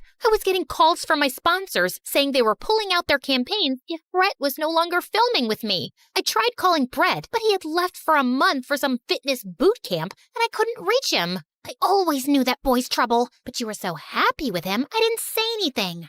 You literally called him buttface and threw bread at his head at dinner yesterday. I didn't throw it at him. His big head got in the way. I don't care, Amy. Those deals were my content for the next 2 months. What am I supposed to do now? Maybe I should apologize to Brett. You don't need Brett. Remember how much your followers loved you when you first started dating Brett? All you need to do is find a new guy. Are you serious? Yes, and the timing is perfect. Colin Angel, the top YouTuber in the world, is coming to the squad house next week. Just work your Lola charm, and I'm sure he'll melt like ice cream on a hot day. You think it'll work? We have to try. Trust me, Brett will be old news soon once you're dating a hot new guy. Maybe Amy was right, and it was worth a shot, but Colin was a celebrity, and I had to make a good first impression. So I stalked his social media, learned everything about him, and when he came to the squad house, I felt prepared. Colin, hey! What's up, yo? Do I know you? You tell me. Do I know me? I mean, you do know you. I have a weird sense of humor. Sorry. I'm Lola, by the way, short for Lorraine. But don't call me Lorraine. It makes me sound like a 90-year-old granny. It's such a stupid name. What I'm trying to say is... I'll call you Lola. Cool? That's perfection. I mean, yeah, whatever. Do you want some fruit punch? Sorry, I'm allergic to all fruits. And with that, he left. Okay, that hadn't worked. So next, I went through his post to find his favorite bakery and ordered the most expensive cupcakes for him. He was sitting alone at breakfast when I pulled a chair up next to him. Is the seat taken? Do you see anyone sitting there? Oh my God, you're so funny. Anyway, I got these cupcakes from your favorite bakery as my way of welcoming you to Squad House. Colin stared at the cupcakes and turned green. Take those away from me. I hate this bakery, Lola. It gave me the most horrible food poisoning of my life. But the internet says... Don't you know not to believe everything the internet says? Oh God, I'm having flashbacks. And Colin covered his mouth and ran. For the next few days, I tried everything to get Colin's attention. I left cute notes for him in his room, sent him flowers, chocolates, but nothing worked. I'd almost given up when one evening I was walking past the common room and I heard someone singing. It was Colin. He spotted me in the doorway and stopped. Sorry, did I break your flow? It's cool, I was leaving anyway. Wait, I was thinking maybe we could... Look, Lola, I'm not dumb. I know you've been flirting with me and you're very cute, so I'm flattered. But I've been avoiding it because I know you've just broken up with your boyfriend, and I can't be someone's rebound. But you're not a rebound. I really want to get to know you. And honestly, Brett was a big mistake. I was losing myself in that relationship, and I'm so much happier now. I know how that feels. And I'm glad you're out of it then. Now will you sing for me? Pretty please. Colin smiled and sang some of his favorite songs for me. We laughed and chatted till it was past midnight, and he asked me out for a dinner date the next day. I thought Colin would take me to a fancy place, but instead, he took me to this broken taco truck that belonged to his dad. This food truck was all we had, until I shot to fame and changed my family's lives. Wow, I support my family too. It's tough for kids like us out there. It is. Now sit back. You're about to see something very special. Colin pulled out a chef's hat and cooked me the most amazing meal. As I sat there eating my heart out, I could feel Colin watching me. Suddenly, he leaned in to wipe sauce off my face, and I felt butterflies. And after that day, we only got closer. Colin was talented, grounded, and very easy to talk to. When I asked him if he'd film a few vlogs with me, he happily agreed. Finally, my channel started picking up again, and with each video, my numbers only got better. But I couldn't stop feeling guilty. Colin had been so nice to me, and even though I liked him now, my intentions hadn't been exactly transparent with him. I wanted to tell him the truth, but Amy advised against it. You can't! Not until we have more content for your channel. Your numbers are up, but it's not enough. But I can't keep lying to Colin. He's so sweet, and I really like him. I really liked Brett too. Look how that went. And let's say you tell Colin the truth that you used him to gather views for your channel. How do you know he won't go online and broadcast everything? Think about your family before doing anything stupid. I thought about it a lot, but I concluded that I just couldn't lie to Colin anymore. So the next morning, I sat down and wrote a note to Colin confessing everything. I was on my way to slip the note in his room when suddenly Brett got in the way. Hey babe, I'm back. What do you want? I want us to do a collaboration video. Why? I thought you're too famous for me. I am, but I guess my followers just want to see your pretty face on my channel. So what do you say? Get back together? I'd rather get punched in the face. Fine, suit yourself. But first see this. Brett shoved his phone in my face, and I was shocked. It was a recording of me and Amy talking about Colin and how I'd used him to save my channel. I was just taking it all in when suddenly Colin spoke behind me. Is this true? You used me to boost your channel? Colin, please, hear me out. It started off like that, but I swear, I liked you almost immediately. I didn't fake that. I do believe you, Lola. And I really like you too. Excuse me, that's my girlfriend you're talking to. Ex-girlfriend. Amy, where did you come from? Dude, focus. Yes, Lola, focus on me. If we get back together, I'll give you the bigger cut on every project. Deal? No, don't. I'm more famous than he ever will be. I'll make sure your channel becomes super popular. You know I can do that. Colin's got a point, and it doesn't hurt that he's a total dreamboat. Better than this moron Brett. Shut up! You shut up. You shut up first! I'm not listening. You lose. Oh my God, quiet! All of you! I think I'm done with all of you. Lola, listen to me. No, Amy, you listen to me. You know what I just realized? I was good. Great, in fact, till I started listening to your advice. Wear this, date him, don't date him. It's crazy. I know it's coming from a good place, but it's not me. I didn't want my channel to be about makeup and boys. People liked me when I was authentic and made them laugh. That was my thing, and I want to go back to it. And Brett, get your head out of your butt. The world doesn't revolve around you, and I am never working with you again. Fine. Then I'll post this video of you admitting you used Colin, and I'll tell everyone you used me too, and you're just an opportunistic witch. Your voice is so irritating, man. Just shut up. Suddenly, Amy snatched the phone from his hand and threw it away, breaking it into pieces. Brett charged at Amy, but Colin pushed him away. Brett got up again and started throwing things around like a crazy person. Some of the other influencers had come running at all the noise, and they live-streamed Brett's meltdown. Brett was immediately thrown out of Squad House. After security took him away, Colin walked over to me. So I guess you and I... Colin, you're a wonderful guy, but right now, I need to focus on just me. I feel like I've lost myself all over again. I'm gonna go home. I really like you, Lola. But yeah, I totally respect your decision to be on your own right now. Who says she's on her own? I'm coming with you. You will? Sure. I can do some makeup vlogs at the farm.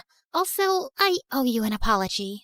I think you redeemed yourself with that little stunt you pulled on Brett. Yeah, I really cracked that nut. At least I was right about him. Can't argue with that.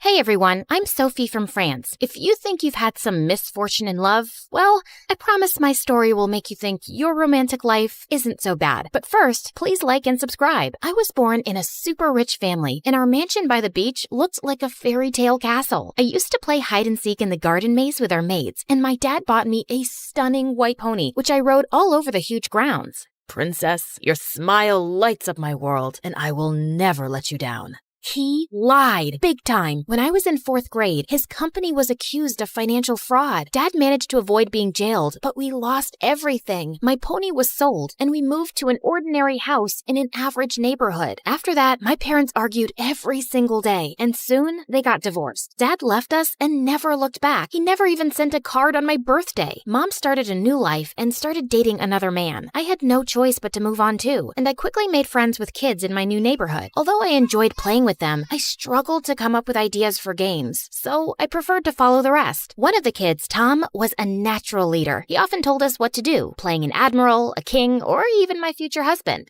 Sophie, when we grow up, you will marry me. Okay. We all played outside till it was dark, and Tom often walked me back home, which was sweet. But over time, his behavior started to get strange. Like once when he had to go visit his grandma for a week, he told me not to play with anyone else while he was gone. We were also in the same class at school, and I loved making friends and joking around with everyone, but it seemed to bother Tom a lot. Sophie, stop being so friendly with everyone. It's annoying. Nobody seems annoyed except you, Tom. In middle school, a cute boy sent me a card on Valentine's Day saying, "You brighten my day," and it made me so happy. But the next day, when I tried giving him a chocolate, he ran away terrified, like he'd seen a ghost. Of course, Tom was behind this. I was getting sick of him, and even tried creating distance between us, but he didn't take the hint. If I didn't walk with him to school, he just followed me. He'd turn up at my house whenever he pleased, and if I didn't talk to him, he'd just sit in my room for hours watching me. I told Mom not to let him in anymore, but she always said he was the sweetest friend I had. Once in high school, I decided to sneak out to a party late at night, but I was more worried about keeping it a secret from Tom than my own mother. Thankfully, I didn't encounter him on the way, and I was ready to have fun, but every single boy I asked to dance with me turned me down.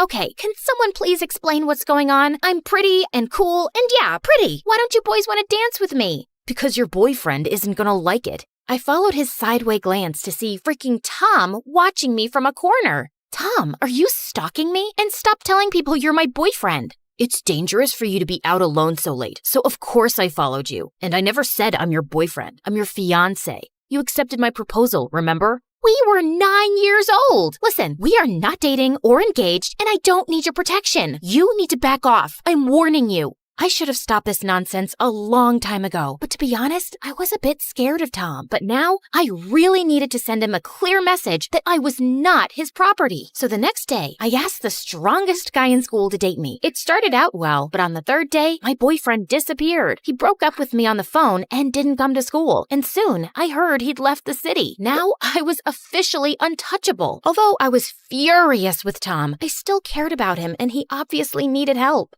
Listen, Tom, you're my friend, and I think you really need therapy. You seem to be obsessed with me. No, I'm not crazy. Does being in love seem like madness to you? It's not love, it's an obsession. But he didn't seem to get it, and I didn't know what to do anymore. Fortunately, Mom offered a temporary escape. Sophie, we've been invited to vacation anytime at this beautiful villa owned by the son of an old friend. How about we go away now? It could be a nice break. I was only too happy to accept. The owner of the villa, Pierre, seemed to be only 5 to 6 years older than me. He'd inherited his father's business and was already a millionaire. As soon as he saw us, he smiled brightly and his gaze was fixed on me. I felt myself blush. Pierre was a really charming gentleman. We spent the whole day together enjoying his amazing place. He revealed to me that a year ago, he'd been in a terrible accident that had caused him amnesia. I couldn't even remember my parents' names, and I felt so lost. It was a really dark time, and I zoned out as the wheels in my brain started turning. Amnesia. Yes, this could be the perfect solution for getting rid of Tom. Well, I'm glad you're fine now, but on the upside, it must have been good to forget bad things. Oh, trust me, there's nothing good about it, and it took a while to recover. Maybe faking amnesia was a bad idea, but it was the only shot I had at getting my life back. So the next day, I was busy looking for an opportunity to fall and act like I had amnesia. And it presented itself when Tom suggested that we go horse riding. I chose the wildest horse, named Terror. We went riding along the coast and watched a lovely sunset. I knew we'd be heading back soon, and I had to execute my plan now. I haven't ridden a horse in years. I remember I visited once, and you had the loveliest ivory pony. My moo-moo. Yeah, my parents had to sell it. That's a shame. You loved it so much. I was trying to force Terror to rear up, but this horse was just not listening to me. Sometimes that life just feels like it was all a dream. But you can return to this dream, Sophie, if you want. What? Just then, the horse reared up, and I let go of the reins and fell to the ground. The world spun around me. The last thing I saw was Pierre's worried face before I blacked out. When I opened my eyes again, I found myself lying in a hospital bed. How do you feel? I don't know. What happened? Where am I? Where's Mumu? Yeah, so I pretended that I didn't remember life after I was 6. I didn't remember getting poor, or Dad leaving us, or any of my childhood friends, including Tom. My fall was an accident, but Pierre blamed himself for letting me ride that unruly horse. He begged us to stay at his villa so I could recover in peace, and Mom and I were pretty thrilled at the idea. Pretending to have amnesia, I acted like a child the first few days, which was quite funny. I did all sorts of silly things, like hiding in the garden and asking Pierre to find me, then jumping out and scaring him. I even drew a mustache on his face while he was sleeping. Pierre was dedicated to helping me recover my memory and did all sorts of mental exercises with me, and he pampered me a lot. He had his cooks make my favorite meals, took me to his private cinema often, and bought me anything I wanted at the mall. And I really got to know him better. His eyes lit up when he talked about how his company was helping build schools for kids in Africa, where he went often. Pierre was the complete opposite of Tom. He was kind and gentle, and being around him, I felt safe, and I knew I was really falling for him, but the guilt of lying about my amnesia was eating away at me. I'd have to tell him the truth eventually, but would he forgive me? A few weeks later, the doctor said I seemed well, but my memory would take time to return. I'd already missed a lot of school, so Mom and I decided to go back. Pierre had to deal with some business abroad, but he promised to visit us soon, and when we got home, Tom appeared at our door in 5 minutes. Where have you been? Why did you leave without saying a word? How could you not reply to me? Are you sure you're at the right house? Who are you? Huh? What is this dumb game, Sophie? Mom told him everything about my amnesia, and Tom was shocked. Then he got angry and refused to believe Mom, but she firmly told him not to stress me out and leave our house. The next day at school, everyone found out about my amnesia and asked me stupid questions, like if I still remembered how to read or write. Tom followed me around watching me, but he didn't say a word. But that afternoon, as I headed out of school, he confronted me. Enough of this nonsense, Sophie. I'm not buying your stupid act. Look, I'm sorry if you were someone important to me, but I really don't remember you. I'm sorry. How could you forget me? I've loved you since we were 9. I've been by your side every day since. How could all that just disappear? No, I refuse to accept that. I'll remind you of every memory till it comes back to you. He grabbed me by the arms, and I started to panic. Leave me alone. Just let me be. Help! Someone please help me. Some people watching the whole scene called the police, and the police ordered a restraining order against Tom. My plan had worked. I felt both relieved and guilty. I knew I'd gone too far, but it was the only way. After that, Tom kept his distance, but I could still feel his eyes on me from the shadows. My only hope was to graduate and leave this place and Tom behind soon. For good. A few weeks passed, and I was already missing Pierre a lot. I texted him several times, but he didn't answer. Maybe he was just really busy, or maybe I'd misread some signs and he didn't feel the same way about me. I was looking for something to occupy myself and decided to sign up as a volunteer with some friends at the Nice Carnival, a major music event raising funds for charity. As soon as we were done setting up the sound system on the stage, the announcer stepped up to the mic. Before we start the performances, I'd like everyone to welcome up our generous sponsor who's made this event possible and donated $10 million to our purpose. Give him a great round of applause. Mr. Pierre with his lovely fiancée, Beth. My heart sank to my toes when I saw Pierre step on stage with a beautiful brunette on his arm. As he spoke a few words, I couldn't stop staring at them. Not even a girlfriend, a fiancé. Just then our eyes met, and it hurt to realize how deeply I was in love with Pierre. I quickly turned away and started to run. When I was far enough, I sat on some porch and just cried. I had no right to be mad at Pierre since I was a liar, and he never said he loved me, but I still felt betrayed. Sophie, can I sit near you? Yes, Tom. That guy on stage? I saw how you looked at him. You're in love with him, aren't you? Suddenly, I just broke down and told him everything. How I'd been scared of him and faked my amnesia. Tom, I never said you were crazy, but your behavior isn't okay, and you made me feel suffocated.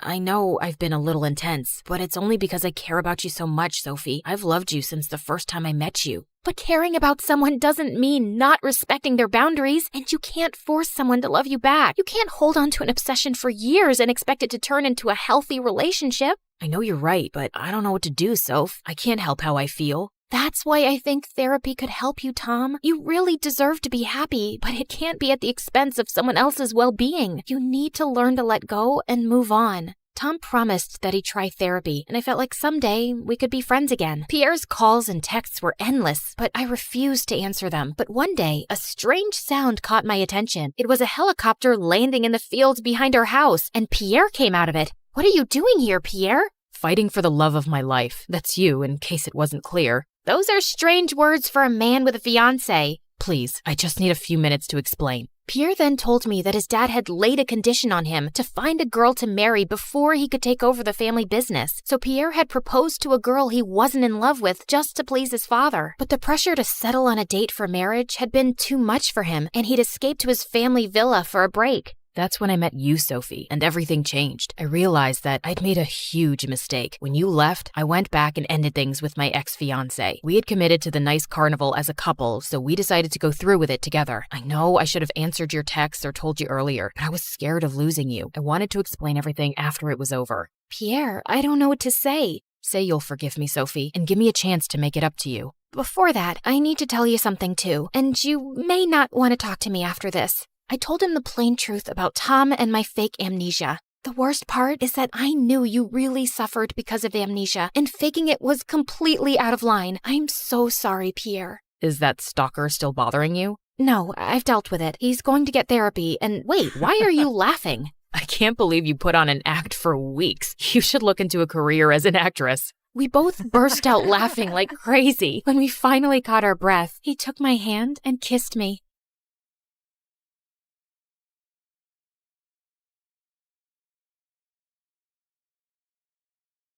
Hi, everyone. I'm Alba from Hollywood. I knew some girls who had fame, kind and supportive parents, or cute boyfriends, but I was the only girl I knew who had all three. My boyfriend was the best. We met on the set of my first big role. I was an actress, and I was nervous to act in front of these amazing people who were also talented and experienced. The first person I met that day wasn't nice at all. This super pretty girl walked up to me and immediately started yelling at me. I recognized her from TV and magazine covers. She was an actress named Jamie Hart. Where are the rest of the vegan options? I've told you guys I don't know how many times I'm not eating this stuff. Sorry, I'm not the caterer. I'm an actress, like you.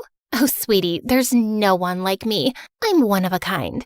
Good luck, though. I didn't know what to say. When she left, I felt even more scared. Was this what it was going to be like working on a big show? Rude people treating me like I'm their servant? But then right after that, this random guy approached me. He must have noticed how anxious I was because he pretended to trip into the craft service table to cheer me up.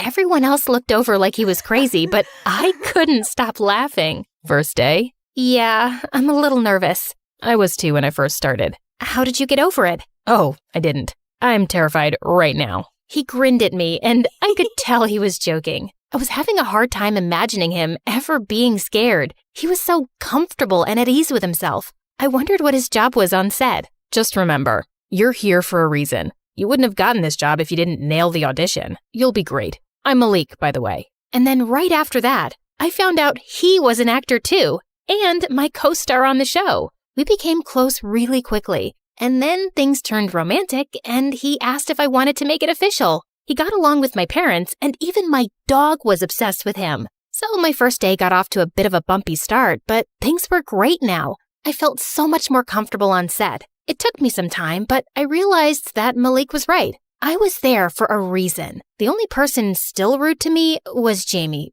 But whatever, I didn't care. She was clearly just insecure and felt threatened by my success. Even though I didn't get nervous about my job anymore, there was still one thing that really scared me. My family's curse. Okay, curses aren't real, but I couldn't help worrying anyway. When my mom and grandma were my age, they both ran into some really bad luck. My grandma got into a car accident, and my mom almost got trapped in a house fire. Besides, I'd been lucky for so long. No one could have a perfect life forever. Malik and I got dinner at my favorite restaurant for my birthday. Malik gave me this gorgeous diamond necklace, and the food was amazing. But I couldn't fully enjoy my meal because I was thinking about this stupid curse. Babe, you know there's nothing to worry about, right? What happened to your mom and grandma was a coincidence. Besides, they're both still here. They got through it. I know, you're right. I just get anxious sometimes, even when my brain tells me it makes no sense. You know what I do when I'm feeling anxious? Before I could ask, there was a loud bang as Malik slammed his knee against the table, pretending to hurt himself. Our plates and silverware jumped, and half the restaurant turned to stare at us. I started laughing. I loved that Malik was willing to make a fool of himself just to make me smile. The table started to shake again. Okay, Malik, you should probably stop before they kick us out. That isn't me. All of a sudden, the walls started to shake too. I heard glass shattering, and people were getting up from their tables. Everyone was scared. Don't panic. It's an earthquake. Come on. We ran for the exit. Just before we got to the door, I remembered I forgot my necklace. I started to turn back for it, but before I could move, a big chandelier ripped from the ceiling and fell right on top of me. Then everything went dark. There was a strange beeping sound. What was that? When I opened my eyes, I was in a hospital bed. My parents were looking down at me with worried faces, and there was someone else there too, a boy who I didn't recognize. Alba, we are so glad you're awake. You scared us. What happened? There was an earthquake. You had an accident at the restaurant where you and Malik were having dinner. I guess the boy's name was Malik, but why was I having dinner with him? Oh, my head was pounding. I must have hit it pretty hard. What's the last thing you remember? I just got the call back letting me know I got the role, and I was on my way to the studio to start my first day. Oh no, I hoped I hadn't missed my first day. I'd worked so hard to get this role. Honey, you really don't remember anything after that? About the show? About me? Do we know each other? Malik looked so sad in that moment, but I didn't know what to do. Everything was so foggy, and my head was killing me. After I got home from the hospital, my mom sat me down and explained everything. I had amnesia, and I was missing almost a full year of memories because of my concussion. She said my show was really successful and I was a popular actress, and that boy from the hospital was my boyfriend. After you fell, he ran back into the restaurant to carry you out while the whole building was shaking. We're very fortunate that he was there to help. Wow, sounds like that boy Malik might have saved my life. On set the next day, everyone was so sweet and understanding. Even though I didn't remember all the acting I had been doing, the super famous actress named Jamie Hart went through the scripts with me and helped me catch up. I saw Malik too. He smiled and waved. I think he could tell I still didn't remember him though, because he turned sad and didn't come over to talk. The strangest thing happened. When the director called action, I didn't feel nervous at all. I had been so scared to start my first day, and I barely slept at all the night before, but here I was, nailing it. Then I remembered, this wasn't my first day. It just felt like it was because of my injury. It was all so strange. After a while, though, I got back into my routine. Things were going really well with the show. Jamie and I became great friends. We'd go on shopping sprees and have spa days and everything. I was surprised one day at the studio when Malik approached me. I felt like he had been avoiding me. He was always sweet when we spoke, but it was usually just small talk, and that sad look never left his eyes. Hey, I wanted to ask you something. I know everything's messed up and weird since the accident, but you're someone really special to me. And I know you don't remember, but I was someone special to you too. Maybe we could start over. What did you have in mind?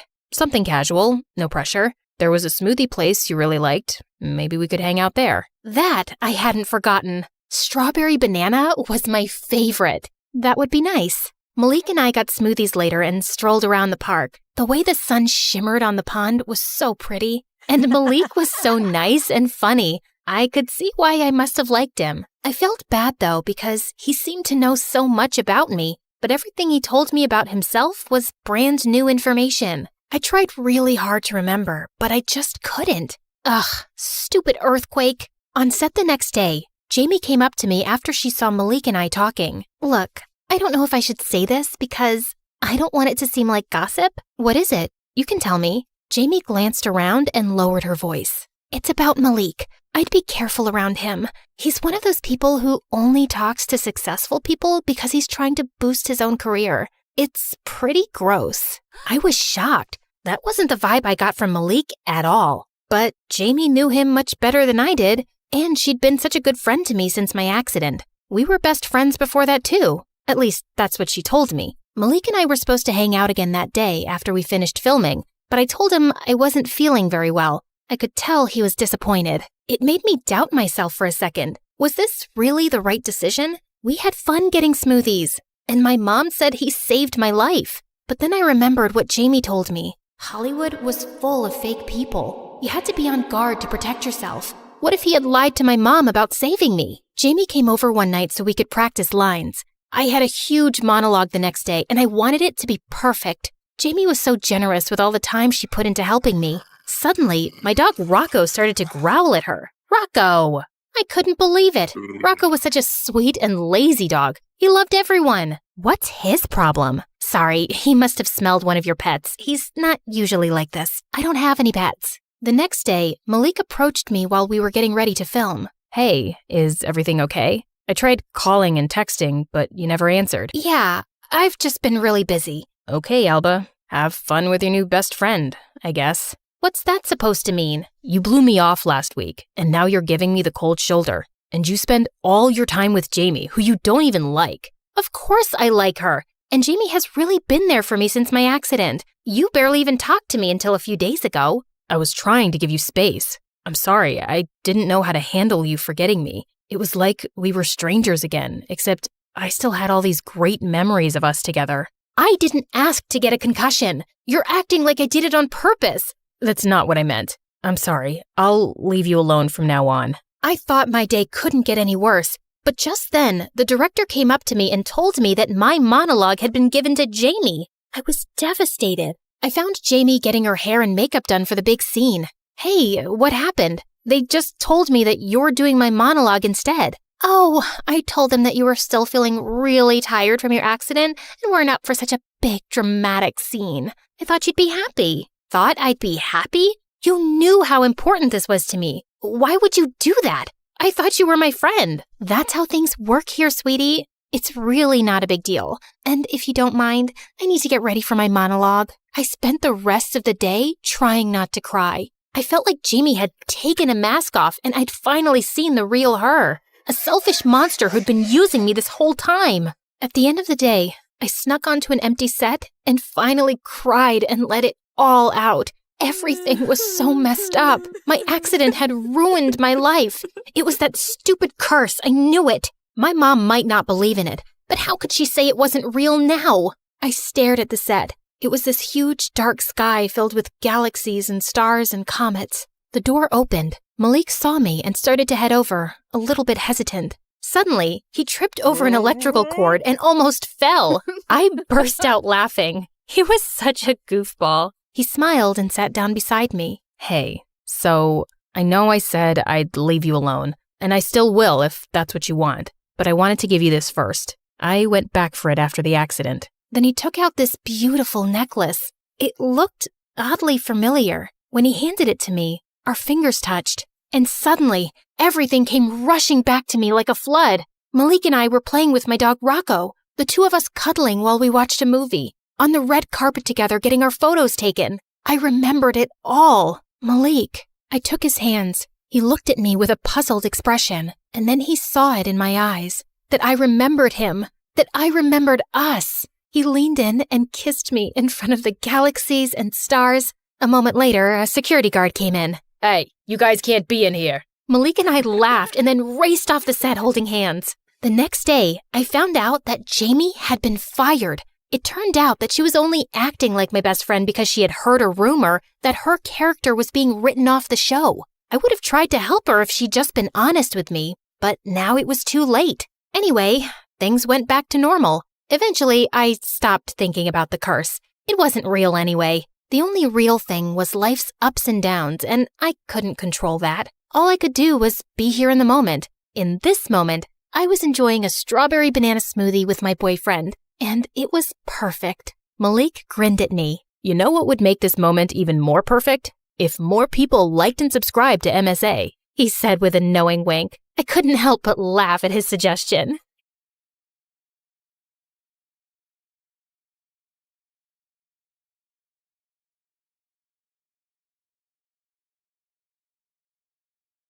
Hi, I'm Nora, and most of the time, I'm pretty sweet. But when I fall in love, I turn into a jealous psycho. Before I continue, please like and subscribe. I blame my mom entirely for it. She and my dad were high school sweethearts. But over time, Dad kept getting promoted at work and got busier, while Mom felt neglected and became really insecure. I mean, she became a nutcase. Like once in the supermarket, when Dad held the door open for the woman behind us, Mom accused him of flirting with her and even flung a melon at the woman's head. Or that time at my 6th birthday party when Dad gave a female clown a slice of cake. Mom marched over furiously, smushed the cake with her fists, and then gave the clown a wedgie. I don't condone violence, but that was hilarious. When I was in the 3rd grade, Mom was convinced that Dad was having an affair with his pretty new secretary. So one day, she took me and my older sister Sophie to his office. Please don't steal our daddy, lady. Don't take him away from us. Who will feed us and buy us clothes? Do you want us to be orphans? It's a very bad thing to be wait, I forgot. I wrote it on my arm. Oh yeah, a homewrecker. Homewreckers are bad, and you'll end up in jail, bad lady. Wait a second. Are those my jeans you're wearing? I want my jeans and my husband back, witch. Are you insane? As if my size 0 jeans would even fit your size 8 butt. Mom snarled and leapt at the secretary, who dodged her and went screaming down the hallway. She burst into the conference room with Mom on her tail, and the two ended up crashing onto the large conference table where Dad was having a meeting with the company's top executives. What on earth?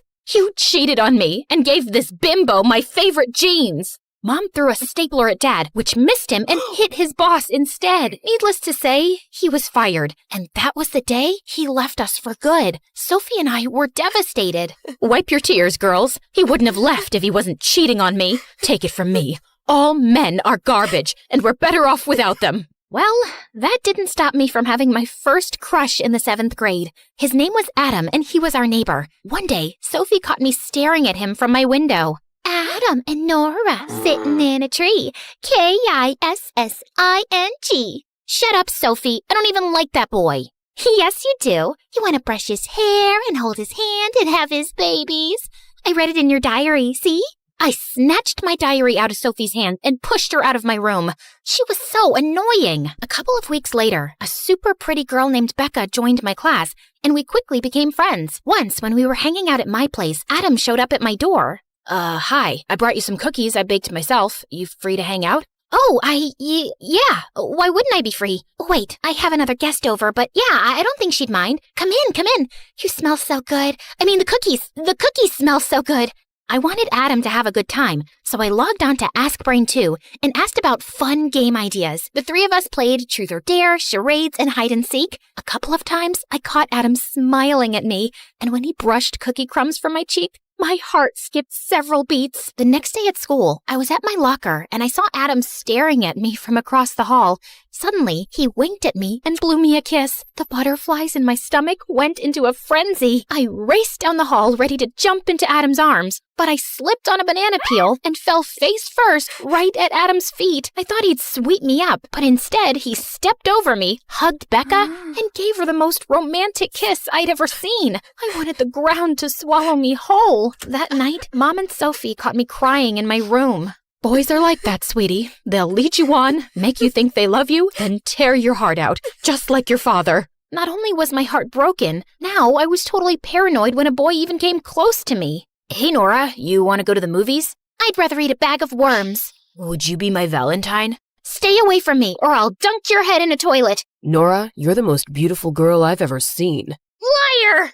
After a while, I got a reputation for being a little cuckoo, and most of the kids in school started avoiding me, but I didn't care. Sophie was totally different, though. She'd flirt with every boy that passed her in the hall and date a new jerk every 2 weeks. Of course, they all broke her heart, and I felt so sorry for Sophie that I decided to help her. You gotta remember my rule, Soph. Don't let their good looks fool you. Don't trust anything they say. Don't let them melt you with their kisses, and don't ever fall in love.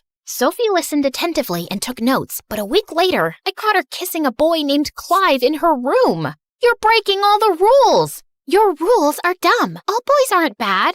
That's right, girl. Boys are cool, and that's why they rule. Ha ha! Shut your stupid mouth. No one's talking to you. Where'd you pick him up from? The dumpster? That's your problem. You're so judgmental and won't give any boy a chance. I thought you were smarter than this, Sophie. Maybe hanging out with stupid boys has made you stupid too. Sophie kicked me out of her room, and we didn't speak much after that. Soon, I was off to university, and there were boys everywhere. I just kept my head in my books and rejected any boy who even tried to make a move. But you know, a girl starts to get lonely. So, when a girl in my class asked me out one day, I impulsively said yes. Just because I'd renounced all men didn't mean I couldn't find love. And how bad could it be, right? At first, not so bad. In fact, pretty great.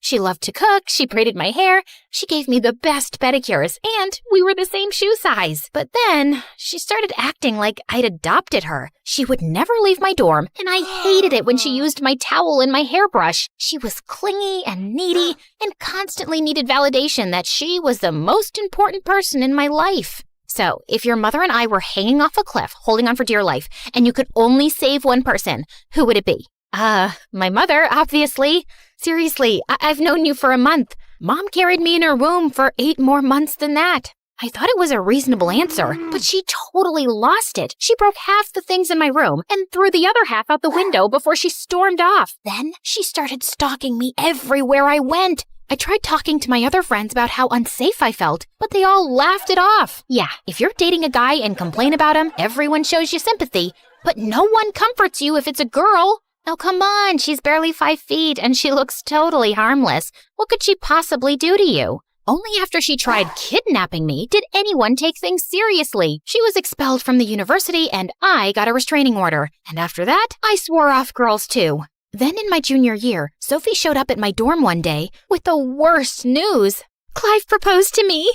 You're kidding. Man, that loser is so out of your league. Don't worry, sis. I know how to handle this. Just send Clive a breakup text. Tell him he stinks, he makes you want to puke, and you never want to see him again. No, I love Clive. I said yes, and our wedding is in 4 weeks. I just came to ask you if you'd be my maid of honor. I couldn't believe this. I thought Clive was just a phase. I wanted to yell at the top of my lungs, "Don't do this! You'll ruin your life!" But instead, I caved in and said yes. I mean, was I allowed to say no? When I got back home for Sophie's wedding, I tried to keep an open mind about Clive. But Clive was horrible. He had no sense of humor, he was boring, and he totally ignored Sophie to spend all his time with his friends or fixing his dumb car. So when it was time to make my maid of honor speech, well, things got out of hand. Here's to Sophie and Clive. Clive is dumber than an ant, he smells like a rotten egg, and his face reminds me of a horse's butt. What are you doing? Sophie, I don't know how you can stand him. Are you marrying him for his money? Oops, I forgot he's broke. Look, we both know this marriage isn't gonna last, so why don't we cut to the chase now,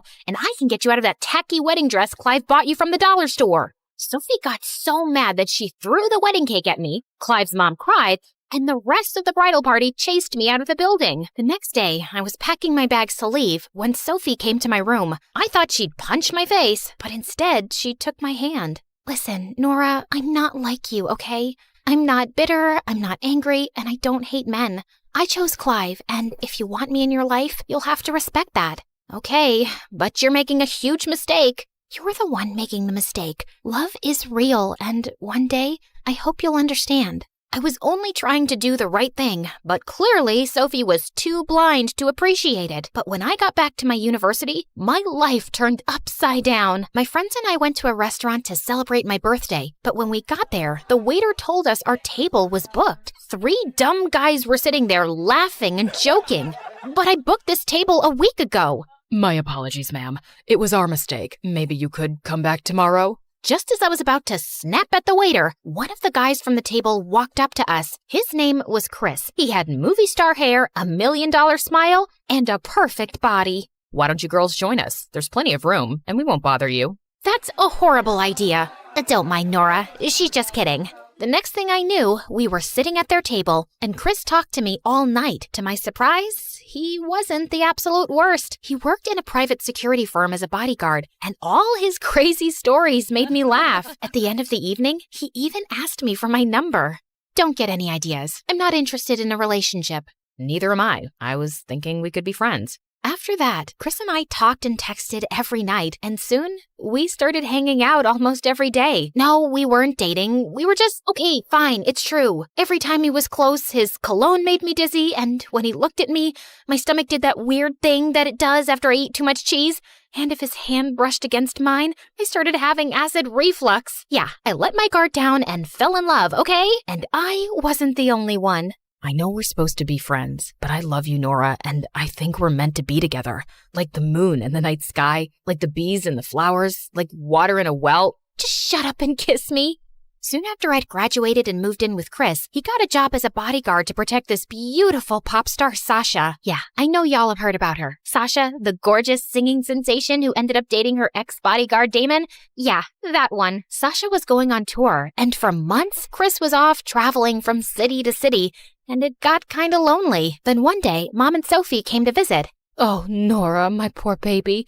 You must be so sad. What are you talking about? Stop it, Mom. It's none of your business. Your sister needs to know. Mom showed me a bunch of pictures online of Sasha leaning on Chris's arm and laughing. Then she turned on the TV, and some stupid reporter said how cute Chris and Sasha looked together. When I heard that, I suddenly picked up a bat and smashed the TV to pieces. Nora, don't listen to Mom. She's paranoid. All that stuff is stupid gossip. Sasha is with Damon, and Chris adores you. Nora, don't be naive like your sister. Everybody lies and cheats. After Sophie and Mom left, I called Chris, but he didn't answer. I kept thinking about what Mom said and how I'd broken all of my rules, and now my heart was in danger. So the very next morning, I put on a disguise, took a bus to Sasha's next concert venue, and signed up as an extra on set. And I watched the two of them like a hawk. Every time Chris whispered something in Sasha's ear, my heart burned. She even asked him to zip up her dress once. Had everybody else died? One evening during Sasha's performance, I was backstage when I saw Chris and a dancer going into a dressing room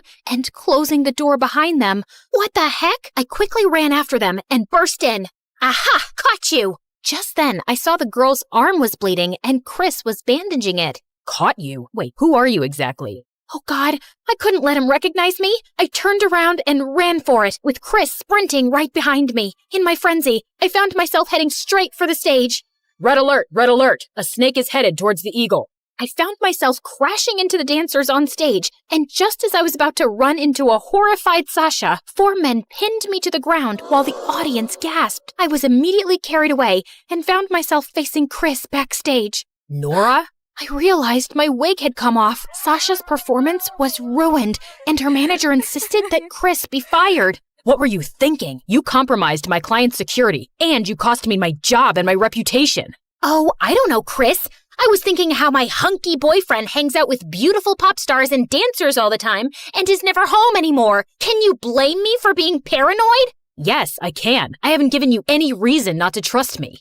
Yet. I just don't want you to be a bodyguard anymore. Well, too bad. It's my job. Just go home, Nora. I don't want to be around you right now. Feeling miserable, I ended up going to a dance club instead to get my mind off of everything. I saw this cute boy on stage playing with the band, and he kept winking at me. I recognized him from TV. He was a movie star. On an impulse, I took a deep breath and then walked up to the boy and gave him a passionate kiss. The next morning, I was back home, and I woke up to tons of pictures on the internet of me and that movie star kissing. Chris showed up at my door soon after. Why would you do that to me? I thought we were in love. Everybody cheats, babe.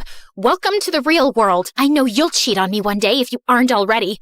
I am done with this stupid relationship. I walked out of there with my bags and went to Sophie. But soon after, I started feeling sick to my stomach. It hit me like a ton of bricks. I was a cheater, something I hated and felt horrible about. I made a big mistake. I don't know what to do. Yeah, you messed up big time. I wasn't talking to you, Clive. There's no need to be rude. You're right. I'm the worst, and I'm sorry for all the mean things I've said and done to you two.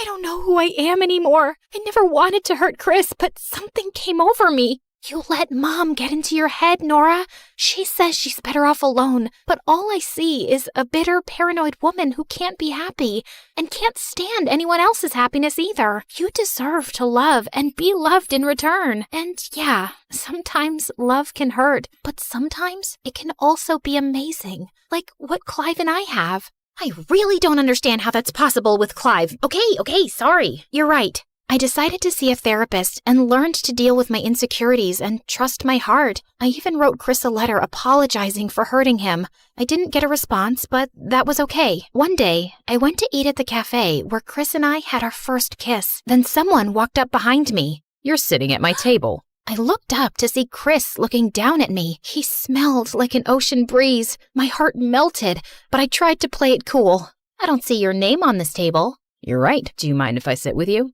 I thought you hated me. I did at first, but I couldn't hate you for too long. You really broke my heart, though. I hope one day you can forgive me. You were the love of my life and my best friend. I want you back, but I understand if you can't trust me. Maybe we can start over? We could take it one day at a time. I can't promise anything, but I do want to give us a second chance. And this time, I was throwing away all my stupid rules and following my heart.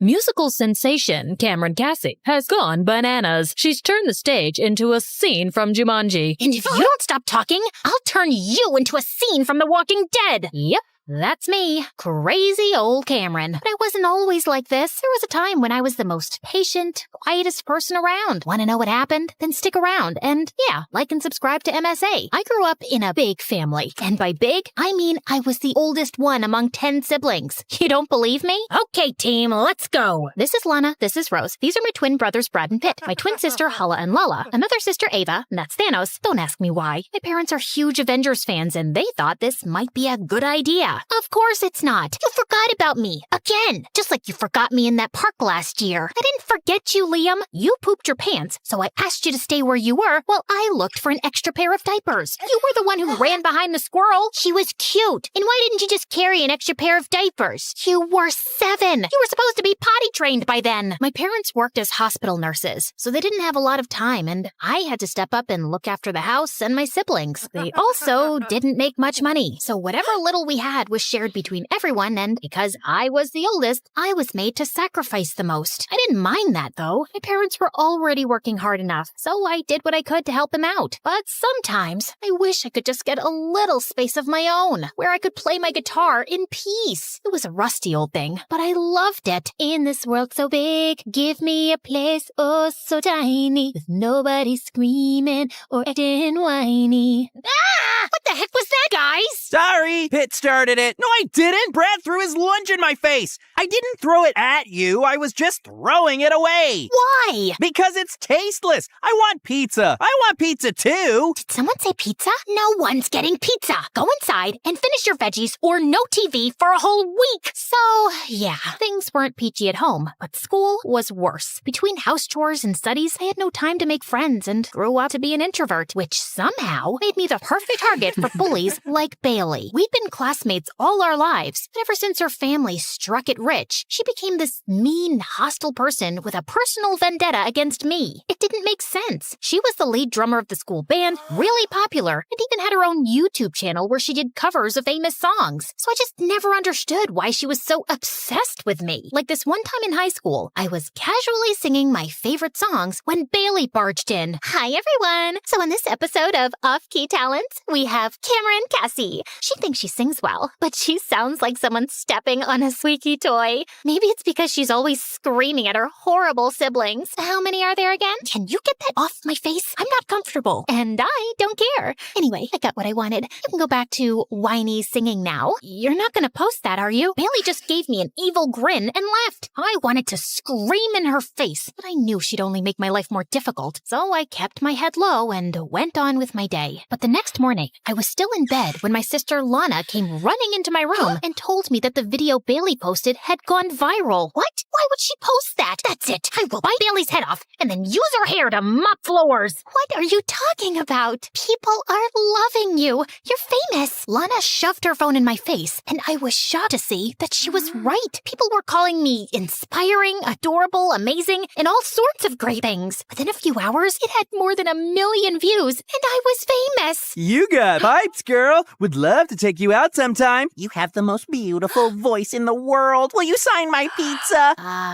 Sure. Bailey sat in a corner, looking totally humiliated, and it was the best day of my life. I was debating whether to thank her or kill her for posting my video without asking me, when suddenly my phone rang. It was some lady who told me that Tucker Wayne, owner of one of the biggest talent agencies in the world, wanted to see me. Apparently, he was assembling an all-girls band and wanted me as the lead singer. The money was great, and he'd even sent me a first-class ticket to New York for the same night. I was pretty excited, but my parents weren't happy. Who's gonna look after the house? Maybe we could hire some help? Don't be ridiculous, Cameron. We don't have that kind of money. Millions of people go to New York every day because they think they can change their lives. What makes you think you're any different? You'll only become disappointed. And what if I'm successful? This opportunity could change our lives. Fine, do what you want, but don't come sulking back to me when you fail at this stupid music thing. I was hurt that my parents didn't support me, but I knew this was my one chance to turn things around. So I packed my bags and left for New York that night. When I arrived, a limo whisked me away to the most stunning building I'd ever seen. Mr. Tucker greeted me warmly and gave me a tour of the studio. The first day of recording was an absolute blast. Everything seemed to be falling into place until a few days later, I was chilling in my hotel room when the door flung open and Bailey walked in. Ah! Bailey? What are you doing here? Your drummer had to drop out because of personal reasons. So Tucker called me in. Why? What do you mean, why? Because I'm talented, you butt face? Talented in making my life miserable. Ooh, someone grew a tongue while I was away. Relax, that was school. But this is real life. I won't bully my own teammate. You can take my word for it. As soon as Bailey left, I spoke to Tucker and he confirmed Bailey's story. He asked me if I was okay with it, and I wanted to say no, but Bailey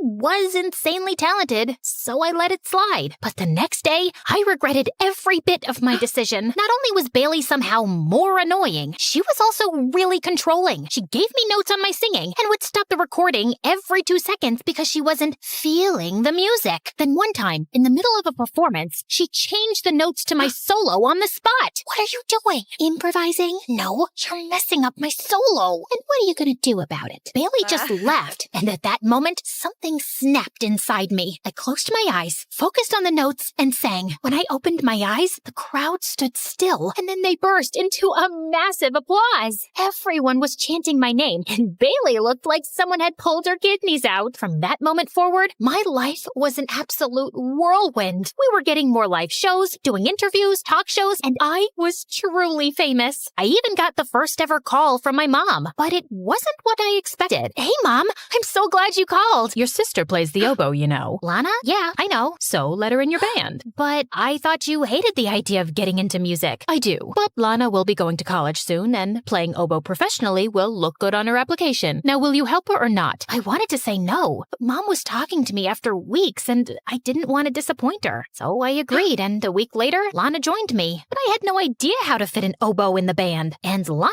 didn't seem too interested either. All she did was sleep or order room service all the time, and I barely had any cash left for myself. To make things worse, we were a month away from the album launch, and I still had a bunch of songs to write. In this world so big. Stop! This is not working out. We need something edgier. Could we try a different note? No! I want more emotion. Was there ever a time when you were angry? Not that I can recall, but maybe when Bailey posted that video of mine without asking me, or the time she dipped my books into spaghetti sauce, or when she tried to spoil my solo on stage. Darling, you can't let people walk all over you like that. Stand up for yourself. Dig into that rage and come to me tomorrow with a new song. I spent the entire night replaying the conversation with Mr. Tucker, and when I calmed down, I realized he was right. I was a pushover. Bailey had tormented me for years, and I'd never stood up for myself. My own parents had treated me like a pushover, but not once did they pay attention to what I wanted. And when I finally did something for myself, they tried to snuff that spark out too. Heavy with rage, I picked up the phone and dialed in. Bailey? Yeah, you're out. You're a bully, and no bullies are allowed in my band. And I cut the call before she had a chance to scream. On a high, I called my mom next. Hey, Mom, Lana doesn't want to be here, and oboe doesn't make sense in this band. I'm sending her home. Finally! I couldn't believe I just stood up to my mom, and to be honest, I felt pretty proud of myself. The next day, I walked up to Mr. Tucker and told him the conversation I had with Bailey. I thought he'd be mad, but instead, he smiled. Good for you, darling. And And don't worry, we'll find a new drummer. Let me hear that new song. I poured my heart into my song, and Mr. Tucker was so impressed, he sent it straight for recording. He even set up auditions, and within no time, we had a new drummer in our band. A week later, when the song was released, it got more popular than all our live shows combined. We rose to the top of every chart, got invitations to every celebrity show, and Mr. Tucker even extended my contract. I was making more money than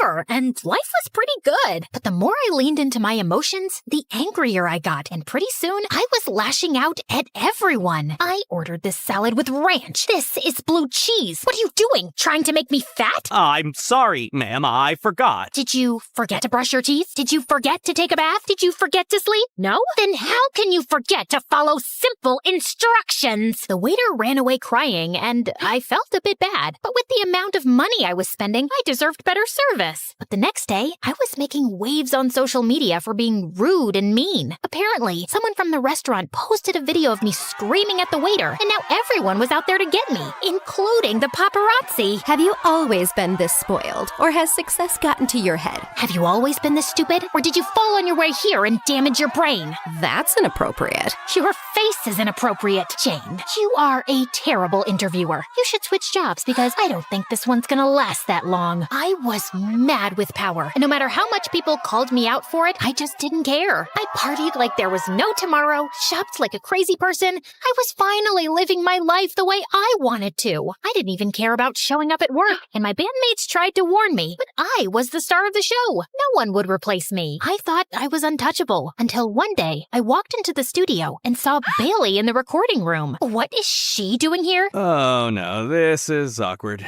I was gonna tell you, but you're off the band, Cameron. Since when? And why? Because you're a loose cannon, and I can't let you tarnish my reputation anymore. But I did what you asked me to do, and now you're kicking me out? I'm the star of the band. You can't replace me. Honey, everyone is replaceable in showbiz. Now bye-bye. Have a nice life. I was stunned. Just like Bailey and my mom, Tucker had manipulated and used me. I felt betrayed, but I had no time to sulk. I wanted to show these suckers what I was made of. So I tapped into my network to find a new label, but no one was ready to take me on, thanks to my negative image. And while I struggled to find work, Bailey rose to fame. She was having her first ever solo concert, and it was completely sold out. I couldn't let her win this time, so I crashed her concert, sneaked my way to the stage, and right before Bailey was about to sit down for her performance, I pushed her away. What are you doing? Stealing your thunder, just like you stole mine for years. Cameron's back, baby! I kicked over her drums, and in a moment of pure rage, I grabbed the guitar and smashed it to pieces. Some of the things went flying into the crowd, and everyone started panicking. Show was canceled, security was called in, and I was thrown out of the venue. Tucker even threw me out of the hotel, and thanks to my crazy party expenses, I couldn't afford another place. Eventually,